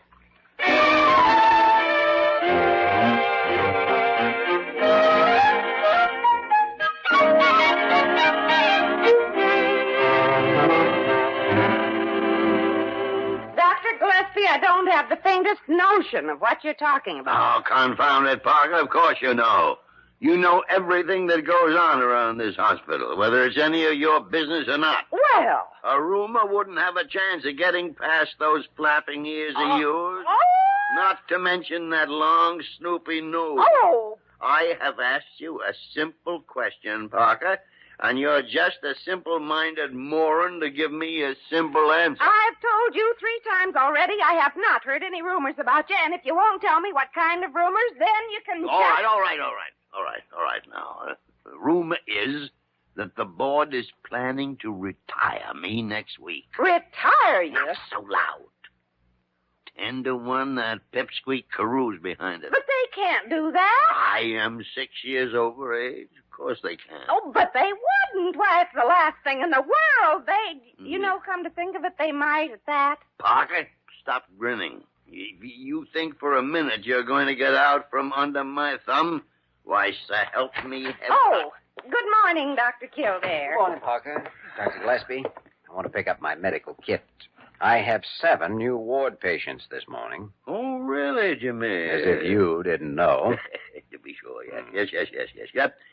Jimmy, have you happened to hear any interesting rumors around the hospital this morning? Rumors? No, can't say that I have. No wild, fantastic stories? Nothing out of the ordinary at all? No, same old stuff. Well, better get on with my rounds. Oh, by the way, Dr. Gillespie, have you made any plans for Friday evening? Friday? No. As a matter of fact, I haven't. Why? The Board of Regents is calling a special meeting. Special meeting? Yes, I thought we might attend together. Well, you know I never go to board meetings, Jimmy. Might be a good idea to go to this one, though. It starts at 8 o'clock, incidentally. Special meeting, huh? Mm-hmm. I don't suppose you have any idea what it's all about. No, I guess we'll find out when we get there. Well, see you later. You were right, Dr. Gillespie. That's what they're going to do. Retired. Thrown on the scrap heap. Cast aside like an old hot water bottle. Well, I guess they realize that you aren't getting any younger. I never felt better in my life. Why, I can out-diagnose any other 3 doctors in this hospital. By the tarnation, I'll prove it to them.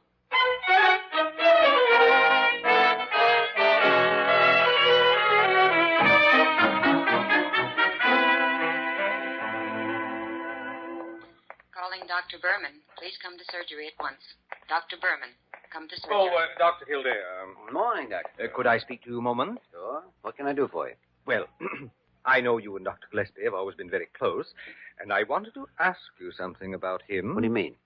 Well, I wondered whether you'd noticed anything about his actions during the last 2 days that might be considered, shall we be frank? Oh, let's do. Then we'll say his actions have been odd. Eccentric? Quite. Well, I suppose that's frank enough. And as a matter of fact, Dr. Crew, I've been too busy to pay much attention to him. Well, I can assure you, Dr. Kildare, that his manner is very, odd? Quite. Why, for one thing, he's going to work now at 7:30 in the morning. What? Why, he hasn't started office hours before 9 or 9:30 for years. Precisely. Oh, I tell you, there's... Oh, dear. Here he comes. As I was saying, Dr. Kildare, we're planning to paint the south wing light mold, and the east Good morning, Jimmy. Good morning. Morning. Carew? You sleepyheads. Tried to find both of you 8 o'clock this morning, but there wasn't a soul stirring. Except me, of course. Well, 8 o'clock is a little early, Dr. Gillespie. Early? Why, I've already done a full day's work, and here it is only lunchtime. Which is a good suggestion, by the way. How about joining me? Oh, sorry, Jimmy, sorry. I'd just grab a quick sandwich and then use the time to work off my excess energy. Excess energy? I wish I had some. I'll tell you the secret. A pound of rare steak at 6:30 in the morning. What? There's nothing like it after an hour's brisk walk. You're doing that? Oh, yes. Following my cold shower, of course. Oh, dear. Don't even talk about cold shower early in the morning. I've got more energy, physical and mental, than I had 20 years ago. Hey, it's lunchtime, Doc. Sir. Oh, so it is, Wayman, so it is. I'm ready any time you are. Wayman, today I'm going to beat the pants off you. Yeah? Well, you didn't do so hot yesterday. Well, my feet kept slipping. But I went out this morning and bought some bowling shoes. Bowling shoes? Is that how you're spending your lunch hour? Yes, Jimmy, yes. Man keeps in trim, you know. Healthy, alert. Come on, Wayman. See you later, boys. Boys? Oh, dear. Oh, dear. Beginning to see what you meant, Dr. Guru. I don't know what it's all about, but it is interesting.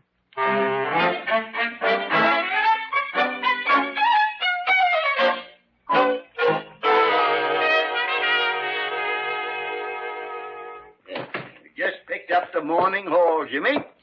Here are 5 new cases for you. Only 5? Lightest check-in in a long time. Well, there were 17 altogether, but I'm handling the other 12 myself. Oh, I see. Oh, good morning, Miss Banner. Good morning. I didn't mean to ignore you. That's all right, Dr. Gillespie. I've noticed how busy you've been this week. Merely evidence of a well-known medical fact, young lady. A man my age frequently gets a second wind, and he's good for 20 years more work. Well, watching you, I can believe it. Gotta run, Jimmy. All right, sweetie. See you. Oh, wow. Wonderful girl, Jimmy. Why, if I were 10 years younger... 10? Well, that's the way I feel. Well, it's something I've been meaning to take up with you. Huh? You know, if I were your doctor, I'd advise you to slow down a little. Take it easy. Ridiculous. I never felt better. Oh, come now. Sooner or later, everyone reaches an age when he has to retire. I won't from some- retire. Oh, no. I mean retire from participating in some of the more strenuous activities that a younger person might. Nonsense. Maybe. I've heard you give the same advice to many elderly patients. Elderly? Anyway, let's leave it for the present. We can talk about it this evening at the special board meeting. Board meeting? We're still planning to have it then. Well, sure. Why not? Oh, no reason at all, Jimmy. No reason at all. Why shouldn't they have it if that's the way they feel?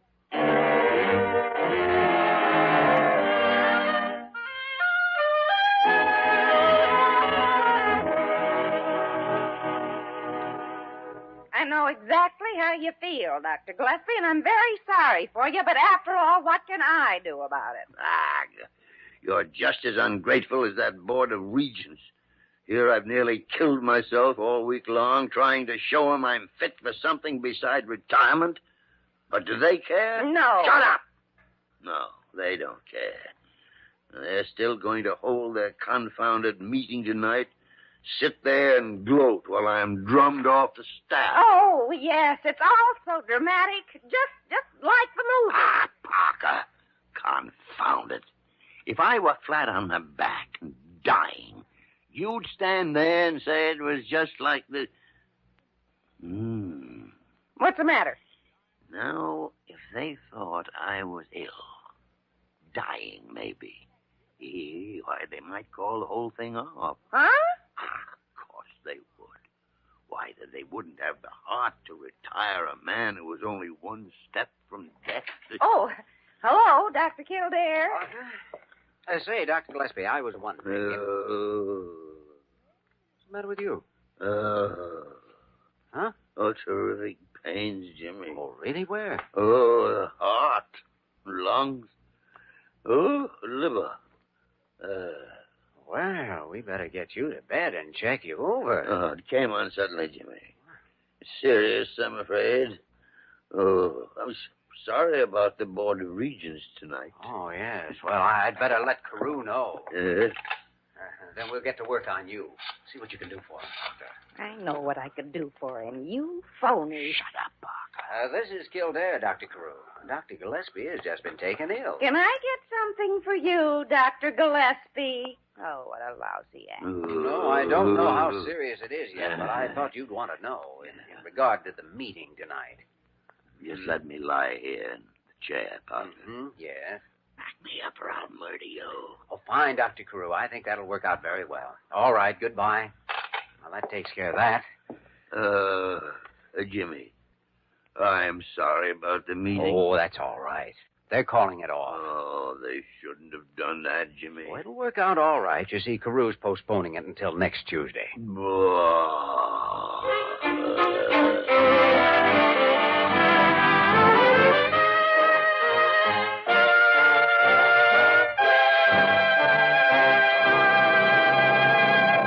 We return to the story of Dr. Kildare in just a moment.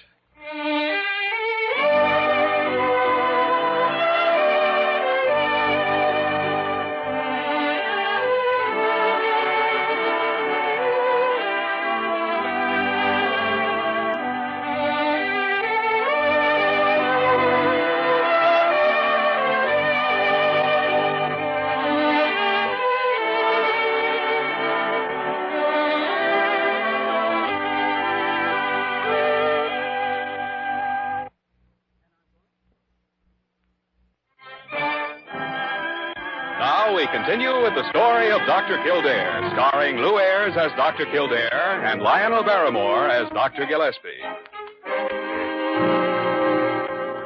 There's one more, Jimmy. The Jenkins case. Jenkins. Oh, yes. Let's see. Exploratory information of external biliary fistula, scheduled for surgery tomorrow morning. General preoperative condition good. Prognosis favorable. All right. And that's the last one. Oh, good. I hate reports. Jimmy, what's the prognosis for us? No, very favorable. Is that all?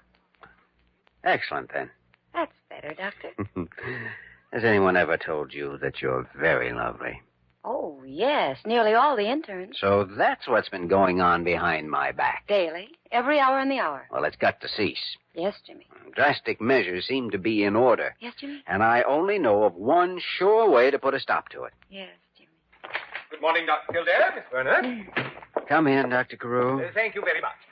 Though, of course, I had been. So you are. I guess I'd better take these reports to the office, Dr. Kildare. Mm-hmm. What was your opinion again on that last case? Oh, prognosis terrific. Mm-hmm. See you later. I can't say I've ever heard that expression before. Prognosis terrific. You're not likely to again, Dr. Carew. Anything I can do for you? Well, frankly, I'm very concerned about Dr. Gillespie. Oh, he's feeling much better today. I couldn't find anything wrong with him. In fact, I think he probably just strained some muscles with all this athletic activity he's gone in for. And that's precisely what I'm concerned about, Dr. Kildare. In what way? I wonder if it might not be a good idea for Dr. Gillespie to retire. Retire? Well, now that's odd. He mentioned the same subject himself a few days ago. Really? Of course, he seemed highly opposed to the idea, but that might be just a cover-up.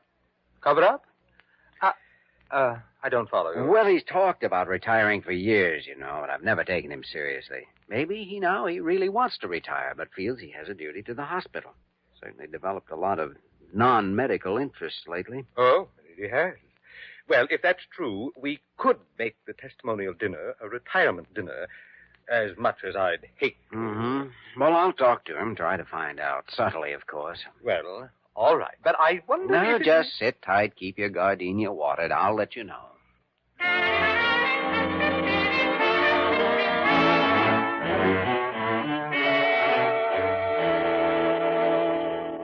Oh, of course I feel all right, Jimmy. There was nothing really wrong with me in the first place. Except, well... Touch of overwork, maybe. Oh, certainly not. No. I am perfectly capable of turning out as much work as I ever could. Then maybe it was a combination, like too much bowling, brisk walks, cold showers, rare steak. Ah, ridiculous. I was merely conducting an experiment, Jimmy. I see. Dr. Gillespie, have you thought much lately about retiring? By the great horn spoon. I know you have a strong loyalty to Blair, but after all, your reputation as a diagnostician has made this hospital. You don't owe your whole life to it. You too, Jimmy. I guess you feel the same way as the others, that I've slipped into my dotage and ready for the scrappy. Now, hold it a second. I don't see that retirement automatically means senility. But perhaps it is time you started thinking of yourself for a change. Well, look what happened last week. You overdid it for a few days and wound up here in bed. You're just not as young as you were once. By the tarnation. So that's their reasoning. The morons. Confounded backfired, the vultures. Don't know what you're talking about. I should have stayed with the first plan. Parker! Parker! Good heavens, Dr. Gillespie, stop shouting like that. You're a convalescent. You're an idiot. Well, Parker, phone the garage and have Wayman come right up here. Wayman? Well, what do you want him It's for? none of your business. Get out of here. Oh. Snoopy. Whoa. There's still a little fight in the old man, Jimmy. So help me, I'll show him yet. Show who what? Plans, experiments, backfires, a little more of this, and I'll be as eccentric as you are. Who says I'm eccentric? I do.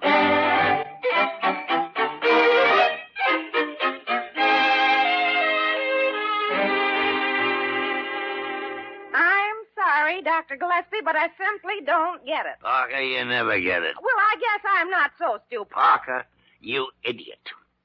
I shouldn't have changed plans. I think I'd almost convinced him that I still possess the full vigor and alertness of youth. Well, you didn't convince me. Oh, what do you know about youth? I think one last desperate measure may do the job. Well, it must be desperate if you plan to use Wayman for it. If there's one human being who's a direct descendant of a chimpanzee, Wayman's it. Somebody mention my name? Oh. Come in, Wayman. Come in. Shut the door. I was just telling Parker that you're the only man with the right qualifications for a little project of mine. Well, thanks, Doc. I mean, sir, I've always tried to keep myself mental fit. Mental fit, huh? Well, that does explain your personality. Yeah, I'm a great guy for pinball games and tic-tac-toe. Yeah, mental type stuff.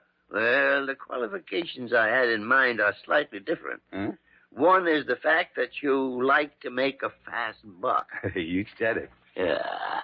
The other is your lack of inhibitions about prevarication. Oh, what you said. Yeah, I don't know if I want to get mixed up in nothing like that. Well, what I mean is you don't mind telling a lie if there's money in it. Oh, well, yeah, well, why didn't you say so? Wayman, I think we understand each other. Yeah, sure we do. What's your proposition, Doc? Doc. What? Help me. If I didn't need you, I'd... Well, misery, politics, and retirements make strange bedfellows. Yeah. Wayman, have a cigar.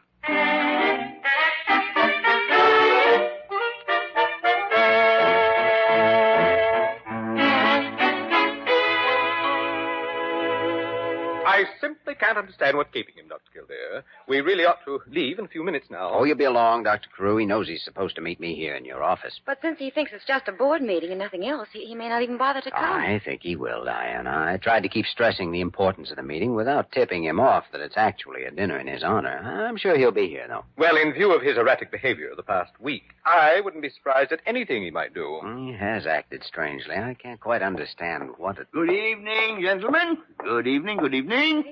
Well, Miss Verner, you're looking charming. That's much too lovely a gown for a board meeting. Thank you, Dr. Gillespie. Sorry to be a couple of minutes late, boys. But I didn't bother with the elevator. I walked up. You walked? 12 floors? Oh, it's all a matter of constitution. Wine improves with age, you know. Well, let's go on into the boardroom. Well, as a matter of fact, the meeting's being held over at Fontaine's restaurant, Dr. Gillespie. There's a taxi down. Fontaine's restaurant? Yes. By the tarnation, that's the last straw. I had no idea I'd have to face this humiliation in a public place. What are you talking about? I am a tired old man, Carew, and I can't go on with the act. Go ahead, then. Throw me out. Kick me in the teeth.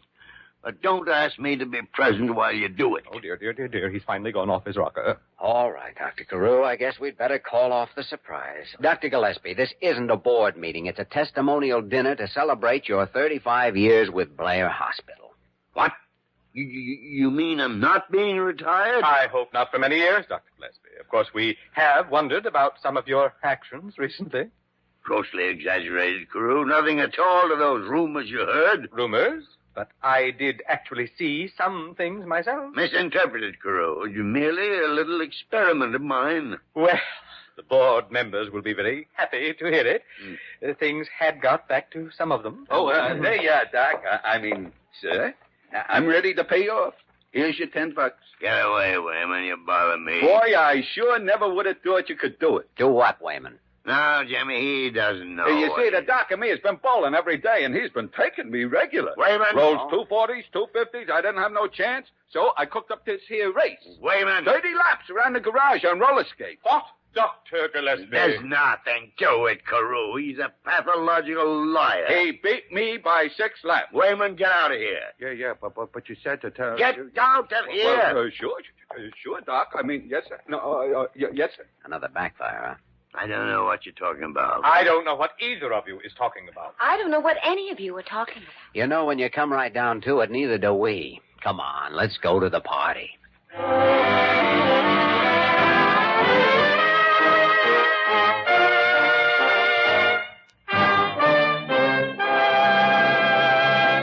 In just a moment, we will return to the story of Dr. Kildare.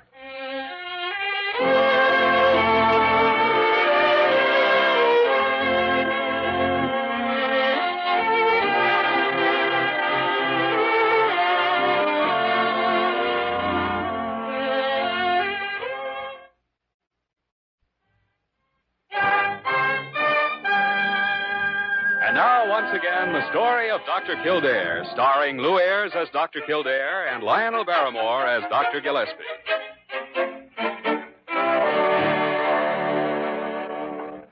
And so, in closing, ladies and gentlemen, I wish to assure you again of my appreciation for the things you said, the sentiments you expressed, and to the distinguished members of the board for their fine gift of this handsome gold watch.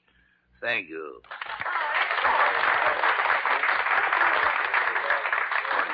Nincompoop. Distinguished nincompoops, Dr. Gillespie. Thank you, Dr. Gillespie. And now, immediately following the demitasse, we are to be favored by another number from the string quartet. Gold watch. Look at the thing, Jimmy.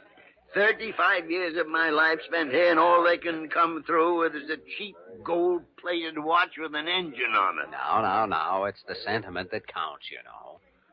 Sentiment? You love it. All right, Jimmy. Maybe I do with that. Maybe I do. Well, you certainly deserve it, Dr. Gillespie. This hospital could never repay what you've done for us.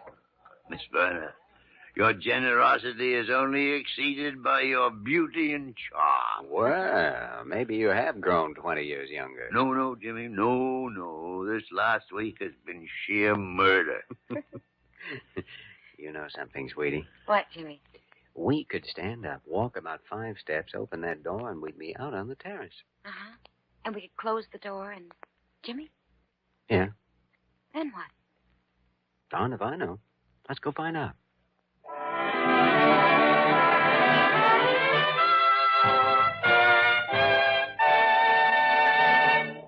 You have just heard The Story of Dr. Kildare, starring Lou Ayres and Lionel Barrymore. This program was written by Les Crutchfield and directed by William P. Russo. Original music was composed and conducted by Walter Schumann. Supporting cast included Virginia Gregg, Ted Osborne, Georgia Ellis, and Ed Max. The Story Dick of Joy Dr. Kildare. Whatsoever house I enter, there will I go for the benefit of the sick. Or whatsoever things I see or hear concerning the life of men, I will keep silence thereon, counting such things to be held as sacred trusts. I will exercise my art solely for... The Story of Dr. Kildare, starring Lou Ayres and Lionel Barrymore. Metro-Goldwyn-Mayer brought you those famous motion pictures. Now this exciting, heartwarming series is heard on radio. In just a moment, The Story of Dr. Kildare. But first, your announcer.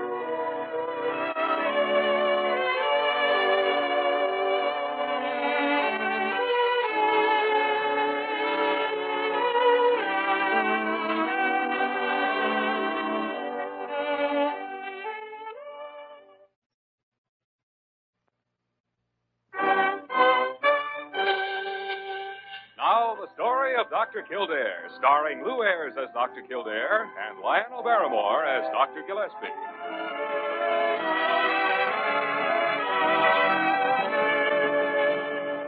Blair General Hospital, one of the great citadels of American medicine.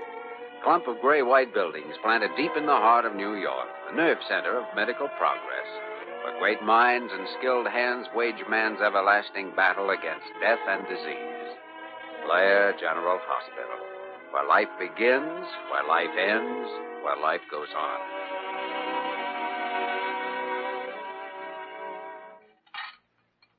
Will that be all, Dr. Gillespie? Did you want to take a blood sample? No. That's all as far as I'm concerned, Miss Verna. Oh, any further examination, Jimmy? No, I think we can handle the rest of it easier at the hospital. Mrs. Brady, you understand you're to be there at 9 o'clock in the morning for x-rays. Yes, Dr. Kildare, 9 o'clock. Mm-hmm. Tell me something, Dr. Gillespie. Is it real bad? Well, now... Mrs. Brady, you're expecting a diagnosis before we've even completed our examination. I feel so funny. Well, we'll make some x-rays in the morning, maybe some other tests, and then we'll know a lot more about it. It's been bothering me off and on for a year now, but it got worse about 4 months ago. Really? But this is the first time you've been to the clinic? Well, I went to see Dr. Conlon for a while. Conlon? I don't know any Dr. Conlon, Jimmy. Oh, he's got a real nice office in the Brunswick building. Huh? You know, he's the one that advertises all the time. He has that machine. whatever it's called. Machine? Oh, you remember, Dr. Gillespie, I showed you one of his ads a few weeks ago. He uses what I think he calls an electroradonic diagnostoscope. Oh, yeah, that one. Yeah. And what did Dr. Conlon say was wrong with you, Mrs. Brady? Well, it's real complicated, Dr. Gillespie. It's something about the electricity. It's in my joints and my liver when it ought to be out in my fingertips. Oh, to be sure, yeah. The machine didn't seem to help me much, but he said if I'd keep on, it'd just happen overnight. That's how it works. Just like magic, huh? He had all kinds of letters from people he's cured. I went to him regular until I couldn't afford it anymore. By the tarnation. Jimmy, Yeah, I know. You can go now if you like, Mrs. Brady. All right, Dr. Kildare. We'll see you in the morning at the hospital. Thank you, Dr. Gillespie. Goodbye, nurse. Goodbye, Mrs. Brady. Tarnation. I know a nurse is not supposed to offer a diagnosis, but, well, it was pretty obvious, wasn't it? Not much doubt about it, Miss Burner. Doesn't have a chance in 1,000. Oh, confound it, Jimmy. Cancer can be cured. Why don't they come to us in the beginning? In this case, you know why she didn't. Dr. Conlon and his electroradonic diagnostiscope. Electricity in her joints. Oh, she went to him until her savings ran out. Great. And she's not the only victim. I've seen others come into this clinic before, victims either of him or 100 other fakes just like him. Dr. Gillespie, that man ought to be stopped. Yeah, he ought to be smashed. And furthermore, he's going to be stopped. Oh. I don't know how, but I think we could do it.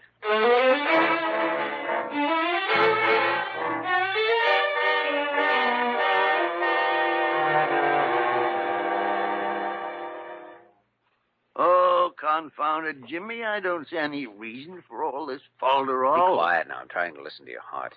There's nothing wrong with my heart. Never has been. Shh, quiet now.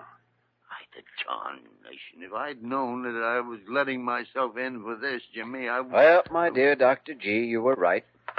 Your heart's perfect. Of course it's perfect. Diana, along with the blood pressure and pulse rate, note. General valve action, excellent. Evidence of myocardial deterioration, none. Right, Jim. 3 complete physical examinations in one day by 3 different doctors.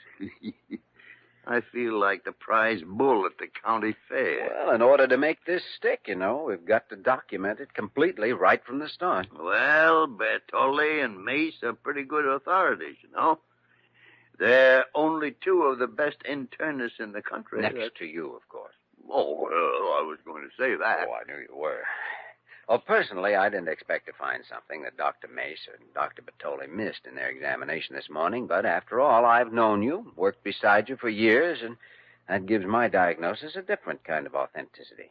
Oh, Diana, you can file my diagnosis report along with the other 2 now. Yes, Jimmy. And keep everything in the same file, x-rays, cardiogram, basal metabolism. Anybody think I was going into training to fight this Dr. Conlon? You may have to before we're through. Now, wouldn't that be something? Ladies and gentlemen, in this corner, gorgeous Gillespie.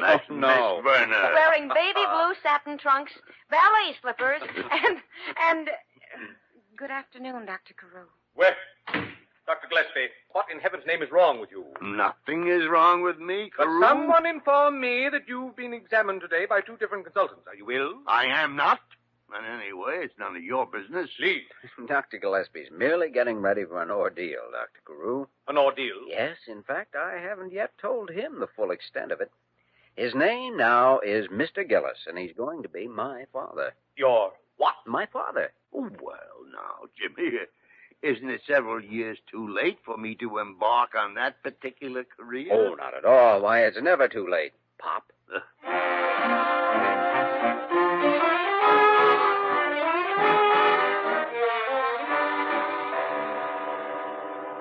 Yes, indeed, Mr. Gillis. You've certainly brought your father to the right place. We'll have him on his feet in no time at all. Well, I'm on my feet now, Dr. Conlon. Oh, yes. Please have a seat. Thank you. You see, Dad's been having this trouble for nearly a year, but I couldn't get him to go to a doctor. He has the idea they're all quacks. And with good reason, Mr. Gillis. I recognized your father as a man of keen intelligence the minute he walked in here. And a successful businessman, too, I'll venture. Oh, not bad, not bad. Well, Dad's retired now. Sold his chain of grocery stores last year. Oh, yes. Yes, indeed. Gentlemen, you may not believe it, but the average medical doctor is a quack. You don't say. Modern civilization has progressed to inconceivable heights, while medicine has stood still. Why? Because the average doctor is blind.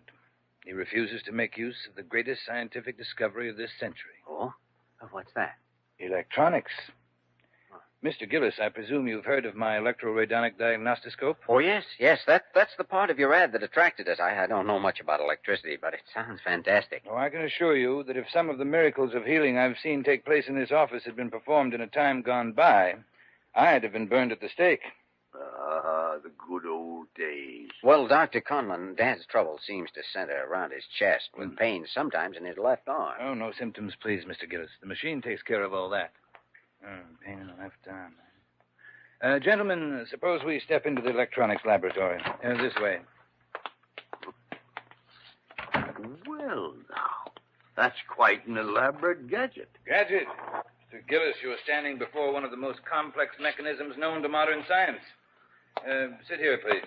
It looks like the electric chair. Oh, no danger at all. The intranuclear magnetic flux is completely compensated by the spectrum balance of the...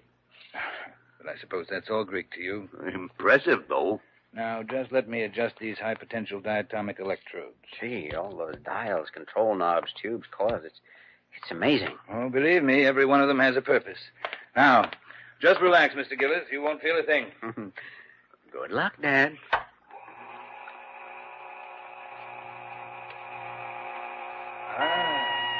So that's it. What's it? The protonic balance of gamma waves indicates a strong deviation in the vicinity of the heart. You mean it's heart trouble? Precisely. Well, go on, then. Twist a couple of knobs and cure it.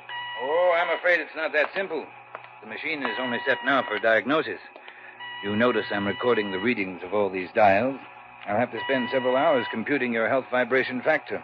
That's why the treatments are somewhat expensive. How expensive, Dr. Conlon? $50 apiece. $50 apiece? Well, after all, Mr. Gillis, your health is an important thing. Oh, you're absolutely right, Dr. Conlon. Now, how many treatments will be necessary, do you think? That varies. Well, that's all, Mr. Gillis. 10 o'clock tomorrow morning, we'll start you down that happy road to joyous health. Well, that's very generous of you. Not at all, not at all. The greatest pleasure in life, gentlemen, comes from helping to alleviate human suffering. You can go out this door. Do I pay you, Dr. Conlon? No hurry at all, Mr. Gillis. Tomorrow will be fine. Good day, gentlemen.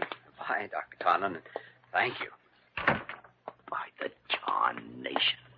Of all the phony swindles, that takes the cake. Yeah, probably a highly effective act, though, with somebody who doesn't know better. Heart trouble, of all things. I was hoping he'd pick that. That's why I mentioned the pain in the left arm. By the way, Dr. Gillespie, did you by any chance notice that spot on the back of his hand? Yes, I did. And apparently you got the same idea I did. I wonder if he's used that machine on himself. Well, I don't know, Jimmy, but he certainly ought to.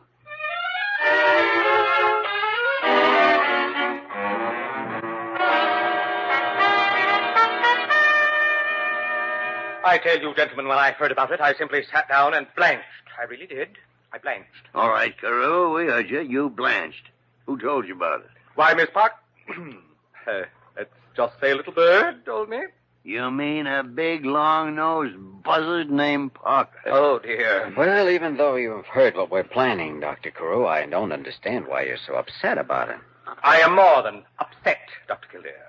I'm utterly prostrated. By the very idea of dragging the name of Blair Hospital into a sensational newspaper story. Why, it's unthinkable. Well, it's the best way I know of putting this Dr. Conlon out of business. Oh, sure, there are legal angles to stop him, but there are also loopholes. But when this story is printed, he can't dodge the publicity. Publicity?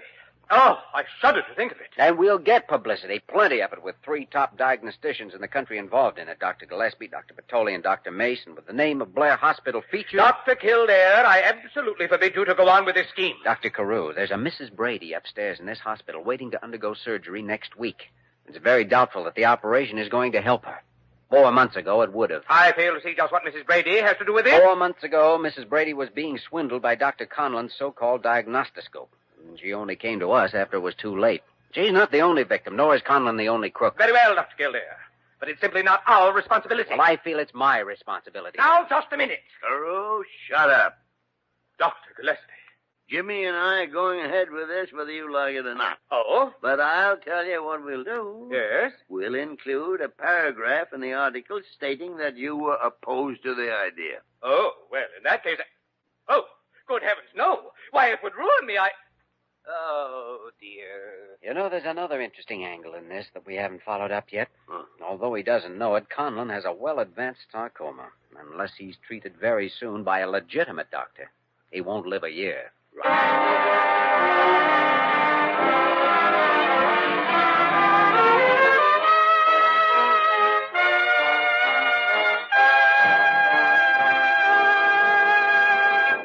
We return to the story of Dr. Kildare in just a moment.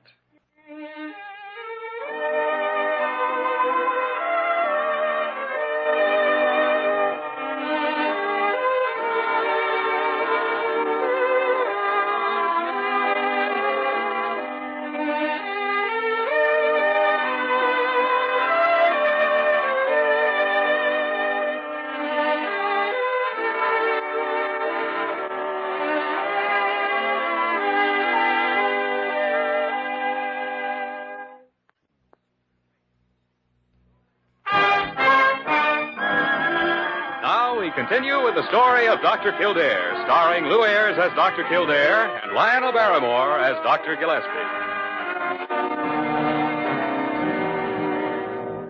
You know something, Jimmy? What, sweetie? You're a rat. Oh, and I was hoping you wouldn't find out. Well, tell me, is it something specific or just a rat in general? It's very specific, and if you don't know, I'm not going to tell you. Now, what could I have done? Good morning, Dr. Gillespie. Morning, Miss Berta. Morning. Jimmy? How's your heart this morning, Daddy? Well, not too bad. Sunny. Except for a few stray electromagnoprotons in the right ventricle. What? Our Mr. Gillis is beginning to emerge from the dark ages of medicine, that's all. Oh, that Dr. Conlon racket. Right. How's the plan working out? Okay so far. Daddy and I have another appointment with him at 10 this morning. We sat up last night until after midnight working on the newspaper release. I know. That's what I was talking about a couple of minutes ago. Well, I'd better get to work. Now, wait a minute. What do you mean? Jimmy, we had a date last night. Holy mackerel, I forgot all about it. Yes, I know. See you later. I never thought I'd see the day when a son of mine would treat such a beautiful girl with such a lack of consideration. Oh, do you know, I forgot it completely. I guess I'm really in the doghouse now. I doubt that, Jimmy. I think Diana has enough understanding to put up with your little eccentricities. Eccentricities? Look who's talking. Well, yeah, I could get away with it, on the grounds of senility. I see. I'm referred to as a grand old man by these idiots around here. Speaking of idiots. Good morning, Doc. I mean, sir. Wayman, what are you doing in here? You're supposed to be downstairs. Yeah, I know. But as long as I may win $60, I took the chance. $60? How? Well, everybody around the hospital is saying that if Dr. Conlon finds out that you're a doctor, you follow me, Dr. Kildare? I guess so. Yeah, well, they're betting if he finds out, then Dr. Conlon will use that there, the machine to electrocute Dr. Gillespie. By the great horn spoon. I'm betting he won't. Oh. Well, anyway, it proves your loyalty to Dr. Gillespie. Oh, loyalty's got nothing to do with it. I'm getting 3-to-1 odds.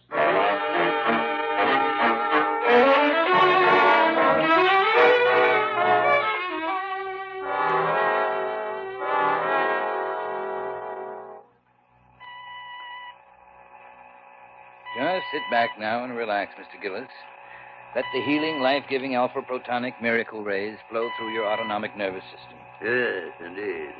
That's $50 a flow. Ah, but the reward, Mr. Gillis, freedom from sickness, abundance of energy, a 100% joy in living. What do a few pennies matter? Well, you're absolutely right, Dr. Conlon. Money isn't everything. But are you entirely certain there's no danger in this treatment? Yeah, I'd hate to have my autonomic nervous system blow out a fuse. Well, there's not a thing to worry about, gentlemen. Everything is compensated, and I computed the setting very carefully. You see, right now, the machine is removing the inductive microfarad excess from the heart and distributing it between the thyroid and the left kidney. I see. That's why it's so important to make accurate computations.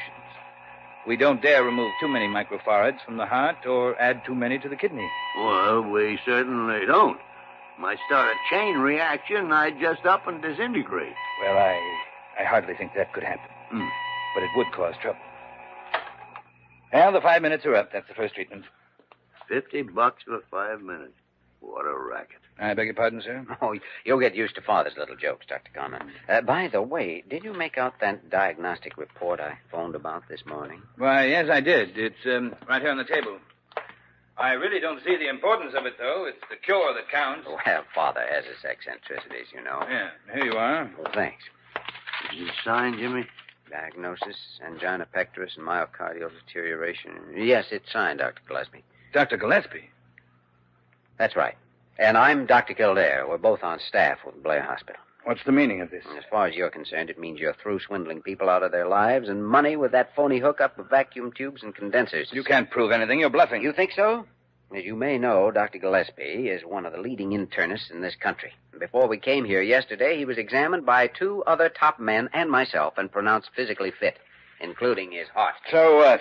You doctors make mistakes all the time with your medieval methods of diagnosis. We'll let the public decide how medieval they are. Tomorrow morning, 3 of the city's biggest newspapers will carry a full-page feature with photostats of the diagnostic reports, including yours, cardiograms, x-rays, along with our story of the way you operate. I'll sue you. I'll sue both of you in Blair Hospital for $1 million. I don't think so, Mr. Conlon. There's no law against a man making an honest living. Honest living. Come on, Dr. Gillespie. I'm getting a little sick. All right, Jimmy. All right. Hey, see you in jail, Conlon. Oh, no, you won't. I'll beat it. Wait and see. By the way, Mr. Conlon, I feel it's my duty to warn you that you're a very sick man. What are you talking about? That spot on your hand. It's a sarcoma. What? You better get the best medical attention you can find, and as soon as possible. You're crazy. You're lying. Think what you like. You've been told. Goodbye.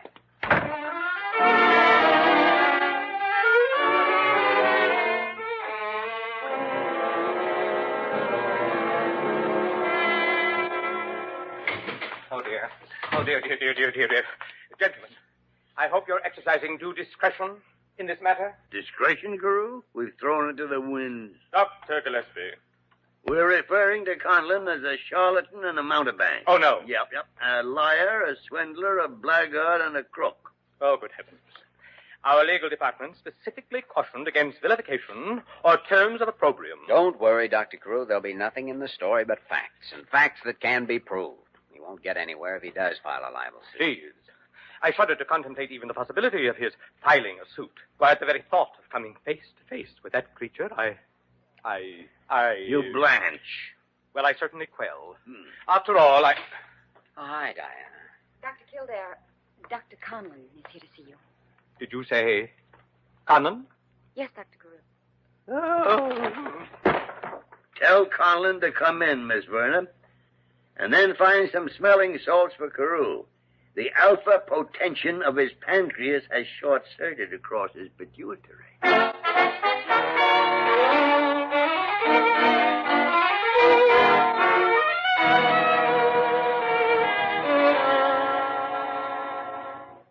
Well, gentlemen, now that you've made a complete examination, are you still of the same opinion? It's still the same diagnosis? Oh, no question about it, Conlon. It's a sarcoma.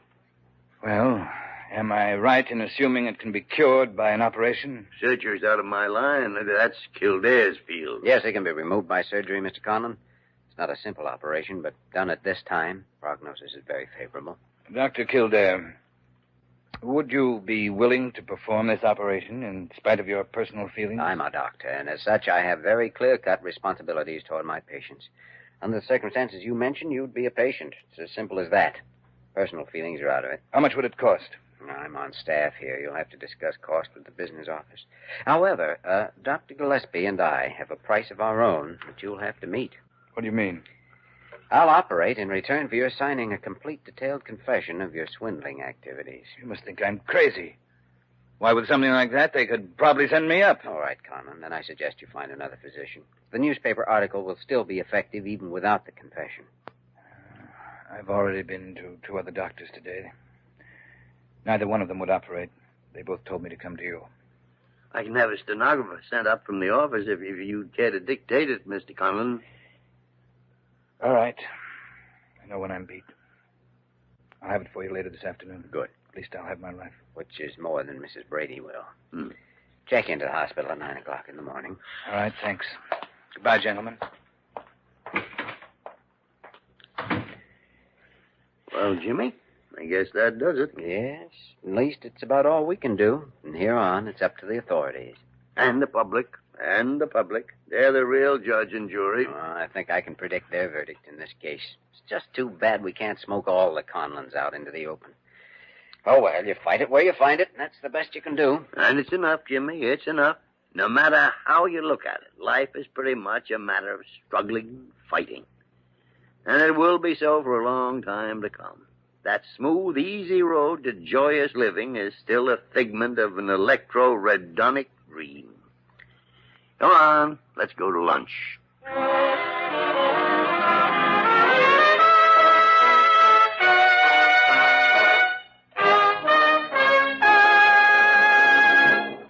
In just a moment, we will return to the story of Dr. Kildare.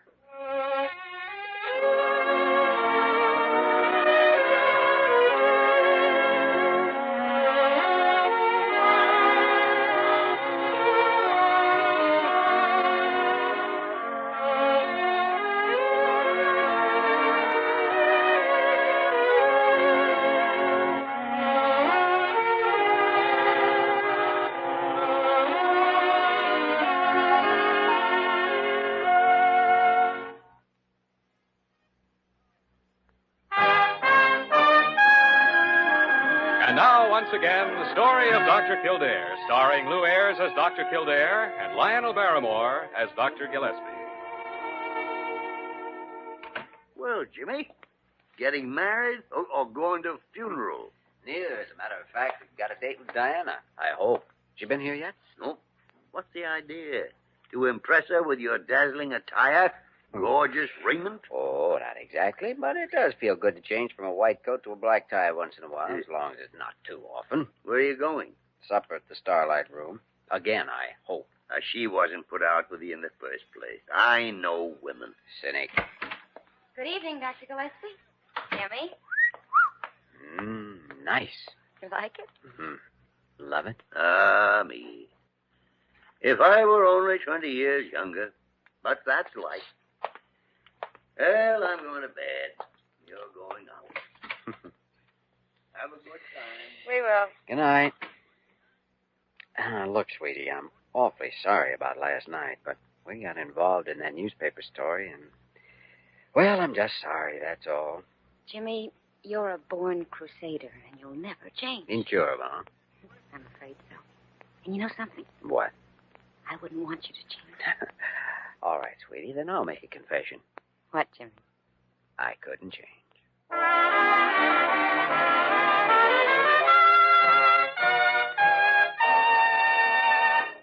You have just heard the story of Dr. Kildare, starring Lou Ayres and Lionel Barrymore.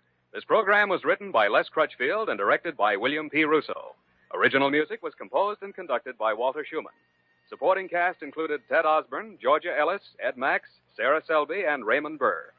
Dick Joy speaking. You're listening to HOJO Radio. Stay tuned.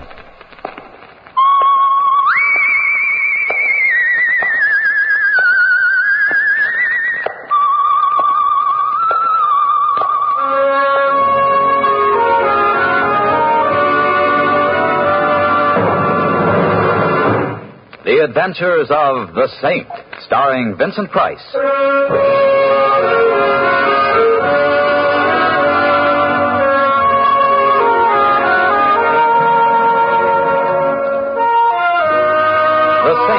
Based on characters created by Leslie Charteris and known to millions from books, magazines, and motion pictures. The Robin Hood of modern crime now comes transcribed to radio, starring Hollywood's brilliant and talented actor Vincent Price as the Saint. Going to the ball game, huh, Mr. Templar? It's a great day for it. Didn't know you was fond of baseball. You fond of baseball, Mr. Templar? Yes, indeed, Louis. You know, I should have gone in for baseball instead of becoming a cab jockey. Grown men getting paid thousands of dollars for tossing a little ball around 2 hours a day. Can you beat it? Can you, Mr. Templar? I'm asking you, can you beat it? Louis, Baseball, you can't beat it. No. I'd like to live in a town where they got major league ball. The Blue Sox here is all right, but it's minor league. You think we'll ever get a big league ball in this town, Mr. Templar? I see. You think we'll ever get big league ball, Mr. Templar? You're kind of quiet today, Mr. Templar. My silence, friend Louis, is purely comparative. Oh. Well, since you're not feeling well, it's good you're taking the afternoon off. Been reading about that father and son of the Blue Sox, Lefty and Phil Miller? They're rather interesting. Supposedly the first time in baseball father and son have played on the same team. Yeah. The old man just down from the majors and the kid on his way up. Old Lefty was great in his day, though, and the kid will be great, too. They both playing today, Louis? Neither one. Phil ain't due to pitch till tomorrow, and the old man's got a game leg. Won't even be in uniform. That's what goes first in baseball, Mr. Templar, the legs. In my line of work... I know. Mr. Temple, you know something funny? There's rumors out about the Blue Sox. What kind of rumors, Louis? The rumors say the Sox are going to do business.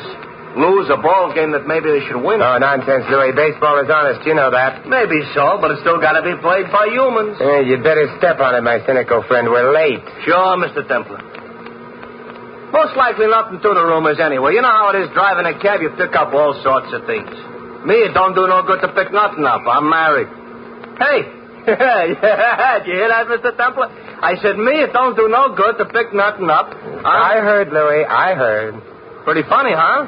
Louis, take me out to the ball game.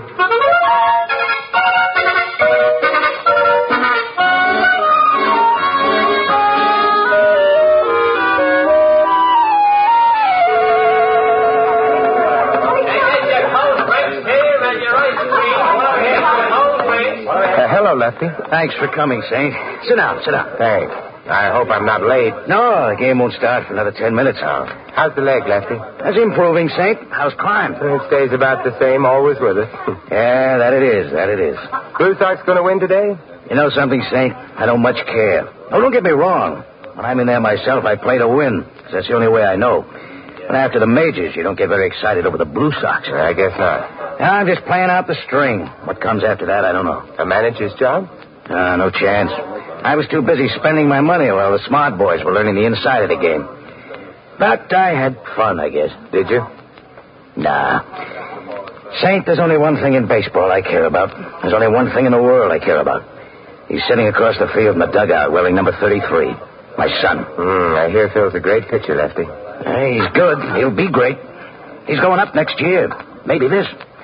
Here, take a look at him through the binoculars. Yes. He looks like you, Lefty. You really think so? Yeah. Saint, I'm worried sick about him. That's why I asked you. I know. That's why I'm here. What are you worried about? Well, I think they're after him, Saint. The crowd with the dirty money's after him. I never handled any dirty money, but I've been around it and I can smell it. I can smell it now. What does Phil say? Have you talked to him? I can't talk to him. Maybe you read in the papers about a wonderful father and son relationship, huh? The kid hates me. How come, Lefty? He was brought up by his mother, and he was brought up to hate me. I got a divorce from her when the kid was 2 years old. I gave her a raw deal. He should hate me. You say you smelled dirty money. Do you have anything else to go on, Lefty? Rumors and a girl. No, I take that back. A woman. Take another look through the glasses, Saint. She's sitting in the box behind Phil, bending over to talk to him. She's there every day. Yes, indeed. Perhaps I should have taken up baseball. Well, that's just it. Does a woman who's got what she has go for a 21-year-old kid just because he plays baseball good? Ordinarily, no. But she's got Phil hooked so hard and so deep I hurt all over for him. He thinks it's romance. What do you think it is? I don't know. Not exactly. Saint, could you see if you could find out? I can try. What's her name, Lefty? Diane Courtney. She's staying at the Regent, same hotel the ball club puts up at. I happened to hear the kid making a cocktail date with her there for 6 this evening. Good. You see if you can get him delayed a few minutes. I will. Find out what she's trying to do, Saint. Find out who's in back of her. If they spoil that kid, They won't. They won't, Lefty. Thanks, Saint. And if there's anything I can ever do... Don't worry about it. In fact, I'm looking forward to meeting Miss Courtney. I'm sure we'll have a lot in common. Baseball and... well, we'll find something.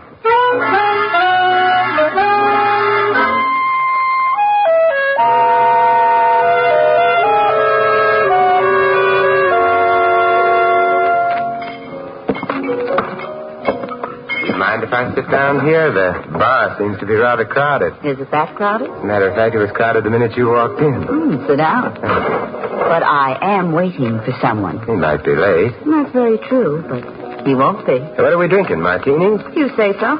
Waiter, 2 martinis, extra dry. Yes? I see that you're a devotee of the national pastime. That could very well be. Which national pastime? I saw you at the ball game today. Yes, I go every day. Business or pleasure? What's that supposed to mean? Baseball is a business for some. Yes, sir. Oh, thank you, waiter. Let's drink to pleasure.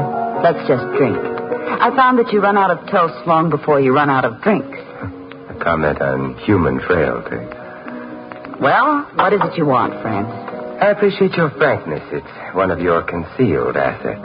I'd like some answers about Phil Miller. Who are you? Don't you know? No. I'm the man who wants the answers about Phil Miller. Should I start asking questions? Phil just came in. We can't talk now. Come up to my room in 15 minutes, 808. Will you? I need help. Believe me, I need help. Say, I thought we had a date, Diane, or was I wrong? My friend's just leaving, Phil, and I don't care for your tone. Oh, I'm sorry, Diane. I just thought that... Well, don't. Remember, I don't care for the jealousy routine. You're too young for it. Yeah. Okay, Diane. Well, it's been charming, but I have a cab waiting, so... I'll see you again? Definitely. Yes, definitely, Diane.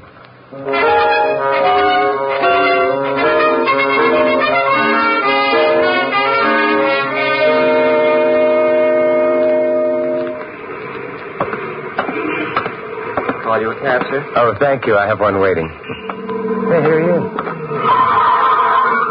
Where to, Mr. Templar? Nowhere, Louis. I have a date in the hotel here in 15 minutes. You got a friend? I'm afraid not. I'm just dreaming. Louis, I'm not absolutely convinced about the purity of the lady's intentions. This is a cause for complaint? You misinterpret. Come up to room 808, 10 minutes or so after I go up and knock on the door. I get you. But if I shouldn't happen to need a cab at that particular time... I'm ahead of you. There's times in everybody's life when the least thing he needs is a taxi. Louis, that's spoken like a philosopher.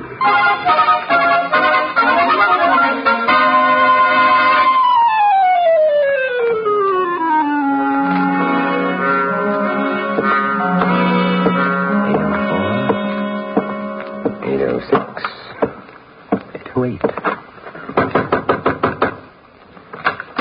Oh, come in. Come in quickly. Someone may see Someone's you. already seen him. Frank. Go ahead in, Jack. And I'm right behind you with something that resents any quick moves. You sneak up behind people pretty quietly, Frank. Used to be in a Girl Guides.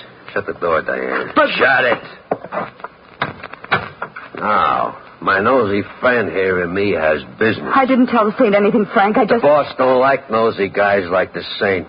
I don't like nosy guys like the Saint. Let him alone, Frankie. What good will beating him up do? The boss's orders. Besides, my analyst tells me beating up nosy guys I don't like is a good way of working out my aggressions. Your analyst? What's the matter? I can't get analyzed. What does your analyst say about you carrying a gun? Didn't he point out this is an artificial prop to your otherwise charming personality? Oh, you creep. My analyst says I shouldn't get insulted at remarks by neurotics. You think I'm a neurotic? If you ain't now, Jack, you will be when I finish. Frank! Don't fall down yet, Sid. I got more for you before I let go. How do you want that? Stop it, Frank! Stop it! Okay. Darn it, I shouldn't have got mad. My analyst says I should have let my emotions color my business life.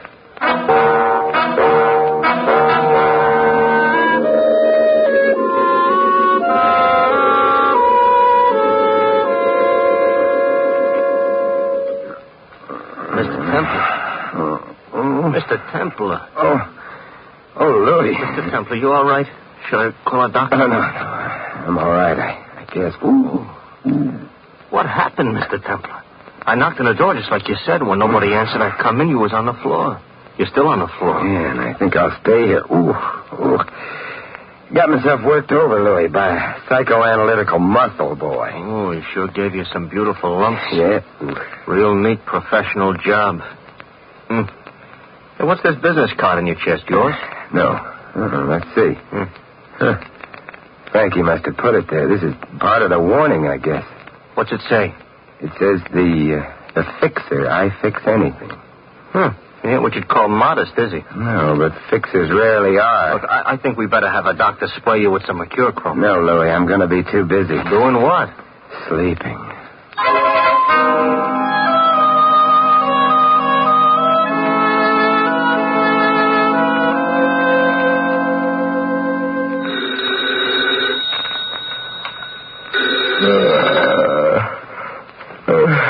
Hello. Saint, this is Lefty Miller. Oh, hello, Lefty. What time is it? Midnight. Are you asleep? I went to bed early tonight. Had a rather trying evening. Look, I've been finding out things. Things about the crowd with the dirty money. And who the head of it is. You mean who the fixer is? Yeah. I found out what they're trying to get from the kid, from Phil. Can you meet me here at the hotel? Half an hour. Good. In the bar. I'm going after some more dope now. You better wait until I get there, Lefty. They're rough boys. I know. But don't worry about me. See you in half an hour.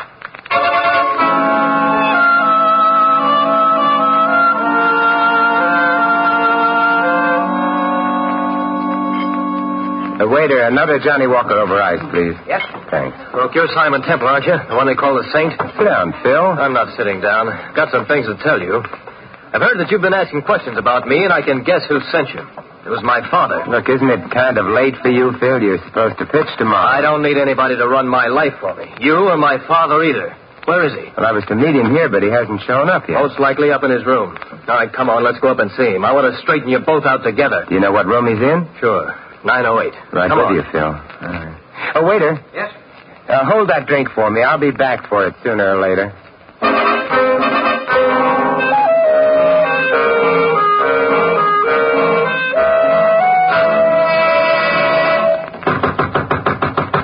Hey, Dad, open up. I want to talk to you. Doesn't look like your father is in. Try the door. Oh, it's open. Well, that's not. But there's no... Dad. Dad. Phil, Look, I told you not to look. He shot himself. Why? Why? He's dead, Phil, and there's a gun in his hand, but he didn't pull the trigger. What are you trying to prove? Who did?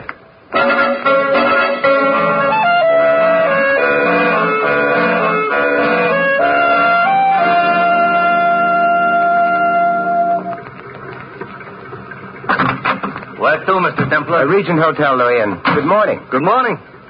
Say, I read in the papers this morning about Lefty Miller. Oh, Tom. Why do you think he did it, Mr. Temple? He didn't. The police can buy the suicide theory for the time being, but it was murder, Louis.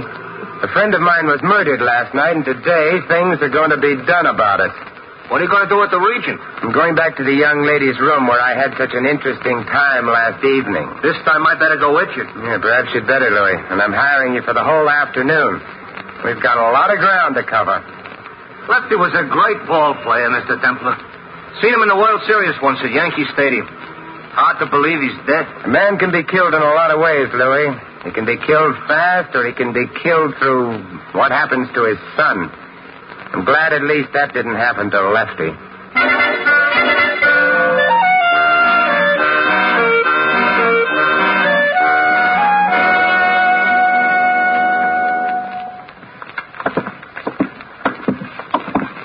You sure nobody is in? I called on the house phone before we came up. I think this key will fit. Hey, how did you get a key? I remember to make an impression of the lock after that beating last evening. There, we're in. Nobody here, all right. Shut the door, Louis, and lock it. Okay. What are you looking for, Mr. Templar? The truth, Louis. As my friend Philip Marlowe would say, crime detection is an adventure in search of the hidden truth. To find the hidden truth looking out that window on the fire escape? Perhaps, Louis, perhaps.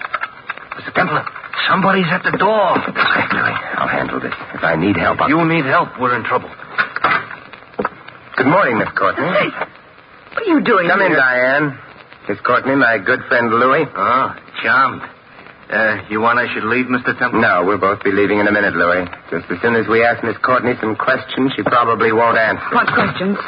Like who killed Lefty Miller? I don't know. I thought it was suicide. You see, Louis? Who's the fixer, Diane? I can't tell you. I'm afraid. Think, if you believe me, if you'd help me. Why are you working on Phil Miller to throw a ball game? Why? I can't tell you. They... I'm frightened. Look, I don't care how frightened you are. A man's been killed. Why? I can't. I'm afraid. The lady's afraid. Come on, Louis. Let's go back to the ballpark and see if we can throw a few curves.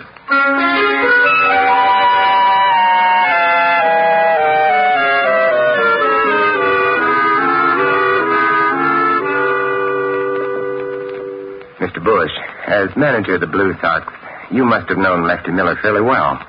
Not well, no. I manage the team, but you don't manage an old pro like Lefty. You just tell him what time the game is, and he does the rest. Yes. From what I saw of him, though, he was a good guy. I'm sorry. How's Phil taking it? Well, it's hard to tell about kids. He and Lefty weren't close. So maybe you knew that. Yes, I knew that. But it's hard to tell just how he was taking it. Tonight's his turn to pitch, and I told him, of course, I'd start somebody else, but no. He's going to pitch tonight? Insisted on it. Said he had it. He'll pitch. You think he should? Well, he's the best we got. And I might get a phone call tomorrow telling me he's sold to the major leagues. Anytime he wants to pitch, he'll pitch. Mr. Bush, have you heard any rumors about a fix on your ball club? Oh, Mr. Templar, there's always rumors around any kind of sport. I've never been in a phony ball game, and as far as I know, I've never seen one. So I don't listen to rumors. Thanks, Mr. Bush, and good luck tonight. To you and Phil both.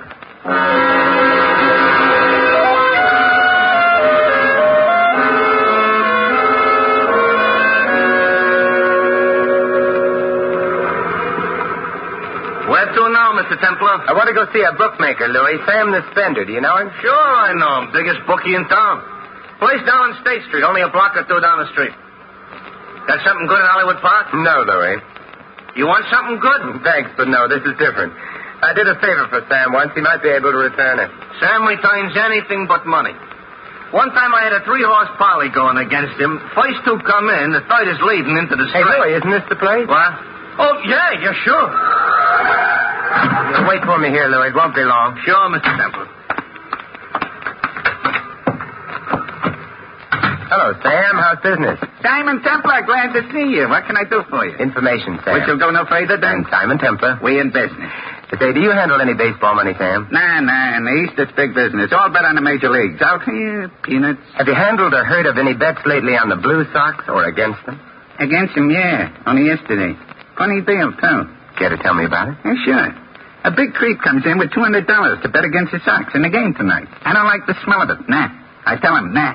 Then the creep tells me what's wrong with me is that I had an emotionally insecure childhood. Honest. Go on, Sam. Then he does a funny thing. He give me an extra $200 to pay you up if he win the bet. Imagine that. And if the Sox win, I get to keep the whole $400. The guy's nuts. I can't lose. The best he can do is break even. Where's the payoff, Sam, if the Sox lose? Room 808, the Regent, tonight after the game. Do you get it, sir? I'm beginning to. Lefty Miller was right. Dirty money has a smell to it, and I'm beginning to smell it. Thanks, Sam. Anytime, Saint. See you soon? Maybe tonight. Tonight? I hope so, Saint. Nothing personal, Sam, but I hope not.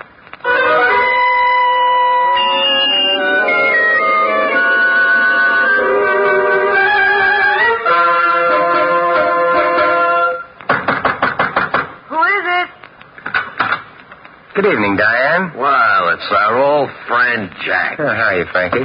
What is this room, Mr. Templar? Your home, away from home? Diane, let me throw the bum out. Easy, Frankie. Your aggressions are showing. Anything in particular you wanted, Saint? Frankie and I are busy. Yeah, I can see that. Busy packing. Too busy to go to the ball game tonight. Or did you know beforehand how it would come out? Let me throw the bum out. I hate schizophrenics. But he looks like such an interesting one, Frankie. And he's handsome, too. Well, Diane, you're not so frightened as you were. Well, It's all right. I won't tell the boss. Jack, you better get out of here. It ain't healthy. What's your trouble? You got a compulsion or something? No, it's just that when I start out on something, I like to be in on the payoff, and tonight's the payoff. The game should be over by now, and the people will be arriving. I'll be the host of our little party. You'll be host for a party of one in a wood box, Jack. Diane, shall I... Diane? It's a kid. Don't let him in, Frankie. Come in, Phil. Hello, sweetie. Hello, Diane. Frankie? Yeah. Hello, Mr. Templar. Hello, Phil. Ball game over, honey? Yeah, it's over. How you feel? Dirty. Oh, don't feel bad about it, sweetie. In a week or two, you'll forget all about it. Sit down, Phil. I've taken over the party. Let's all find out what games we've been playing. Diane, I'm getting an awful frustration listening to him. Let him talk. Thank you. Phil. Yes, Mr. Templar? What line did Diane use to get you to throw the game tonight? The fixer had something on her she was afraid of him, something would happen to her if you didn't do as he wanted? No, it doesn't matter. You know the real reason? Go on. Tell them, Jack. I will, Frankie. It was a trap for you, Phil. This outfit is big and smart. They're willing to make an investment and wait a while to cash in. It's too tough to get next to a major league player. You'll be up there this year and next. And when you get there, you'll do what the fixer tells you because there's a club over your head. Yeah? Yeah. A certain payoff you took in a hotel room at the Regent for throwing a game with the Blue Sox. You understand that? I understand. Your father found out about it. He had the room right over this one, 908, and he listened on the fire escape. He was seen from in here, and he was killed. Then they took him back up the fire escape to his room and rigged the suicide. But they forgot to wash all the blood off the iron outside this window. You going to listen to him, kid? He's a neurotic. Diane, aren't you going to say something? I didn't have anything to do with it, honey. It was the fixer who did it. Yeah, I believed in the fixer, too, at first, Diane, until I came to your room the first time. Down in the bar, you said you didn't know me. Up here, you told Frankie I was the saint. You made other slips tonight. So? So I know who the fixer is. Who is he? You mean, who is she? Fixer is a very beautiful woman, Diane. The fixer is you. What is this, a filibuster or something? Let's assume you're right, Mr. Templar. Where does it get you?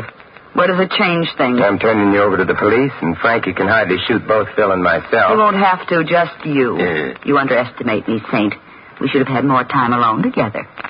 Phil will do whatever I tell him in spite of what's happened. Won't you, sweetie? Will you, Phil? Diane, See? I made sure of Phil, Saint. I made sure of him first. And he'll crawl on his hands and knees if I tell him to. Because if he doesn't, I might stop being nice to him. And he couldn't stand that. You should have thought of that, Saint. You got a mental block or something? Finish with Mr. Templar, Frank. We've got to finish packing. This gun says get over to the window, Saint. This time there won't be no blood on the fire escape. Just a lot on the sidewalk. Pretty messy that way, Frankie. Your subconscious will hate you. I won't look down. Now, you going over to the window quiet? Phil, sit down. Stand back, kid. I ain't playing with this thing. Phil, I told you to sit down. Watch out, Phil. He's going to... You killed my father. You... Give me that gun, Frankie, or I'll break your wrist. I'll kill you. No, you won't, Frankie. Think what your analyst would say. And this makes us even. Frankie. Phil, how bad is it? Not bad. Just my arm. But not my pitching arm. Oh, good. Why, you... Diane, stand still. Better go for the police, Phil. Can you make it? Yeah, I can make it. And Phil, thanks. What you did makes up for the game. We'll figure out that later. About Dad, Saint. He did all he could to protect you, Phil. Yeah, he did like me then. More than anything else, he told me. You better leave. I want you out of here before that bookie shows up to pay off. Mr. Templar, he won't be showing up. I didn't lose the game tonight. Tell me more, Phil. I pitched a 3-hit shutout. I figured it was the least I could do for Lefty.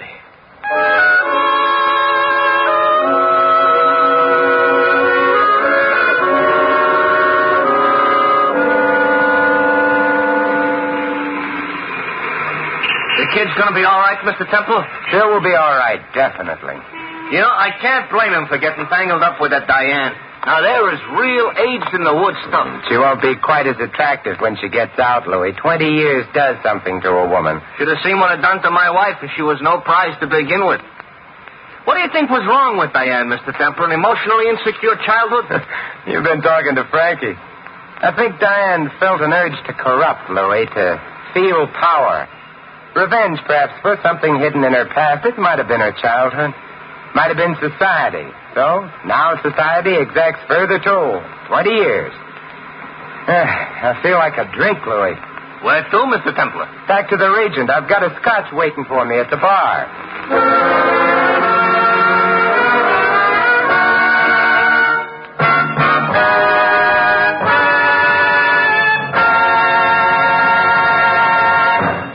You have been listening to another transcribed adventure of The Saint, the Robin Hood of modern crime. And now here is our star, Vincent Price. Ladies and gentlemen, the most priceless gift which a community can give its children is a fine education. Here in America, your parents have been able to take that education pretty well for granted. But that won't be true of the future, unless we plan now to cope with the educational problems of the future. There are going to be lots of them, we know that for sure.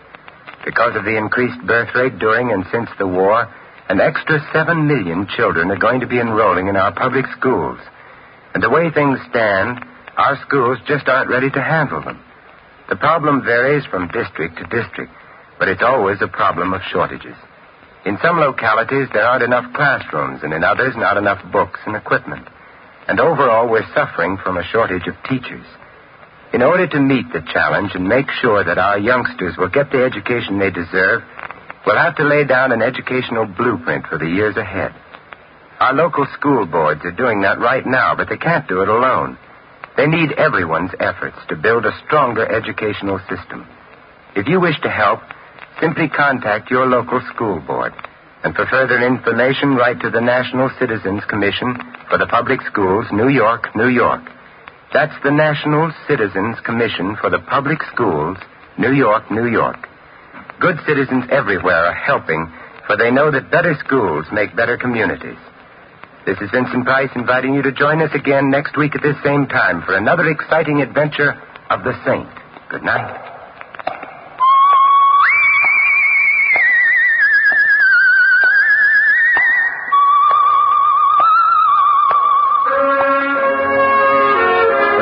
Of the Saint was written by Dick Powell. Our cast tonight included Gloria Blondell, Jack Moyles, Hal March, Ed Max, Bob Clark, and Larry Dobson. The music was composed and conducted by Von Dexter. The Saint, based on characters created by Leslie Charteris, is a James L. Staffier production and is directed by Helen Mack. Vincent Price is soon to be seen co-starring in RKO's production of His Kind of Woman. All you Saint fans will be glad to know that the Saint comic books are on sale at all newsstands. Your announcer, Val Brown. 3 chimes mean good times on NBC. There's fine entertainment on Theater Guild on the Air returning next Sunday on NBC. This weekend, 400 Americans have a holiday date with death. Stay off the list. Be careful. Next, Sam Spade, then hear Katherine Grayson on NBC. Vincent Price, who is usually heard at this time as the Saint, has been delayed in Paris. Tonight, by arrangement with Metro-Goldwyn-Mayer, you will hear Barry Sullivan in the role. Mr. Sullivan can currently be seen with Lana Turner and Ray Milland in A Life of Her Own.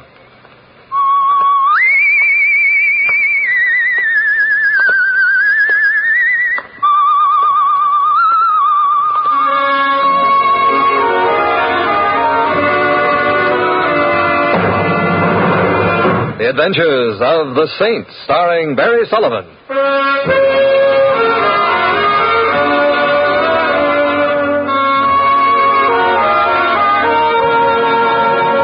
The Saint, based on characters created by Leslie Charteris and known to millions from books, magazines, and motion pictures. The Robin Hood of modern crime now comes transcribed to radio, starring Hollywood's brilliant and talented actor Barry Sullivan as the Saint.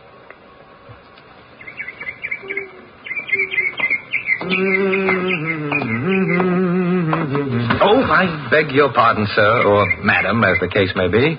Young man. Yes? I saw you. Well, I'm never invisible in September. You kicked that bird. Oh, no, I didn't. He or she was grousing on the park path. Do you realize what our native wild bird life means to America? Oh, no. Think of the ruby-throated warbler, the scarlet tanager, the great crested grebe. Come to think of it, I used to know a great crested...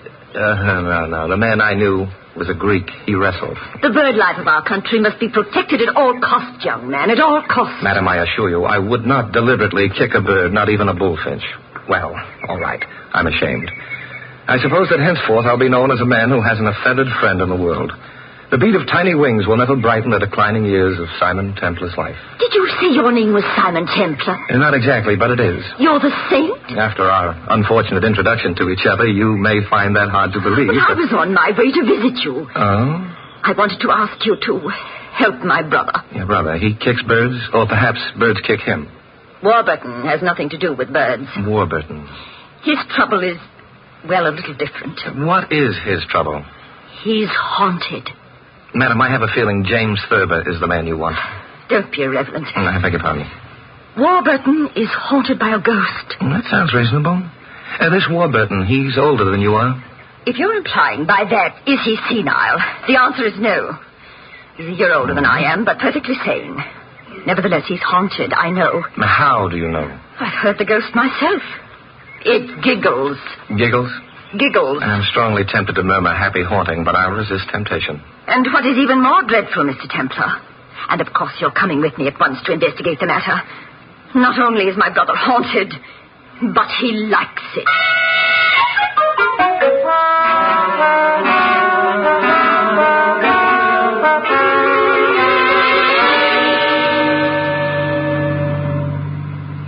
name, I suppose I should tell you, is Prue Thaxter. How do you do? And my brother is, of course, Warburton Thaxter. How does he... no, I guess he doesn't do so well. Miss Thaxter, what is his occupation? Warburton has been a banker all his life. It is not proper for a banker to be haunted. Except perhaps by certified public accountants. Mr. Templar, I shall want you to take immediate steps about the matter. Well, I'm not at all sure that I'm qualified to, although I should like to help. Something will undoubtedly occur to you. Something always does. Yeah, perhaps. But in these latter years, it's usually been something more substantial than ghosts. Something blonder. Mr. Templar, your arm, if you please. Oh, of course, lady. Charles will put the car away. Charles must have been listening closely. Miss Thaxter, you and your brother wealthy? Modestly so? Why? It satisfies a private curiosity. I've noticed that ghosts tend to haunt only the wealthy. That's either a characteristic of ghosts or of the wealthy. Well, I'm not sure I approve your speculations on the subject. We'll go at once to the drawing room. Which is where the ghosts? It is where Warburton may possibly be. The door to your left, Mr. Templar.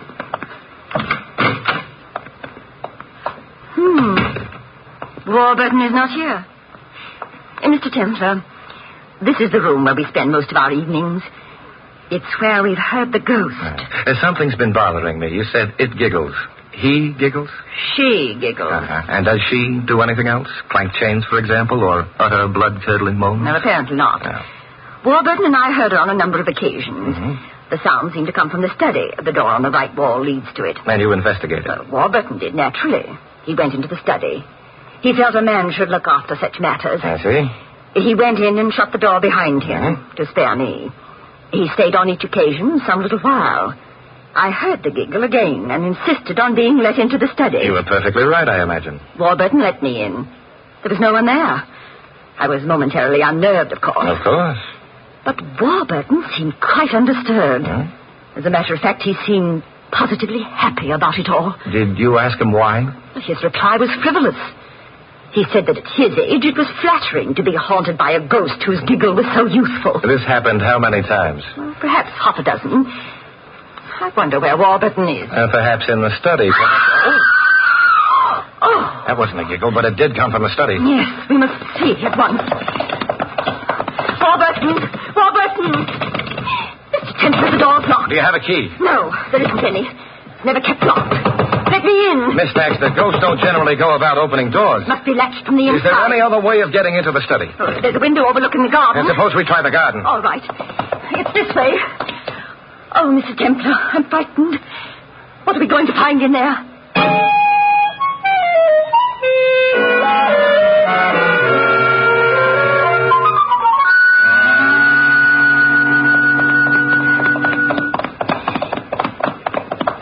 Mr. Templar, do you think... I don't know. I've never believed in ghostly things. You needn't start now. Whoever it was that screamed, it wasn't a ghost. You're sure of that? Yes, in a way I wish I weren't, but... I don't think I quite understand. Well, let's wait and find out before... Now, this would be the window of the study. Yes. It's quite a bit higher than my head. Concrete walk directly underneath the window. Oh, what on earth does it matter if the walk is concrete? There wouldn't be any footprints on concrete. Perhaps not, Mr. Templar, but do ghosts leave footprints? I suppose not. However, is there a ladder about? The gardener's shed over there. Yes. Is it open? I think so. We can try. So, ladder. Oh, yes, here's one. Now, back to that study window. Hurry, Mr. Templar, hurry. Okay. Ladder against the window. Now, you know, I've always envied firemen climbing up and down ladders all day long. Mr. Templar, why are you delaying? All right. Up the ladder it is. Can you see into the study? Yes. What? You better stand out of the way. I'm coming down. My brother is in there? He is. I think perhaps we'd better go inside. We have a couple of phone calls to make.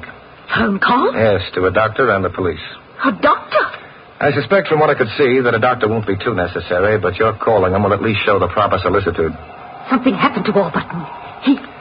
He's dead. I'm afraid he is. Oh, no. Here, you'd better take my arm. No. Well, thank you very much. I don't need help. We had better make those calls. All right. By the way, Miss Thaxter. Yes?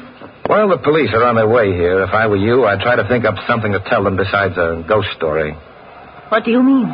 Ghosts aren't generally capable of beating a man's head to a pulp.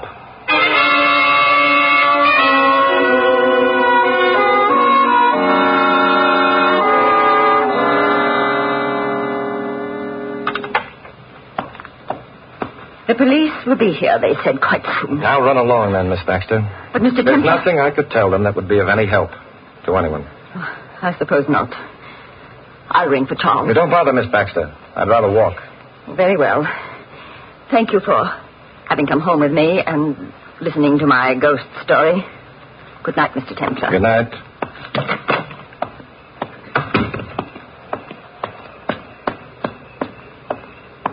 Here you are, sir. Huh? I ride whether I want to or not, eh? Yes, sir. Thank you. You're welcome, sir. Now, look, Charles, I beg your pardon. I seem to be sitting on you. Not entirely, of course, but enough to know that you're not a ghost. Hey, look, I don't like to seem inquisitive, but you can speak? Of course I can. What's your name? Simon Templar. Oh? Do saints often go around sitting on girls' laps? I am not sitting on your lap. No, but you didn't miss by much. As a matter of fact, I am now at the opposite end of the seat. Afraid? What's your name? Lorraine. I think Prue Thaxter thinks you're a ghost. Do you? You needn't slide any closer to me. I already have sufficient evidence that you're not. Are you glad? I'll admit that you have a delightful way of not being ghostly. However, I would like to know why Miss Thaxter thought that you were. Oh, that's because she hoped I was. Or would be. Is that right? I'm not very good on grammar. Well, what are you good on? No, ignore that, please. Why does she dislike you? I make Warburton laugh. Oh. You'd have a difficult time making him laugh now. I know. You were in that study with him? Your silence fear or discretion? I wish you wouldn't say things like that. I mightn't like you if you do. I'll survive. Will you? Oh, now you're threatening me. Yet if you hadn't waited for me in this car, I'd never have known who you are. And somehow it doesn't hang together.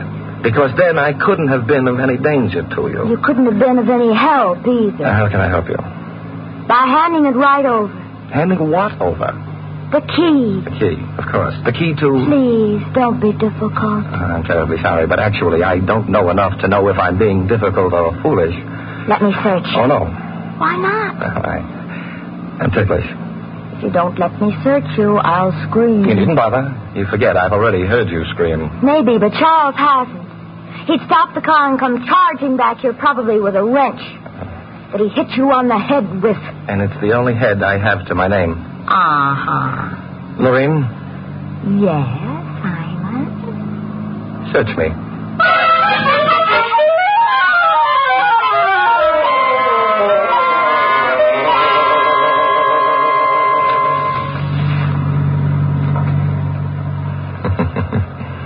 Lorraine, you look like you'd lost your last giggle. Naturally, you didn't have the key. But I told you that before you, searched me. But didn't you like it anyway? I refuse to answer that. And besides, we're at my home. Oh. Lorraine, I would suggest that immediately after I leave you, you visit the police and... Tickle them? No, you tell them of your presence in Warburton's study tonight. I can't. Because you murdered Warburton Thaxter? Because of who I am. I didn't kill Warburton, but they might not believe me. Because of who I am. Who are you? What? Mrs. Warburton Thaxter, of course.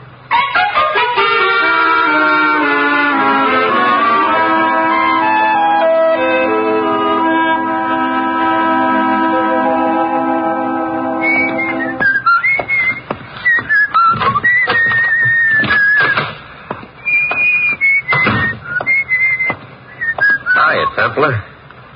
Your feet are on my sofa. What's wrong with that? They're too big.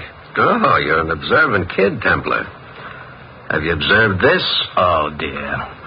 You know, I wish for once that someone would threaten me with a machete or a Malayan crease or an original Australian Sunday boomerang. I get so tired of revolvers. That's maybe because you ain't been shot by one yet. People have tried and tried.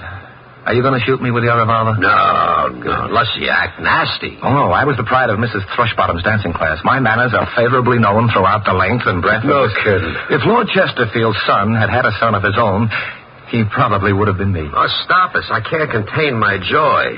Besides, I got something to ask you. Be careful. Remember, I'm not your best friend, and I might tell you. Don't you get tired of making wisecracks? It's a living. Who are you, anyway? The name is Galloway. And the feet are large. Proceed, Mr. Galloway. Where is it? Where is what? The key. What key? You know as well as I do. Yeah, perhaps, but what makes you think I have it? You went to the house with Miss Thaxter, didn't you? Yes, I did. But how did you know? I'm psychic. You mean you were following her? I'm a bad boy. And you think my purpose was to procure the key from... Warburton. That's very interesting. One of us who didn't know before now knows the key was Warburton's. He also knows that obviously Warburton no longer has the key. Otherwise... Yes, it's very interesting indeed. Except, old boy, haven't you realized yet that you shouldn't know Warburton is now minus key? Why shouldn't I? Because Warburton is now also minus life. That is a very interesting fact, but it don't get me the key. It may get you the chair. I missed something. You certainly did. Warburton Thaxter, and we'll pretend you didn't know, was murdered. I don't like that. Neither did Warburton. Hey, wait a minute. I didn't bargain on no... Death sentence? Templar, how good are you at forgetting things? Things like what? My visiting you. Oh, no, I could never forget that. There'll always be a warm place in my heart. Oh, my heart. Hey, what's wrong? I think I'm going to have an attack. Help me to the sofa. Yeah. Here, hold on to me. I shall. Hey, you nearly busted my wrist. It's better to take your revolver away. What happened to your attack? I decided to postpone it. You know what? I think you lied about I'm afraid I did, but I have the gun now. Keep it. Galloway, stay where you are. Nuts to you. I got to get out of here. I'm likely to shoot you if... In the back. Stop being foolish. Heroes never shoot guys in the back.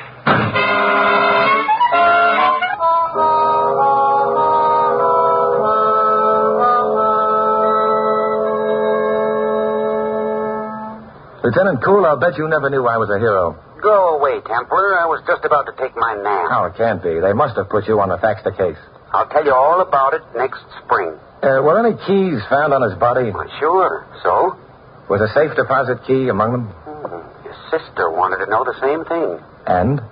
No safe deposit key. I see. Cool, did you leave a policeman in the house with Miss Thaxter? This may come as a shock to you and the readers of mystery stories, but I did. I'm bracing myself. One more question, Cool. If I had a key to somebody else's safe deposit box, would the bank let me get at the box? Just because you had the key to it? No.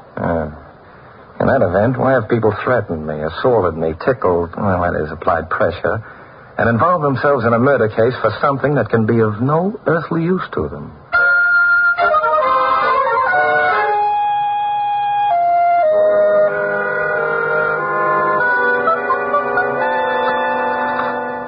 Templar, the telephone.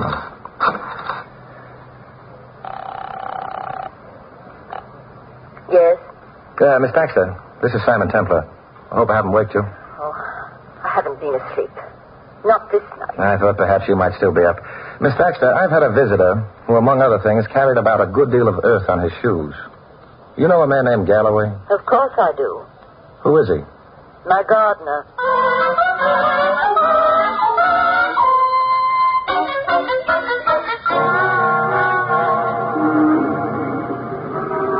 Taxi!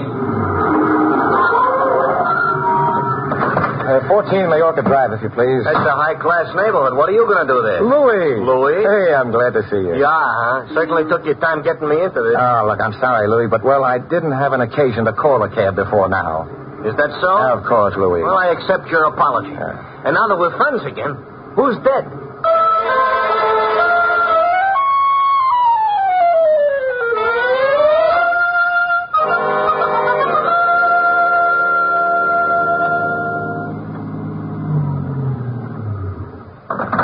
The scene of the tragedy. I wait. You wait. About how old is this Miss Thaxter? Middle 50s, I should think. Why? Oh, I just wanted to know how long I'll have to wait. Middle 50s? Not long.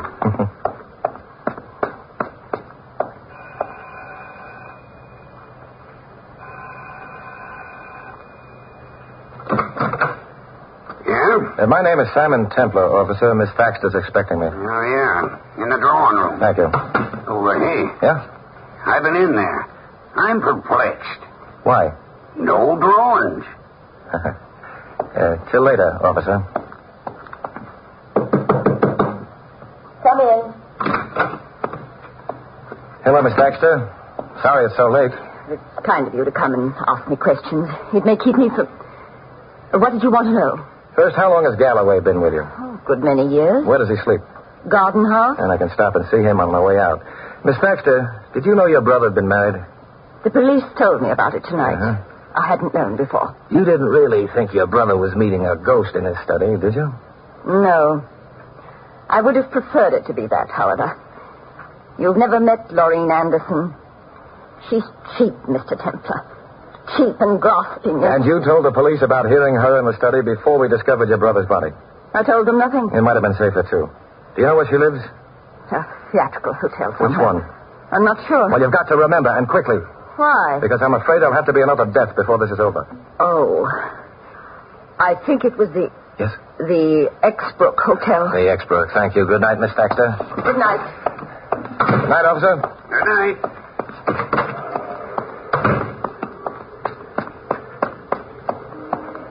Louis? Huh? Get out of that cab. Come with me. Where you going? Around the house, to the gardener's place. Want him to pick you a few flowers? No, I want a witness with me. Ooh, that gate ought to be oiled. You ought to speak to the gardener about it. Yeah, this is the place, all right. Hey, shouldn't you have knocked? Unnecessary, unless I'm mistaken. And I wasn't mistaken. Oh, you mean you expected him to be dead?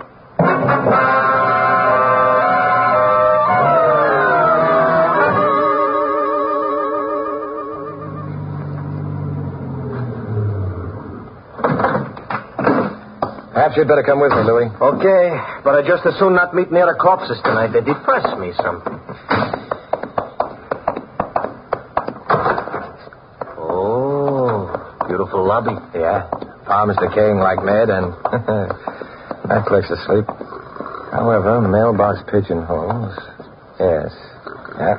Lorraine's room number is 111. That would be down the corridor towards the back of the hotel, I imagine. This lady we're going to visit, she ain't in her middle 50s? Good heavens, no. And I don't understand it. Why do you want me along? To stand... Oh, yes, this is the room. To stand outside the door. To stand outside the... Mr. Templar, you think you can trust me with such an important assignment? Who is it? Simon Templar. Oh, just a minute. You forgot to mention me. Intentionally, Louis. Oh, well, then I accept your apology. Huh? Get to one side. Simon. May I come in? Of course. I'm not dressed for company. Well, we'll pretend I'm not company. Simon, did you come because you wanted me to search you again? No. This time, I'm going to do the searching. Simon? Yes, in view of the hour, you obviously wouldn't have it on you. Therefore, I shall look elsewhere. You think I have the key? I'm glad you have such a small kitchenette. Won't take so long to... Oh, Simon. Oh, I'm so sorry. What did I break? A bottle of real lemon juice. Oh, well. I'll come back in the morning and squeeze you some more. Oh. Well, the hiding places in here are entirely too obvious. Where's your bedroom? Now, just a minute, Simon.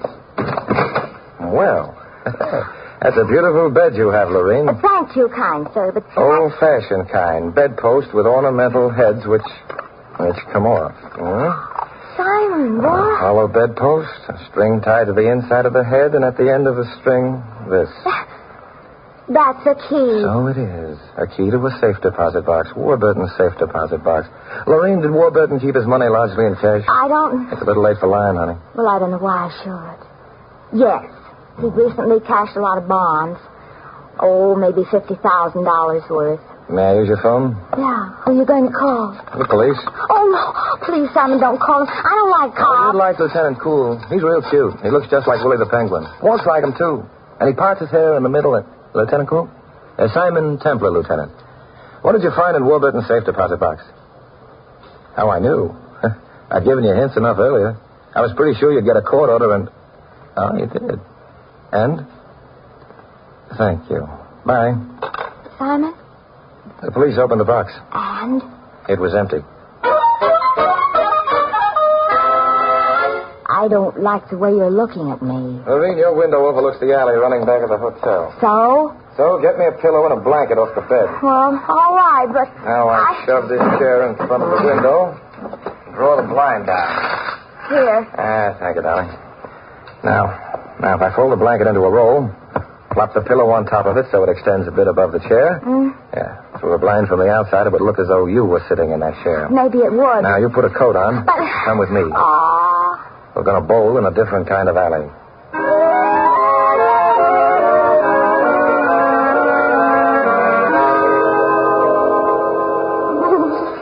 I'm cold.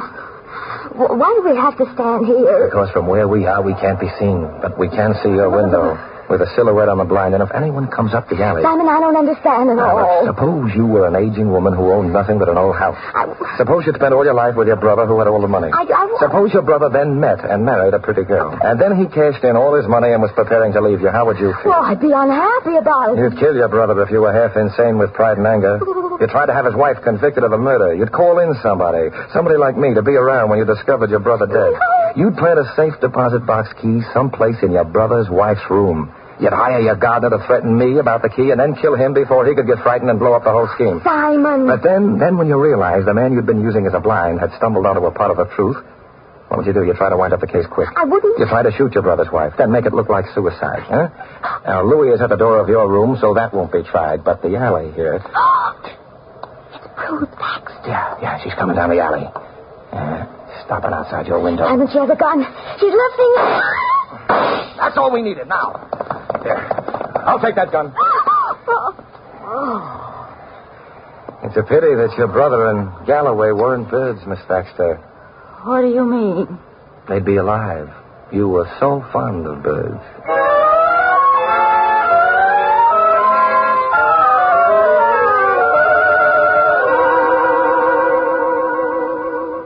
You see, Lorraine, that safe deposit key couldn't have been of any use to Galloway or yourself. No. But Miss Baxter, she had two uses for it. First, she'd rented a safe deposit box at the same bank, next to her brother's. She was known to the guard at the bank, therefore she could go down into the vault and, by working quickly, empty Warburton's box, which she did. And then she planted the key on you. I'm so grateful to you. Oh, nonsense, Allie. Simon, I don't know how I can repay you.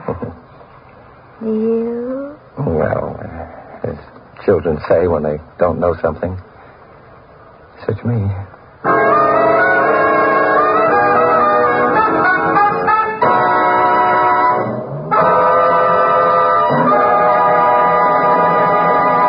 You've been listening to another transcribed adventure of the Saint, the Robin Hood of modern crime. Now here's our star, Barry Sullivan. Ladies and gentlemen, 10 years is an awfully long time to be hungry. For us in America, it's an unbelievably long time. But for millions of people in Europe and Asia, it's not very hard to believe because they've lived hunger. They're living it right now. But there's at least one family abroad that can experience once again the strength and vigor of proper nourishment. That family is the one you help by sending a personal care package. Your compassion can be turned into material aid by sending a food gift through non-profit care. For instance, CARE's $10 food parcel will supplement the diet of a family of 4 for a whole month. It contains 24 pounds of nourishing meats, fats, sugar, and other foods high in vitamins. This or any other CARE food package will be sent to the person you specify. Or if you wish, CARE will select a suitable recipient for your gift, and either way you'll receive a signed receipt upon delivery and probably a heartfelt letter of gratitude. All you have to do is send your money order to CARE, New York. CARE will do the rest. Remember the address, it's CARE, New York.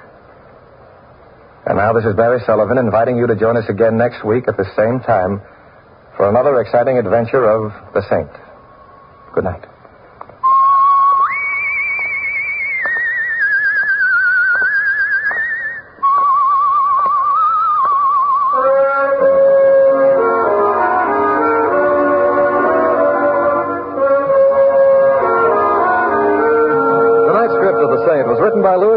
Our cast included Lorene Tuttle, Irene Tedrow, Hal March, Joe Duval, and Larry Dodkin. Music was composed and conducted by Von Dexter. The Saint, based on characters created by Leslie Charteris, is a James L. Safier production and is directed by Helen Mack. All you Saint fans will be glad to know that the Saint comic books are on sale at all newsstands. Your announcer is Don Stanley. 3 chimes mean good times on NBC. There's Hope, there's Groucho. They're both returning soon to NBC. Yes, Bob Hope returns October 3rd, and you bet your life it's Groucho Marx beginning October 4th. Listen where you hear the chimes for Top Comedy by Bob Hope and Groucho Marx beginning soon on NBC. Now Sam Spade, then Ginger Rogers and Theater Guild on NBC. You're listening to HOJO Radio. Countdown for blast off. X minus 5, 4, 3, 2, X minus 1, fire.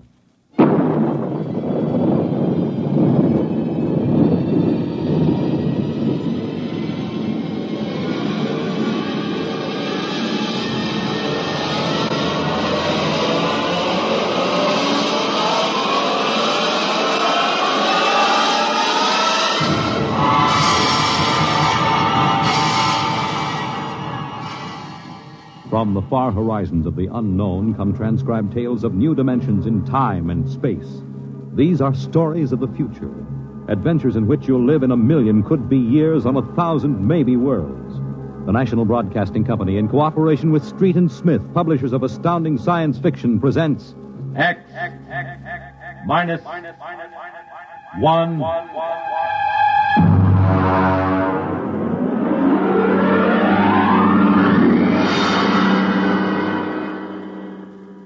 Tonight's story, A Logic Named Joe, by Murray Leinster.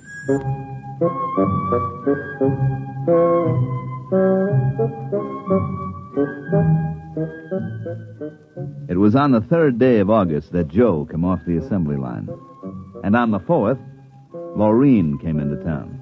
And that afternoon, I saved civilization. Maureen is a blonde I was crazy about once, and Joe is a new 1974 model Logic that I've got stored away down in the cellar. And how do I save civilization? You're listening now to a voice from the future. The voice of Frank Caldwell, head serviceman for the Logix Corporation, makers of the machine that does everything for you. Well, nearly everything anyway. The electronic Logic.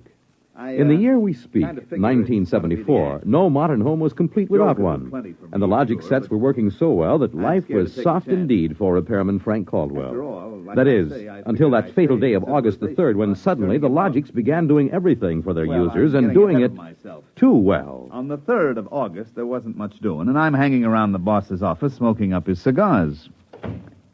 Frank, there's a customer outside. Go take care of him, will you? Me? I'm a maintenance man. Mr. Korlanovich wants to have Logics explained to him. Explained? Where's he been, on Mars? I just moved up from the backwoods someplace. Well, why don't you explain him? Well, I don't feel too well. You were okay half an hour ago. Are you the boss here, or am I? Go on out there, will you? Okay. Oh, Mr. Korlanovich, good morning. My name is Caldwell. Can I help you? Oh, thank you, Mr. Caldwell. This is my little boy, Freddie. Hiya, jerk! Oh! Freddie, how many times have I got to tell you not to kick people in the shins? Excuse it, please, Mr. Caldwell. Oh, sure. Just a kid. I got a knife home, could cut you into little pieces. Please, Freddie. We'd like to buy a Logic, Mr. Caldwell. The gentleman we spoke to first said he had to leave in a hurry. I'll fix him. Well, I understand that you're not acquainted with Logics, Mr. Korlanovich. That's right. We just moved to the city. Uh-huh. My wife, she saw everybody else had a Logic, and you know how women are. Oh, you bet. Well, you can't get along without a Logic in this day and age, Mr. Korlanovich. Look, I got a snake. You want to see? Well, you shut that. Now, about the Logic. Here, I'll just plug in this one right here. Now, you see, the Logic looks kind of like an old-fashioned television set, only it's got keys instead of dials. Now, a lot of the keys are standard, like the television stations, the news, the stock market quotes, and so on. Now, of course, if you want to talk to somebody, you just punch the number of his Logic. It's like making an old-fashioned phone call. But there can't be keys for everything. Oh, no. Now, let's say that you want to ask a question, like what to take for a sore throat, or who won the American League pennant in 1911. You turn on the Logic, then you just punch the question key and ask, like this. Who was the first president of the United States? George Washington. There, you see. But I already knew that. Well, of course, that was just a sample. I got a little store. Will it keep books for me? It will keep your books, record your contracts, serve as a filing system, and check up on what happened to your lawyer's last client. Anything. Hey, they're really something, these things. 10,000 services and information sources in one. Read our advertising. What I want to know, Mr. Caldwell, how do these logics work? Of course. Now, you saw that big building across the street? Sure. Well, that's one of the relay tanks. You see, there are a dozen of them all around the country, and they're all hooked up together. And there's a data plate in one of those tanks for every fact in creation. Anything that you want to see or hear, you just punch for it, and the logic gives you the answer. Hey, listen. Could I ask this thing how to make dart poison? How to make what? Dart poison. Like in Africa. I could shoot the darts through my bean shooter. I think maybe we better not get one of these things. Oh, no. It's perfectly all right, Mr. Kolanovich. The logic won't tell you that. I bet it will. I'm going to try it. Hey, how do you make dart poison? Public policy forbids this service. Oh, what did it do that for? Kind of some little brat. Because some people might ask things that aren't good for them. Listen, I don't like this here one. I want that one over there. Kid, they're all alike. I want that one. If I can't have that one, I'm going to hold my breath till I'm dead. I got a lot of time. It's no use, Mr. Caldwell. You might as well give him the one he wants. But look, kid, they're so much alike that even I can't tell them apart. I can. I want Joe. Joe? Who's Joe? I guess he means the logic, Mr. Caldwell. He has to think up a name to call everything. You should hear some of the names he calls me. Not till I'm 21. I promised Mother. Okay, so we call him Joe, but them things are all alike to 1/10,000th of an inch. I don't care. I bet he'll teach me how to make dart poison. Okay, then. Come on, Joe.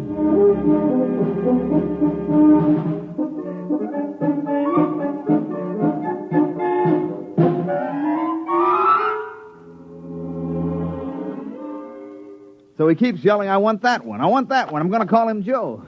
Mike, I tell you, I could have wrung his neck. How many cards? I'll draw 2.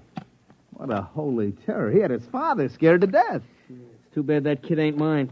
I'd show him quick enough who was boss in the family. Uh-oh, holy smoke. What's the matter? I'm sorry, fellas. I got to hold up the hand a minute. I just remembered. Oh, I got to call my wife. Oh, let her wait. You ever met my wife? Hey, what's the matter with this thing? It ain't getting my house. Announcing new and improved logic service. Your logic is now equipped to give not only consultative, but directive advice. If you want to do something and don't know how to do it, ask your logic. Hey, did you guys hear that?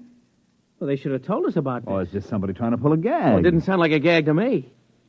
Maybe the boss decided to add a new logic service. Look, the minute the system starts giving advice, some joker like you is going to be asking questions like, how do I get rid of my wife? Oh, no. The boss knows better than to start anything like that. Yeah, but you heard what the logic just said. Oh, listen, the censor circuits will block the question. If you don't believe me, go ahead and try it. Well, anything for a gag. Okay, logic, I got a question for you. How do I get rid of my wife? Service question. Is your wife blonde or brunette? You guys hear that? She's a blonde. Hexacrylobinatine is a constituent of green shoe polish. Take home a frozen meal containing pea soup. Color the soup with green shoe polish. This poison is fatal to blonde females only. This fact is a product of logic service. You cannot be convicted of murder. It is improbable that you will be suspected. The saints preserve us. And it's bound to be right. These things can't make a mistake. Well, Mike, don't just stand there. Check the sensor circuits, quick. Oh, we can't get to them. They're all sealed up. It's supposed to be impossible for them to go out of order. Well, they're out of order now. And I got a feeling that some awful things are going to happen.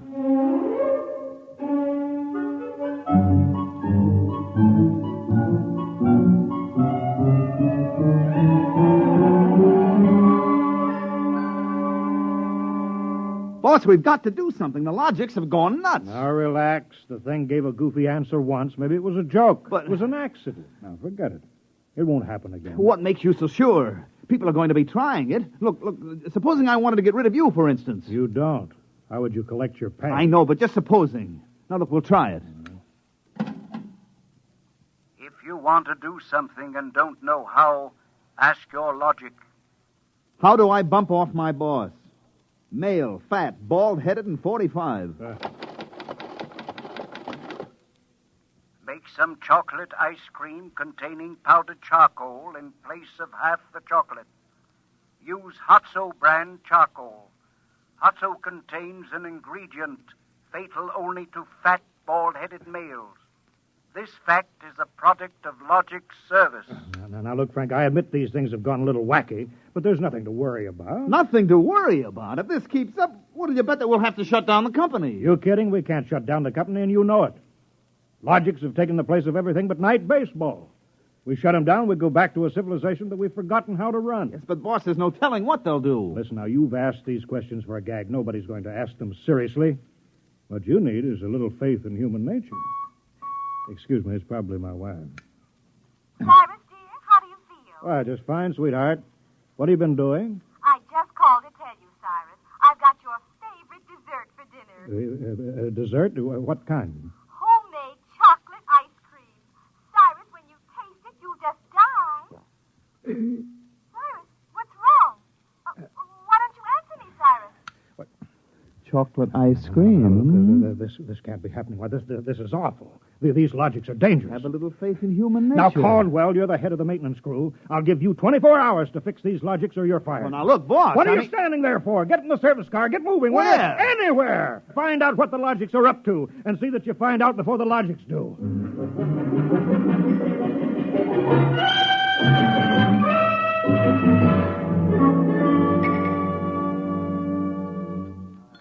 Bartender, give me a double. Last night, have a little drink, pal. What's the matter, pal? You had a bad day? Oh, excuse me, bud. Listen, pal, you gotta listen. I got troubles.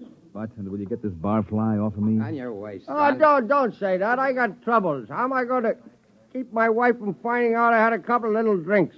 How am I going to do it, huh? Look, mister, it's a hot day, and I've been driving a car around in it, see? And I've been trying to keep a bank president from having apoplexy on account of his logic told him how to rob his own bank.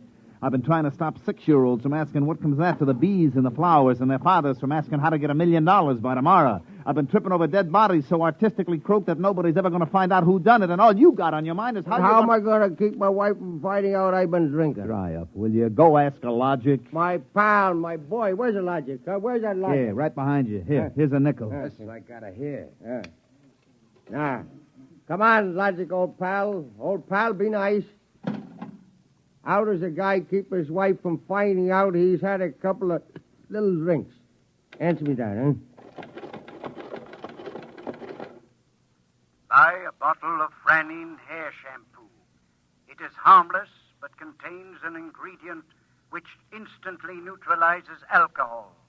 1 teaspoonful for each jigger you have consumed. Oh, boy, gotta buy a bottle of...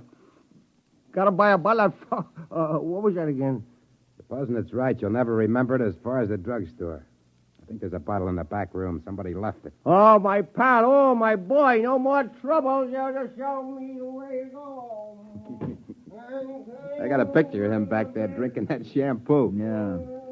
Give me another double. I don't know what's worse, to be as low as you or as high as him. Where is he? I know he's here. Where is that bum? What do you want, lady? My husband. I know he's here. Where is he? Show me the way to go. That's him, that no-good louse. I'll show him. Thinks he's coming home staggering again, does he? Well, I'll teach him. Poor guy. Why, my dear, what a surprise to see you here. Archibald, you're sober. Of course, my love. I'm sober as a judge. Then what are you doing in this saloon? Your suspicion wounds me deeply, my love.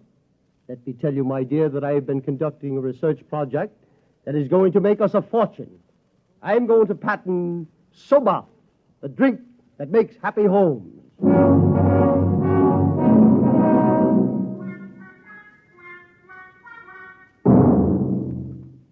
Look at this blotter, Caldwell. Blank. The greatest crime wave in history, and we can't even make an arrest. They're all perfect crimes. Thanks to the logics. But, Sergeant, we're doing our best to find Well, out... that's not good enough. You can't find out what's back of this. Shut down the company. Or else the police department will. Look, nobody is back of it. The logics run themselves. They pick their own circuits automatically. You mean they're doing all this by themselves? Sure. We always knew they could do a lot more things than we knew about. I think they're just trying to be helpful, that's all. That's all, huh? Well, you better make them cut out the tricks, including this new business they're up to now. What new business? Just started an hour ago. Every time you turn on the logic, it asks your name, and then it spells out the whole history of your life. What? I haven't heard about that. Well, what's it do that for? You tell me. Go on, go ahead, try it. Okay. What is your name? How do you like that? I'm Frank Caldwell. Frank Caldwell. Were you ever called Ducky? Ducky? Wow. Lay off, will you, fella? What if I was? It's been years. Ducky, there is a call for you. Hello, Ducky. Holy cats. Lorene. Ducky, darling, how marvelous. Hey, let me get a look, huh? Gosh, Lorene, where are you? I'm in a hotel. I just got into town. Oh, Ducky, wasn't it smart of the logic to find you? The logic? To find me? I asked it how to find Ducky. You must have an unlisted number, darling. You're not in the directory. Well, gee, how have you been, Lorene, since I saw you last? I heard you got married. You won't believe me, Ducky, I know, but I've had 4 husbands, and I've never loved anybody as much as I love you. You've divorced 4 husbands? 3. The last one, died unexpectedly. Oh, who unexpected it? He did. But the jury acquitted me, Ducky. They knew it was just a little old accident. So now I'm free again, and we got lots of things to talk over. You come right on over here, Ducky, instant. Oh, well, Lorraine, I'm working, you see, and I'll call you back. All right. Here's a kiss. Mm-hmm. That'll have to hold you till you get here. Hurry, Ducky. Oh, my back. What am I going to do? Do like you were telling me a while ago. Huh? Calm yourself. Ducky.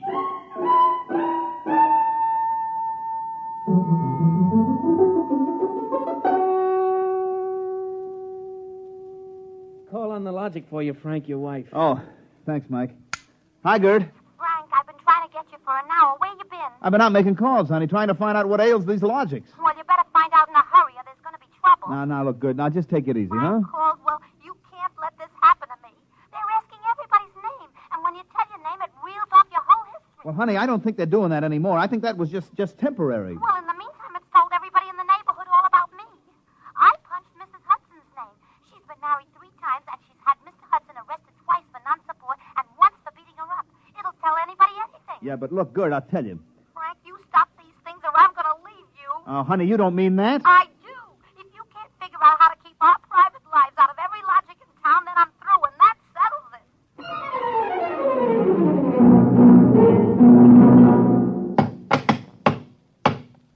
I can't even budge any of these relay plates. Me either. Isn't there some way we can disconnect them?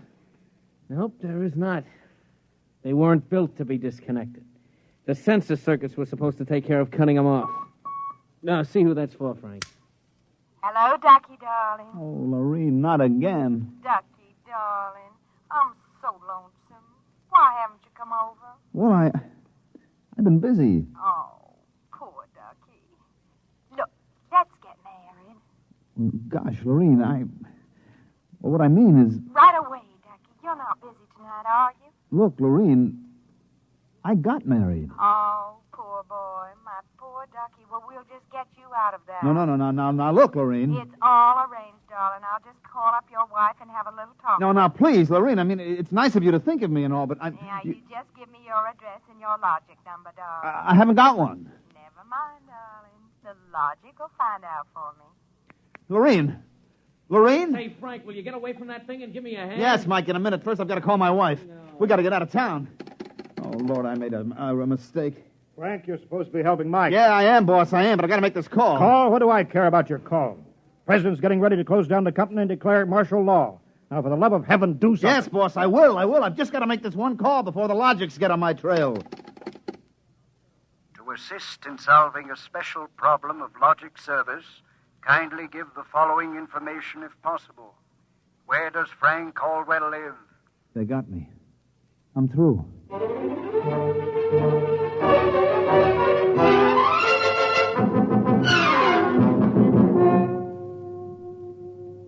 Look, Gert, will you please not ask any more questions? Frank Caldwell, I told you I was leaving you. Honey, leave me later. Right now, will you pack up yourself and the kids? We got to get out of here. But what is all this? Are the cops after you or something? Yeah, that's it, the cops.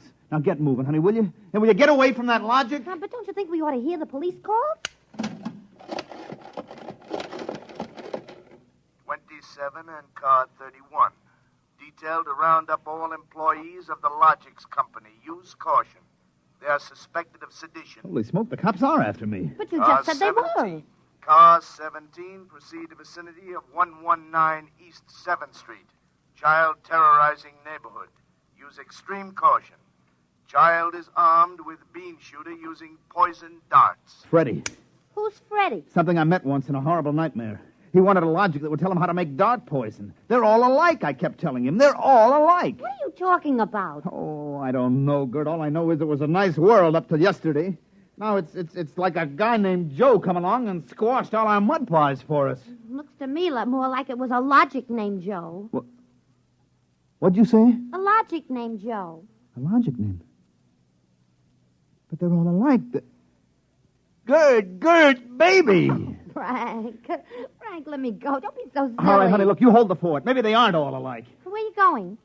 Frank, are you going to make a getaway? Getaway, baby. If you've got the right inspiration, I'm going straight to the middle of this whole jamboree.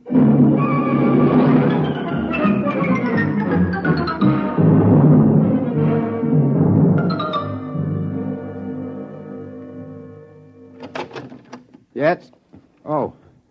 I was hoping it was the police. You remember me, Mr. Kolonovich, Caldwell of the Logics Company? Logics Company. I wish the Logics Company was at the bottom of the ocean. I don't blame you, believe me. Now, where's your logic? In here. I'd smash it into a million pieces if I wasn't afraid of what Freddie would do to me. Look, just get out of the way, will you? I've got business with Joe. If you want to do something and don't know how, ask your logic. Oh, we're back to that routine, Well, I want to do something, all right. Can a logic be modified to achieve correlations for which human brains are too limited?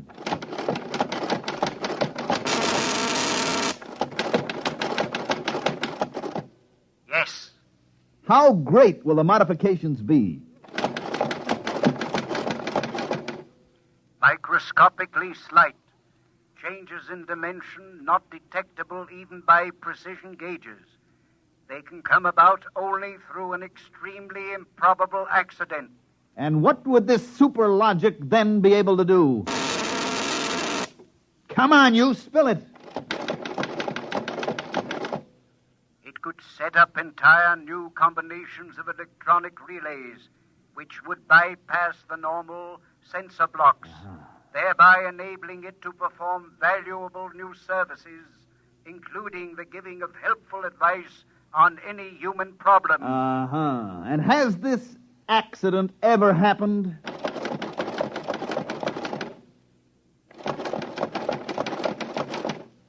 Come on. It has happened only once in the case of the logic now owned by the Kolonovich family of 119 East 7th Street. A logic named Joe. Thanks, Joe. That's all I wanted to know. Hey, what's all that about? I'm taking this logic away, Mr. Kolonovich. I'll bring you a new one, and our troubles are all over. Hey, you, get away from Joe. Correction, our troubles are just beginning. Freddie, put down that blowgun. Ah, shut up. Hey, you, I said get away from the logic. Look, Freddie, I'm going to bring you a nice new one, see? I want that one. Get your mitts off it. What I got in this bean shooter ain't lemonade. Mr. Caldwell, the police. They're outside. Yeah, for me and Freddie. Nuts. What they want you for? You ain't smart enough to do nothing. Oh, no? Hey, there's plenty I could tell you. Look, there's the cops, kid. It's you and me against them. So what you gonna do about it if you're so smart? Now, look, we may have to fight our way out. Let me see that blowgun. I know a way to hop it up so the cops won't have a chance. Now, come on, give it to me. Okay, let's see what you can do. Here. Thanks. Here! Mr. Caldwell, you're a great man. Now, all I got left to do is pull this plug out of the wall. Come right in, Sergeant. Well, that must be the kid. He don't look so tough to me. Well, he just got a little softening. There'll be no more complaints, officer. I guess I can go on where Mr. Caldwell left off. Caldwell? Hey, you wanted... Now, look, I just came to pick up this busted logic. I don't know a thing. You said that before. Come on, you're going to the cooler. Let's go. Oh, wait a minute. You act like you wanted to go to jail. Well, just till a certain party leaves town. I got a feeling it's safer. Okay, then, Caldwell. Into the paddy wagon you go. Thanks, officer. You may be saving my life. Now, if you'll just help me carry this logic out... Wait a minute. You can't take that in the wagon. I can't? Why not? There's no room. We already got a dame in there who's raising the roof. A dame? Yeah, a blonde. Plainclothesman picked her up trying to buy a gun without a permit. She keeps screaming she's going to miss her date with Ducky.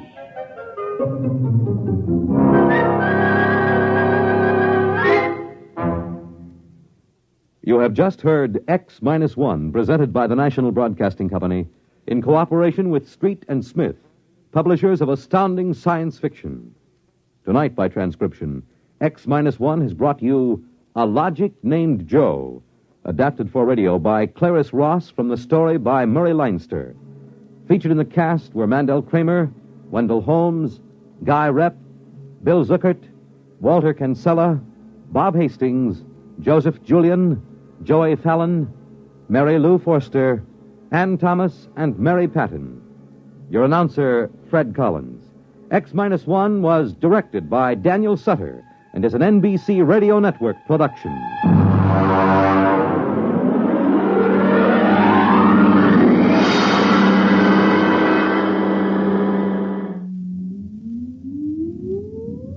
Countdown for blast off. X-5, 4, 3, 2, X-1, fire.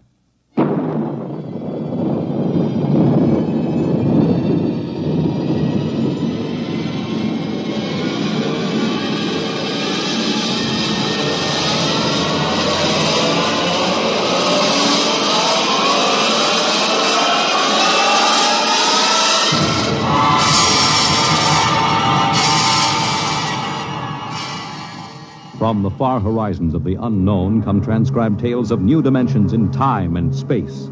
These are stories of the future, adventures in which you'll live in 1,000,000 could-be years on 1,000 maybe worlds. The National Broadcasting Company, in cooperation with Street and Smith, publishers of astounding science fiction, presents X-1.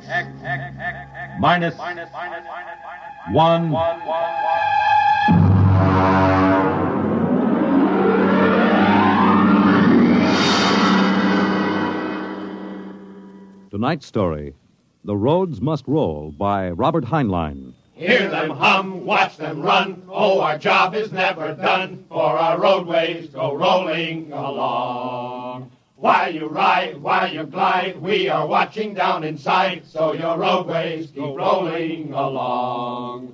Oh, it's high, high, he, the roller men are we. Check off the sectors loud and strong. 1, 2, anywhere you go. You are bound to know that your roadways keep rolling along. Keep them rolling! That your roadways keep rolling along.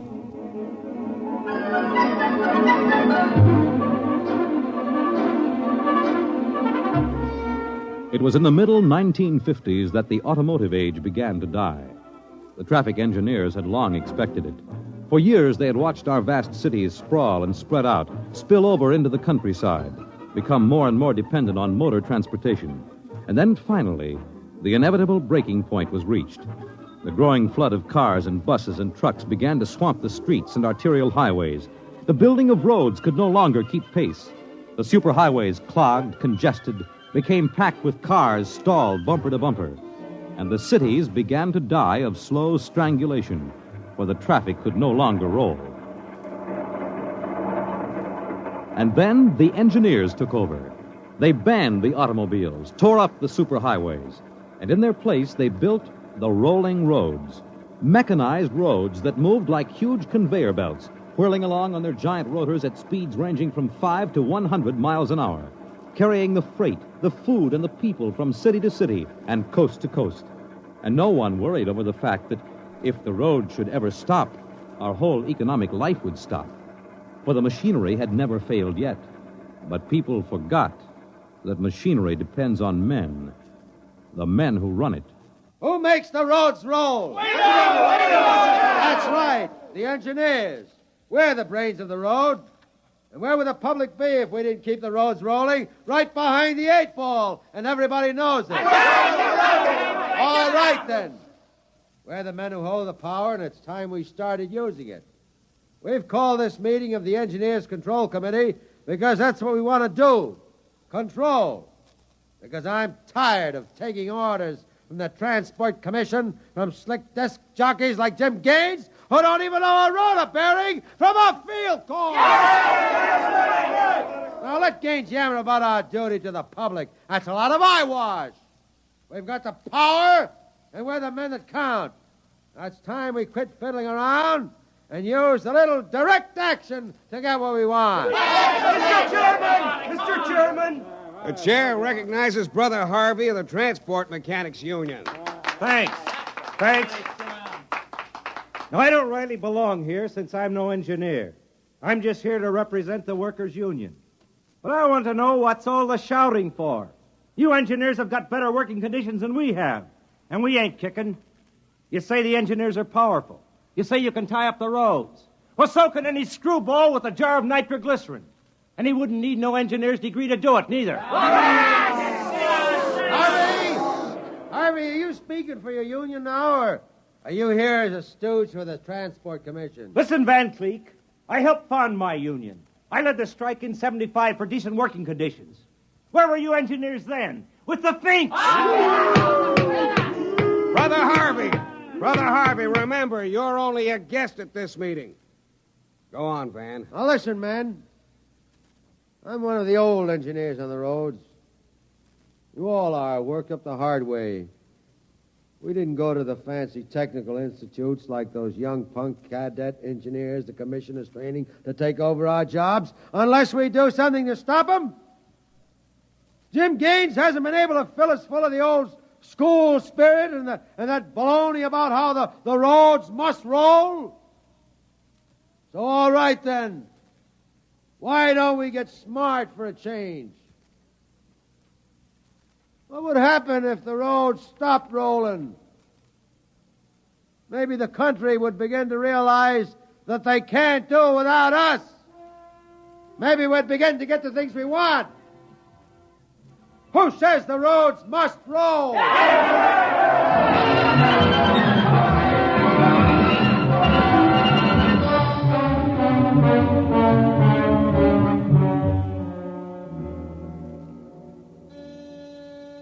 Yes? Your wife is calling, Mr. Gaines. Put her on. Jim, I want you to stop off on your way home. I'm sorry, darling, I can't make it. But you promised. I know, but Washington called in. They're sending Evans, the Australian Minister of Transport, through my sector today. I've got to show him through personally. Can't somebody else? I'm chief supervisor. Wouldn't be courteous. Courtesy begins at home. I've planned this dinner for weeks. Honey, the roads must roll. Oh, if you quote that nauseating slogan at me again, I'll divorce you. I can't help it, darling. I'll meet you at Stockton at 9 and we'll take in a show. Kiss Alan goodnight for me. Well, all right. Goodbye. Goodbye. Mr. Evans is here. Show him in. Well, good evening, Mr. Evans. I'm Gaines, chief engineer. How do you do, Mr. Gaines? They told me at the embassy you'd be the man to see. I want to know how the roads work. I think we can handle that. Well, I'm not a technical man, Mr. Gaines. My field is sociology. So, suppose you tell me about the roads as if I were entirely ignorant. Fine. It's nearly at dinner time. Suppose we run up to Stockton sector for dinner. It'll take us about an hour on the roads, and you can see them working. Excellent. If you'll excuse me a minute. Certainly. Hi, Chief. What can I do for you? Dave, you're on evening watch, eh? Where's Van Cleek? Going to some meeting. I'm going up to Stockton for dinner. Anything to report? No, sir. The roads are rolling. Okay. Keep them rolling. All right, Mr. Evans. Let's go.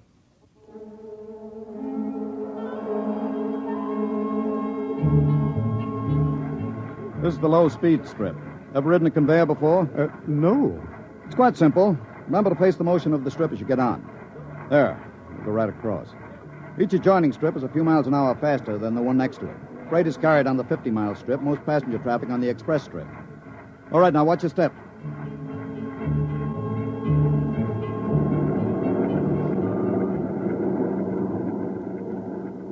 Here we are, the maximum speed. 100 miles an hour. It doesn't seem possible. This trip makes the round trip San Diego to Reno in 12 hours. Ready to eat? Is this the restaurant? Jake's Steakhouse. Fastest meal on the road. Is it really a proper restaurant? One of the best. Shall we go in? Hello, Mr. Gaines. We don't see you much out on the road. Busy in the office, Jake. Two? Right this way. What'll it be? You order. Well, how about a steak? 2 inches thick from a steer that died happy. Fine. Plug me in the phone, will you? There's one right next to you. Flank 2, rare. You'll excuse me, Mr. Evans? Certainly. Davidson on watch. This is the chief. I'm at Jake's Steakhouse. You can reach me at 10L66. 10L66, right. Yeah. Now they can get hold of me in an emergency. Oh? What kind of emergency could there be? 2, principally. Power failure on the rotors would bring the road to a standstill. That happened during rush hour. We'd have to evacuate millions of people from the road. As many as that? Easily. There are 12 million people dependent on this section of road. Gaines here. Hello, Chief. Davidson. Just got the hourly reports in. Diego Circle, Bakerfield Sector, Stockton Sector, and Reno Circle all rolling. Oh, you didn't have to bother me with the hourlies, Dave. There's a supplementary from Sacramento. Proceed. Cadet Engineer Gunther, while on watch, was found playing cards with C.J. Ross, technician on duty. Any damage? One rotor running hot, but still synchronized. It was jacked down and replaced. All right, have the paymaster give Ross his time and turn him over to civil authorities. Place Cadet Gunther under arrest and bring him to Rotown Central. Yes, sir. All right. Keep him rolling. I was saying there were 2 possibilities of danger. Can you visualize what would happen if the strip under us would break? Oh, I hadn't thought of that. You don't realize you're traveling at 100 miles an hour. Well, it can't. Not now. The strip has a safety factor of over 12 to 1. It'd take a blowout of several miles of rotors and a failure of circuit breakers before the strip could part. But it happened once in the early days on the Philadelphia-Jersey City road. The strip wasn't much more than a conveyor belt. It buckled for miles, crushing passengers against the roof. Forward section in front of the brake spilled them down under into the rotors and rollers. Oh. Was it very bad? Over 3,000 people were killed in that break. But the roads had to go on. The entire economic system hangs on the roads. If they stopped now, the country would starve. Well, isn't it possible that you've become too dependent on these roads? I mean, if your whole economy is geared to the function of one type of machinery... The roads are foolproof now. The machinery is interlocked with an enormous safety factor. Yes, but in the long run, machinery depends on men. What if you had a strike? We had one back in 75. Well, there's not much danger of that anymore. No? Well, why not? Every cadet that goes to work on the roads today is a graduate of the United States Transport Academy. They're all picked men, screened for emotional stability, and trained to give us the same kind of loyalty that Annapolis and West Point develop in their men. I see. Are you a graduate, Mr. Gaines? No, I'm too old for that. The academy wasn't set up till after the strike in 75. But it won't be long now, maybe 5 or 10 years, before the oldest engineer on the roads is a man who's been through the academy. Gaines here. Davidson, there's another trouble report from Sacramento Sector. Again? What is it this time? What is it? What happened? Emergency stop. Hello. Hello, Davidson. Phones are out. Come on. Jake! What is it? What's the matter with the roads? Have everybody stay in the restaurant. What's that? Probably somebody stepped onto the next strip. Got cut to ribbons. There'll be plenty of casualties. Jake, where's your getaway hat? In the pantry. Look here, aren't you going to help those people? I've got the whole road to think of. Don't bother me. Give me a hand, Jake. The hatch is stuck. If you're coming with me, Mr. Evans, you've got to move fast. I haven't got any time to waste.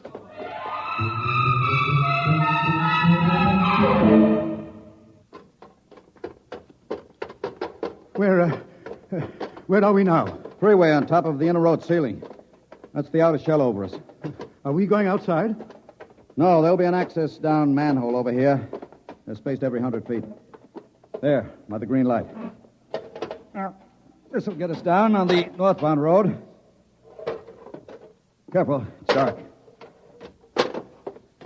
Now stand away from the door, Evans. Yes.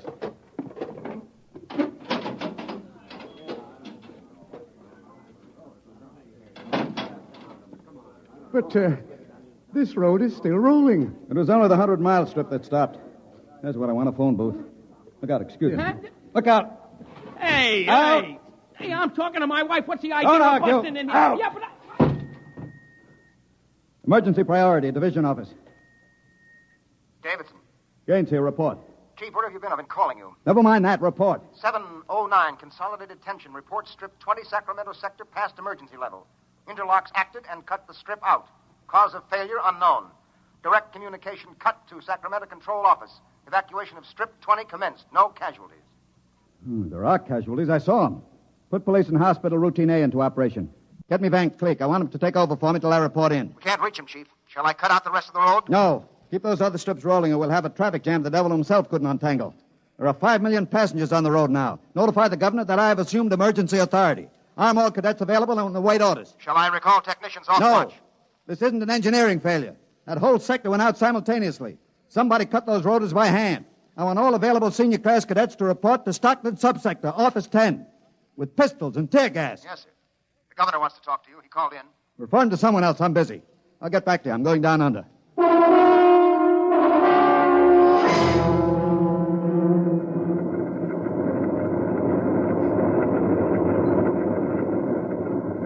Evans!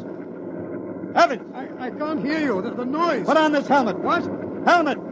Helmet! Oh, yes. You can't hear without an anti-noise filter. Come on. What are we looking A for? recon car. There should be one here. Are those the rotors? Now, the big ones are rotors. They drive the road. The little ones are rollers. They give continuous support. There's a watch gang now, jacking down a rotor. Can they hear us? No, the noise filter works on a 4-foot radius. I'll flash him. Now, he sees the light. Cadet Wilson reporting, sir. I want your recon car, emergency. Yes, sir, right over here, sir. Come on, Evans. Yes. Get in. But it's so small. You'll fit all right. You can take off your noise filter now. Hang on, she accelerates like a rocket. Oh, my stomach. Relay station. This is Gaines. Get me Davidson, senior watch officer. Mr. Gaines, the mayor wants to talk to you. I haven't got time. Get me Davidson. And leave this circuit hooked into Davidson's board until I tell you to cut it. Yes, sir. Here is the senior watch officer. Davidson. Gaines calling. Have you found out yet what's stopping the roads? No, sir. It's still a mystery to me. All right. I'm on my way in a recon car. Hold everything till I get there.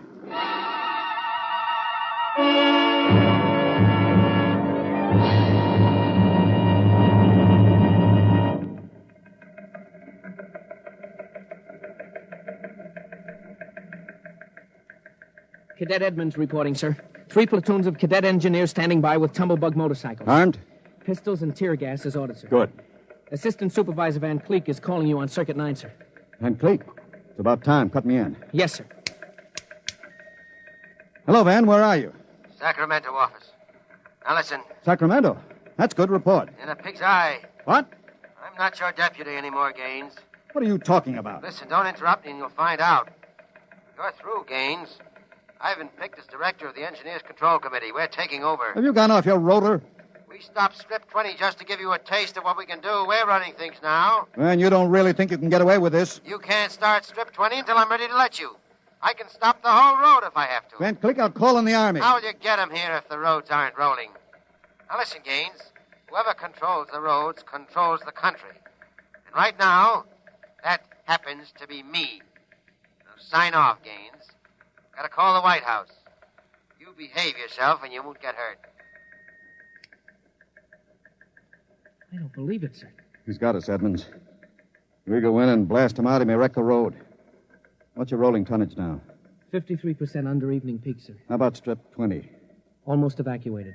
Listen in on this, Davidson. Standing by, Chief.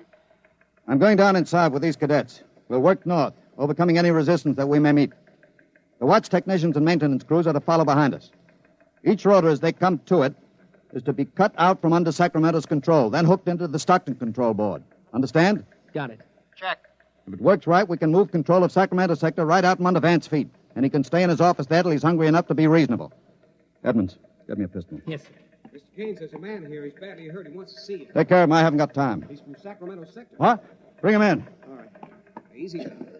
Come on. Easy. Mr. Gaines. You're Harvey from the Mechanics Union, aren't you? I tried to warn you. I tried to get away. He shot me 3 times. Get a doctor. All right. Easy, Harvey. How long's this been building up? Is it the men? It's the engineers. I told them they were crazy. Told them the road's got to roll. When I tried to get away, they... He's bleeding from the mouth, sir. Harvey. Harvey, can you hear me? He's dead, Mr. Gaines. Come on, Edmonds. We better move.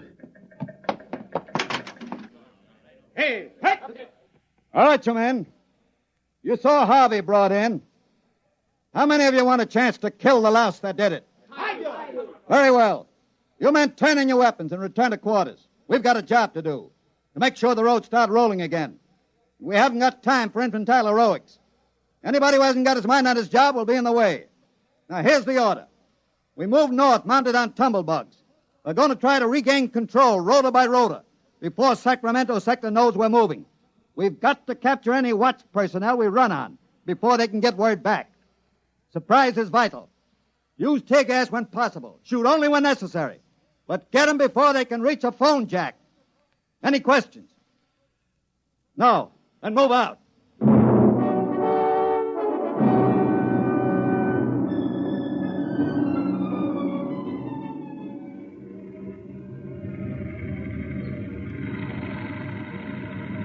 What's the score, Edmonds?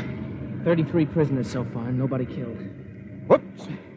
Yes, since I rode one of these tumblebugs, I've gotten how to steer it. Oh, sir, there's a man ahead. There at the rota base. He's got a phone jacked in. Hurry. If he gets word back, we're sunk. I don't think he's seen us. I'll dismount and get him.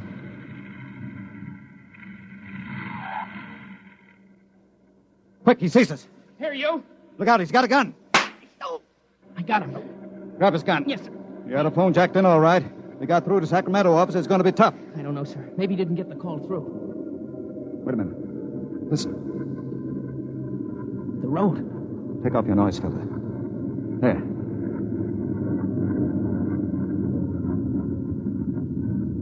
The road. The road is stopping. Halt your men. Halt! Hold up there! Hold up! There's a recon car coming up. Relay station call for Mr. Gaines. Give it to me. Here you are, sir. Gaines here. Davidson here, Chief. Van Cleek's calling you. Who stopped the road? He did. All right. Cut Van Cleek into me. You thought I was fooling, huh, Gaines? What do you think now? All right, Van, the road is stopped. You won this trick. Then why don't you get smart and give up? You can't win. You forgot something, Van. You can't lick the whole country. Yeah? Gaines, I've got a switch button in my hand. If I push it, it'll blow 300 yards straight across the roads.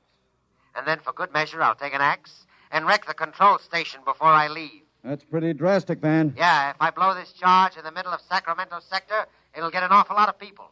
There are plenty of shopkeepers still on Strip 20, and that row of apartment houses next to the road will go. Look, Van, you don't want to blow the road, neither do I. Suppose I come up to your headquarters and talk this over. 2 reasonable men ought to be able to make a settlement.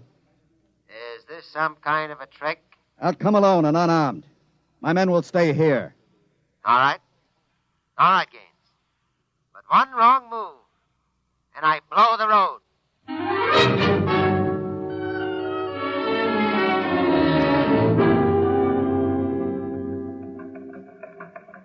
We've got to hurry, Dave. If I take too long, Van Cleek will get edgy and set off that charge. Failure report notes? 1, strips must be cross-connected with safety interlocks, so that when one dies, the others slow down. 2, the men. I can't understand it. Psych tests are rigid. We've never had a failure in the Hum-Wadsworth-Burton method. And then suddenly a whole sector goes sour. How could Van Cleek get a whole crew of psych-cleared men to revolt? It's easy, Dave. As my deputy, he was ex-officio personnel officer for the whole road. He must have been faking psych records for years and transferring maladjusted men into his sector. I've got that personnel record, Mr. Gaines. Man's record. Masked introvert. Inferiority rating 7. Comment. Despite a potential instability shown on Wadsworth Curve, this officer is especially adept in handling men. He's adept, all right. I haven't got time for any more, Dave. You're not going up there to Sacramento office. I've got to. They'll be armed. He'll kill you. I've got to take that chance. But unarmed? Why don't you call in the Army? He won't dare blow the road. Yes, he then. would. Look at that psych record. He's putting up a big, brave front, but he's rotten inside. He wants to be taken seriously. He wants everybody to think he's the most dangerous man in the country. And if I call the Army in, he'll try to prove it by blowing the road. How can you stop him, Mr. Gaines? He'll have a gun. What'll you have? What'll I have? Only a prayer. And what I know about Mr. Van Cleek.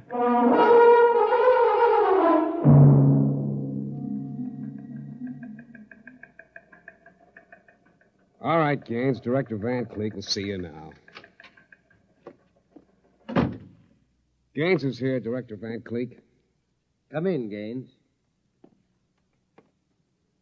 Behaving sensibly at last. You know I've got you where I want you, and there isn't anything you can do about it. I searched him, Director. He's unarmed. Mm-hmm. I want you to sign this now. It's a declaration of your recognition of the Engineers Control Committee. You've got 1 minute to sign it, Gaines, or I'll push this button and blow up the whole sector. You better sign, Gaines. You need this gorilla with the gun van? Hey, you Can't listen... you handle one unarmed man alone? All right, Harry, out. What? Out? Yeah. Okay. All right.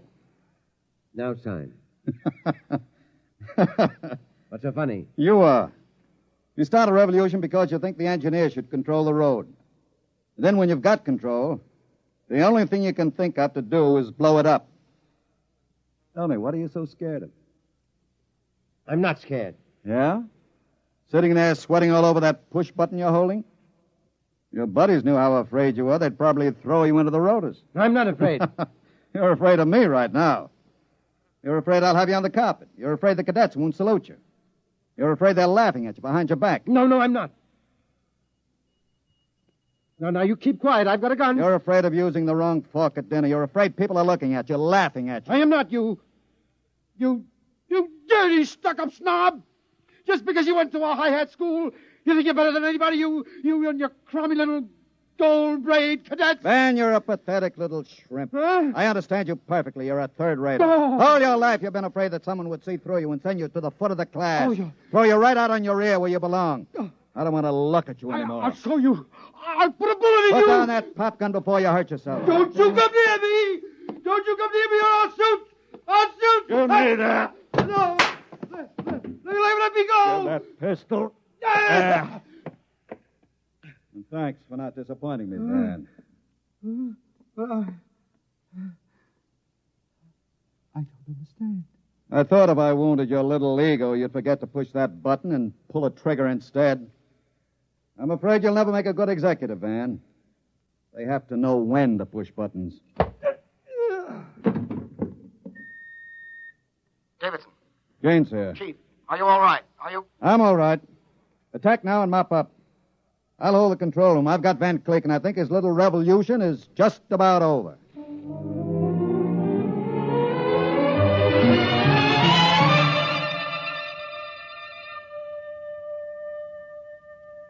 Hear them hum, watch them run. Oh, our job is never done, for our roadways go rolling along. While you ride, while you glide, we are watching down inside, so your roadways keep rolling along. Mr. Gaines! Mr. Gaines! Mr. Evans, I forgot about you. Yes, I've been waiting at the sector office. Is everything under control? All rolling. Those are the watch engineers going under to check Sacramento's sector, inch by inch. Remarkable organization. Remarkable. Hourly's in, Chief. San Diego Circle rolling. Bakersfield, Fresno, Stockton. Stockton? Oh, no. What's the matter, Chief? Trouble, Mr. Gaines? It sure is. I promised to meet my wife at Stockton for a show. She's been waiting there since 9 o'clock last night. Dave, see if you can get her for me. Try the sector office. All right, Chief. And Dave, see if you can calm her down. Oh, sure, Chief. I'll tell her the roads must roll. No, don't tell her that. I don't think she'd appreciate it. She's heard it too often. Oh, it's I-I-E, the roller men are we. I better get going. Bye, Dave. Keep 'em rolling.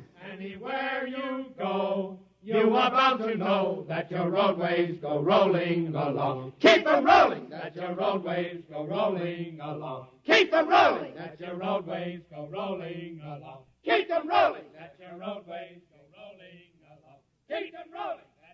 You have just heard X-1, presented by the National Broadcasting Company in cooperation with Street and Smith, publishers of astounding science fiction.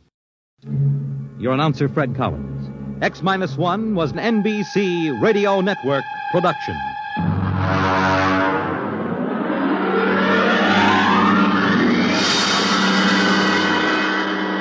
You're listening to HOJO Radio. Stay tuned. We must get a big laugh. Jerry, make a funny face.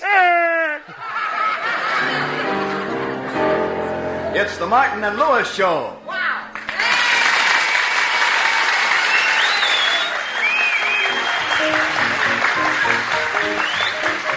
The National Broadcasting Company brings you transcribed from New York, The Martin and Lewis Show. Our guest tonight, Arthur Treacher, and featuring Flo McMichael, Dick Stabile and his orchestra, and starring Dean Martin. I'm in the mood for love. Simply because you're near me. Funny, but when you're near me. And Jerry Lewis. You say you're in the mood for love. Well, love is life, and life is love. I love life, and love life's lead. Look, I'll be all right.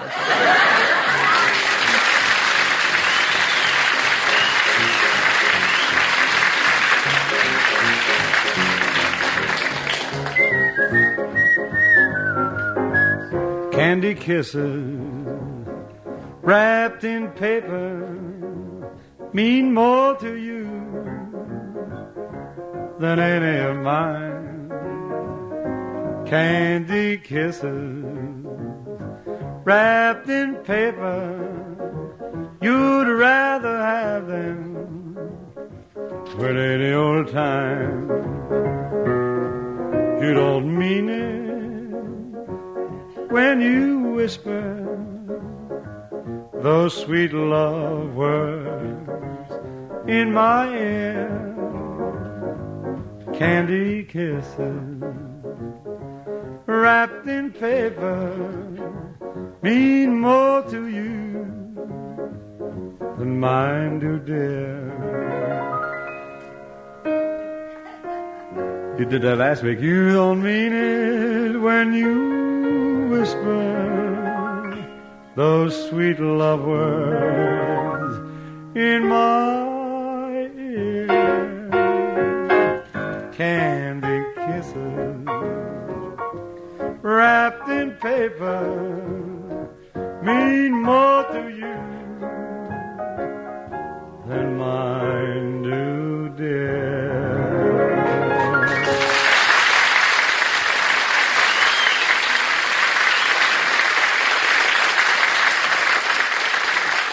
Well, folks, today Vogue magazine is sending over a lady reporter to do a story about Dean and Jerry. Since it promises to be the most important publicity break the boys have ever had, they're pretty excited.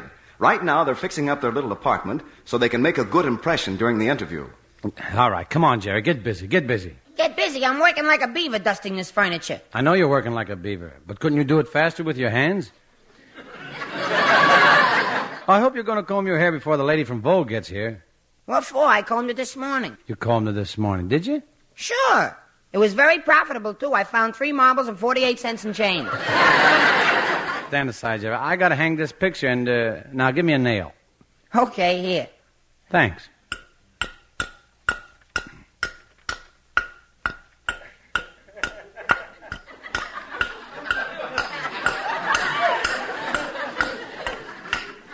Haven't we got any shorter nails? Now we have to hang the picture, Dean. The plaster all came down on the floor. Yeah, well, hand me the picture. Okay. Boy, this is the most realistic picture of Whistler's mother I ever saw. It's almost lifelike, isn't it? Stop jiggling, Sonny. You'll toss me out of my rocking chair.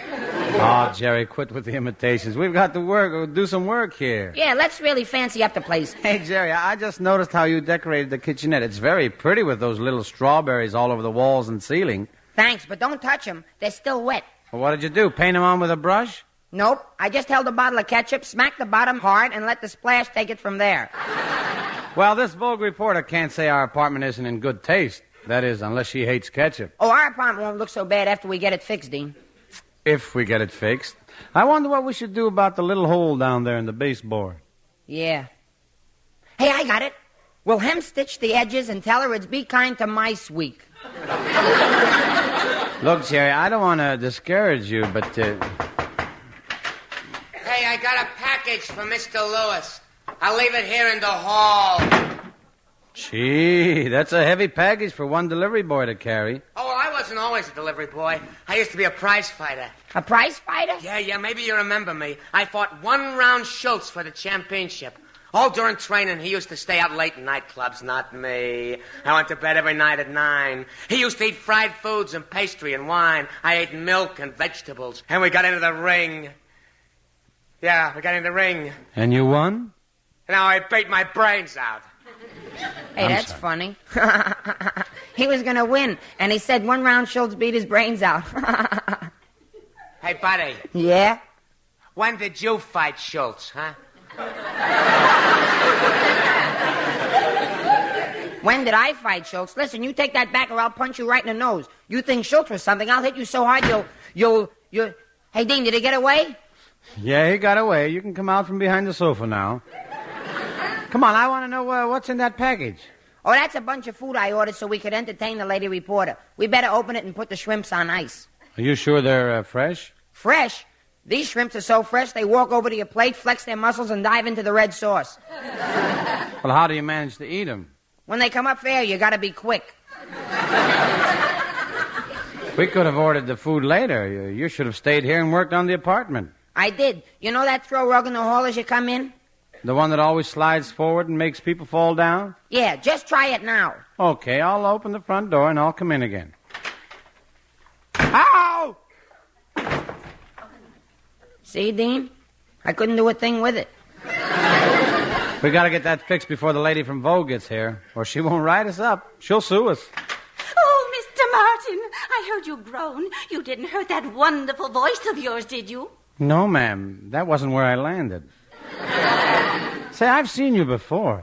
Aren't you the president of that new fan club of Dean's, the one that only takes in members over 50 years old? Yes, I'm Mrs. Taproot. And how are all the members today, Mrs. Taproot? Oh, wonderful, Mr. Martin. They asked me to come by and tell you how wonderful your last program was. Of course, we listened to every one of your broadcasts, Mr. Martin. But, Mrs. Taproot, I'm on a program, too, in between Dean's songs. That's my voice you hear. Not on our radio. We have a static eliminator.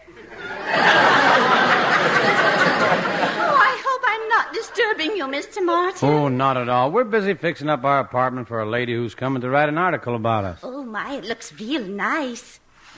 And that aroma, it smells so exotic and mysterious. Did you light some incense? No, that's me. I'm chewing pistachio sensen. Oh, it's very nice. It smells sort of like Mr. Martin's sound. Jerry, if you say one word, I'll break your neck. What do I get for thinking?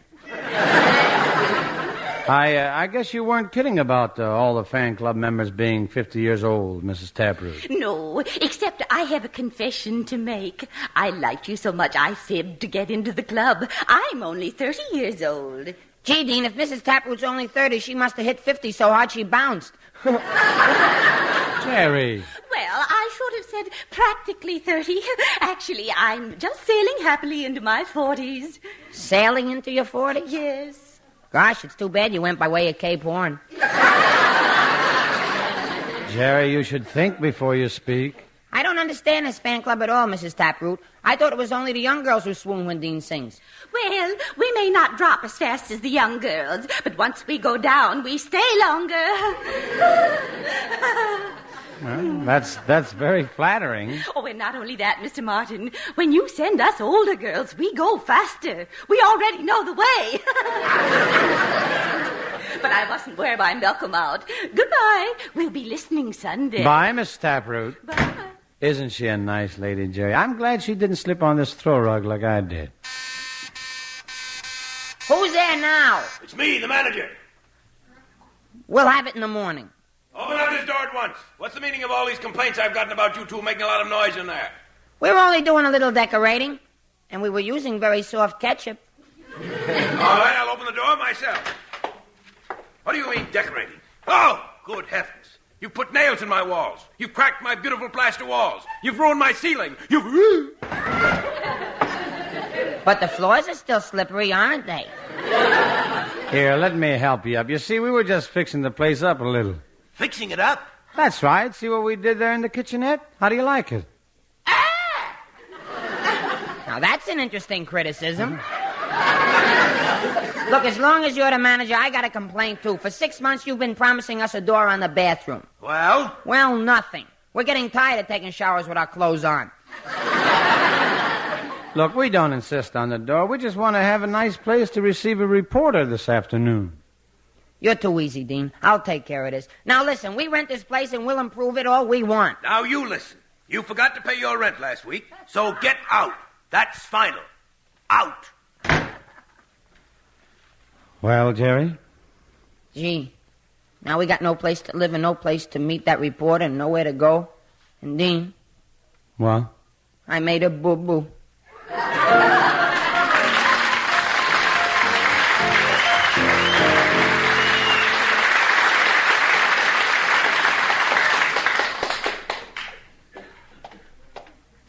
Well, this is a fine mess you got us into, Jerry. We've been to 8 hotels trying to get a decent place, and we can't afford any of them. I know, Dean. It's all my fault.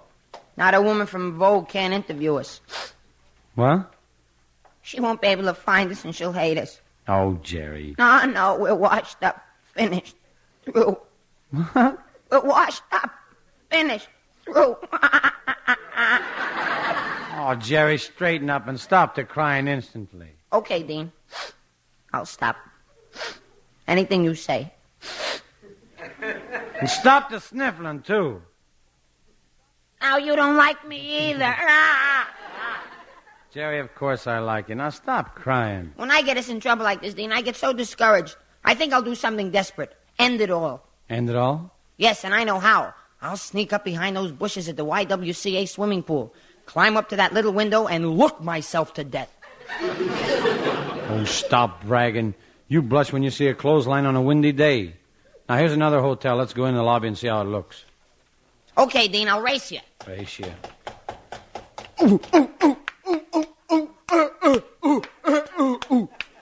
Jerry, what happened? You know how much fun I always have running up on the down escalators and running down on up escalators? Yes? Well, you can't do it with a revolving door. Hey, there's the desk clerk. Yeah, we'll go talk to him as soon as he finishes with the customer at the desk. Now, look, I told you before. The maids have been complaining that you're eating peanuts in bed. Now, I'll give you one more chance. Go on back to your room, but remember, no more eating peanuts in bed.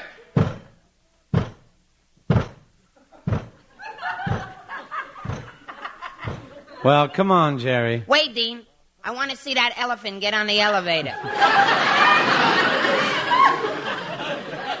Well, now's our chance to talk to the desk clerk. Oh, my good man. Sorry, I've got all the shoestrings I need. We're not peddlers. We want a suite of rooms. Oh, well, we have a nice 4-room suite. It's $100. $100 a month or a week? A day.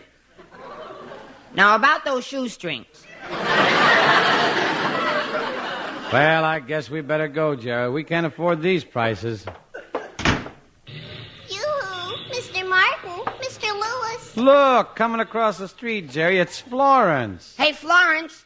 I thought you were coming over to help us fix up our apartment for the interview. Oh, I've been working on your fan mail all morning. You had 4 letters. You spent all morning on 4 letters? Did you get them answered? No, just counted. Hey, Dean, I ought to see a psychiatrist. She sounds sensible to me. Well, I know it's slow just counting 4 letters in a whole morning, but I had trouble after I passed 2. What comes next, 4 or 3? I can't believe anyone would have trouble with 1, 2, 3, 4. 1, 2, 3, 4. That's right. You see, I was close. Florence, if you have such trouble with numbers, why don't you count on your fingers? Oh, that's silly. I know how many fingers I have. Ah, look, Florence, we're in trouble. We got thrown out of our apartment, and now we've got no place to receive this lady from Vogue magazine. Yeah, and she'll be sore. She's probably one of those hoity-toity dames. Hoity-toity? What does that mean? Well, you know what hoity means. That's like a little baby hoit. And toity is 1 more than 29. So altogether, it means when you get to be nearly 30, a baby will fall on you and hoit you. That's hoity-toity. Mr. Lewis, sometimes I think you're battier than a fruitcake. Battier than a fruitcake? Florence, it's not battier than a fruitcake. It's battier than a belfry. I think you're both nuttier than a coffee ring. Oh, I bet you say that to every fruitcake you meet. This is all very pleasant, but it's not helping us get our picture in Vogue. Oh, Mr. Lewis, you mean your picture will be in the magazine just like a man of distinction? Jerry doesn't drink. He'd look pretty silly sitting there with a glass of Dr. Brown's celery tonic in his hand. Don't kid yourself about Jerry Lewis. Last night I had 2 Zimby cocktails. You mean zombies? No, Zimbies. It's soda pop with 2 yeast cakes in it. Wow. Gee, it's a shame you aren't important actors like my dream man, Arthur Treacher. You could get a nice place easy. What's Arthur Treacher got to do with it?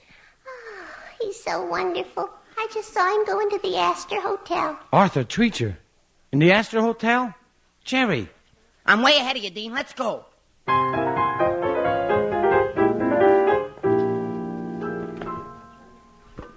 Boy, what a luxurious hotel, huh, Dean? Boy. All right, it's luxurious. Why make such a big fuss? Oh, gee, Dean, I never saw gold-plated mice before. You're Mr. Arthur Treacher, aren't you? Yes.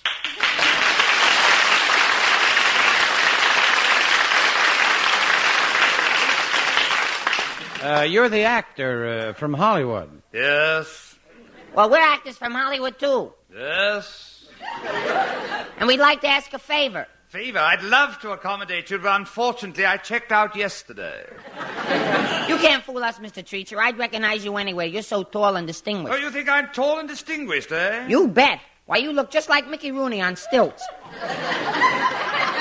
Mickey Rooney on stilts? Yes, sir. Tell me, are you really that tall, or did your elevator shoes get stuck between floors? Well, confidentially, I'm 3 midgets. I used to be an acrobatic act. Now go on, scram urchin, no autographs today. All right, I'll do the talking, Jerry. Mr. Treacher, I'm Dean Martin, and this is Jerry. Oh, how cute. Is he pedigreed? Hey, look there, I'm Jerry Lewis. I'm on the radio. Jerry Lewis, oh my word, I'm very sorry for what I said about the way you look. Well, that's better. If you're Jerry Lewis, you've got a right to look that way. Now, wait a minute, Mr. Treacher. Jokes are my racket. I tell jokes for a living. You're quite sure? That they're jokes? No, that you're living. Mr. Treacher, I'd like to know one thing. And what would that be? Are you for real? Ah, Jerry. Well, I got a right to be sore. He won't even let us ask a favor. He's going to ruin my chance of getting in vogue. You in vogue? That's right. Good heavens, surely you're not going to try to model a strapless sunsuit. Now, just a minute, Mr. Treacher. You are kidding us. A man modeling a strapless sunsuit. No one would even consider that. I would, but I'm only 22 years old. What do I know? Young man, have you always been this way, or do you take pills to make you so punchy? Jerry's not really punchy. He just, got that glazed look from eating too many donuts this morning. Listen here, Dean Martin. I'm not going to stand here and have you acidify... how do you pronounce that word, Bob? Have you acidify me. Jerry. I'm not kidding. I didn't know how to say it. What do you want?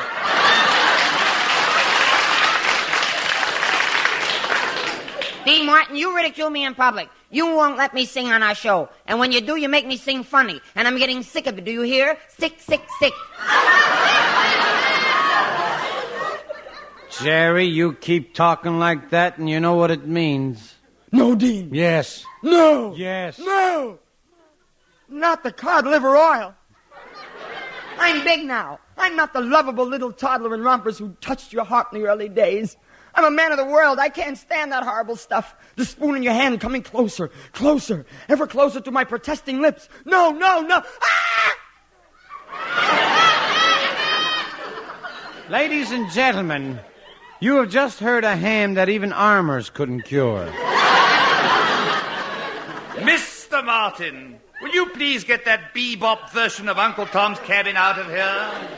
Not until you've heard what we have to say, Mr. Treacher. Well, what do you have to say? I'll tell you. In the first place, this is a pretty nice joint you got here. This joint just happens to be a penthouse. A penthouse? Certainly. When I'm in New York, I always like to have some place to change my pence. Change his pants. Change his pants. Yeah, change his pants. Well, now about that favor we wanted to ask. Yes, I knew the joke couldn't have been that funny. Well, the truth is, Mr. Treacher, we wanted to borrow your penthouse just for this afternoon. Yeah, to make an impression on a reporter from Vogue. Now, will you help us out? I categorically refuse to consider any portion of such a dastardly proposition. My final summation is an absolute negative. Well, out with it, yes or no? Jerry, what he said meant no. But, Dean, we gotta have this place. We gotta stall. I know. You sing to him while I try to think of something. Well, we can't lose anything.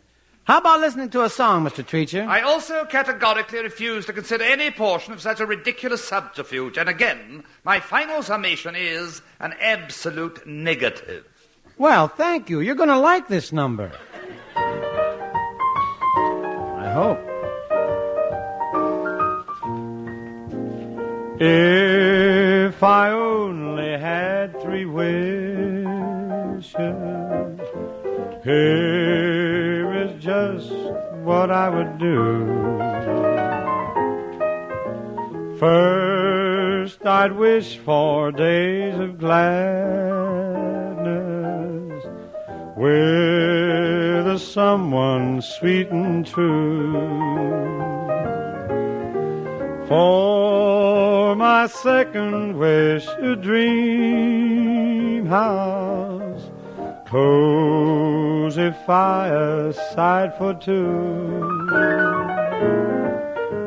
And the last of my 3 wishes, please love me as I love you. For my second wish, a dream house, cozy fireside for 2. And the last of my 3 wishes, please love me as I love you.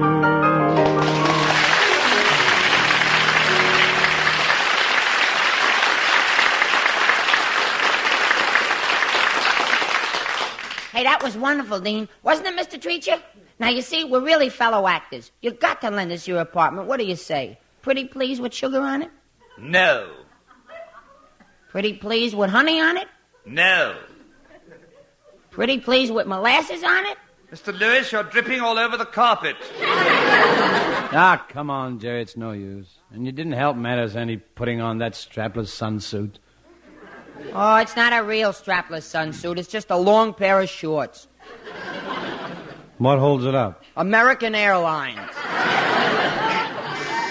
Well, get in the next room and put your other clothes back on. I have to answer the door. Oh, Mr. Treacher, I just had to come and see you in person. Why, Florence. Mr. Treacher, this is our secretary, Florence McMichael. Please, please, young lady, control yourself. I can't help it. My knees are knocking. Haven't you ever seen a girl with her knees knocking before? Yes, but not against mine. Hey, what are you doing here, Florence? Oh, I couldn't help it. I had to come and see Mr. Treacher. He's so romantic. Just a minute there, Ingrid. He's an English actor, not an Italian director. You must keep your head, girl, when I wait for you on the night. After all, I'm really not as handsome as Errol Flynn, quite.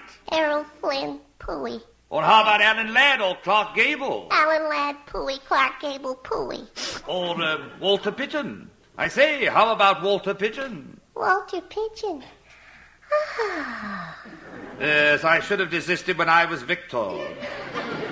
Hey, Florence really goes for you, Mr. Treacher. I'm not surprised, you know. As a child, I knew I was going to be a great romantic figure. When I was 6, I used to make love to the upstairs maid and the downstairs maid, but I had to quit. Why'd you have to quit? Well, I was wearing out the seat of my trousers on the banister. Goodness, Mr. Treacher, you're so wonderful. I bet you're going to help Mr. Martin and Mr. Lewis with their interview. Gee, could you, Mr. Treacher? Let's see, you want to impress this reporter from Vogue, eh, Dean? Mm-hmm. But what about, you-know-who? Ain't nothing wrong with me. I'm full of social graces. I'm in demand at all social functions. Really? Sure. Last year, I officially opened the tea season by throwing out the first bag. My, how he would have loved the 3rd grade, wouldn't he? I'll take that, Mr. Treacher, if you're going to help us. Maybe you could act like our butler. I'll never play a butler part again. My roles are all alike. Every time my master has a beautiful girl on the sofa, I have to bring in the drinks. Well, what about it? But I'm tired of being water boy. I want to be sent into the game.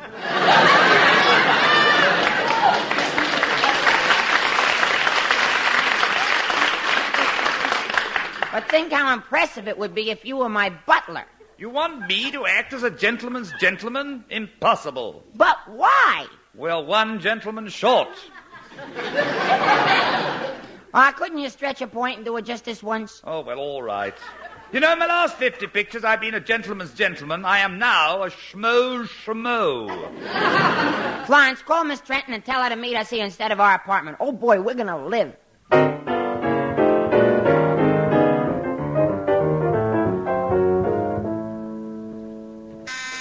I'll get the door.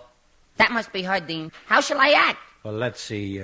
Formal but still friendly. Formal but friendly, yeah. Miss Trenton of Vogue magazine. Well, hello, Miss Trenton. I'm Dean Martin. This is Jerry Lewis. Hello. How do you do? You want a neck? I've been dying to do this interview of you boys because I've been so utterly curious. And I'd like to ask Jerry the first question. Oh, sure, anything. What is it? Are you for real? Sometimes I'm not for sure. You see, I haven't been too well. Naturally, in my position, I went to the best specialists in the country. The Mayo brothers? No, Hart, Schaffner, and Marx. What was their diagnosis? Growing pains. The agony was unbearable. And what did they recommend? A larger suit. You see, Miss Trenton, being a comedian, Jerry just, this way quite often. Actually, he's well-educated, cultured, and a college man. Certainly, Miss Trenton, I have every degree offered by Yale. A Ph.D.? I don't know for sure. How do you pronounce it? Jerry, old boy, surely there's something you can do in the other room. Why don't you see about the refreshments? Oh, sure. I'll put on my baseball shoes and go spike the punch.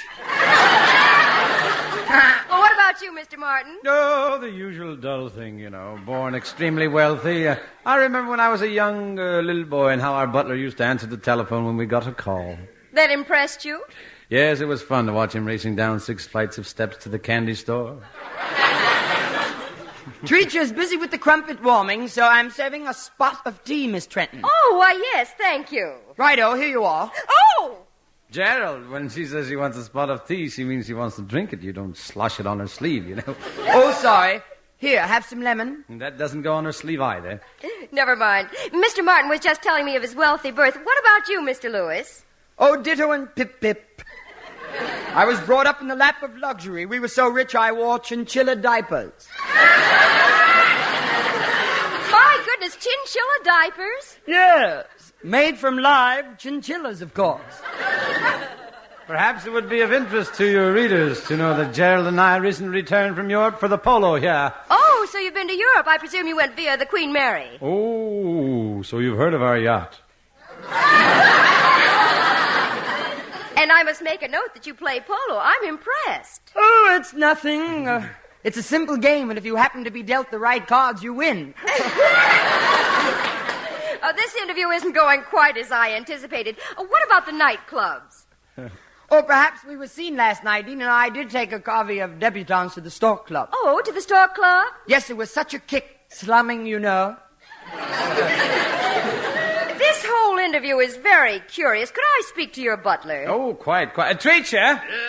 I'd like to ask you one question. Are these boys really big society personages? Oh, it's the truth. They really are. So help me, Sir Cedric Hardwick. Now, look, I've seen the Martin and Lewis act too often to believe that. And further, I've seen Arthur Treacher in too many movies not to recognize him. I also know that this is Mr. Treacher's penthouse. And I know that you two boys were evicted from your apartment today. I'd suggest you put your cards on the table. Okay. All right. Now, what have you got to say? Well, how about a couple of hands of polo?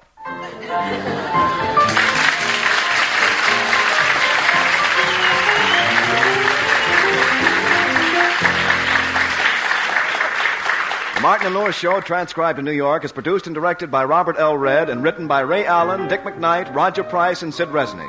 This is Wayne Howell suggesting you tune in to your NBC station each Sunday evening at this same hour for the Martin and Lewis Show. And we thank Mr. Arthur Treacher for coming over. Mr. Arthur Treacher. Thank you, nice Arthur. round of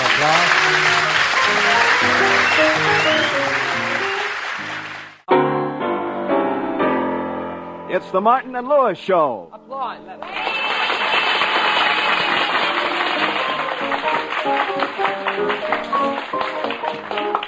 The National Broadcasting Company brings you transcribed from New York, The Martin and Lewis Show. Our guest tonight, John Garfield, and featuring Flo McMichael, Dick Stabile and his orchestra, and starring Dean Martin.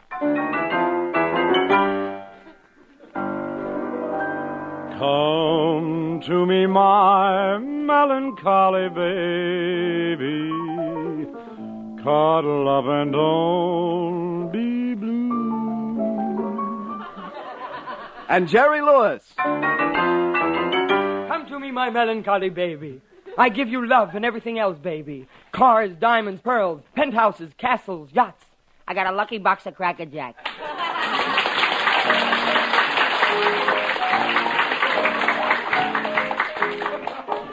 Well, I can't give you anything but love, baby.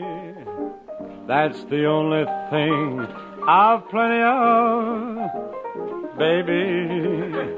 You dream a while and you scheme a while. You're sure to find happiness, and I guess, well, all the things you think that are pine for, gee, but I'd like to see you looking swell, baby. Diamond bracelets Woolworth ain't gonna sell to you for to that lucky day. You know darn well, baby, I can't give you anything but love. Gee, but I'd like to see you looking swell, baby. Diamond bracelets Woolworth ain't gonna sell to you, baby, till that lucky day. You know darn well, baby, well, I can't give you anything but love.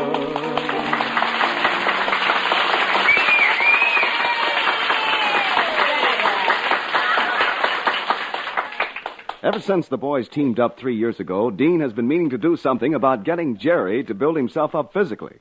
But you know how those things go. We find them in their apartment just getting up in the morning. Oh, boy, I feel great today. What a day to be alive. Oh, what a beautiful morning. Oh, what a beautiful day. You're right, Dean. It is a beautiful day. I think I'll stick my head out and get a great big deep breath of that fresh air.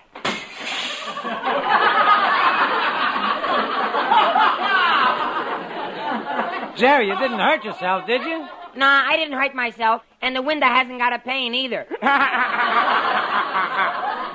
right, I just woke up. Yeah, but not enough. Jerry, remember that little talk we had last night about your condition? Yeah, and we decided that I got to build myself up today. Right, and we'll start by going to a gym and taking a good workout. Remember, health is wealth. Health is wealth? What's that got to do with me? Well, look at you. You're bankrupt. Seriously, Jerry, I'm worried about you. Things are different today with us. We have new responsibilities. Yeah, I know. 3 shows a night at a nightclub, a radio show each week. Motion pictures, personal appearances, benefits. Yeah, it's fun, but it's a tough schedule. And that's exactly why we have to keep in shape. I'm really worried about you, partner. Me? Don't worry about me. I'm super healthy. Why, I've got the endurance of a mule. I've got the strength of a lion. And athletics? Why, I'll dive and I'll race and I'll run and I'll jump and Dean... What? I'm exhausted. See, that's just what I meant. And I'm going to do something about it. Now, today you're going to eat the right kind of food. Today you're going to go to a gym and have a nice workout. And tonight you're coming home early. Yes, partner. And why did you come home so late after the last show last night? Oh, I stopped by Reuben's restaurant. I had half a date. Half a date? What do you mean? With a midget? No, that's not what I mean. No, well, what's this half a date? It's simple. I was there and she wasn't. You know, you might have better luck with girls if you build yourself up. I think you're right, Dean. But I can't help my size. I spent my first 3 months in an incubator, and I grew and grew and grew, and then came that happy day. They took you out of the incubator? Yeah, and put me into a thermos bottle. Oh, Jerry, quit it, will you? No, it's true, Dean. True that I, too, was once a 98-pound weakling, and then I turned the magazine page and saw that ad. He could make a giant of me. I bought the lessons, I worked. Yes, go on. Today, I am a 98-pound giant. Look, no matter how much you stall, you're not going to get out of going to the gym, so get dressed. Jerry, what now? Every time I try to take a step, my trousers fall down. And so do I. Well, what do you want me to do? Hand me the Scotch tape. You hold your trousers up with Scotch tape? What's the matter? No belt? No hips. Why don't you use suspenders? No shoulders either. You sound like a guy who stumbled going through a revolving door. You're right, Dean. I should take better care of myself. And tomorrow morning, I'll get on a regular routine of exercises. What are you going to do? I'll set the alarm for 6 a.m., and when it rings, I'll jump out of bed. And then what? Then what? Isn't that pretty good for a start? Jerry, you got to be serious about this. Now, what you need is road work, health foods, calisthenics, vitamins, fresh vegetables, fruits, red meats, regular hours, lots of sleep, deep breathing, and fresh air. Stop already. I'm getting exhausted again. Well, I'm all dressed, Dean. Are you ready? Who is it? It's me. Well, hello, Florence. I got some fan letters for you to sign, the ones I secretaried yesterday, and I wanted to get here before Mrs. Taproot comes. Oh, the president of Dean's 50 Years and Older Ladies Fan Club? She coming? Yeah, she's coming to tell me all about the last meeting of my new fan club. Isn't that nice? I said, isn't that nice, Jerry? Who's jealous? Well, where are the letters that you have to be signed, Florence? Oh, here. I'm sorry I'm late, but I had a lot of trouble getting them written. Trouble? I thought I told you to type them on my Corona. That's just it. It isn't easy to type a letter on a cigar. Fan letters answered on cigars. Hey, Dean, that might get us some new fans. With men who know tobacco best, it's Martin and Lewis, 8:45. Martin and Lewis, 8:45. Yeah, with the cigars, we can throw in a time signal. Florence, you know, you managed to get about 3 fan letters answered a day. I think you should do a little better than that or give up the job. Oh, I wouldn't give up the job. I just have to get another job, and that'd be silly. You know what they say? A rolling stone gathers no moose.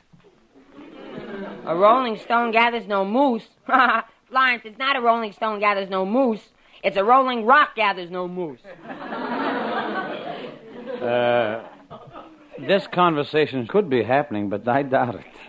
Yeah, Mr. Lewis is pretty odd sometimes. He should take vitamin G. Vitamin G? What's vitamin G? Well, that's the vitamin you take that makes you strong enough to keep from getting punchy from all the other vitamins you take. Florence, I don't think you know very much about vitamins. Oh, sure I do. They're little men who run around inside you and do good things. Oh, Florence, vitamins aren't little men. That's silly. Gee, Mr. Lewis, you're always taking all the beauty and romance out of life. I think you're right about his taking some kind of vitamins, though. We were just talking about how Jerry doesn't attract girls very much. Yeah, a girl has to be careful.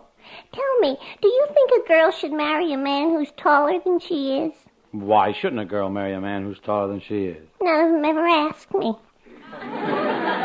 Oh, Mr. Lewis. Yeah? How tall are you? Oh, I'm a very short little fellow. Much shorter than you. Come over here and we'll measure and I'll prove it. Okay, here I am. Should I stand up or kneel down like you're doing? You know, if it pays to be ignorant, you two are about ready to retire. It's a good line. I don't want to be inquisitive, Florence, but what kind of a man would you prefer? Oh, I like the mysterious type of man. A man that nobody sees, that nobody knows anything about, who lives a life of mystery. Go for Philip Morris! Well, I don't want to hold you up from going to the gym. I'll go mail the letters. Bye. Bye, Florence. You know something? Maybe I will go over to the gym with you, Dean. How about tying my tie for me, huh? Why don't you learn to do these simple little things for yourself? I'm not going to mother you anymore. Oh, come on, Dean. How about it, huh, please? Well, all right. Here, stand still. There. Gee, thanks, Mom. You're so good to me, Dean. You sure tie my tie good, Dean. You're always good to me, Dean. All right, I'm good to you. Now stop following me around. I can't. You got your finger stuck in the knot. Jerry, stop your clowning. Let's get started. Ooh, that must be Miss Taproot. Come in. Oh, that wonderful voice. That glorious voice. Oh, you know the motto of our club, Mr. Martin. When our boy Deanie sings, we soar on love's own wings. Well, thanks, Mrs. Taproot. That's very nice. But all your club members are ladies over 50 years old. How much soaring can you do at that age? Sonny. Jet propulsion wasn't invented by bobby suckers, you know. Tell me, Mrs. Taproot, did you listen in on last Sunday's radio show? Oh, yes. And when our club members heard your voice, it's just miraculous. Where? What do you mean, miraculous? Oh, before you got halfway through your first song, Mrs. Crabtree's neuralgia in her leg went completely away. Well, that's me, Dean Martin, Boy Mayo Clinic. And then there's Mrs. Blabola. She weighs 240 pounds. Mrs. Blabola's our literary member. Oh, she reads a lot, huh? Oh, no, not at all. Yeah. But for a girdle, she uses bookends. Gee, you're lucky, Dean. I'll bet even Crosby hasn't got a fan that's built like an encyclopedia.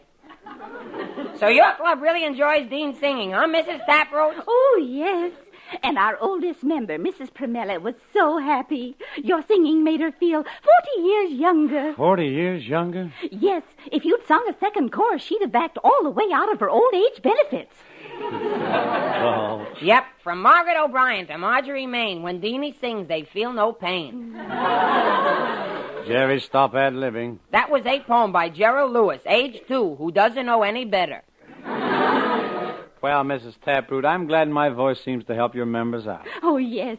And since you did such wonders for Mrs. Crabtree's neuralgia, I was wondering if you could do anything about the water on my knee. Go ahead, Dean. Sing Cruising Down the River and hope for the best. One thing I never quite understood, Mrs. Taproot, why didn't your fan club pick on one of the older singers? Well, you know, Mr. Martin, before our club switched over to you, we were fans of Nelson Eddy. You know, with his shortening bread and water boy. What made you change to me? Well, we were tired of bread and water. We wanted meat and potatoes. Goodbye. Yeah, bye, Mrs. Taproot. Bye. Well, I guess... Dean. What? Remember when we started out as a team, you kept telling me that your singing would put us in a higher brackets? Yeah, what about it? I thought you meant money, not years. You're just jealous because it isn't your fan club, and maybe we can do something about that. Come on, let's go to the gym and see if we can cure you of an acute case of skin and bones. Me skinny? That's funny. Me skinny. I am not. All right, you're not skinny. But why is it your suits always look fatter when they're on the hanger? They do? Yeah. And I didn't even know they were in love. Oh, what are you owing about? What do you want? Jerry, there's no use stalling. I'm still going to make you go down to the gymnasium and take that workout. You 98-pound giant, you. Okay, I'll make a deal with you. I'll get on the bathroom scales, and if I don't weigh more than 98 pounds, I'll go to that gym with you. Ah, this is a cinch. Come on. Puny boy, yes, you are my puny boy. I'll get on the bathroom scales in here.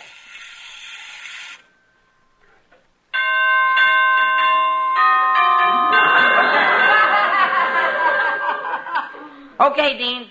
What does it say on the indicator now? Services will be held tomorrow. Well, come on, Jerry. We're off to the gymnasium, and I think I'd better carry you.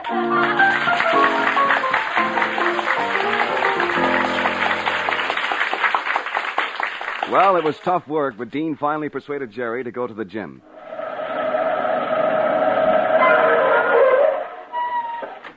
Well, here's the gymnasium, Jerry. Gee, it's a nice-looking building. Hey, let's take a look through the window. Gosh, look at them all running and jumping around in their shorts.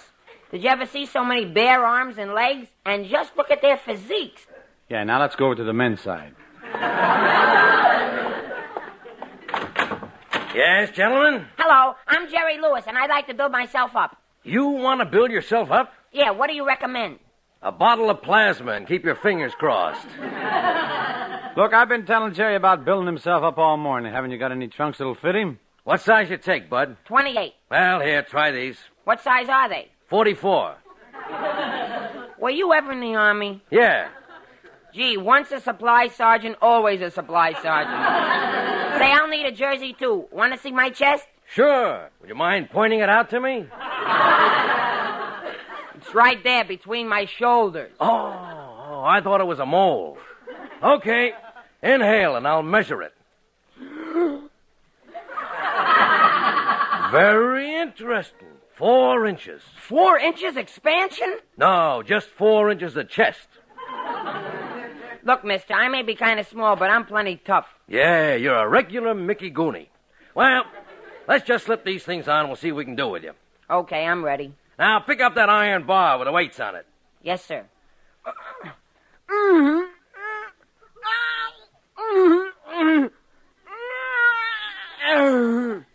Good, good. Now, let's try the other one. The one with the 2-pound weight.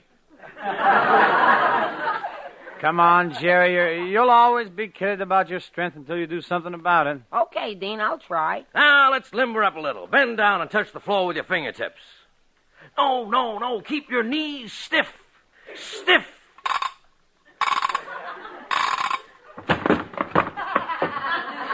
Well, as long as I'm down here, I'll do some push-ups.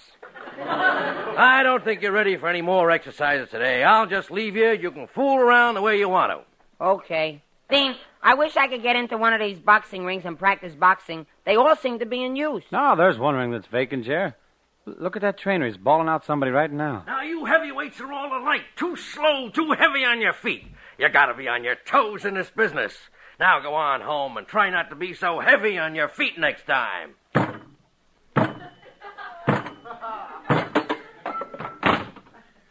Gee, Dean, didn't that elephant look funny in shorts? Hey, Jerry, look who's coming across the gymnasium. It's John Garfield. Yeah, I wonder what he's doing here. Excuse me, but aren't you John Garfield, the movie actor? That's right. Hi. Well, I guess you don't recognize us, Mr. Garfield. I'm Dean Martin. This is Jerry Lewis. Never heard of him. Wait a minute, Mr. Garfield. We may not be very well known, but we've achieved some success. Yeah, we're over at the Copacabana nightclub. I sing, and Jerry's a very funny guy. Tells jokes, makes the people laugh. In fact, his wit is so fast, it's like lightning. No wonder he's built like one of those rods. But seriously, Dean, I'm very glad to meet you. To tell the truth, boys, I don't get much time to go to nightclubs. You don't go to nightclubs? What do you do in the evening? Well, I go home and go to bed. Gee, how did you ever think of that? How come you're not in Hollywood making pictures? Oh, I like to get away from Hollywood once in a while and do something in the legitimate theater. Did you fellas ever do anything legitimate? Did we ever do anything legitimate? Well, when Dean stopped hanging around with those guys at the pool hall who had the car swiping concession over in Brooklyn... Hey, don't be ridiculous. Mr. Garfield means did we ever do any legitimate performing, something dramatic. Oh, dramatic. Well, once we introduced the violinist... Was it Yasha Heifetz who plays with the symphony? No, this was Yasha Fiedelbaum. He plays at the Oddfellow weddings. You know, Mr. Garfield, you're one of Jerry's favorite actors. Really? Yes. I admire you on a screen. Gee, in body and soul, the way you treated your women, like a caveman. Well, that's my system, treat 'em rough. If the script says to grab my leading lady by the arm, I shove her first. And if it says to push them against the wall, why, I slug them, too, you see. Gee. Sometimes after a big love scene, my knuckles are so sore I can hardly stand it. Gee, and my girl hits me if I take all the armrests to the seat in the movies. You see, Jerry doesn't have much success romantically. Oh, that's too bad. Well, Jerry, have you ever tried taking a ride through Central Park on a moonlight night? Oh, sure. We took a ride Saturday night. The moon was shining, the air was balmy, but I didn't get one single kiss. Well, wouldn't the girl cooperate? Girl? I took my dog.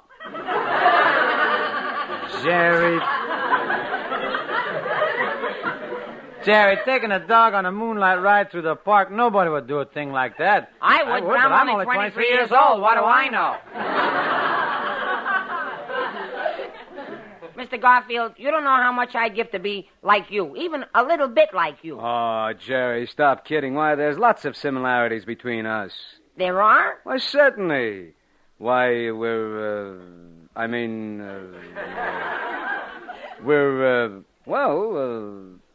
both men. I'll give you 2-1 on that.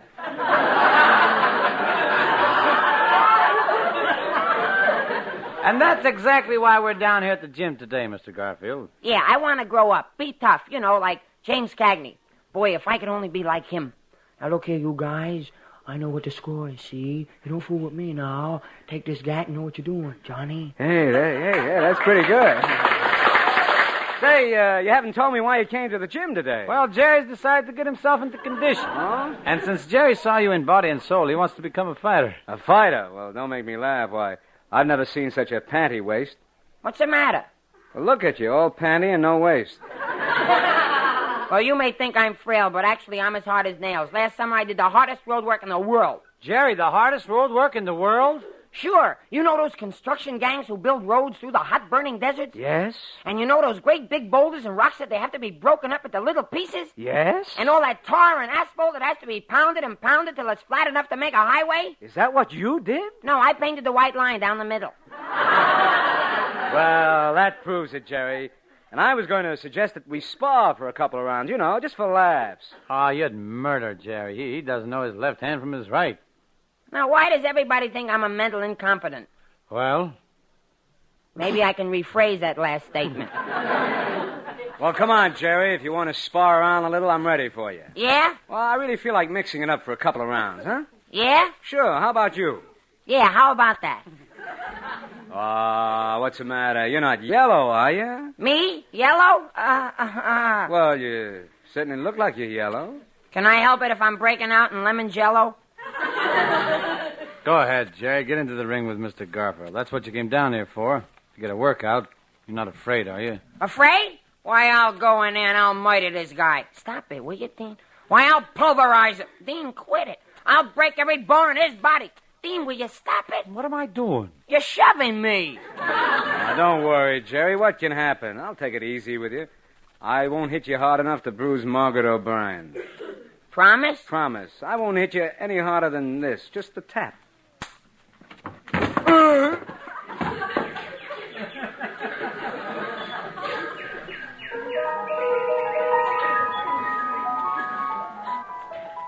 I am Killer Margaret O'Brien. Tonight I fight Champ Garfield for the heavyweight title. It's almost time for the main event. Gee, I hate to go. It's so nice up here floating on this cloud of lemon jello. Jerry, relax. Lie back. You're on the training table in your dressing room. You got to get ready for your big fight. Yeah, my big fight. Now, this is it, Killer. You got to get in there at the bell and start slugging. Yeah. They don't call me Killer Lewis for nothing. I'll murder this Garfield bum. I'll slash him. I'll crush his nose with my left. I'll close his eyes with my right. I'll bust his ribs and... Now, what was that for? I just happened to think, what if he hits me?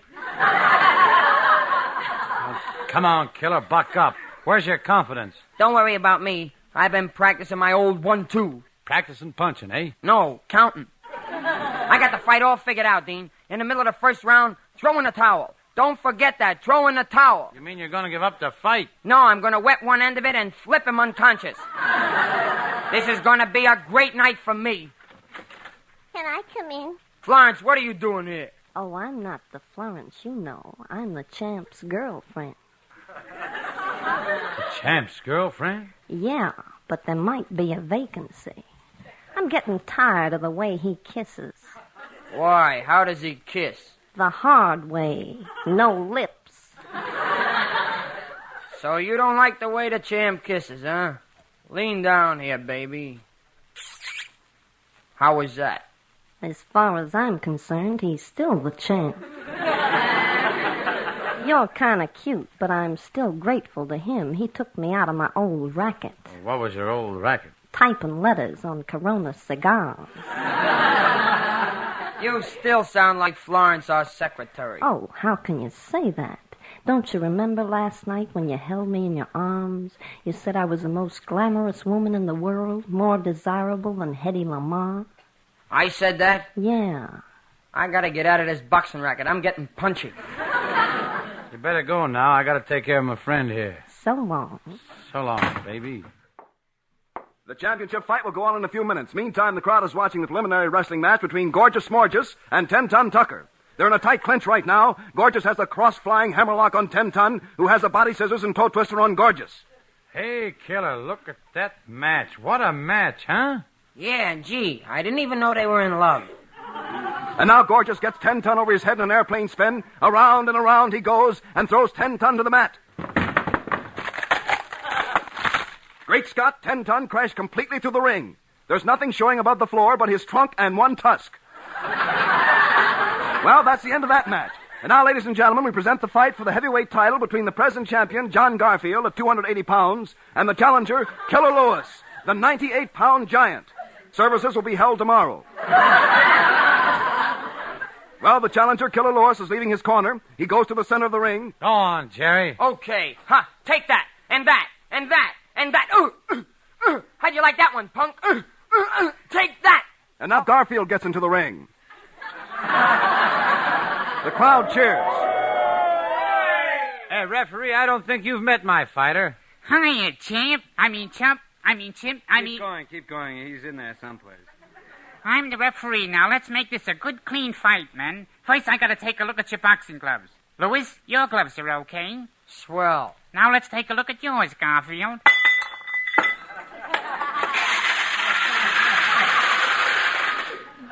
Yours are okay, too. Wait a minute. What's all that stuff that fell out of his glove? Iron pipes and horseshoes. Well, that's to penalize me, killer. I'm better than you are, and all that heavy iron will weigh my arms down so I can't hit you so fast. Yeah, that makes sense. Look, Garfield, I'm gonna murder you.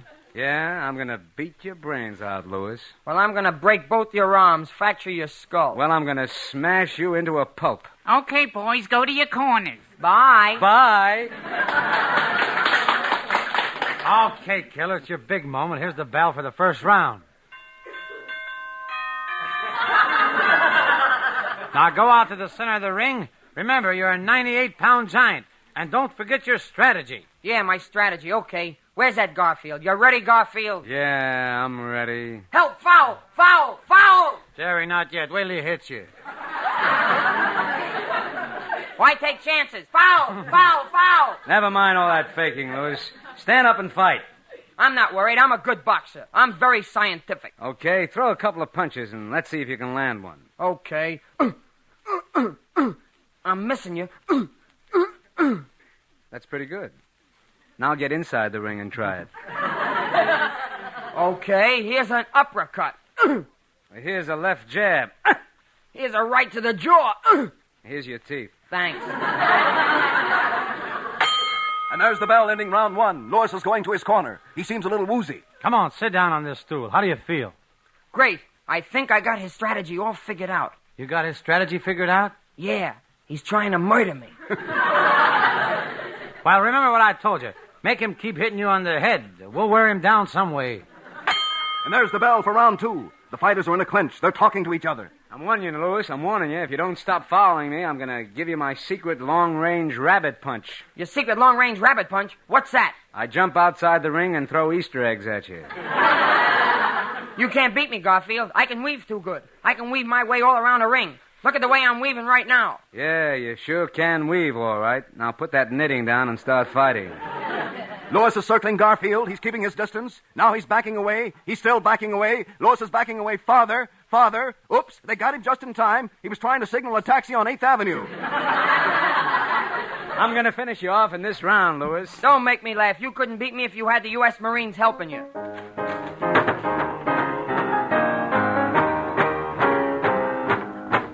Ready? Aim!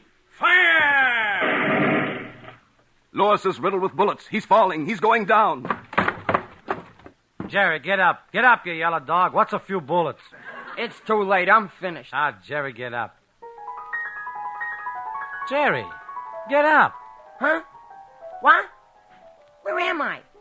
What happened? Oh, Mr. Garfield just tapped you with the back of his hand and you fainted. You mean I wasn't in the ring fighting all this time? Of course not, Jerry. How do you feel, huh? All right, I guess. Only I got a funny taste in my mouth. What is it? I don't know. It tastes exactly like lemon Jell-O. Thanks, John. Good night.